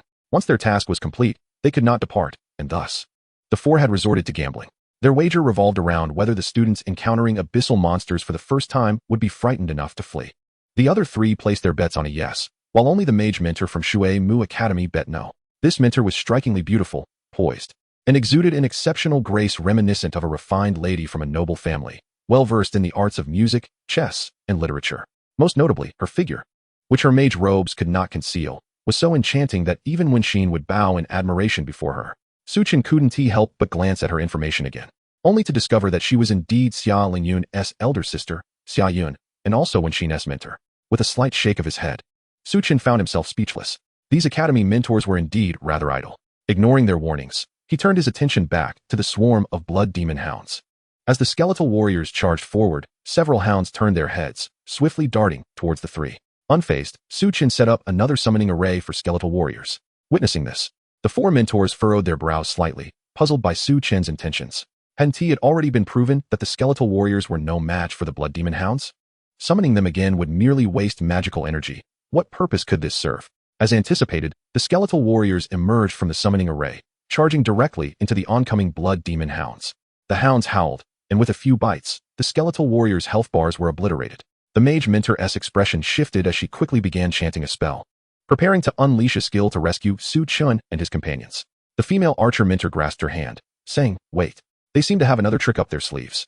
As an archer, she possessed keen eyesight and easily noticed that even with the hounds nearly upon them, Su Chen maintained a calm demeanor. This composure suggested he had a hidden card to play. Indeed, the next moment, Su Chen raised his hand and snapped his fingers. Snap! He uttered a single word, "Explode." Suddenly, the corpses of the 9 fallen skeletal warriors erupted in a brilliant flash of light. Moments later, a deafening roar resounded, unleashing a tremendous gust of wind. Dense black smoke mingled with flames engulfed the few blood demon hounds. 19,999. 199, 199, 199, 19,999. 30,000. The searing damage numbers in crimson floated from the smoke. Su Chen soon received a notification. Ding. You have slain 7 LV-25 common monsters, blood demon hounds, gaining 120,000 experience, 7 blood demon hound fangs, 7 blood demon hound skins, and 21 great Xia points. Aside from him, the 2 observing women also gained considerable experience. When the smoke finally cleared, the 4 mentors looked up, their eyes wide with astonishment. All the blood demon hounds charging towards the trio had been vanquished, not a single one remaining. Without pause, Su Chen summoned another batch of skeletal warriors to charge at the remaining blood demon hounds. The same scene unfolded once more. This time, the explosion occurred alarmingly close to the four mentors. The force of the blast, coupled with the smoke, jolted them from their stupor. Realizing that what transpired before them was not a mere dream, but a vivid reality. Was it truly remarkable to slay blood demon hounds? Not at all. Each of them could effortlessly dispatch hundreds of such creatures. However, what struck them was the disparity in levels. Su Chen, a student participating in an examination, had just arrived in the abyss for the first time, yet exhibited such combat prowess. It was utterly unfathomable. The Knight Mentor, seemingly lost in thought, unexpectedly charged into the explosion zone, shield raised. 2 seconds later, he emerged from the black smoke, frantically patting the flames from his body. What kind of fire is this? Why won't he go out? The damage appearing above his head was minimal, scarcely registering, yet the flames on his lower half raged fiercely, refusing to be extinguished. The low damage was humiliating, inciting laughter from the onlookers. After enduring for 2 seconds, Xia Lingyun and the other mentors could no longer contain their mirth and burst into laughter. Su Chen, with a slight smirk, interjected, "No need to panic. The flames will extinguish in 10 seconds. Upon hearing this, the Knight Mentor ceased his futile attempts to pat out the flames, wearing a look of vexation as he awaited the 10 seconds to pass. Once the flames finally subsided, he exhaled in relief. Along with the extinguishing fire, the remaining blood demon hounds also vanished. The Knight Mentor brushed off the ashes from his attire, taking a deep breath before solemnly bowing to Su Chen. "We are an expedition team just returned from the second layer of the abyss. Our state was too poor, and we never expected to encounter this pack of vile hounds here. Thank you for saving our lives. Your kindness is something we shall never forget." The purpose of their journey was not merely to exterminate monsters. Another intention was to identify potential candidates among the examinees, selecting them as disciples in advance. Within the academy, students are categorized into 3 tiers: ordinary students, registered students, and mentor students. Ordinary students can only navigate their own paths, occasionally fortunate enough to attend a few mentor-led classes.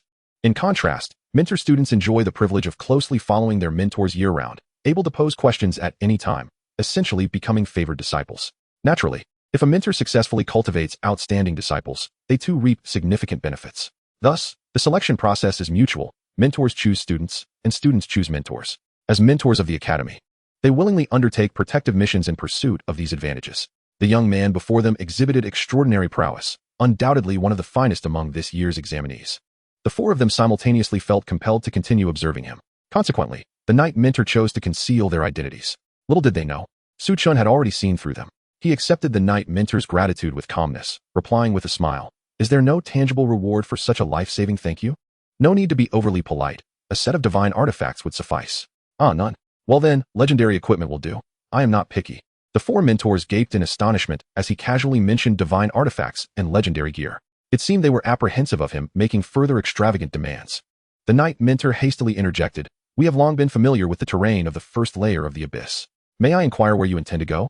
If it is indeed within the first layer, we would be glad to guide you as a token of our gratitude." Su Chen shrugged nonchalantly. "All right then. I shall rely on you 4. Yang Gang had merely pointed out a general direction for a dungeon. Logically, locating the portal to the dungeon was also part of the 3rd round of assessments, which would typically require considerable time. Given that these 4 academy mentors were willingly assisting him, Su Chen had no reason to refuse. Thus, the 4 mentors joined the group, and the 7 of them organized themselves before continuing onward. Chapter 54, Entering the Hellish Ogre Lair. Along the journey, the 4 academy mentors introduced themselves. The knight and archer hailed from the Great Xia Academy, named Yi Longyin and Yi Fengwu, respectively. They were siblings. The mage from the Shuemu Academy was named Mu Nishang, while the ever-silent assassin from the Modin Academy was called Zhang Zhe. Zhang Zhe showed little interest in the other 3, not because of any deficiency in their talents or abilities, but rather due to his singular focus on recruiting disciples from the assassin class. The Yi siblings, on the other hand, were quite enthusiastic, bombarding Su Chen and Luo Xiaoyu with questions. Meanwhile, Mu Nishang engaged in lively conversation with Xia Lingyun. With the addition of these 4, the atmosphere of the group improved significantly, alleviating the monotony of the journey with laughter and chatter. Inevitably, they encountered numerous monsters along the way. Su Chen could have effortlessly obliterated them with self-detonation, yet he refrained, mindful of the mentor's presence. If he showcased exceptional performance, it could lead to favorable treatment upon entering the academy. Naturally, he wished for the girls to be recognized, so he provided them ample opportunity to shine. They did not disappoint him or the 4 mentors. Despite the disparity in attributes, Xia Lingyun's damage output was somewhat lacking. However, her control was exceptional, albeit occasionally marred by minor errors stemming from inexperience. In every other aspect, she was flawless. Mu Nishang seemed particularly invested in her progress, forgetting their concealed identities as she offered guidance on several occasions. Xia Lingyun absorbed the advice swiftly, visibly enhancing her abilities. Luo Xiaoyu's performance, however, was nothing short of astonishing, leaving both Su Chen and the other three mentors in awe. As a priest, her primary skills revolved around healing and buffs. Yet, being a priest was not merely about casting spells on teammates. Not everyone possessed SSS-level mana return. The others had limited mana, and thus the art of precisely allocating skills to the necessary teammates within finite mana was a significant challenge for any priest. Remarkably, Luo Xiaoyu, who had yet to attend the academy, demonstrated exceptional control capabilities, prompting Yi Fengwu to engage her in relentless inquiry, eager to know more about her background. As for Su Chen, he felt no need to deliberately showcase any abilities.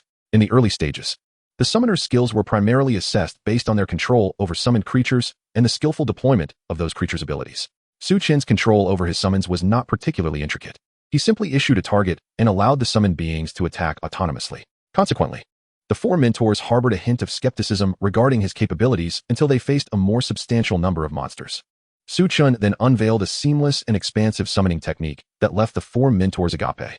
Only then did they realize that his lack of effort in mastering meticulous control over his summons stemmed from the fact that it was unnecessary and beyond his capacity. The group's pace remained relatively swift. Approximately 5 hours later, a portal hidden within a secluded cave finally came into Su Chen's view. While other examinees were still entangled in forming teams and establishing leadership, Su Chen and his companions had already located the dungeon's entrance and garnered the favor of top-tier academy mentors. Their progress could only be described with one term: significantly ahead. Arriving at the entrance to the Ogre Lair dungeon, Yi Longyin paused momentarily before stating, "Now that you have found the dungeon portal, you are already far ahead of the other examinees. This time frame should allow you to clear a few more runs and accumulate points. The top scorer of the Great Xia this year may very well emerge from among you three. However," he advised, "I suggest you refrain from challenging the dungeon just yet. First, seek out some wild ogres to acclimate yourselves to their abilities before entering the dungeon. Sharpening the knife does not hinder the work of chopping wood. Knowing oneself and the enemy ensures victory in every battle." After his lengthy admonition, Su Chen had absorbed none of it. "Why complicate matters?" he replied nonchalantly, leading the two girls into the dungeon portal. Yi Fengwu stifled a laugh and approached her bewildered brother, patting him on the shoulder. "Brother, can't you see? That fellow is arrogant and self-assured. Without having faced failure, he would never heed others' advice." Yi Longyin sighed. "I understand, but with his pride, should he falter even once, it may be difficult for him to recover. Fortunately, the foundation of these three seems solid. With their abilities, while clearing a simple difficulty may be challenging, it is not entirely out of the question." At that moment, Zhang Zhe, who had remained silent, opened the dungeon panel. The panel displayed information about the team currently challenging the dungeon. His expression shifted, and he exclaimed, "They are not attempting the simple difficulty." Yi Longyin was taken aback and exclaimed in alarm, "Challenging the Abyss dungeon for the first time at normal difficulty? How dare he? I have warned him repeatedly along the way that these dungeons differ from those on Blue Star." Zhang Zhe stepped aside, gesturing for the others to take a look. Yi Longyin's gaze fell upon the challenge panel, where it displayed, "Challenging team, Su Chen squad, members, Su Chen, Xia Lingyun, Luo Xiaoyu, challenge difficulty, hell." As they comprehended the final word, their expressions froze, a complex blend of astonishment, confusion, and intrigue swirling in their eyes. Yi Longyin abruptly rubbed his eyes several times. Leaning closer to the panel, he scrutinized it thoroughly, looking 3 or 4 times. After a long silence, he exclaimed, "I thought he was merely a bit arrogant. With a chance of redemption, who would have known he was a reckless lunatic? Attempting the Abyss dungeon at hell level on the very first try, what a death wish." Mu Nishang said anxiously, "What should we do? Is there any way to remedy this?" Yi Fengwu replied with a bitter smile, "What can we do? Unless they withdraw from the dungeon themselves, we outside have no means to intervene. However, there is no need to worry too much. That lad may be arrogant and reckless, but he seems to have some hidden trump card." At that moment, Yi Longyin had already crouched down, scratching his head. What trump card could possibly contend with a hell-level Abyss dungeon? Even a common ogre could wipe them out. He continued, "The best outcome would be if they couldn't defeat the first wave of minions, realized their inadequacy, and quickly exited the dungeon. If, by misfortune, they managed to push through and encounter the boss, unable to withdraw from the dungeon, it would be disastrous." The 4 mentors from top-tier academies wore expressions of deep concern, the atmosphere heavy with dread. Yet, the 3 who had already entered the dungeon appeared remarkably at ease. Su Chen was relaxed because he knew he still had hidden strengths. The 2 girls were calm because they had faith in Su Chen. The 3 opened their eyes to find themselves before a vast cave entrance. The ground was littered with chaotic, 2-meter-long footprints. On either side of the cave entrance, heaps of beast bones and human remains were piled high. The bones were gnawed clean, with not a trace of blood or flesh to be found. Some bones displayed violent breakage marks. A foul stench wafted from the cave, causing great discomfort. This time, Su Chen need not say a word. Luo Xiaoyu hastily cast a skill. Instantly, golden light radiated from the three of them, dispelling the foul odor in the air. What a disgusting dungeon, Luo Xiaoyu remarked with disdain. Thank goodness for you, Su Chen said, patting her head, relieved. Though he could endure it, he preferred not to subject himself to such a stench. Luo Xiaoyu retorted, I told you not to touch my head. With a smile, Su Chen gazed confidently toward the cave entrance. Let us see just how formidable the ogres in this hell-level dungeon truly are. Chapter 55, A Brutal Slaughter Unfolds. The interior of the cave was far larger than Su Chen and the others had imagined. Towering stone pillars surrounded them, resembling a stone forest. The environment was exceedingly dim, devoid of any light source. This posed no issue for Su Chen, while Luo Xiaoyu was well prepared, retrieving 2 oil lamps from her backpack. The trio advanced swiftly. Before long, a thunderous snoring sound echoed from ahead. They ventured forward and soon beheld a small tribal camp. The camp was simply enclosed by a wooden fence. In the center, a towering bonfire blazed fiercely, illuminating the scene. A dozen massive figures lay sprawled beside the fire, deep in slumber. Upon seeing the group of giants, the shortest of whom stood at 3 meters and the tallest surpassing 5, both girls felt a shiver of fear. Su Chen's expression remained stoic as he activated his true sight, peering ahead. Monster, ogre, rank, common, abyss hell level, level, 26, health, 120, 000 120, 000, mana, 100, 000 100, 000, strength, 8, 000, vitality, 12, 000, agility, 8, 000, mentality, 2, 000, skills, frenzied strike, devour flesh, thick skin armor. At that moment, the 2 girls also employed their detection skills, revealing the ogre's attributes. Their faces turned pale with fright. These monsters, merely of the 3rd evolution, possessed an astonishing 120, 000 health and a staggering 12, 000 vitality. Both strength and agility were at 8, 000. They were indeed formidable, fast, and capable of delivering devastating blows. Could they truly contend with such foes? Xia Lingyun swallowed hard and looked to Su Chen. Su Chen, your skeleton warrior's attributes surely aren't stronger than theirs, right? Su Chen nodded. The base attributes of the skeleton warriors barely exceed 1, 000. Even with the skull crown and the rage enhancement, they only reach about 4, 000 or 5, 000. That's still a significant shortfall compared to these ogres. Moreover, these are merely common monsters. There will also be elites and bosses. It's no wonder this abyss dungeon is classified as hell level. The challenge is immense. To safely clear their current dungeon, they would likely need a full party of 25 players, each averaging level 40 or above. However, with great risk comes great reward. High difficulty often signifies abundant rewards for successful completion. With this thought in mind, Su Chen decided to first assess the damage output of his skeleton warriors. Without hesitation, he activated the summoning array for the skeleton warriors. Ride the wind, he commanded. Frenzy. Given the current strength of the monsters, the goblin high priest was entirely ineffective. Soon, a battalion of 99 skeleton warriors assembled, exuding an aura of menace. The ethereal blue flames flickered in their cranial cavities, radiating a crimson glow. Under Su Chen's command, nearly 100 skeleton warriors stealthily approached the camp. 5 minutes later, the skeleton warriors had encircled a dozen ogres. The ogres, seemingly oblivious, continued to sleep soundly despite the encirclement. Attack! Su Chen issued the command. At that moment, the skeleton warriors simultaneously raised their massive blades, the blades gleaming coldly as they struck down together. Swish, swish, swish, swish. The commotion was considerable, but upon assessing the damage, it was merely in the hundreds. 124, 153, 144. Faced with the ogre's towering health of 100, 000, such damage was paltry. Even with the enhanced speed of the skeleton warriors, striking 5 times per second, the damage inflicted was dismally low. The ogres were roused from their slumber, roaring in fury as they rose and seized the massive leg bones beside them. With a single swing, a multitude of skeleton warriors was dispatched. For the fallen skeleton warriors, Su Chen utilized the skill Undying of the Fallen, enabling them to continue fighting for another 30 seconds, yet no significant progress was made. Ultimately, as the duration of the skill waned, he resorted to self-detonation. The damage was considerable, capable of inflicting over 3,000 damage to an ogre, and with subsequent burn damage, it could total 5,000. However, such efficiency would require a considerable amount of time to eliminate a dozen ogres. This situation was dire, and the 2 girls could not help but feel anxious. Especially Xia Lingyun, who had witnessed these skeleton warriors in a prior examination, appearing like celestial beings as they dispatched monsters effortlessly. Yet now, against the ogres, they seemed utterly powerless. Su Chen, perhaps we should withdraw and reassess? Xia Lingyun suggested as delicately as she could. Luo Xiaoyu nodded in agreement. After entering the abyss, they had repeatedly heard about the terrifying monsters from Yang Gang and Yi Longyin's group. Yet, hearing about it and witnessing it firsthand were two entirely different experiences.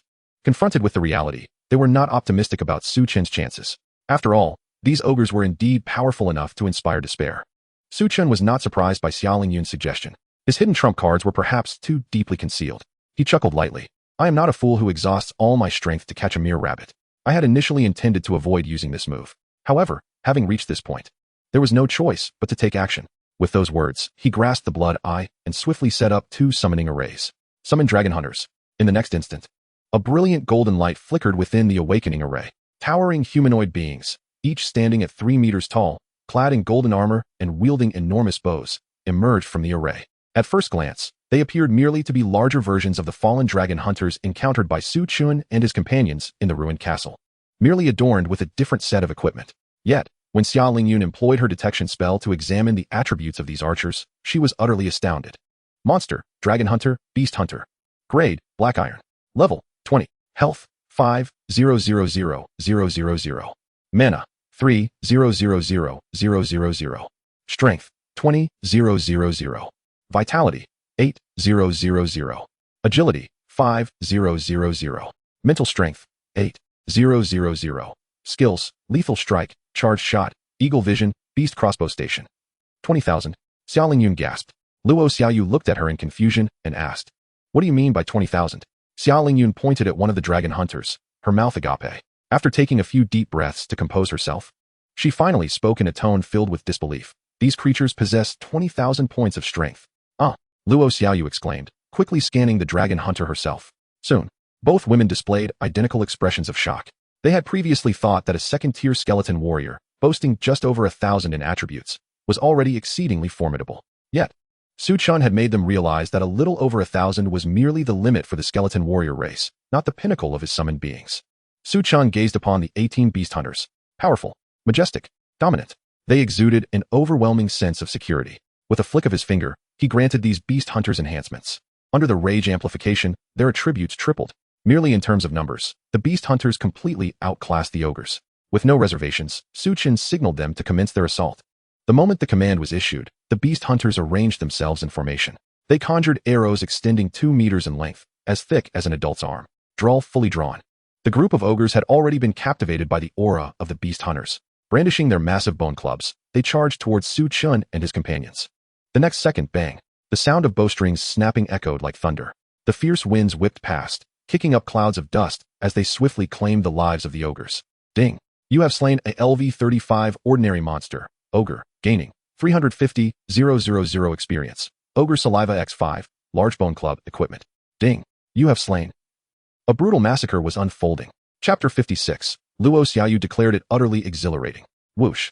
The 2-meter-long giant arrows shot forth from the darkness. The advancing ogres had no time to evade. The arrows pierced through their heads, sending their massive bodies flying backward until they were impaled upon a thick stone pillar. A colossal damage number erupted above the ogre's head. 124,000. Instant kill. Each arrow was a lethal blow. After the first volley of shots, the small tribe was completely annihilated. The 2 women beside Su Chen had maintained a dazed expression since the beast hunters were summoned. Su Chen chuckled, still doubting my strength? Would you like to step outside and conduct some research? Xia Lingyun snapped back to reality. Her cheeks flushed as she retorted. It's not your fault for having such formidable combat power. If I had known, I wouldn't have questioned you. It's all you're doing. Su Chen shrugged. Why use a sledgehammer to crack a nut? There simply weren't any suitable opponents earlier. Luo Xiaoyu interjected. All right, let's move quickly. The sooner we clear the dungeon, the more times we can return. The experience from these monsters is quite substantial, laying a foundation for our 3rd-tier levels. Yet, Su Chen shook his head. No need to rush, just hold on a moment. As he spoke, he turned to the 18 beast hunters and issued a command. Upon hearing the order, they all raised their left hands, and suddenly, a radiant orb of light coalesced within their palms. Moments later, majestic eagles, formed from the golden light, flapped their wings and soared in all directions. The terrain of this dungeon was overwhelmingly vast. Though it was merely a cavern, it felt akin to entering an underground world. The monsters were elusive, making them a significant hassle to locate. Therefore, Su Chen directed the beast hunters to utilize their skill, Eagle Vision. This ability allowed them to scout an area of 10,000 meters with the vision of an eagle. Soon, a wealth of environmental information was transmitted back to the minds of the beast hunters and subsequently relayed to Su Chen. After organizing the information, He was astonished to discover that the 10,000-meter range of the eagle did not represent the maximum width of the cavern. There were still vast, unknown territories remaining. However, even without fully scouting the entire cavern, Eagle Vision had already identified 18 small ogre tribes, none of which contained elite monsters or leaders. This indicated that they were hiding deeper within the cavern. This dungeon was indeed rather absurd. Unable to hold back, Su Chen remarked, "The abyss-held difficulty dungeon seems daunting. Yet it is not as complicated as it appears. Just a single ogre tribe could deplete the entire combat power of an average level 40, fully equipped team. And there are 18 such tribes? And this was merely the known area they had explored." Su Chen couldn't help but wonder if anyone had ever cleared a dungeon of such difficulty. Even if someone had succeeded, it was likely that they were seasoned professionals at levels 80 or 90. After all, there were no level restrictions here. After a moment's contemplation, Su Chen summoned the dragon hunters once more, setting up 9 summoning arrays. Observing the 99 surrounding beast hunters, both women exchanged uncertain glances, instinctively drawing closer to Su Chen. "What's going on? Are formidable foes approaching?" Xia Lingyun inquired anxiously. Su Chen shook his head. "No? Then why summon so many monsters? You're going to give us a heart attack," Luo Xiaoyu exclaimed, exasperated.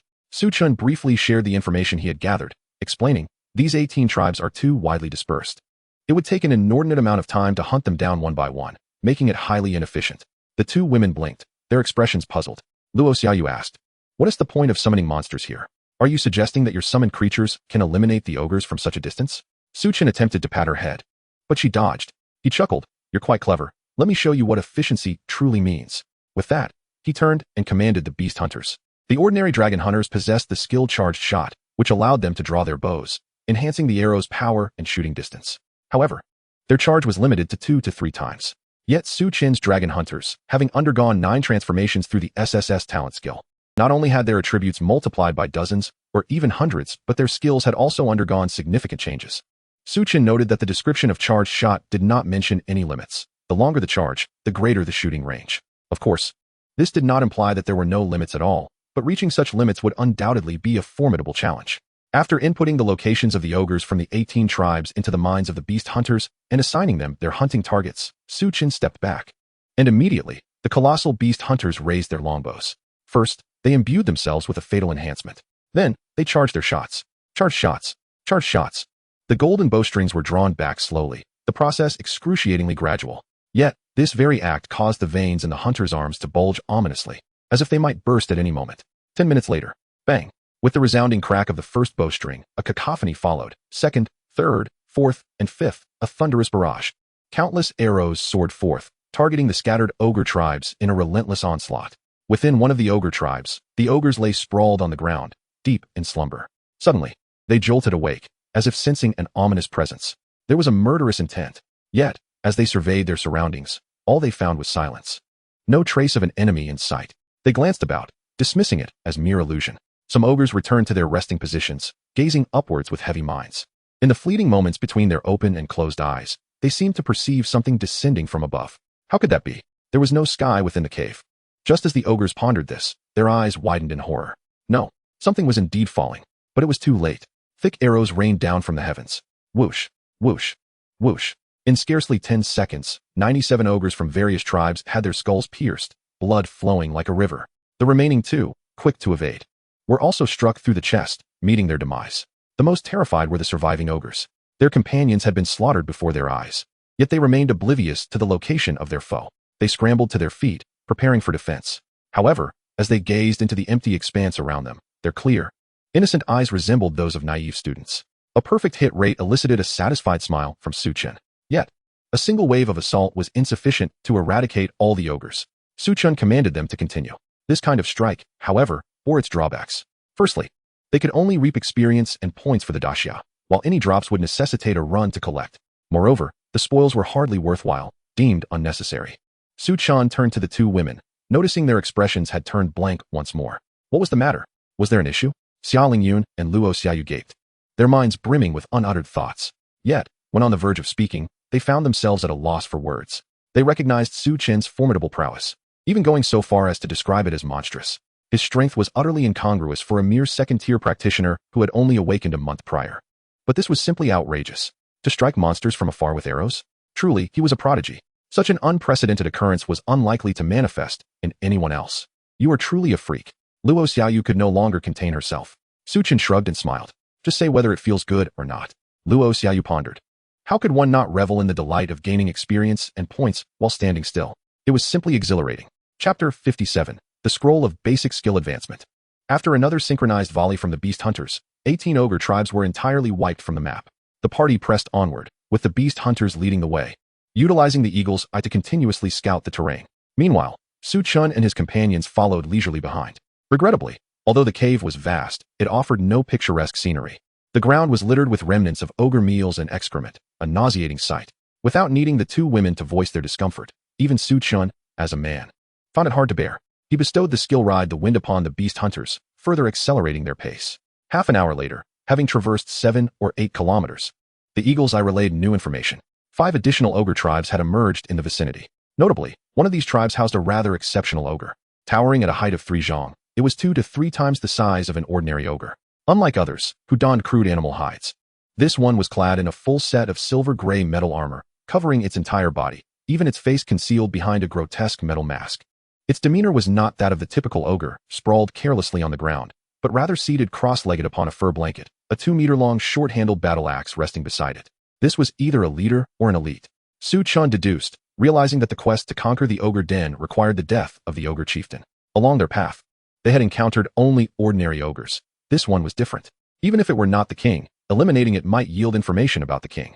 Su Chen issued commands for the beast hunters to eliminate the remaining ogres before approaching the location of the special ogre. Before long, they closed the distance to the special ogre, falling within the detection range of the blood eye. Su Chen activated the skill, sending the little winged, single-eyed creature flapping toward the special ogre. The death of its kin triggered the special ogre's wrath. It grasped its battle axe, glaring furiously and scanning left and right, yet finding no trace of its adversaries. This provoked a wild roar of frustration. Through the blood eye, Su Chen cast a true sight spell. Monster, Ogre Chieftain's Bodyguard. Grade, Elite. Level, 36. Health, 300, 000, 300, 000. Magic, 1, 501, 500. Strength, 20, 000.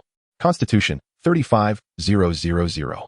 Dexterity, 12, 000. Mentality, 4, 000. Skills, Frenzied Heavy Strike. Devour flesh and blood, sturdy leather armor. Description: bodyguard warriors dispatched by the chieftain of the ogre tribe to monitor various smaller tribes. It carries a map leading back to the main tribe. Indeed, Su Chen's eyes brightened. Hope for completion had finally emerged. Without hesitation, he commanded nearly 100 beast hunters to lock onto the ogre chieftain's bodyguard. With such a multitude of hostility directed at it, the bodyguard became increasingly agitated. It could sense the murderous intent of its unseen foes, yet remained blissfully unaware of their positions, leaving it in a state of unease and discomfort. In its fury, it did not forget to activate its skill, sturdy leather armor. The robust armor swelled outward, as if its already bloated physique was inflating further. However, even with the increase in health and constitution from the skill, it felt no sense of security. As time passed, its anxiety only deepened. At last, a flurry of piercing sounds echoed from above.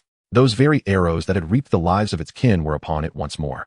It roared at the incoming arrows, raising its massive axe to cleave through 3 of them, but was ultimately pierced by the remaining 96, rendering its body a veritable porcupine. Ding! You have slain a LV-36 elite monster, Ogre Chieftain's Bodyguard, earning 720,000 experience, 360 dasha points. Upon hearing the system's notification, Su Chen led the party toward the tribe. Soon, they arrived beside the bodyguard's lifeless form, its body riddled with arrows. The 2 women wore troubled expressions, unable to look upon the scene without discomfort. How tragic! Xiaoling Yun couldn't help but exclaim. It wasn't that her compassion was overflowing. It was simply that, on the body of this elite monster, one could only discern a scant amount of flesh amidst the multitude of arrows. Were it not for the outline of its armor providing some semblance of structure, they would likely be confronted with a scene of utter dismemberment. Su Chen, however, was indifferent to its plight as he approached the glowing orb of loot, extending his hand. Before long, a map made of beast hide appeared in his grasp. Item: Ogre Den Map. Introduction: a complete map highlighting the distribution of all tribes within the ogre lair. This is it. Su Chen's eyes sparkled with delight as he gazed upon the map. It was marked with an abundance of skull icons, densely packed, upon a brief count. There were easily over 100. In the northwestern section, there was a skull larger than the rest, adorned with a crown symbol. This must be the tribe of the ogre chieftain. After discerning their current location by comparing the entrance's position with the tribes they had encountered, Su Chen folded the map and prepared to set off once more. However, before departing, he cast a glance at the shimmering light of the dropped items on the ground. The light had not yet dissipated, indicating there were still treasures to be found, albeit likely of little value. Yet, adhering to the philosophy of since I'm already here, he reached out again. Ogre Guard's chest armor, quality, superior. Junk. Ogre Guard's battle boots, quality, superior. Junk. A beginner's skill advancement scroll. What on earth? Su Chen abruptly halted his actions, staring at the beast skin scroll in his hand. Item, beginner's skill advancement scroll. Description, applicable to first and second tier skills. With a probability of enhancing the skill's grade, the success rate for first tier skill advancement is 5, and for second tier skill advancement, 0. 1. After perusing the item description, Su Chen's breathing quickened. Elevating the grade of first and second tier skills may hold little value for others, at most. It would increase their power from 1 to 2, perhaps peaking at 4 or 5. But Su Chen was different. When a skill's grade is elevated, the experience resets to LV1. However, the skill's effects do not vanish. Instead, they are augmented due to the grade enhancement. He could then level the skill to its maximum, triggering the 9 instances of skill evolution talent. Such a wondrous treasure exists in this world. Su Chen's expression was one of exhilaration, murmuring to himself. As for the low advancement probability, what of it? Did the beginner equipment enhancement scroll boast a high success rate for enhancing epic gear? Yet, it enabled him to elevate the blood eye to level 10. The loot obtainable within the dungeon was substantial. Therefore, the trading post at the outpost should possess an ample stock. With his 1 yuan instant kill plugin, could he possibly fear unaffordability? Calming his emotions, Su Chen opened his attribute panel, examining his 3 first-tier skills. He selected to summon goblins and utilized the advancement scroll. The scroll erupted with a luminescent glow, intensifying. But after 3 seconds, the radiance abruptly collapsed, dissipating, and the scroll was incinerated. Unsurprisingly, it was a failure. However, Su Chen remained unfazed. He stood and addressed the 2 women, who were joyfully collecting other corpses' drops. Let us go. There's no need to gather this garbage. The 2 women were taken aback. Garbage? They glanced at the equipment in their hands. Though of ordinary quality, the attributes conferred by the abyssal monster's drops were not insignificant. If brought back to Blue Star or sold at the outpost, they could fetch a tidy sum. While neither of them lacked for the money, they both relished the thrill of gathering loot. Nevertheless, since Su Chen had spoken, they ceased their actions. The 3, under the protection of the beast hunters, set their sights on the great ogre tribe. Chapter 58, the 4-tier leader, Ogre Chieftain. With the map in hand, their objective became clear, and the team quickened their pace. Although they annihilated 2 tribes with chieftain guards along the way, yielding 2 beginner's skill advancement scrolls and a heap of junk, they experienced a slight delay. However, after 2 hours of rapid advancement, Su Chen and his group finally arrived at the vicinity of the great ogre tribe. The team halted 2 kilometers away. Su Chen continued to channel the blood eye to soar into the tribe. This tribe was indeed different. The surrounding wooden palisades had been replaced by towering stone walls, reaching 7 to 8 meters in height. Within the tribe, there were stone houses and large tents. The number of ogres exceeded 100, clad in intricately crafted leather coats. Apart from a few patrolling ogres, the rest lay peacefully asleep on their beds inside the houses. At the heart of the tribe, within a colossal tent, Su Chen beheld the dungeon's boss. It was an ogre giant towering at least 20 meters tall, adorned in a full set of red copper armor, crowned majestically. It sat upon a throne crafted from massive, complete beast bones, its head bowed in tranquil slumber. 2 10-meter-long short spears leaned against either side of the throne. Monster, Ogre Chieftain. Tier, Bronze Leader. Level, LV 40. Health, 1, 350, 0001, 350, 000. Mana, 250, 000, 250, 000. Strength, 100, 000. Constitution, 150, 000. Agility, 80, 000. Spirit, 80, 000. Skills, Devour Flesh and Blood, Mighty Strike, Copper Skin Iron Bones, Putrid Flesh Clump. For tiers, with 135 million health and 150,000 constitution. Su Chen's expression shifted slightly. This creature would be no easy kill, even with the fury-enhanced beast hunters. They possessed only 60,000 strength. Utilizing skills like Fatal Strike and Charge Shot barely managed to breach its defenses, and that was without it employing any defensive skills. Yet, all hope was not lost. Su Chen suddenly recalled that the beast hunters, in addition to their eagle-eyed perspective, possessed a skill that the dragon hunters lacked. Beast Hunter's Crossbow Platform. Beast Hunter's Crossbow Platform constructs a massive crossbow tower for hunting colossal beasts. During this time, movement is impossible, but strength and attack speed are both increased by 200. And arrows possess a 10 armor-piercing effect. With a surge of inspiration, Su Chen commanded one of the beast hunters to utilize the skill. Upon receiving the order, the beast hunter's longbow erupted into a cascade of golden light. The motes of light swiftly coalesced, forming a gigantic bow and crossbow mounted on a 2-meter-high platform. The crossbow itself measured 3 meters in length, with arrows surpassing the crossbow in size by an entire meter. Su Chen instructed the beast hunter to aim at an open area and fire. The hunter deftly maneuvered the crossbow, adjusting its position to target the direction indicated by Su Chen, then pulled the trigger. The moment the first bolt was released, the second bolt had already taken shape. Launching forth, they could release an average of 4 to 5 arrows per second, each dealing damage equivalent to 200 strength attributes. Additionally, they could benefit from the 200 strength amplification of Fatal Strike, as well as the Fury. After calculating, Su Chen felt confident in their chances of victory. He used the blood eye to survey the surroundings. Soon, he effortlessly identified a vantage point. However, this location was relatively close to the tribe, allowing the naked eye to discern the happenings within. Furthermore, once combat commenced, the ogres within the tribe would undoubtedly become aware of their presence. Su Chen was untroubled by this. They would occupy the high ground, and with the crossbow's rate of fire and damage, ordinary ogres would scarcely be able to charge forth. Even the chieftain's guards would likely find it challenging. Moreover, if all else failed, he could summon more skeleton warriors. Even if they couldn't break through the defenses, they could serve as a roadblock. Having devised his plan, Su Chen summoned nearly 400 beast hunters. He directed 300 of them to establish the crossbow platform at the vantage point, while the remainder positioned themselves behind the high ground, entering a charged shot state. Time passed gradually. The beast hunters, now fully drawn, had their sinewy arms taut, as if they could burst at any moment. Su Chen closed his eyes, patiently awaiting the opportune moment. Once he deemed it sufficient, his eyes suddenly flew open. Release. In an instant, over 100 colossal arrows were loosed. The rain of arrows was not dense, but utterly lethal. Long before being targeted, numerous ogres had already awakened from their slumber. They emerged from their homes and tents, restlessly roaring and howling in the streets. Even a dozen of the chieftain's personal guards were frantically huddled inside the central tent. Yet, the ogre chieftain remained ensconced in slumber. That was until, bang, the first colossal arrow, aimed directly at him, shot down from the peak of the great tent. Suddenly, he lifted his head, his deep snoring abruptly ceasing. With a swift motion, he raised his arm and grasped the massive arrow that was hurtling towards his eye. With just a modicum of force, the great arrow shattered into fragments. The chieftain slowly rose to his feet, a terrifying gust of wind making the entire tent sway. He did not roar.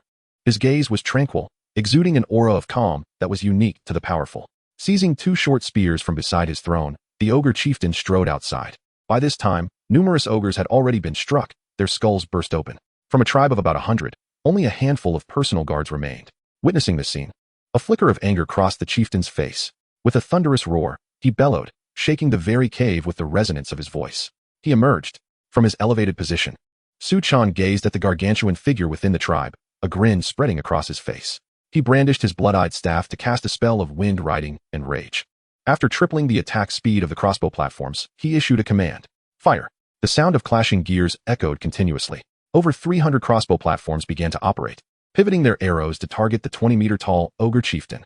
A torrential rain of arrows, exponentially denser than before, surged forth, racing towards the chieftain. In the face of this deluge, the ogre chieftain did not retreat. Instead, he advanced towards a few surviving guards. Raising both arms to shield his face, he braced himself against the barrage of arrows. His red bronze armor shimmered faintly. With skin as tough as copper and bones as sturdy as iron, his defense surged significantly. Thud, thud, thud. The arrows struck him, failing to pierce his armor. However, his health bar visibly diminished at an alarming rate. This chieftain, it seemed, was quite loyal, bravely standing before his guards. Su Chen, hands on his hips, watched the unfolding drama with a grin, remarking, "Yet at this rate of health depletion, he will undoubtedly perish within 2 minutes." No sooner had he spoken, than the chieftain, whose health had dropped by 1/6, abruptly turned. He seized one of his guards and bit off its head. With armor and flesh alike, he gnawed away voraciously. In just a few bites, as if consuming fruit, he devoured the entire guard. To his advantage, his health restored to its former state, even as the arrows continued to rain upon him, unable to outpace his recovery. Good heavens! This gruesome scene left Su Chen and his companions astonished. It was their first encounter with a leader who would resort to devouring his own minions to regain health. Truly, this is the nature of ogres, Su Chen mused.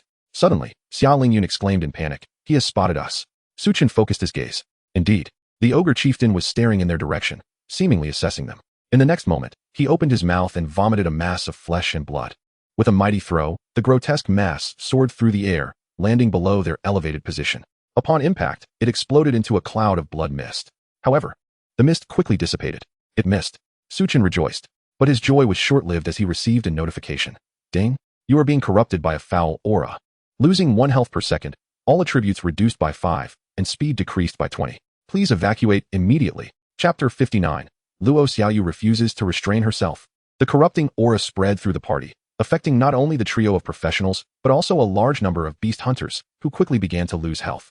Su Chen recalled the skill, Divine Covenant, bestowed upon him by the old warlord Mu upon entering the abyss. To this day, he had yet to utilize it. But he believed it to be a divine technique. For since time immemorial, whether in personal duels or state-level conflicts, 3 elements have always been paramount: timing, terrain, and morale. A skill like Divine Covenant, which enhances a broad area, directly influences the terrain. Imagine if a challenger to the abyss could withstand a 50-point reduction to all attributes and still hold their ground against the abyssal monsters. Once they dispelled their negative effects and gained additional positive boosts, the combat power they could unleash would be terrifying. As Su Chen prepared to summon goblins for sacrifice, a piercing sound sliced through the air from the direction of the tribe. He looked up to see a 10-meter-long giant spear hurtling towards them, accompanied by a terrifying storm. It crashed into the beast hunters' ranks with a thunderous impact. Boom! The storm erupted, sending countless wind blades shooting out, enveloping the entire camp. Dust and debris obscured the vision of Su Chen and his companions. Cough! Cough! Are you all right, Su Chen? Xia Lingyun called out anxiously. The spear had landed perilously close to him. She stepped forward, intent on rushing into the dust cloud, but at that moment, a figure teleported beside her, pulling her back. Su Chen's expression darkened. With the bond of their alliance, he was unharmed. However, the beast hunters he had summoned had suffered a quarter of their numbers due to that spear. Moreover, the spear, seemingly tethered, flew back to the ogre chieftain's hand. Su Chen furrowed his brow even deeper. Although summoning the beast hunters was not overly taxing, the limited space on this elevated position made it challenging to set up the hunting crossbows. The ogre chieftain possessed means to attack them and could consume his kind to restore health. If this stalemate continued, he dreaded how long it might stretch on. Su Chen quickly contemplated a breakthrough strategy. The only viable solution seemed to be for him to enter the fray, drawing the ogre chieftain's ire and allowing the beast hunters to attack without pressure. Yet, the pressing issue of the corrupting aura remained unresolved. A headache began to form. Despite his rapid summoning speed, gathering 1,000 sacrifices would take time. If the ogre chieftain hurled another spear during that interval, even the beast hunters would struggle to withstand it, let alone any other summoned creatures. If that happened, all would be for naught. His health continued to dwindle at a rate of 1 per second. Despite the ease with which they had traversed thus far, Su Chen now realized that this hellish abyssal dungeon was far from simple. Just as the ogre chieftain lifted his massive spear once more, poised to launch another attack, Su Chen heard Luo Xiaoyu's soft incantation. Light of purification, shield of the blessed. Light of purification, shine forth. He turned to see Luo Xiaoyu's petite form radiating with holy light, a pair of wings sprouting from her back as she floated gently into the air. The luminescence cascaded down, enveloping Su Chen, Xia Lingyun, and the beast hunters in their ranks. Her skill instantaneously suppressed the corrupting aura, halting their declining health. Meanwhile, Xia Lingyun seemed to recall something, stepping forward to join her in the air. Endless storm. A tempest of wind and snow descended, forming a wall of snow that shielded them from the ogre chieftain's view. Simultaneously, both women retrieved copious amounts of mana restoration potions, continuously pouring them into their mouths to maintain their skill states. Su Chen watched in stunned silence, never expecting them to coordinate so effectively. He chuckled, realizing he had underestimated both of them. With the corrupting aura now neutralized, they could finally take action. Xia Lingyun once again obscured the vision of the ogre chieftain with a veil of snow. Su Chen had already heard the furious roar of the chieftain. He lifted his blood-red eyes and activated his teleportation, arriving within the ogre tribe. His sudden appearance attracted the ire of the ogre chieftain. The chieftain halted its charge towards the high ground, pivoting to thrust a spear forcefully towards Su Chen's chest. Unflinching, Su Chen took the blow, staggering back several meters. Yet upon inspection, he remained unscathed. Not a single point of health was lost. He remarked nonchalantly, "Is that all?" The snow veil was two-way. The chieftain could not see, nor could the beast hunters. In the state of the crossbow platform, they could not utilize the eagle-eye perspective for positioning.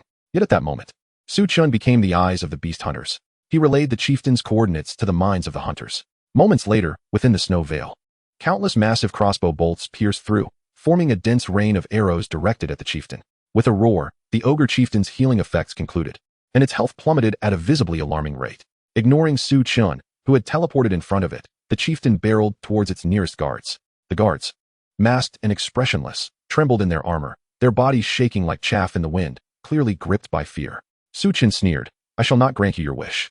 With that, he raised his blood-red eyes and, like a celestial maiden scattering flowers, arranged over a dozen summoning arrays. From these emerged 100 goblin high priests. Together, they unleashed the skill earth rift beneath the ogre chieftain's feet. The damage was insufficient to breach its defenses. Yet the vibrations produced by the earth rift rendered the chieftain unsteady, making forward movement impossible. It plunged its dual spears into the ground to stabilize itself. But this action merely rooted it in place. turning it into a target for the beast hunters. The rain of arrows struck with unerring precision, leaving no shot wasted. Su Chen observed the rapidly decreasing health bar above the chieftain's head with satisfaction.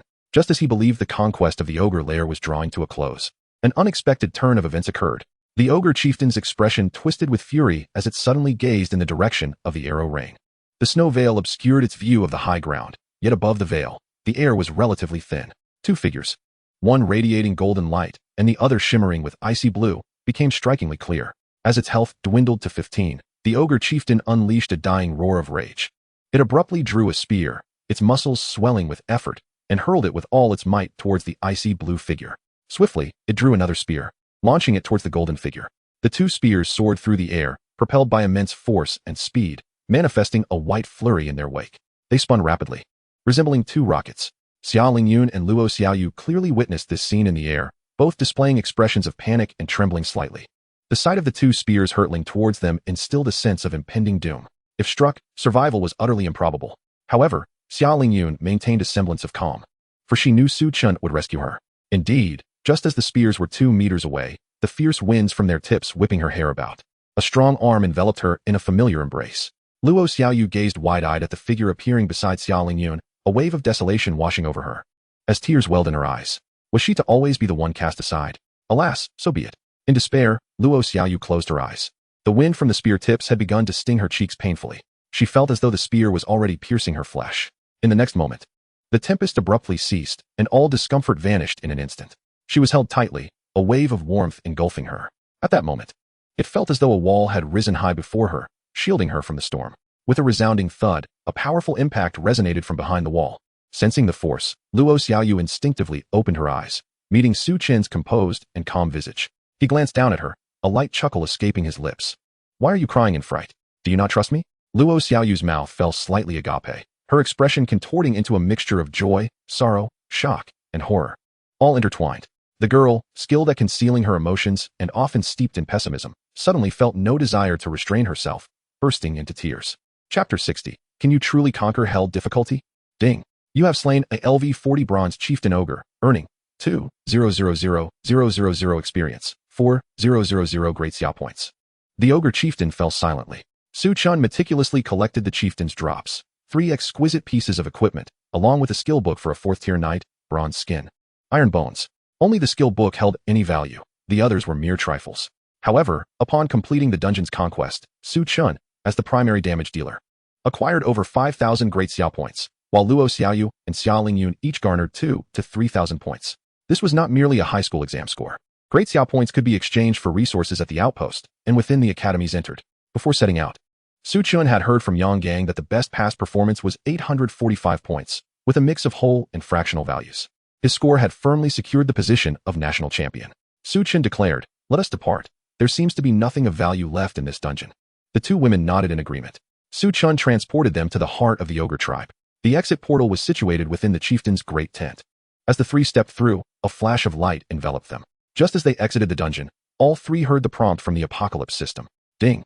Congratulations on completing the Hell difficulty Ogre Lair conquest, earning the title, Ogre Slayer. Ogre Slayer. Displaying this title increases health by 5,000 points, restores 0.15 health per second, and enhances damage dealt to ogres by 20. Before the dungeon's portal, Su Chen and the others had remained within for several hours. As time passed, they noted that only Yi Longyin and her 3 companions awaited outside. Upon witnessing the portal flicker, they hurriedly approached. Seeing Su Chen and the others emerge unscathed from the portal, Yi Longyin let out a long sigh of relief. "Thank goodness, you're all safe. You truly scared me." Yi Fengwu clapped her hands in delight. Mu Nishang rushed to Xia Lingyun's side, pulling her close for a thorough check, and then breathed a sigh of relief. She quietly inquired about Xia Lingyun's experiences within the dungeon. After entering the dungeon, Su Chen had informed Xia Lingyun about the identities of the 4. Moreover, throughout their journey to the portal, Xia Lingyun had received ample guidance from Mu Nishang. With a respectful demeanor, Xia Lingyun succinctly summarized, "It was somewhat dangerous, but overall, it was relatively easy." Upon hearing this, not only was Mu Nishang taken aback, but the other 3 also cast her peculiar looks. Relatively easy? Was she speaking the language of Great Xia? Each word was familiar, yet strung together, they seemed utterly incomprehensible. Was she referring to the Hell difficulty Ogre Lair dungeon on the Abyss level? Surely she could not be alluding to the simple dungeons of the low-level restrictions on Blue Star? Mu Nishang regarded Xia Lingyun with an odd expression. opening her mouth as if to tell her that there was no shame in admitting they had not completed it. There was no need to save face for Su Chen. Even if he was her boyfriend, one must face the consequences of reckless decisions. To experience failure without learning from it, to not reflect on one's mistakes, was truly a disservice to him. Yi Longyin's expression darkened as she glared at Su Chen. You reckless fool. How could you choose hell difficulty without any experience? You were fortunate this time, encountering only minor monsters before exiting the dungeon. Do you not realize? Once the battle with the boss commences, one cannot exit the instance. At that moment, only two outcomes await: success or death. Su Chen expressed his bewilderment. Is it truly impossible to exit the instance once we enter the boss battle? I genuinely had no idea. Indeed, he was unaware. Since he became a professional, every adversary that stood in his path met only a fatal end. Even when ensnared in peril, Su Chen never contemplated retreat. This was not reckless arrogance, but rather a profound confidence in his own strength. In fact, even at the most precarious moment before the two women intervened, Su Chen still had trump cards yet to be played. The ancestral vampire, Angelina, from his pet panel, was poised for action. Though she was merely at level 20 with average attributes just reaching 7,000, she had once stood at the pinnacle of the strength pyramid, even in the depths of the abyss. For her, being in the abyss felt akin to returning home. The power she could wield far exceeded what her attribute panel suggested. If she was not sufficient, there was always the boon of the Bone King to rely upon. The potency of a divine strike speaks for itself, and he could summon it thrice. With so many hidden cards at his disposal, he could hardly exhaust them all. Yi Longyin adopted a tone of earnest counsel as he sought to impart wisdom to Su Chen, hoping he would learn from this failure and temper his excessive arrogance for the future. Inside the hellish lair of the ogres, even the lesser monsters boasted health points in the tens of thousands, with attributes numbering in the thousands. What then of the ultimate boss, the ogre chieftain, whose health soared into the millions, with attributes exceeding 100,000? Is this something you can contend with right now? It's utterly impossible. You lack the necessary attributes. Do you understand? Do not resent me for dampening your spirits. Consider it a stroke of fortune that you managed to exit the instance in time. Otherwise, when you encounter the boss, you shall truly experience despair. Su Chen remained silent, listening intently. Once Yi Longyin finished speaking, he replied, I understand, but Brother Yi, I acquired something of great value within the instance. Could you assist me in appraising its worth? With that, he donned the newly acquired title of Ogre Slayer. Yi Longyin glanced at the title above Su Chen's head, dismissing it with indifference. What treasure could it possibly be? Merely a title. You could earn it by clearing any instance of abyssal hellish difficulty. The crux of the matter is that you must learn your lesson. By the time he reached the end of his sentence, it felt as if the words were scalding his tongue, each syllable meticulously articulated. Then, Yi Longyin's jaw dropped as he stared, dumbfounded, at the title hovering above Su Chen's head. To professionals of their caliber, a title was hardly a treasure. The attribute bonuses were too meager. It merely indicated their ability to clear a hellish difficulty instance. Given that abyssal instances have no level restrictions, one could easily find a lower-level instance to grind for one if they desired. However, the title now adorned Su Chen, and he was not alone. The two women also displayed their titles above their heads, and they had only just reached level 20, without even undergoing their third class change. The four tutors from the top academies, including Yi Longyin, were utterly speechless. After a long moment, Yi Longyin's voice trembled as he uttered, You didn't merely challenge the hellish difficulty. You actually succeeded. Chapter 61. My profession is Summoner. When the monster levels are equivalent. If clearing a standard instance on Blue Star is rated at 1 in difficulty, then clearing an instance in the Abyss is rated at 10. This is still considering both to be of simple difficulty. As for hellish difficulty, the challenge doubles. No team of more than 12, all equipped with rare quality gear and averaging 2 levels above the monsters, would dare step into a hellish instance. To return alive would be a remarkable feat yet. In this very context, Su Chen and his companions had triumphed. The title of Ogre Slayer does not deceive. It is a testament to having cleared a hellish difficulty Abyss instance. Moreover, they bore no grievous injuries or lost limbs. For them, completing the instance seemed as effortless as taking a leisurely stroll in their backyard garden. The four tutors, including Yi Longyin, were now in a state of utter astonishment. They had initially thought they encountered 3 promising talents and intended to observe them closely. Little did they anticipate that they were not merely talented individuals, but rather 3 prodigious anomalies. And not just the 4 of them. Across the Great Xia, those following the college entrance examination were in a frenzy. Although the third round of assessments lacked a combat perspective, the scores each candidate earned would be displayed on a leaderboard. With the exception of those currently testing, everyone could view the candidate scores through the apocalyptic system. Su Chen and his companions had initially achieved a remarkable lead, breaking the record for the highest scores from previous years, while others were still languishing at 0. Now, their scores had soared into the thousands, creating a vast chasm between them and those ranked 4th or 5th. The current state of the examination was as follows. Su Chen stood alone at the top, followed by Xia Lingyun and Luo Xiaoyu in the next tier, with a significant gap before the rest. Initially, some expressed dissatisfaction, claiming that Su Chen and his companions must have cheated to attain such high scores. However, that sentiment had dissipated, while a few hundred points might suggest foul play. A difference of several thousand points was beyond anyone's comprehension in terms of how one could cheat to achieve it. Observing Yilongyi's dazed expression as he gazed at the title above Su Chen's head, Su Chen chuckled, not intending to tease him further. Brother Yi, is there something amiss with my title? Yilongyi opened his mouth to respond. What could possibly be wrong? You've already revealed the title. What more can I say? Internally, he grumbled, reflecting on how he had lectured about the dangers of the ogre lair, only to find that they had cleared the hellish difficulty. What more could he possibly add? Recalling his previous statements, Yilongyi wished he could vanish into a crack in the stone. You truly are monstrous.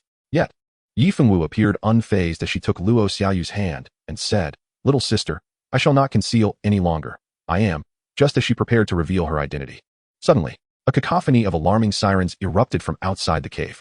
The expressions of Yilongyi and the others shifted dramatically as they gazed outside in disbelief.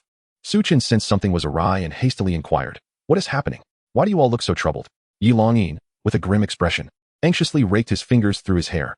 That is the alarm from the outpost. It only sounds when a demon tide is about to erupt. Yet, according to our calculations, the next demon tide is still far off.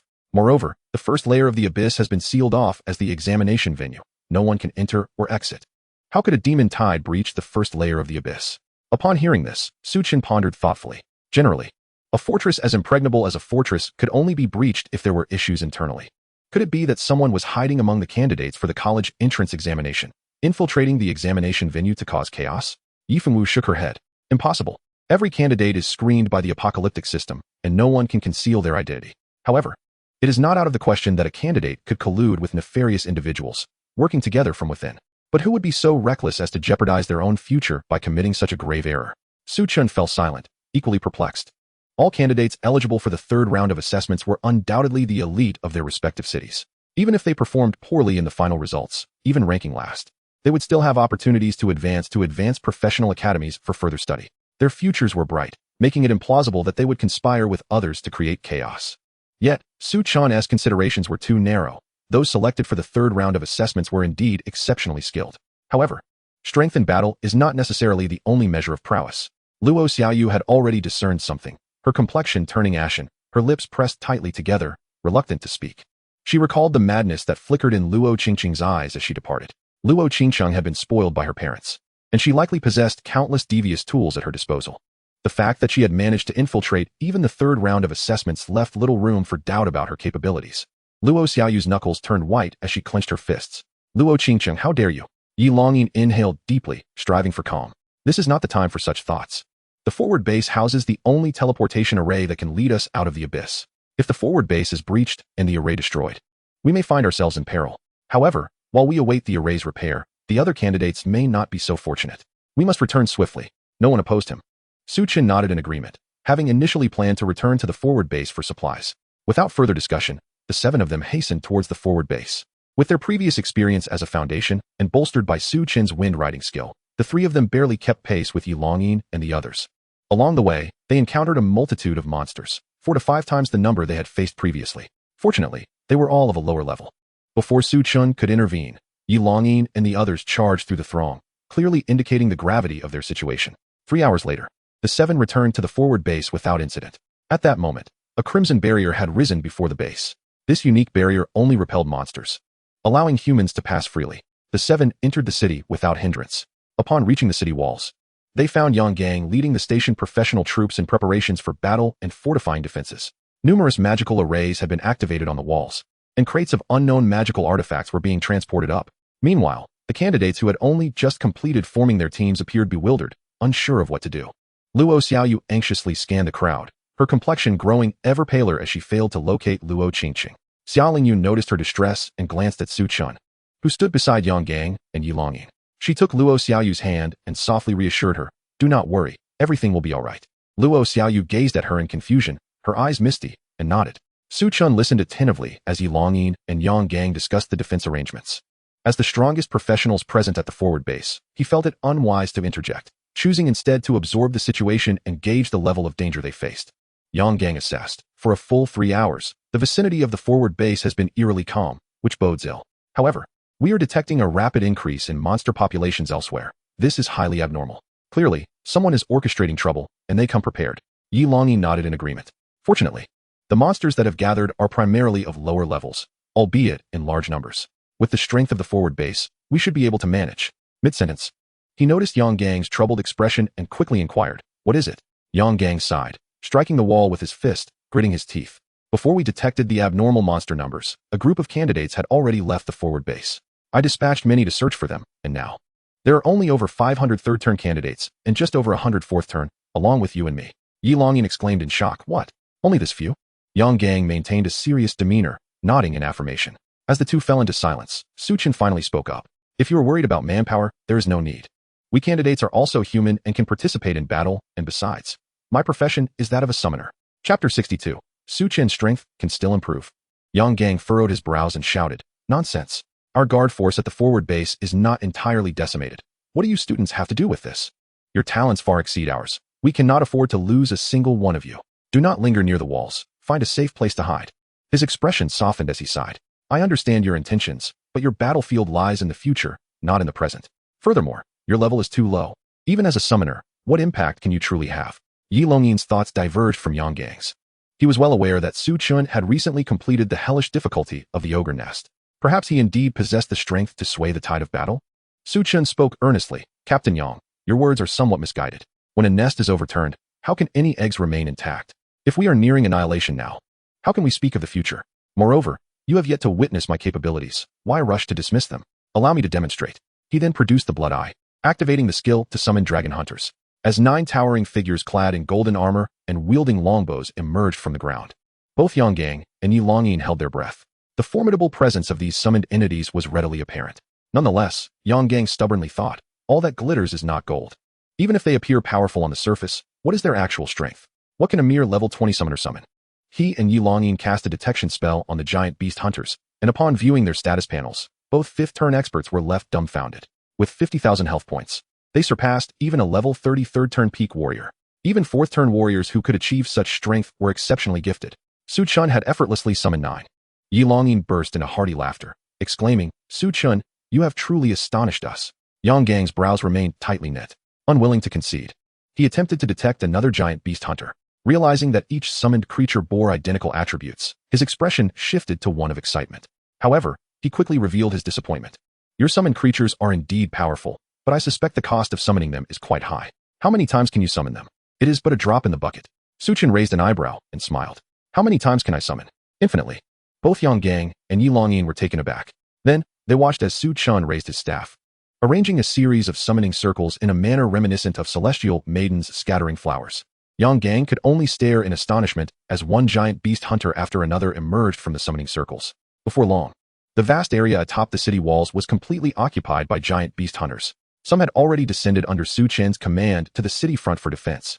"Is this enough? If not, I can summon more," Su Chen declared, having summoned nearly 3,000 giant beast hunters. Even Yang Gang, who had initially resisted involving the candidates in battle, was left speechless. His face flushed with excitement as he nodded vigorously. "Enough, enough. I apologize for underestimating you before." With this newfound fighting strength, not only would the forward base remain unscathed, but perhaps even his soldiers would emerge without a scratch. As for Su Chen, he would not only accept Yang Gang's gratitude, but would also gladly prostrate himself if it meant securing the safety of forward base 1. Yang Gang bent to bow, but Su Chen quickly intervened. "Captain Yang, what are you doing? Please, do not belittle me. Let us focus on arranging the defenses. We cannot allow my summoned creatures to remain idle." Yang Gang nodded eagerly, quickly agreeing. Subsequently, Su Chen revealed to Yang Gang the 2 combat strategies for the giant beast hunters. Under Yang Gang's guidance, the summoned creatures were positioned both inside and outside the city. Yang Gang, a seasoned commander with many years of experience defending the forward base, expertly directed the deployment. Following his orders, Su Chen absorbed a wealth of knowledge regarding troop formations, insights that were beyond the reach of ordinary professionals. It was not Su Chen who organized the formation reminiscent of a military parade during the second round. In stark contrast, such an arrangement resembled the playful antics of children. With the same number and quality of summoned entities, if they were to form a battle array and adeptly utilize the terrain, their combat prowess could be amplified by at least threefold. Realizing this, Su Chen's demeanor grew increasingly respectful as he sought guidance. Yang Gang, delighted to impart his knowledge, engaged in a reciprocal exchange of teaching and learning. For over an hour, they transformed the entire outpost into a formidable bastion bristling with spikes. Meanwhile, Within a 5-kilometer radius of the outpost, no trace of monsters was to be found. This was not an auspicious sign. Just as the sea recedes far from the shore before a tsunami strikes, the calm before the storm was merely a precursor to impending chaos. Yet, Yang Gang stood at the highest point of the outpost, gazing across the landscape at the army of beast hunters, numbering over 10,000. Dispersed both within and beyond the city. A broad smile spread across his face, brimming with confidence. He had never before fought such an opulent battle. Regardless of who the enemy might be or what their intentions were, Yang Gang felt assured in his ability to withstand any assault, even daring to challenge them to come and go as they pleased. Su Chen, just as he turned to express his gratitude to Yang Gang, found that Su Chen had already vanished without a trace. Yi Longyin, who had been trailing behind them, wore a peculiar expression as he remarked. He mentioned he was going to exchange for some items to enhance his strength. Just give him a command, and he can immediately respond to the nearby beast hunters. Upon hearing this, Yang Gang mirrored Yi Longyin's bewildered expression. What? His strength can still be augmented. The two exchanged glances, both astonished by this revelation. At that moment, Su Chen had arrived at the outpost's interior, specifically at a location where items could be exchanged using the Great Xia Points. Within the city, in an unassuming little building. The setup was markedly different from the trading posts on Blue Star. There were no personnel to assist in retrieving items. Instead, a machine resembling an ATM awaited.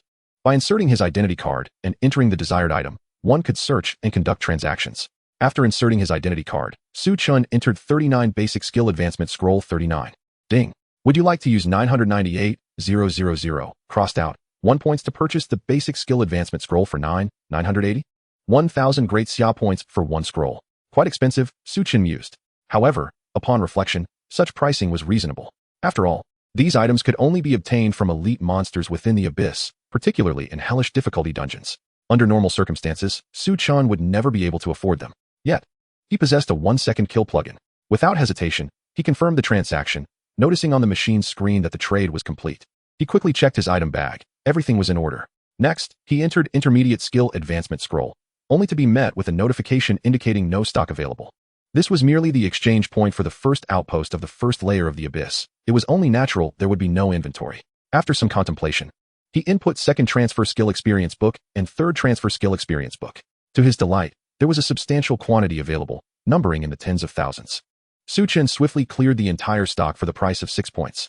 Having completed the transaction, Su Chen was about to withdraw his card and seek a place to enhance his strength when he paused, re-entering the machine to search for summoning skills. Although his existing 3 summoning skills sufficed, this was the abyss, and one could never be certain of what valuable treasures might be available. Unfortunately, to his dismay, only 4 items appeared. Third transfer skill, Summon Bloodhound. Su Chen shook his head in disapproval. Rubbish. If I could enhance the Skeleton Warrior to the third transfer, it would undoubtedly surpass that Bloodhound. Fourth transfer skill, Summon Ogre. Su Chen stroked his chin thoughtfully. Now this one is interesting, boasting high defense and substantial health. It could serve as an effective meat shield at the front lines.